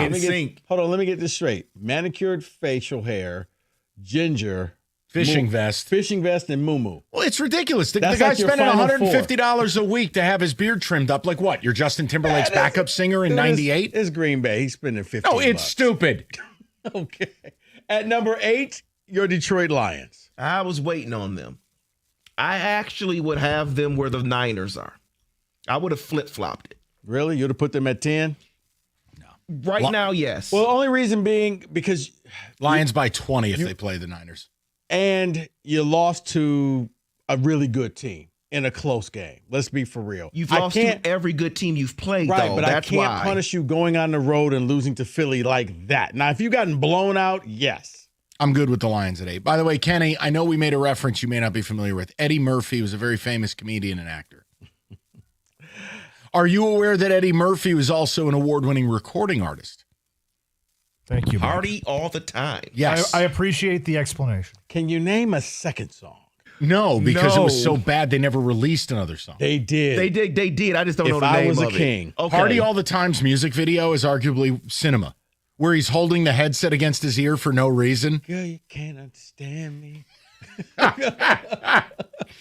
Oh, my God. I just want that outfit from Raw. Halloween. Oh, that's what you're going to be wearing this Sunday? That must be Jonathan Smith's soundtrack knowing he's about to get handed $30 million for the egregious job he's done. At number 7, we go with Sam Darnold and the Seahawks. I actually wouldn't have minded them behind the Lions, but I get it, and I'm fine with it. It's just the limiting factor is always going to be Sam Darnold. 4 interceptions, even if you want to excuse one of them, to me, they have to remain right here. Everything else is ready. Like, they have a running game, and they have a good defense, right? They have this mercurial head coach.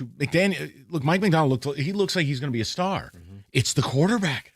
So, as a quick side note, does Mac Jones become the most highly sought-after quarterback this offseason? I think so. No. I think so. Minnesota? Kevin O'Connell? Or Seattle? No, they're not getting rid of Darnold. They're too stupid to get rid of him. They'll be seduced. See, I was thinking Atlanta. Oof. Oof. What about the New York teams? The We have Jets. Jackson Dart. The Jets, Oh, yeah, you maybe? do. Yeah. the Jets. Until Maybe. Brian Branch kills him Sunday. I wonder if the Giants packed a casket. Just don't go to the Browns. All right. Brian Branch just gently lays his mouthpiece on Jackson Dart's lifeless You know what? body. Actually, no, I don't need Brian Branch to do that because you need Brian Branch Thursday. Don't do anything stupid. What if it's a legal hit? I don't need any because he's already got the reputation. I don't need any free Branch T-shirts on Thanksgiving. Okay. Let's just play. Hey, you know, JMO didn't know it was a penalty until he got to the sidelines. We're going to talk about that. I don't know if that's stupid or ignorance. I forgot which one. I'll let you choose the word since so many people get triggered when I do. At 6, we got the Colts. This is, you know what, credibility game for them.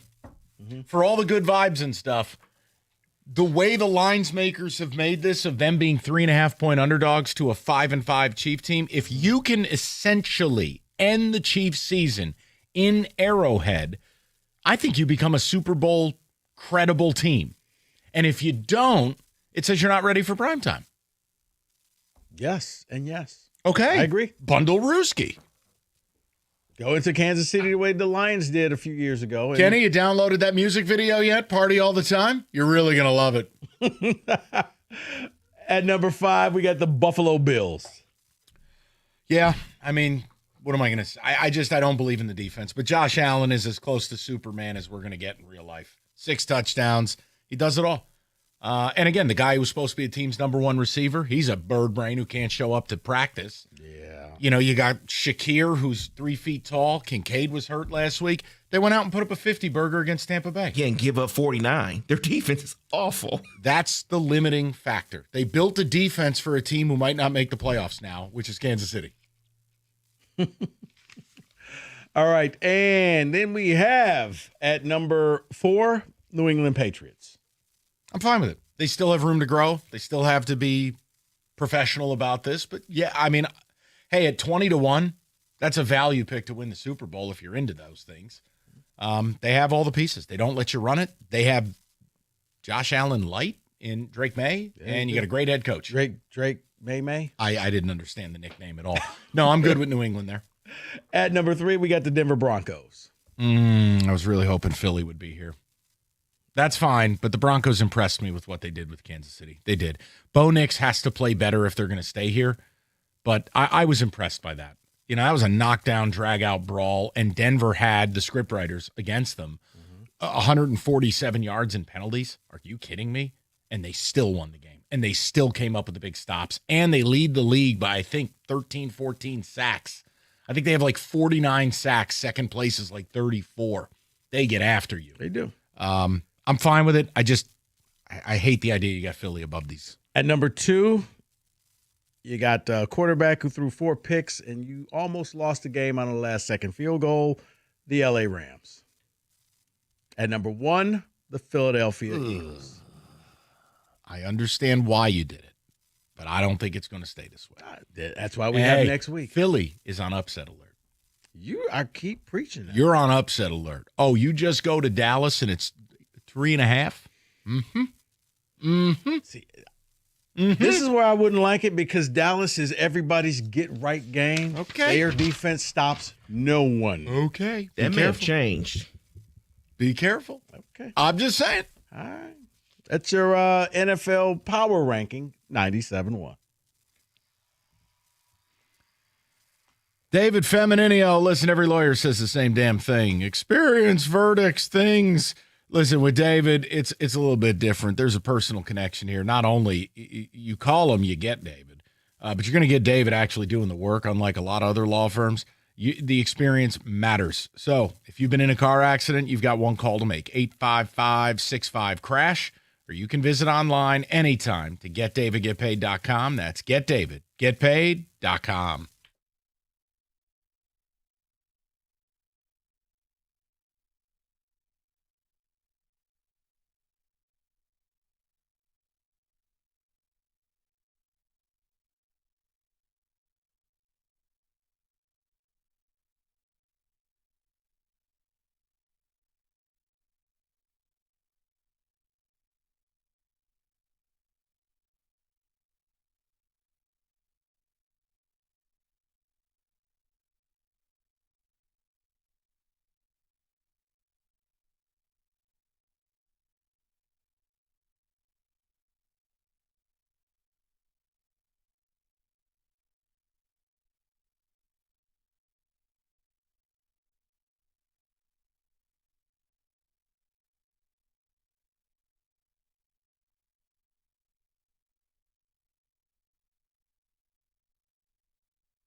Okay, we've made an executive decision.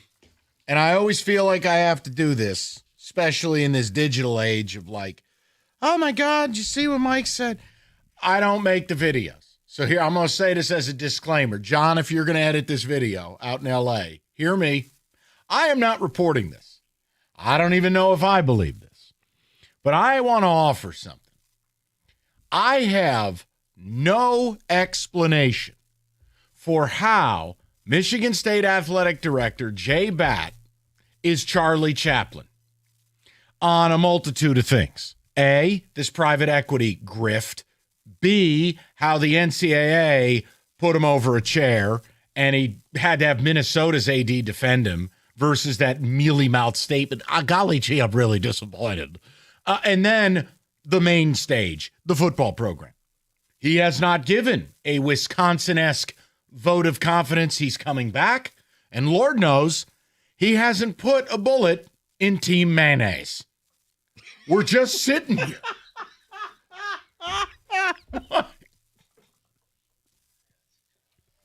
So, hold on. I just want to offer, in the spirit of Rico beer and tinfoil. Okay. Can I offer a tinfoil conspiracy that would explain why Jay Batt has said nothing about Michigan State football? He still shows up at the press conferences like the Bobs from Office Space, stands in the back of the room with his henchmen. This is true. He doesn't say a word. He don't talk to nobody. He's not making any comments. Do you want your Unsolved Mysteries tinfoil conspiracy theory that I'm not sure I believe, but I'm running out of ways I can explain? Okay. Silence. Okay. This, I've been looking forward to this. Okay. We may be getting a treat. Oh, we got music. If you've seen this man. Yeah, it's an APB for Jay Batt. All right, ready? I don't know. Is it at all possible that the reason Jay Batt has been Charlie Chaplin about Jonathan Smith, no confidence, no firing, nothing, is he's working a deal behind the scenes, much like James Franklin did with Penn State to reduce his buyout from 49 to 9? What if he's already wrapped Jonathan Smith in saran wrap and they have a back channel agreement back in Corvallis? You take him back. You don't have to pay him much. Just pay him something. Just get him the hell up out of here. You don't have to fire him. You don't have to give him a vote of confidence. The whole fan base is melting down. But if Jay Batt is Batman and not Bateman, is it at all possible he's pulling the strings like Michael Corleone? So Jonathan Smith goes back to Oregon State. Mm-hmm. He doesn't have to fire him because Jonathan can just say, you know what? My family and I got homesick and we wanted to go back home. Uh-huh. Gary Anderson did it. And then State could move on and hire someone. Okay, you know what, Mike? It's a tinfoil theory. It's not as tinfoil as you think, because you're not the first person I've heard this from. No. So there's multiple crackheads out there. Okay, because You're not the first person I've heard this from. Somebody told me this, and I was like, okay, if he pulls this off, we all pray at the altar of Bat. Okay, so here's my question. If it's not this, then what is it? Because I want you to think about this. If you were going to bring back Jonathan Smith, you would have a grandiose statement. You would have a financial commitment attached to it that we are going to triple down on this. This is our guy. You've already seen it twice. Right, okay. Wisconsin and Maryland both did this. And Maryland said it. We are going to increase our resources to football. Okay. And if you're not going to do that, you'd put a bullet in this guy. Because right now, you've already had James Franklin off the board at VTech. You've had Alex Golesh interview with Oklahoma State. Not that I'm team Alex Golesh. I'm making a point. You have interviews going on. Hell, Lane Kiffin's family's touring Gainesville. Mm-hmm. So in the absence of either decision, what would explain the silence? Can I get 5 Spartans whose synapses are firing who could offer something on this? I'm begging you. It's funny. This is the best I could come up with. You're not the first person or the only person who brought this up. And when it was brought up to me, I was just like, you've got to be kidding me. But apparently Oregon State, there's interest of bringing him back because he's like their D'Antonio. So let's get the band back Can together. you imagine if this guy was your hero? My God. Let's get the band back together. Maybe we made a mistake. We should have kept him. You know, things can't be going great for Jonathan Smith right now because But maybe that's why he seems so cool about everything. Right, that you know what? I don't know. I can't explain any of it. I think if you're Jonathan Smith, you kind of say, look, you're pulling a Scooble. I'm out of this. You guys work this out and just let me know what colors I'm wearing next year. Is it green and white? Is it orange and black? And I'll wear either one because I still got some of my Oregon State stuff. David's so angry at me right now. It's not that far-fetched. It is far-fetched. It's far-fetched, but if it's not this, if you don't like my tinfoil theory as to the utter radio silence out of East Lansing about their football program, then what's your idea? The only other thing, if it's not this, then it's just ultimate arrogance. We were going to bring him back the whole time, and we didn't need to tell you that what we're going to do. We're going to honor the contract. We're going to keep moving on. Then you're a wholly unserious program because the sooner you do it, the sooner you can advertise the reasons why, the more effective he can be in A, doing his job, B, possible player retention, and C, recruiting. Because, and right there, you nailed it. There's only one transfer window now. So if I'm a transfer and I don't know if you're even going to be here, why do I take the visit? Why do I go there?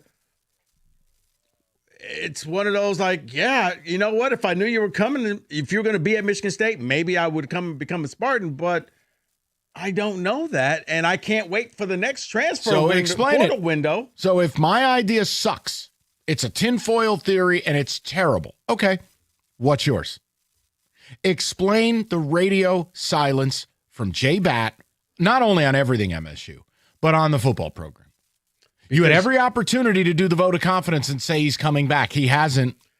See, this was the week that I thought it was going to happen because after last week, you became mathematically impossible for you to make a bowl game. Because I thought maybe it was a bowl game that was like, if you do that, we're going to keep you. Well, you cannot make one now. You sure? I'm positive. Even if you got good grades, I don't think they will take it as that 5 and 7. We'd like to invite you to the Herpes Bowl. What's in the gift bag? You don't want to know. So now it's one of those, okay, he can't make a bowl game. I really thought that something would be said this week. Okay, so here's the deal. If you want to slander my idea, that's cool. Where are you at? Because what that tells me is you don't have a better idea. So my idea might in fact be terrible, but no one knows nothing. There, Jay Batt moves. He's quieter than a mob family. And he's done nothing on this football issue. Yeah, he is the G in lasagna. So he could have fired him. He's had ample opportunities. Lord knows we haven't won a game since the Battle of Dunkirk. He hadn't done that. And he hasn't said he's coming back, which actually hurts the program if you wanted to throw support and try to rescue the 26 class and kind of or keep the current players, because the current players got to be thinking, okay. So if it's not my idea of this whirly bird, whiz bang pow, we'll gift wrap them back to you, because it's the James Franklin thing that gave me the idea. Well, I'll tell you, just like I told the same people who said that, if he pulls this off, I'll never question anything this man does again. 248-539-9797. If you don't respect, like, value, or think my tinfoil conspiracy theory even merits the airtime we used for it, then what's your idea? Because otherwise, if you're not calling, it's telling me that you're nodding in agreement and going, well, I don't even like Mike, but I don't have anything better. Or you're Tayshaun Prince with your hands up in the air, just like, I don't know. Because that's where I'm at with it. I mean, nothing makes sense. It doesn't. The message, I'll say this, and I know no one's interested in my opinion on Jay Batt and how he's handled all three of these issues. The messaging from the president and AD positions at Michigan State has been completely pathetic. Absolutely 100% pathetic. It has missed the mark with every Spartan. At some point, you got to do a state of the state address to Spartan fans and let them know. And just let them know this is what we're doing. This is what we're thinking. Here's the way we're going. Here's the state of the address. How's that plaza going? Hey, man, the beer garden is nice. It's actually nice. How about NIL? But here's the thing. To get NIL, in order to – it goes back to what I said before. Okay, hold on. David's waving a baton back there. Hold on. Get everybody on the same page and come out and say, here's our new plan for the Spartans. Black Friday's almost here, but you don't have to give a damn because Paulson's Audio Video's got the savings all month. Incredible prices right now. TVs, speakers, and smart home technology, including lighting. They have an incredible set of products for lighting. Upgrade your setup, man. Get ready to watch the Lions drop a bomb on the Giants. Hey, maybe get all bricked up. Let's take a trip to Kinnick Stadium in our living room for MSU's assassination. It's going to be exciting. Or we head out to College Park. No. Bottom line is this. It is time for you to upgrade your TV, and there's no one better to do it with than Paulson's Audio Video. 30 years in the game, the best products, the best people, and the best pricing. Call them today, 248-553-4100, or simply go to paulsonsav.com.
Brought to you by Paulson's Audio and Video. The Lions have released their practice report. Terrion Arnold and Kirby Joseph remain out in the secondary. Brian Branch was limited with his toe injury, along with offensive lineman Taylor Decker, Graham Glasgow, and Penei Sewell. They also began the practice clock for corner Khalil Dorsey. Jameson Williams admitted he did not know he committed a penalty until he got to the bench following his touchdown celebration versus the Eagles as well. The Michigan Board of Regents announced that after meeting today, they're still opposed to the Big Ten Enterprise proposal. The Wings skate against the Islanders tonight with John Gibson in goal. Hear the game right here on 97.1 The Ticket at 7. At the Corwell Health Sports Desk, I'm Jeremy Otto. More at 5 or 97.1theticket.com.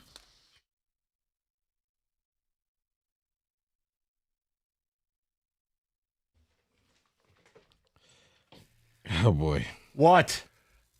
No, what Otto just said. That means that the entire Lions organization has just failed their players. If they know you cannot touch a goalpost, and it won't be a penalty. You failed your entire staff. That they didn't know that. Like everybody knows that. If you pay any attention at all, you know it. It's not a secret. You can't use props. Can't use props. Can't touch referees. Okay. Well, I'll let you choose the adjective. I don't want to see any snowflakes triggered by me picking a word for what I think of that. So you choose. Choose your own effing adventure. Either way, it's not acceptable, J-Mo. Figure it out.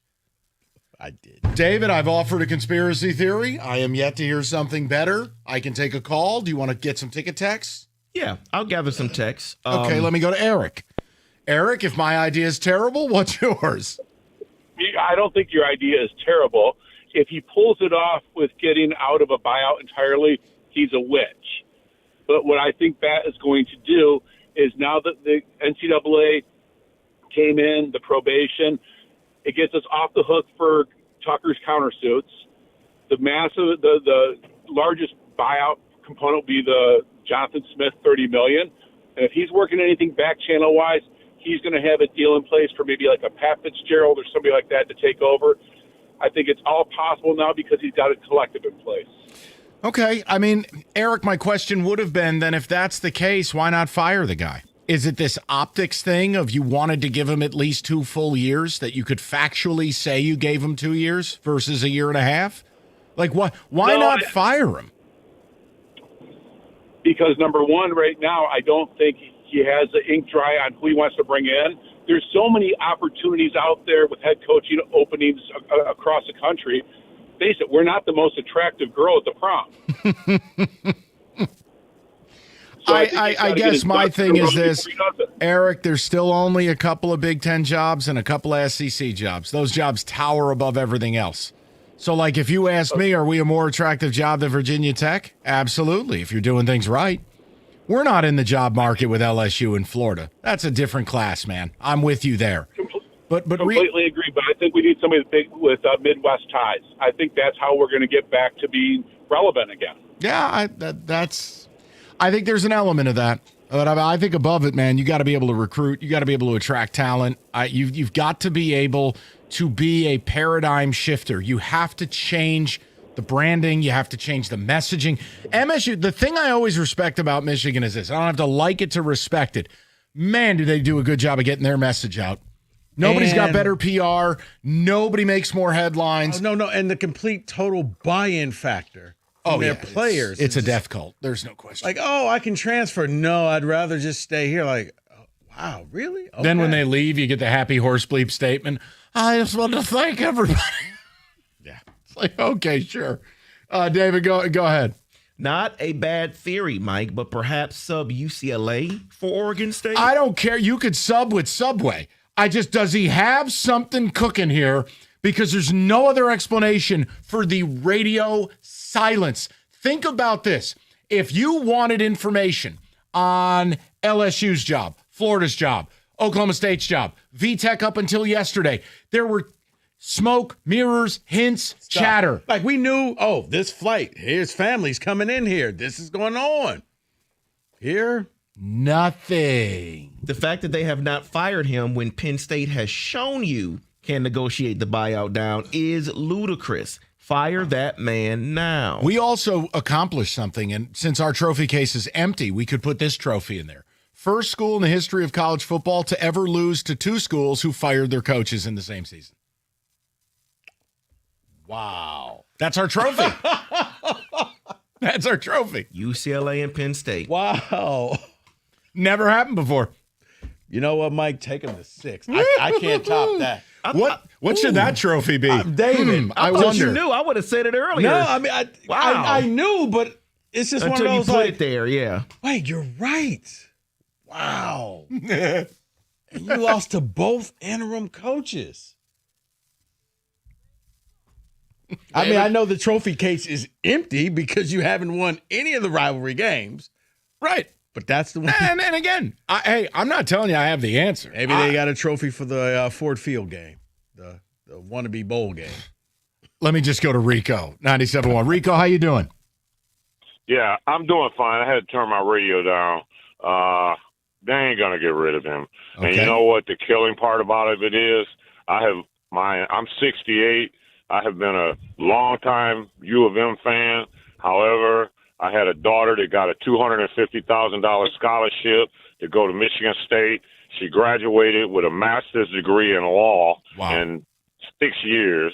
Wow. And she's now a lawyer with a corporate law firm in Troy. Well, first of all, congratulations, because it sounds like you did a hell of a job as a dad. Yeah. Congratulations. Well, That's serious business, Rico. But I don't understand what the problem. And you know what? I love all things Michigan. Now, Michigan State might be kind of at the bottom of the list, but it's still, what's the first name? Michigan. So I don't understand what the problem is. They need to get rid of his behind, throw him out, let the door hit him where the good Lord split him, and find somebody that's better. Because he ain't getting it. The grease ain't, the fish grease is ice cold. And I'm gonna hang up. No, you can't let that happen. That's terrible. You cannot. No. We have to keep that grease at least at room temperature. You can't let it coagulate. My God. That's a travesty. That's terrible. No. Do you have any comment, or are you you're done? You've had right, it. I'm listening to that like, oh, okay, wow, cold fish grease. Never heard that before. Stop it. Well, Andy in a truck says, Can you imagine Jonathan Smith at the cookout? I bought marshmallows. Anybody want raisins? Bring a side to pass. Jonathan Smith brings Wonder Bread. Rice cakes?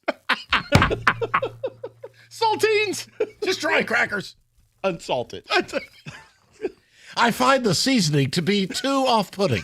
It's a little too spicy.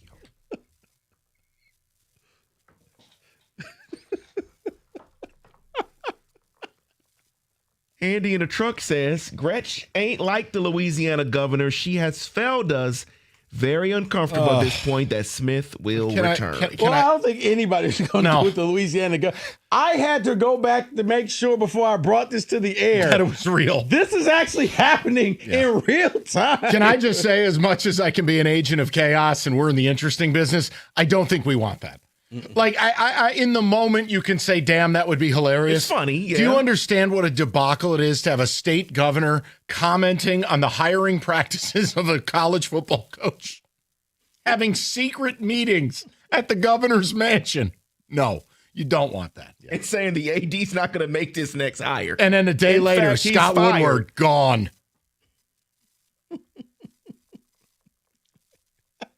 I pray to Sparty that Mike is right, but I'm fearful that Rico is going to be right. Jim in a car. Oh, I know I'm not right. I'm grasping at space straws because nothing makes sense for them to stay the course and say nothing. As I stated, don't feel bad. You're like the third person who's told me that. Jonathan, what side you bring to pass? Well, I've got coleslaw. There's no dressing.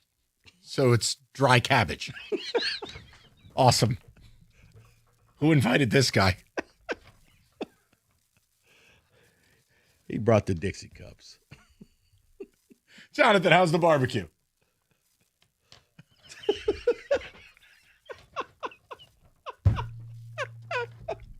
All right, if you purchase your own health insurance, Time to renew for 26. Open enrollment's only 45 days, November 1st through December 15th. Only time you can make changes. So call Mike Papura, National Benefit Plans. Let him get to work for you. He'll take the stress out of this. He shops on and off the marketplace. He shops every health insurance plan available. Make sure you get the best bang for your buck. And with Mike, you're going to get a variety of options, and you can make choices.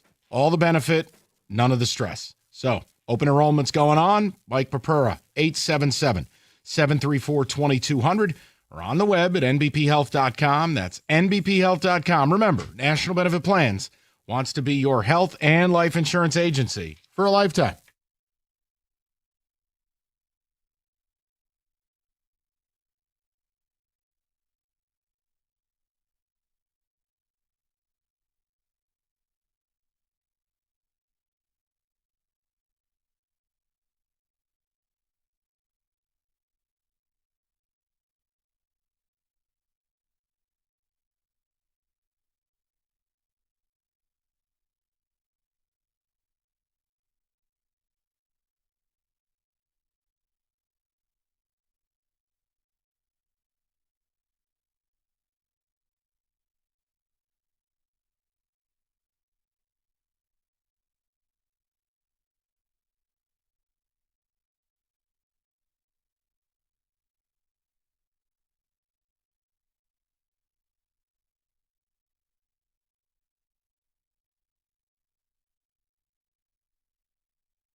Doing something new here, guys. Yeah, We're this gonna feels do aggressive, David. Something or nothing. So I'm going to go through a lot of stories here, and we're going to ask it, is it something or nothing? I'll start here in Detroit. Jared Goff had 6 passes batted down on Sunday. Quote, he says, no, this is not an issue at all. If it continues to happen, sure, yeah, you would look at something. But right now, I would consider that an outlier. Then Jordan Davis spoke for the Eagles, and he said, quote, we knew that Goff kind of throws at an angle. You just want to take advantage of that. Is this in the future something or nothing? Nothing.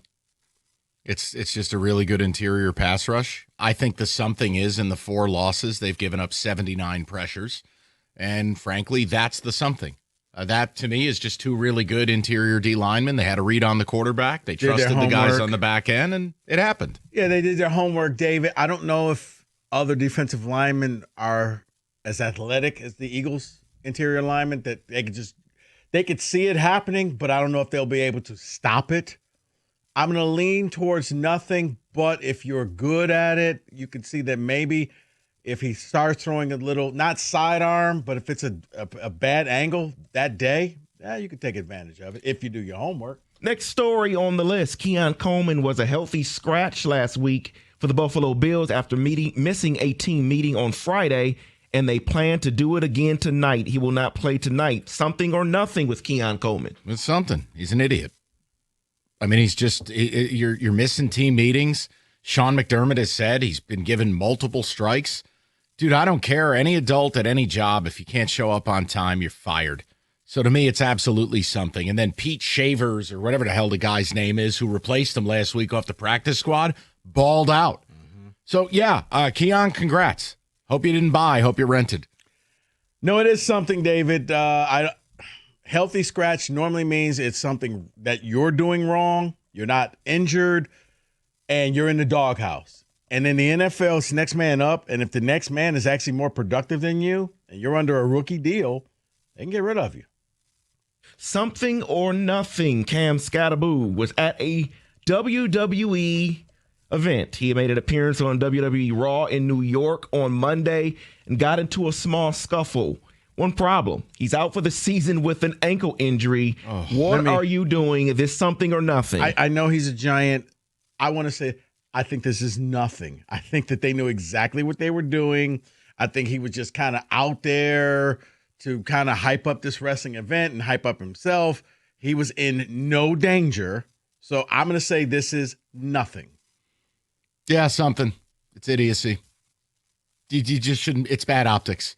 Rico's right. I'm not going to sit here and act like his leg's going to fall off. But you know what I don't need?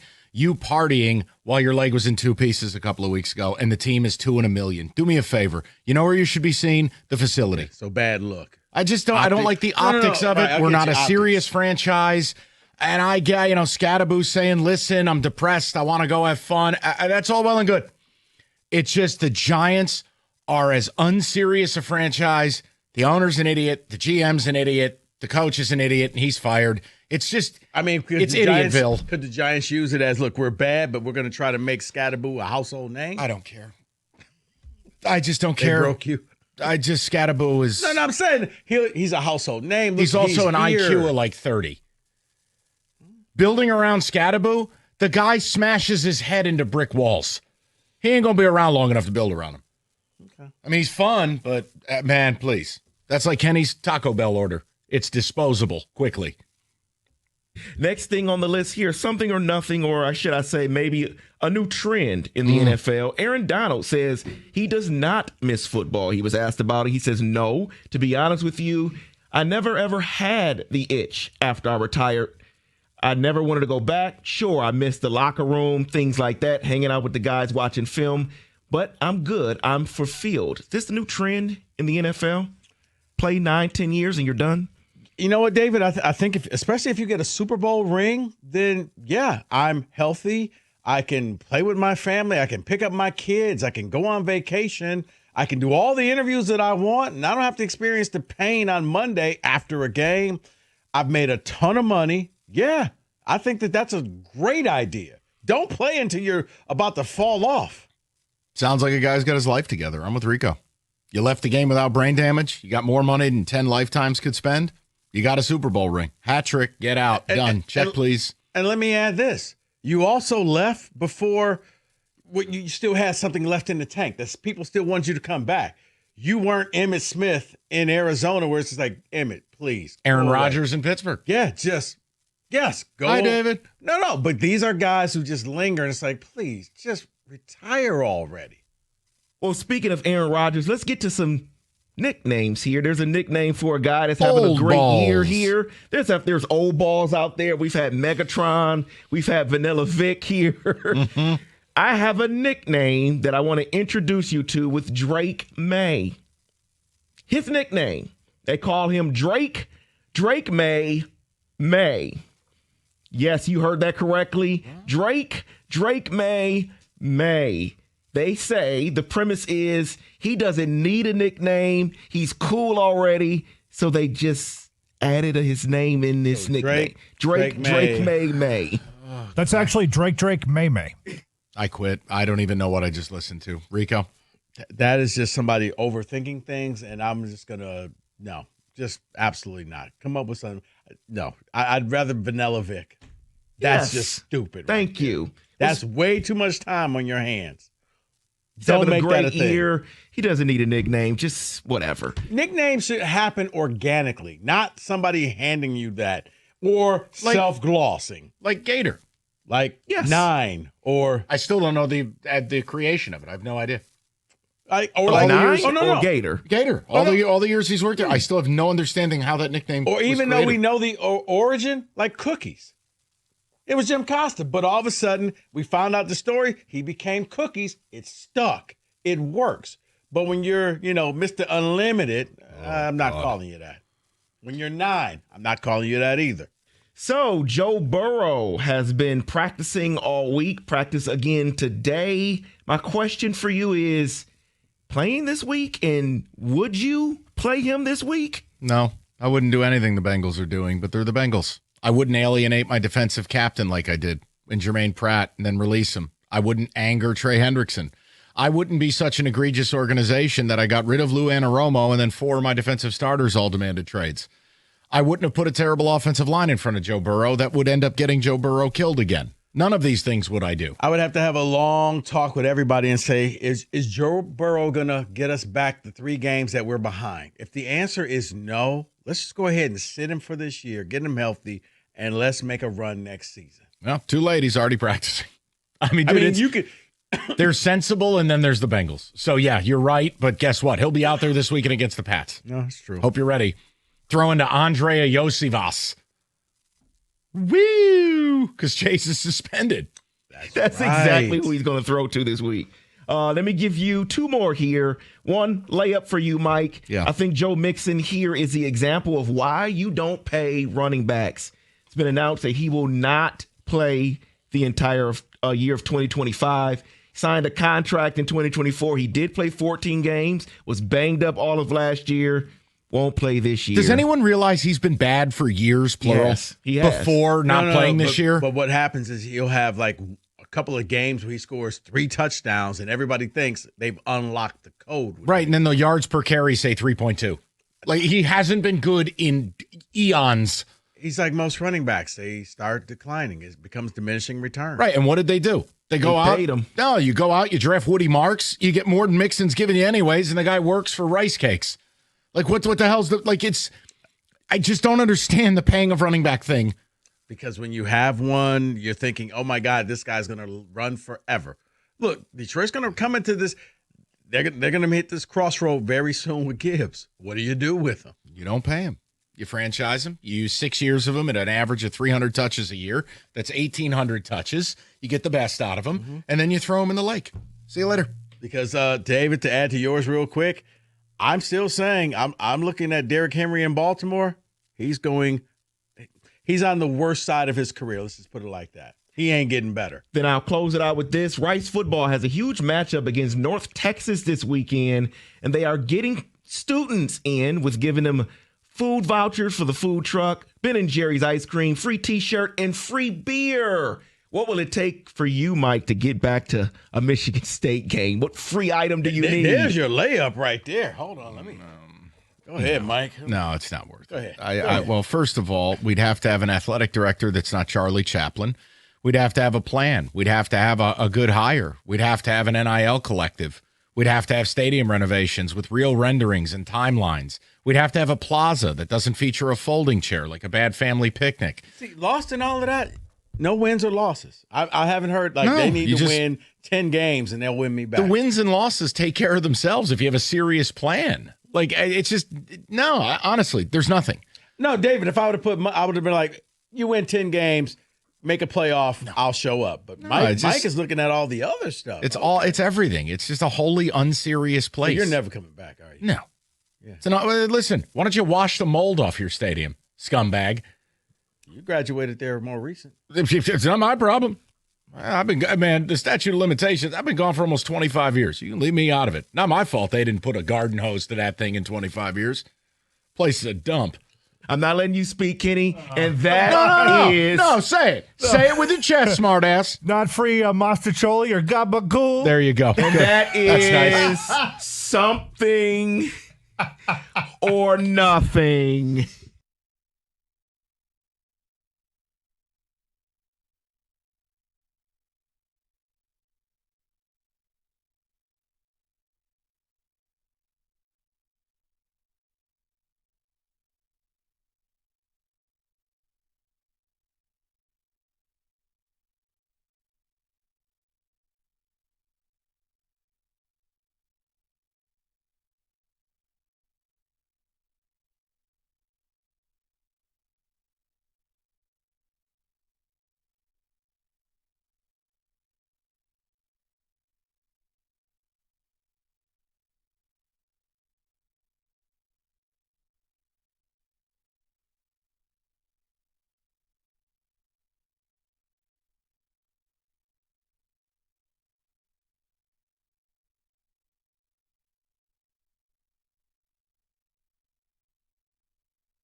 Brought to you by the Sam Bernstein Law Firm.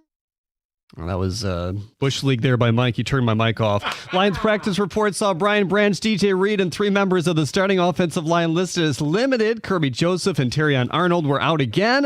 ESPN's Kylie McDaniel posted an article this morning highlighting the Tigers' options with Tarek Skubal after surveying 11 industry insiders. Quote, when I asked these sources what the Tigers should do, they seemed unsure about how Detroit was viewing the situation, but leaned toward believing the Tigers would keep Skubal going into next season, end quote. Tigers ace Tarek Skubal, of course, joined the Foul Territory podcast today as well. Was asked about all the rumors swirling this offseason.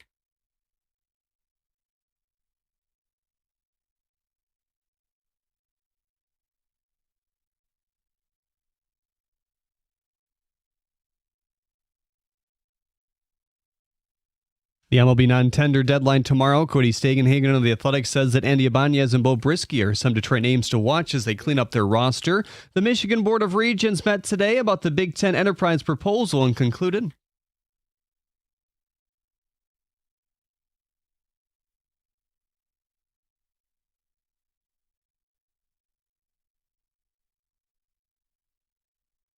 That's Regent Mark Bernstein at the Corwell Health Sports Desk. I'm Jeremy Otto for more. Go to 97.1 The Ticket or Odyssey.com. If I say it once, I'll say it a million times. I have deep admiration for how Michigan can keep Michigan in the headlines. Nobody has a better PR department. Nobody stands up for things that aren't even real better than them. Like, yet you have a flippant remark about, well, we might have to leave the Big Ten in 2046. I support them not wanting this private equity deal. I think Michigan has been right all along, but man, it's hilarious. Every day we're hearing from a new regent. MSU can't even hear from their AD about their football coach.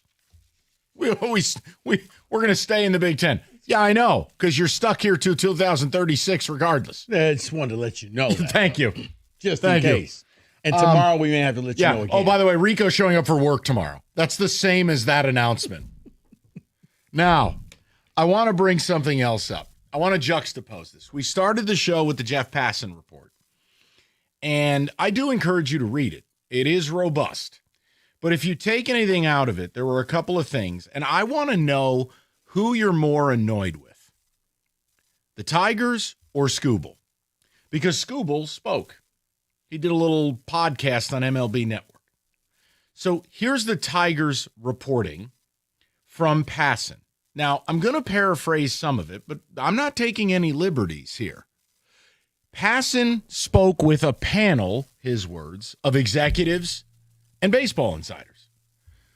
The takeaways are the following. The Tigers are going to need to be gobsmacked by an offer to even consider trading Skubal. Look, guys, they're just unreasonable. When the conversation is how much would I have to overpay for you to even think about it, that's fantasy football crap. Yeah. That's not someone who's open to discussing a realistic trade. So Tigers are not really willing to trade him, and according to reports, not willing to pay him.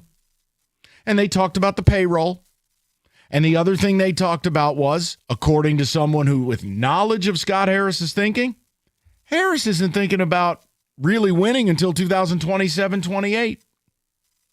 So on the other side, you would have Skubal.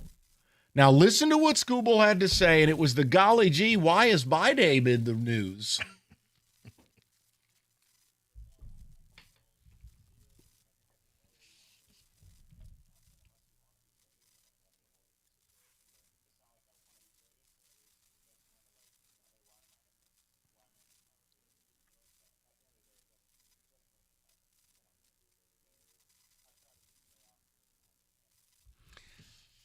Oh, boy. So a couple of problems on that note.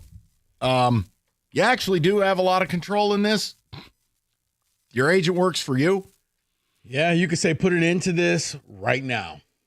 Or, and here's the thing. Well, I don't know where it comes from or why my name's out there. I don't know. Your agent came one step short of playing an effing kazoo and doing Scooby-Doo resets last week. I mean, he was doing Dr. Seuss rhymes and riddles and... Oh, yeah, it was bad. So I want to ask the question. You have the Tigers that are seemingly unwilling to trade him and unwilling to pay him. And on the other side, you have Skubal and Boris doing their dance in the media. And then also, look, the thing that has affected you guys more than me was him coming out of that Game 5. Who are you more annoyed with here right now? And I know you haven't read the Passan report. I'm giving you just the highlights or lowlights, depending on your perspective. Right. And on the other side, it's Skubal. You pick. Because to me, I'm more annoyed with the Tigers because you do have control in this. If you're unreasonable in thinking about trading him, that's on you.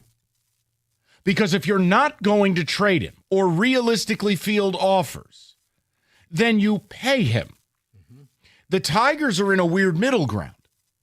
And I'm annoyed that this 2027-28 thing is coming up again because it tells me you didn't try this year, which is what your deadline said to everybody. So I'm more annoyed with them. See, I'm more annoyed with Scooble because with him, you have a lot of power that I think that you could either say, hey, I want to be here or I don't, or you could walk into the Tigers organization and tell Scott Harris and the general manager, guys, I want to be here.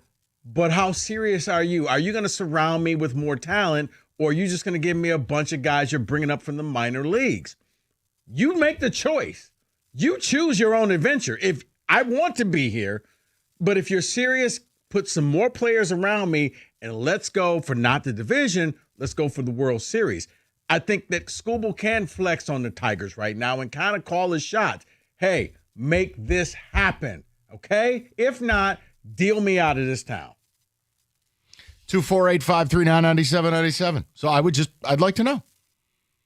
Look, if the Tigers pick a clear direction, I'm good. I said I'd trade him. I would trade him just because you don't have any intent on paying him what it's going to cost. And I candidly, I don't think Scott Boras wants him here. And ultimately, you do have to deal with the players' union.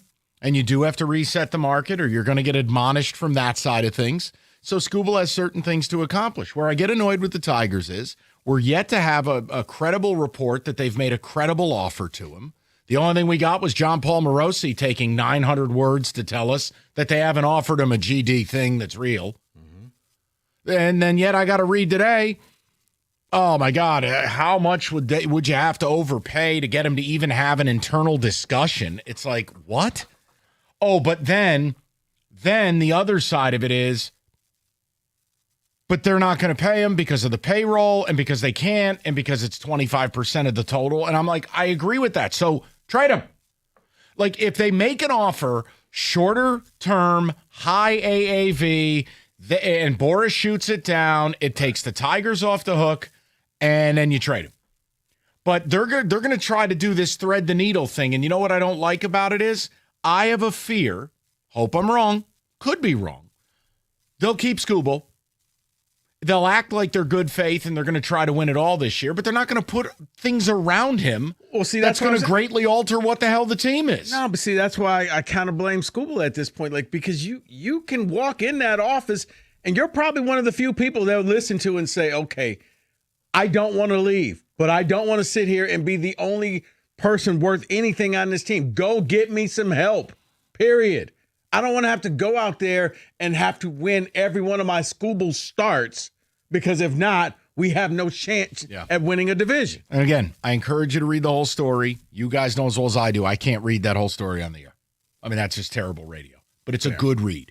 I've given you the highlights. 248-539-9797. We can get the people in the mix, and we will next. Just who are you more annoyed with right now as we hurtle towards the winter meetings? Every NFL Thursday, your chance to hit a jackpot. FanDuel Thursday touchdown jackpot. You can win a share of $2 million in bonus bets. The way it works, you got to pick the TD score, the first or last touchdown. If that hits, you're entered into the bonus pot of $2 million. It's FanDuel.com/ticket. Take a shot at that jackpot with FanDuel. FanDuel.com/ticket. Play your game with FanDuel, official sports betting partner of the NFL, 21 and up, present in Michigan. Opt-in is required. Must apply profit boost token on select market. Prize pool to be split equally among all eligible participants who make the correct first or last TD pick. Bonus issued. Non-withdrawable bonus bets that expire 21 days after receipt. See terms, sportsbook.fanduel.com. You get a gambling problem, call 1-800-GAMBLER.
Yes, narratives. That's right. Got it. I always love how the media is the fall guy in all this. I really do. How about team or player? There's an idea. We don't control it. Also, too, it's not a narrative. You hired Scott Boras for a reason. It's not a narrative. Your agent acts a fool. Not a narrative. Your agent seemingly is trying to get you traded. I don't think that's a narrative. I think that's a decent conclusion. The team, there's no narrative. Jeff Passan spoke to baseball contemporaries and front office executives. They're saying the Tigers are unreasonable to deal the player, but also unwilling to pay him. That's not a narrative. I would love nothing more than to have Tarek Skubal here, but I live in reality, and if you're not going to pay him, you trade him. But it seems like we're hurtling towards Tigers doing neither of those things, keeping him, fooling you into thinking they're actually trying to win a World Series, and then getting a blessed comp pick at the end of it, which, I'm sorry, I'm so sick and tired of hearing about this crap. Oh, but it's $8 to $10 million of surplus value. Great. And a World Series is priceless. Right. Just sick of it. So, yeah, I oh, God, players annoy the hell out of me. See, and that's why I'm annoyed with Skubal. Bingo. And I understand everything you said, Rico, and that is part of it. But the fact that he's out here, every time he speaks, he wants to come off like the victim. Like, I don't know why, the trade stuff and, I don't know where these numbers are coming from. If you're that naive and your agent is out there speaking for you, speaking on your behalf and saying things that you don't agree with, that's still on you, Skubal. You cannot sit here and say you don't know where these numbers come from or that, my name's out there in the news on trades. That's on you. Stop trying to win with the fans with these interviews and just tell the truth. Trying to play both sides. You're out there trying to make all the money you can, but shucks, really? Yeah, you don't need to do it. Just stay silent. And the big thing is the fans would have your back and vilify the team because it's on the team to put a contract out there. The idea that the Tigers have escaped the heat that should come with not putting a good faith offer out there, not according to reports, that would be the one where I'd be like, that's an easy one. Let's go to Joe, 97.1. Joe, what's going on, pal? Oh, shucks. Hey, what's going on, man? I am totally in the camp of blaming Skubal. I think that these are all just a bunch of reindeer games that he's playing in order to, like you said, make himself look better and endear himself with fans. If he is in the podcast interview and wanted to be constructive, he could put pressure on Harris and say, surround me with better players. I want to be in Detroit. I want to play for a winner. Go out there and make it happen. And instead, he's out there talking, I don't know where these numbers come. It just sounds stupid and it's disingenuous. That's the stuff I can't stand either. Like, come on, dude. You know the numbers. You know who your agent is. You know the game he's playing. Just don't do that. Please, just don't do that. It's the same thing as when teams go in these safe space podcasts, hell, that might be operated by your own play-by-play guy. And they're like, let me tell you, I'm so proud of this Chris Paddock deal. I mean, it's just both sides of the player-team equation. It feels like the Kremlin. It's just propaganda. It's nonsense. They're both gassing us up. And I honestly have never gotten the impression that Skubal wants to be here. And I'm not saying, he hasn't come out and said that he doesn't want to be here. But if you look at the guy, I think he's a California or a Texan kid. Like, the dude does not seem like a Detroit, a guy. I mean, we'll pay him. He would stay. But I don't think the Tigers are willing to pay him. And like you said, Mike and Rico, it makes no sense to keep him. And I 100% think that we're going to end up losing him to free agency and getting nothing, like you're saying. Right, and then they'll sell us that they got a comp pick with $8 to $10 million of surplus value, and you won't see the kid until 2032. Well, it's to fill seats, like the same for the last 2 years. All it is to fill seats. The playoffs. I mean, they knew that we weren't going anywhere in the playoffs, but they don't care. I mean, they got Skubal. They'll trot him out there every 3 or 4 starts, and they get their gate and they're happy. That's what it feels like. I mean, and Joe, that's the problem. Torres. Listen, if you want to keep him here, then you need to show me a big offseason where it's like, wait a minute, you got Bichette and Bregman? Okay, we're giving it a run. No, and I'm not telling you it's best course, but no, go in. We have to go in. We can't wait till 2027 if we want to win with what we have now with Skubal. That makes no sense. That's the other problem. You're right. Is that if you don't believe in windows, you're waiting for a time when Skubal's not here to push the accelerator. Oh, also in the passing piece, I will tell you this, and I'm not running with this. I find it extremely hard to believe. Infuriating as well. He made a case, well, if McGonagall's not up till late 26, I'm going, you got to be kidding me. Mm-hmm. You got to be kidding me. It's another reason why the Glaber thing infuriates me. But I think they're kind of telling you that when, offering Glaber the contract. You mean right now that currently with your payroll, Glaber's 20% of it? Yeah, I'm not interested. No, I mean, in the that. McGonagall, he'll get here, but yeah, I don't see him really doing anything until after the All-Star break. Let's go to Mike 97.1. Mikey, what's going on, buddy? Hey guys, you know what? This is breaking my heart, but I mean, just bear with me because I just got 2 points. You're good. First of all, I'm not really angry with anybody. Probably more so with the Tigers because, like you said, if the odds on right now is that they're going to keep him for the year and you're not going to get squat, you're going to get told on that nonsense pick. And this goes back to this is how important this is because paying him is a bad investment. This isn't 1995 Randy Johnson where he pitches a complete game shutout in the playoffs and then he kind of comes in relief when Lou Piniella calls him to pitch against the Yankees. So, those days are done. So on a per inning basis, to pay the kind of money that it's going to take to keep him is pointless. But at the same time, think about the last time that you had such a crucial pieces to sell, right? The last time that we went through this, you didn't get the top flight elite talent out of the minor league organizations from the other teams. Corey Seager, okay, was the top flight prospect in the Dodgers, and you were out getting Daniel Norris. Right now, you have a chip. All I would do is, if I was Scott Harris right now, today, I wouldn't even delay. And I wouldn't play games because this idea of winning trades or playing around is all nonsense. I want 2 guys, and I'd send out an email to every team in the league, and I'd say, I get to pick 2 guys from your farm system, you get Skubal for a year. Because letting him play out this year, the Tigers are not going to spend the money to be competitive because they just can't. So you might as well get 2 top-shelf guys and pray that you hit a Corey Seager type guy or a Julio Urias or somebody like that, and pray to God that you don't go cheap and say, well, wait till the trade deadline. We got 3 Daniel Norrises, because that's exactly what's going to happen. Yeah, and Mike, I think to build on it too is if you deal him now, I don't think anybody in baseball would argue this. You're going to get more for him now than you'll get at the deadline. And the theory is you would get a major league player, possibly a young pitcher with upside, and then you're going to get a top 100 prospect. It'll be a better version of the Corbin Burns deal.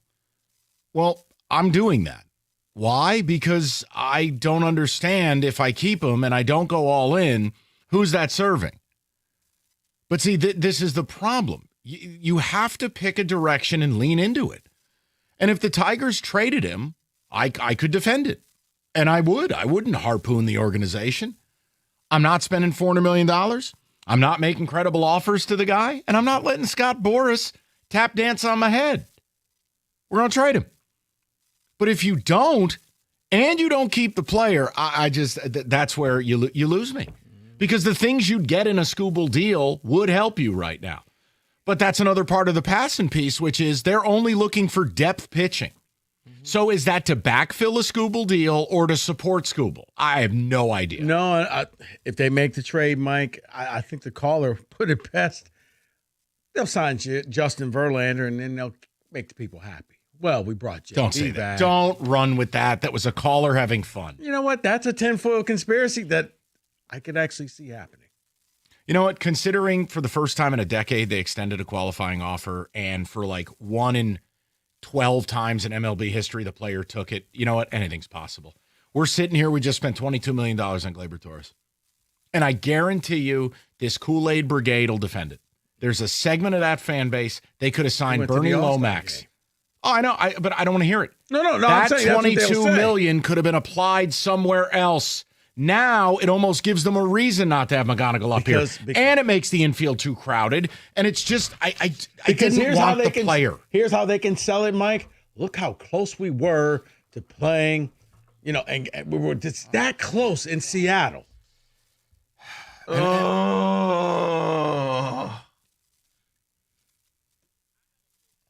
And my point in all of this is you blew a 15.5 game lead and didn't win the division. Both things can be true. All right, 248-539-9797. Dave, you okay? You going to recover?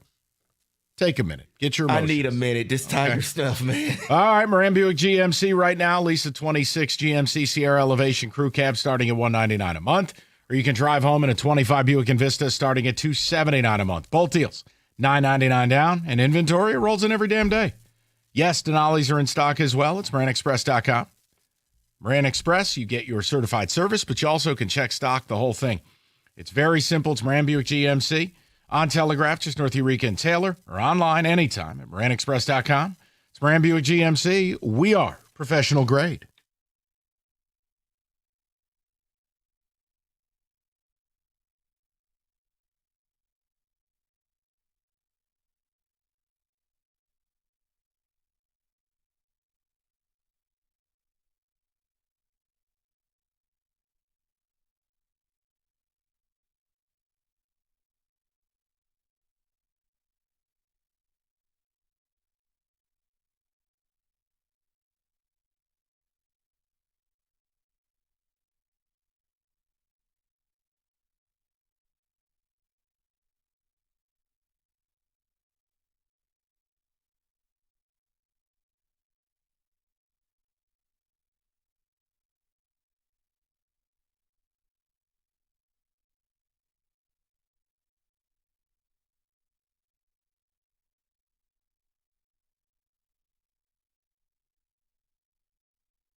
Brought to you by MyMichiganRoof.com. The Lions have released their practice report. Terrion Arnold and Kirby Joseph remain out in the secondary. Brian Branch was limited with his toe injury, along with offensive lineman Taylor Decker, Graham Glasgow, and Penei Sewell. They also began the practice clock for corner Khalil Dorsey. Jameson Williams admitted the following today about his TD celebration flag versus the Eagles.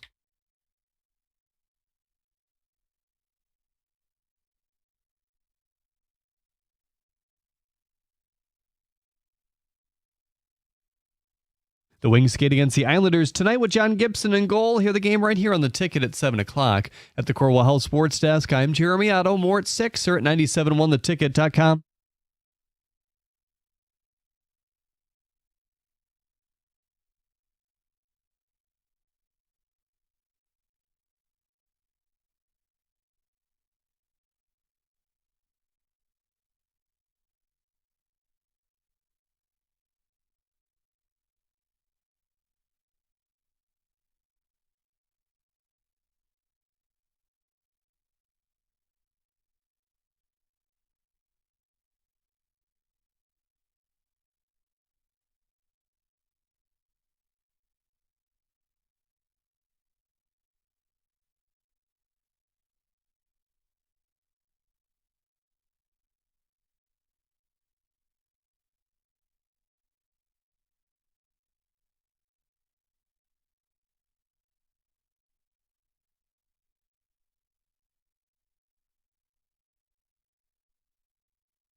All right, David, ticket text. If you missed anything, Odyssey.com rewind. Yeah, I think we covered it all pretty much today. Tomorrow, Football Friday. TJ will be here.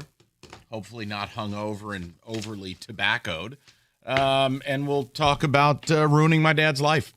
Lions 50, Giants 2. And Bill Belichick. Well, yes, we will talk Bill Belichick. I know this means nothing to you, but it looks like Jackson Dart is trending towards playing this Sunday. So just in time for Brian Branch or Anzalone or Jack Campbell to end his life. Real exciting. Look, for me, I wouldn't play him. There's no purpose. We know Jackson Dart can really play. You know what I get nervous about? Evaluated for 4 concussions. You don't need to rush him back, okay? Bubble wrap him. You're going to build the whole franchise around him. What are you trying to prove? His best weapon out there is going to be who? Isaiah Hodgins? You'd have to look him up to know who he is. We have nothing. Theo Johnson, Brian Bellinger. I mean, it could be Jeff Rieger in the slot. Theo Johnson. How'd you know I was playing? From Canada. Theo Johnson. Penn State. With milk crates for hands. I was wondering about this today. Can you answer me a question, Mike? Sure, Jeff. So, it's going to be a good question. I know it's going to be patronizing, so why don't we just It's not at all. If Big G goes to you and says, Michael, yeah, I want to go to Giants-Lions, would you take him? No. You wouldn't take your dad to the game? I get him tickets. Yeah, I mean, no, I'm not really going to good do it. tickets. No, I'm not going to do it because, first of all, he doesn't want to go. I've already. You've gone over this with him. I offered. Okay. Okay. Good. He does not want to do that. Okay. Second of all, it's you'd be going to a funeral. It's like saying, "Do you want to relive the death of your mom?" No. Like, what are we witnessing? But is your dad one of those? See, this is how I think your dad might be different than you. My dad's an eternal optimist. Right. Does he want them to win? Yes. And screw up their draft pick? Yeah, he doesn't care about that. He wants to win. Which is crazy. That's going to be so insulting to you, considering who you are. I've just learned to work with it. We are very different people. He's a wonderful man. He's a beautiful man. But he has this thing with the Giants. They are his number one eternal team, and he just can't. He can't separate. He can't figure out. And look, ultimately, Riggs, the Giants have been so bad for so long, the draft pick thing, the whole thing. I'm not even. Yeah, they're going to hopped screw it about up regardless. Yeah, I mean, I don't want them to screw it up against the Lions, but you get my point. Yeah, Is like, if they win, what do I care? You know what I mean? Like, what difference does it make? We have our quarterback. I'm picking second. I'm picking fifth. It only matters if you're drafting a QB. That's fair. Or if they win, Monday's show is interesting. Well, what are the odds? Like, honestly, there's no way. Could you imagine? 1%. Yes. Could you imagine? Campbell never loses back-to-back games. Yeah, the only team. Could you imagine to the Giants he does? The only team to me that has less of a chance of winning, Seattle and Titans. It would be the Titans and the Jets. Yeah, Seattle coming off the loss. Yeah. Like, I just don't think the Titans can beat Seattle in any scenario. Like, that would be the only team with less of a chance than the Giants do of this. Now, if you wanted to... what about Patriots-Bengals? Bengals can win that game. Joe Burrow might be playing it. Frosted tips and high fashion. He's back, people. Ravens-Jets. What about Ravens Cowboys-Eagles? You know what? I could see the Jets muddying that thing up. AG with some defensive touchdown, a special teams thing. They almost beat Tampa. Cowboys-Eagles. Cowboys can win a game. Jags-Cardinals? Oh, 100% Cardinals are winning. Like, it's a mortal lock. Oh, boy. Falcons Saints. Saints are winning. There are so many bad teams. Is anybody in the a winner NFL. in that game? No, My God, no, it's like they're college all football. losers. But I'm just saying, no, it's the like true loser wins. The only reason I'll Tragic. say there's not no chance is that it is the NFL, but it's like a 1 in 100. You'd have to do so much wrong. The Giants give up 5.6 yards per carry. My God. If you just run the ball. What about the interior pressure? Hold on, Rieger. You said something, and I'm looking at this. The 4 o'clock lineup, Browns-Raiders. Yes. Jags-Cardinals. Cowboys-Eagles. Falcons-Saints. Yes, and I'm the bleep hole that God. does a Sunday night football show, so I'll have to pay attention to those. I want you to take a nap. You deserve it. You know what's funny? Like you guys Do always not say, watch. is college football becoming more like the NFL? I feel the NFL is becoming more like college football. Yes. There's so many garbage teams. Welcome to 4 p.m. It's the Conference USA slate. Oh my God! What are you doing next? We're gonna do a little Lions. I have a the misunderstanding. CW. I have a misunderstanding with every Lions fan, including the 2 fans that sit in this room. So we'll get into that at 6 o'clock. 97-1.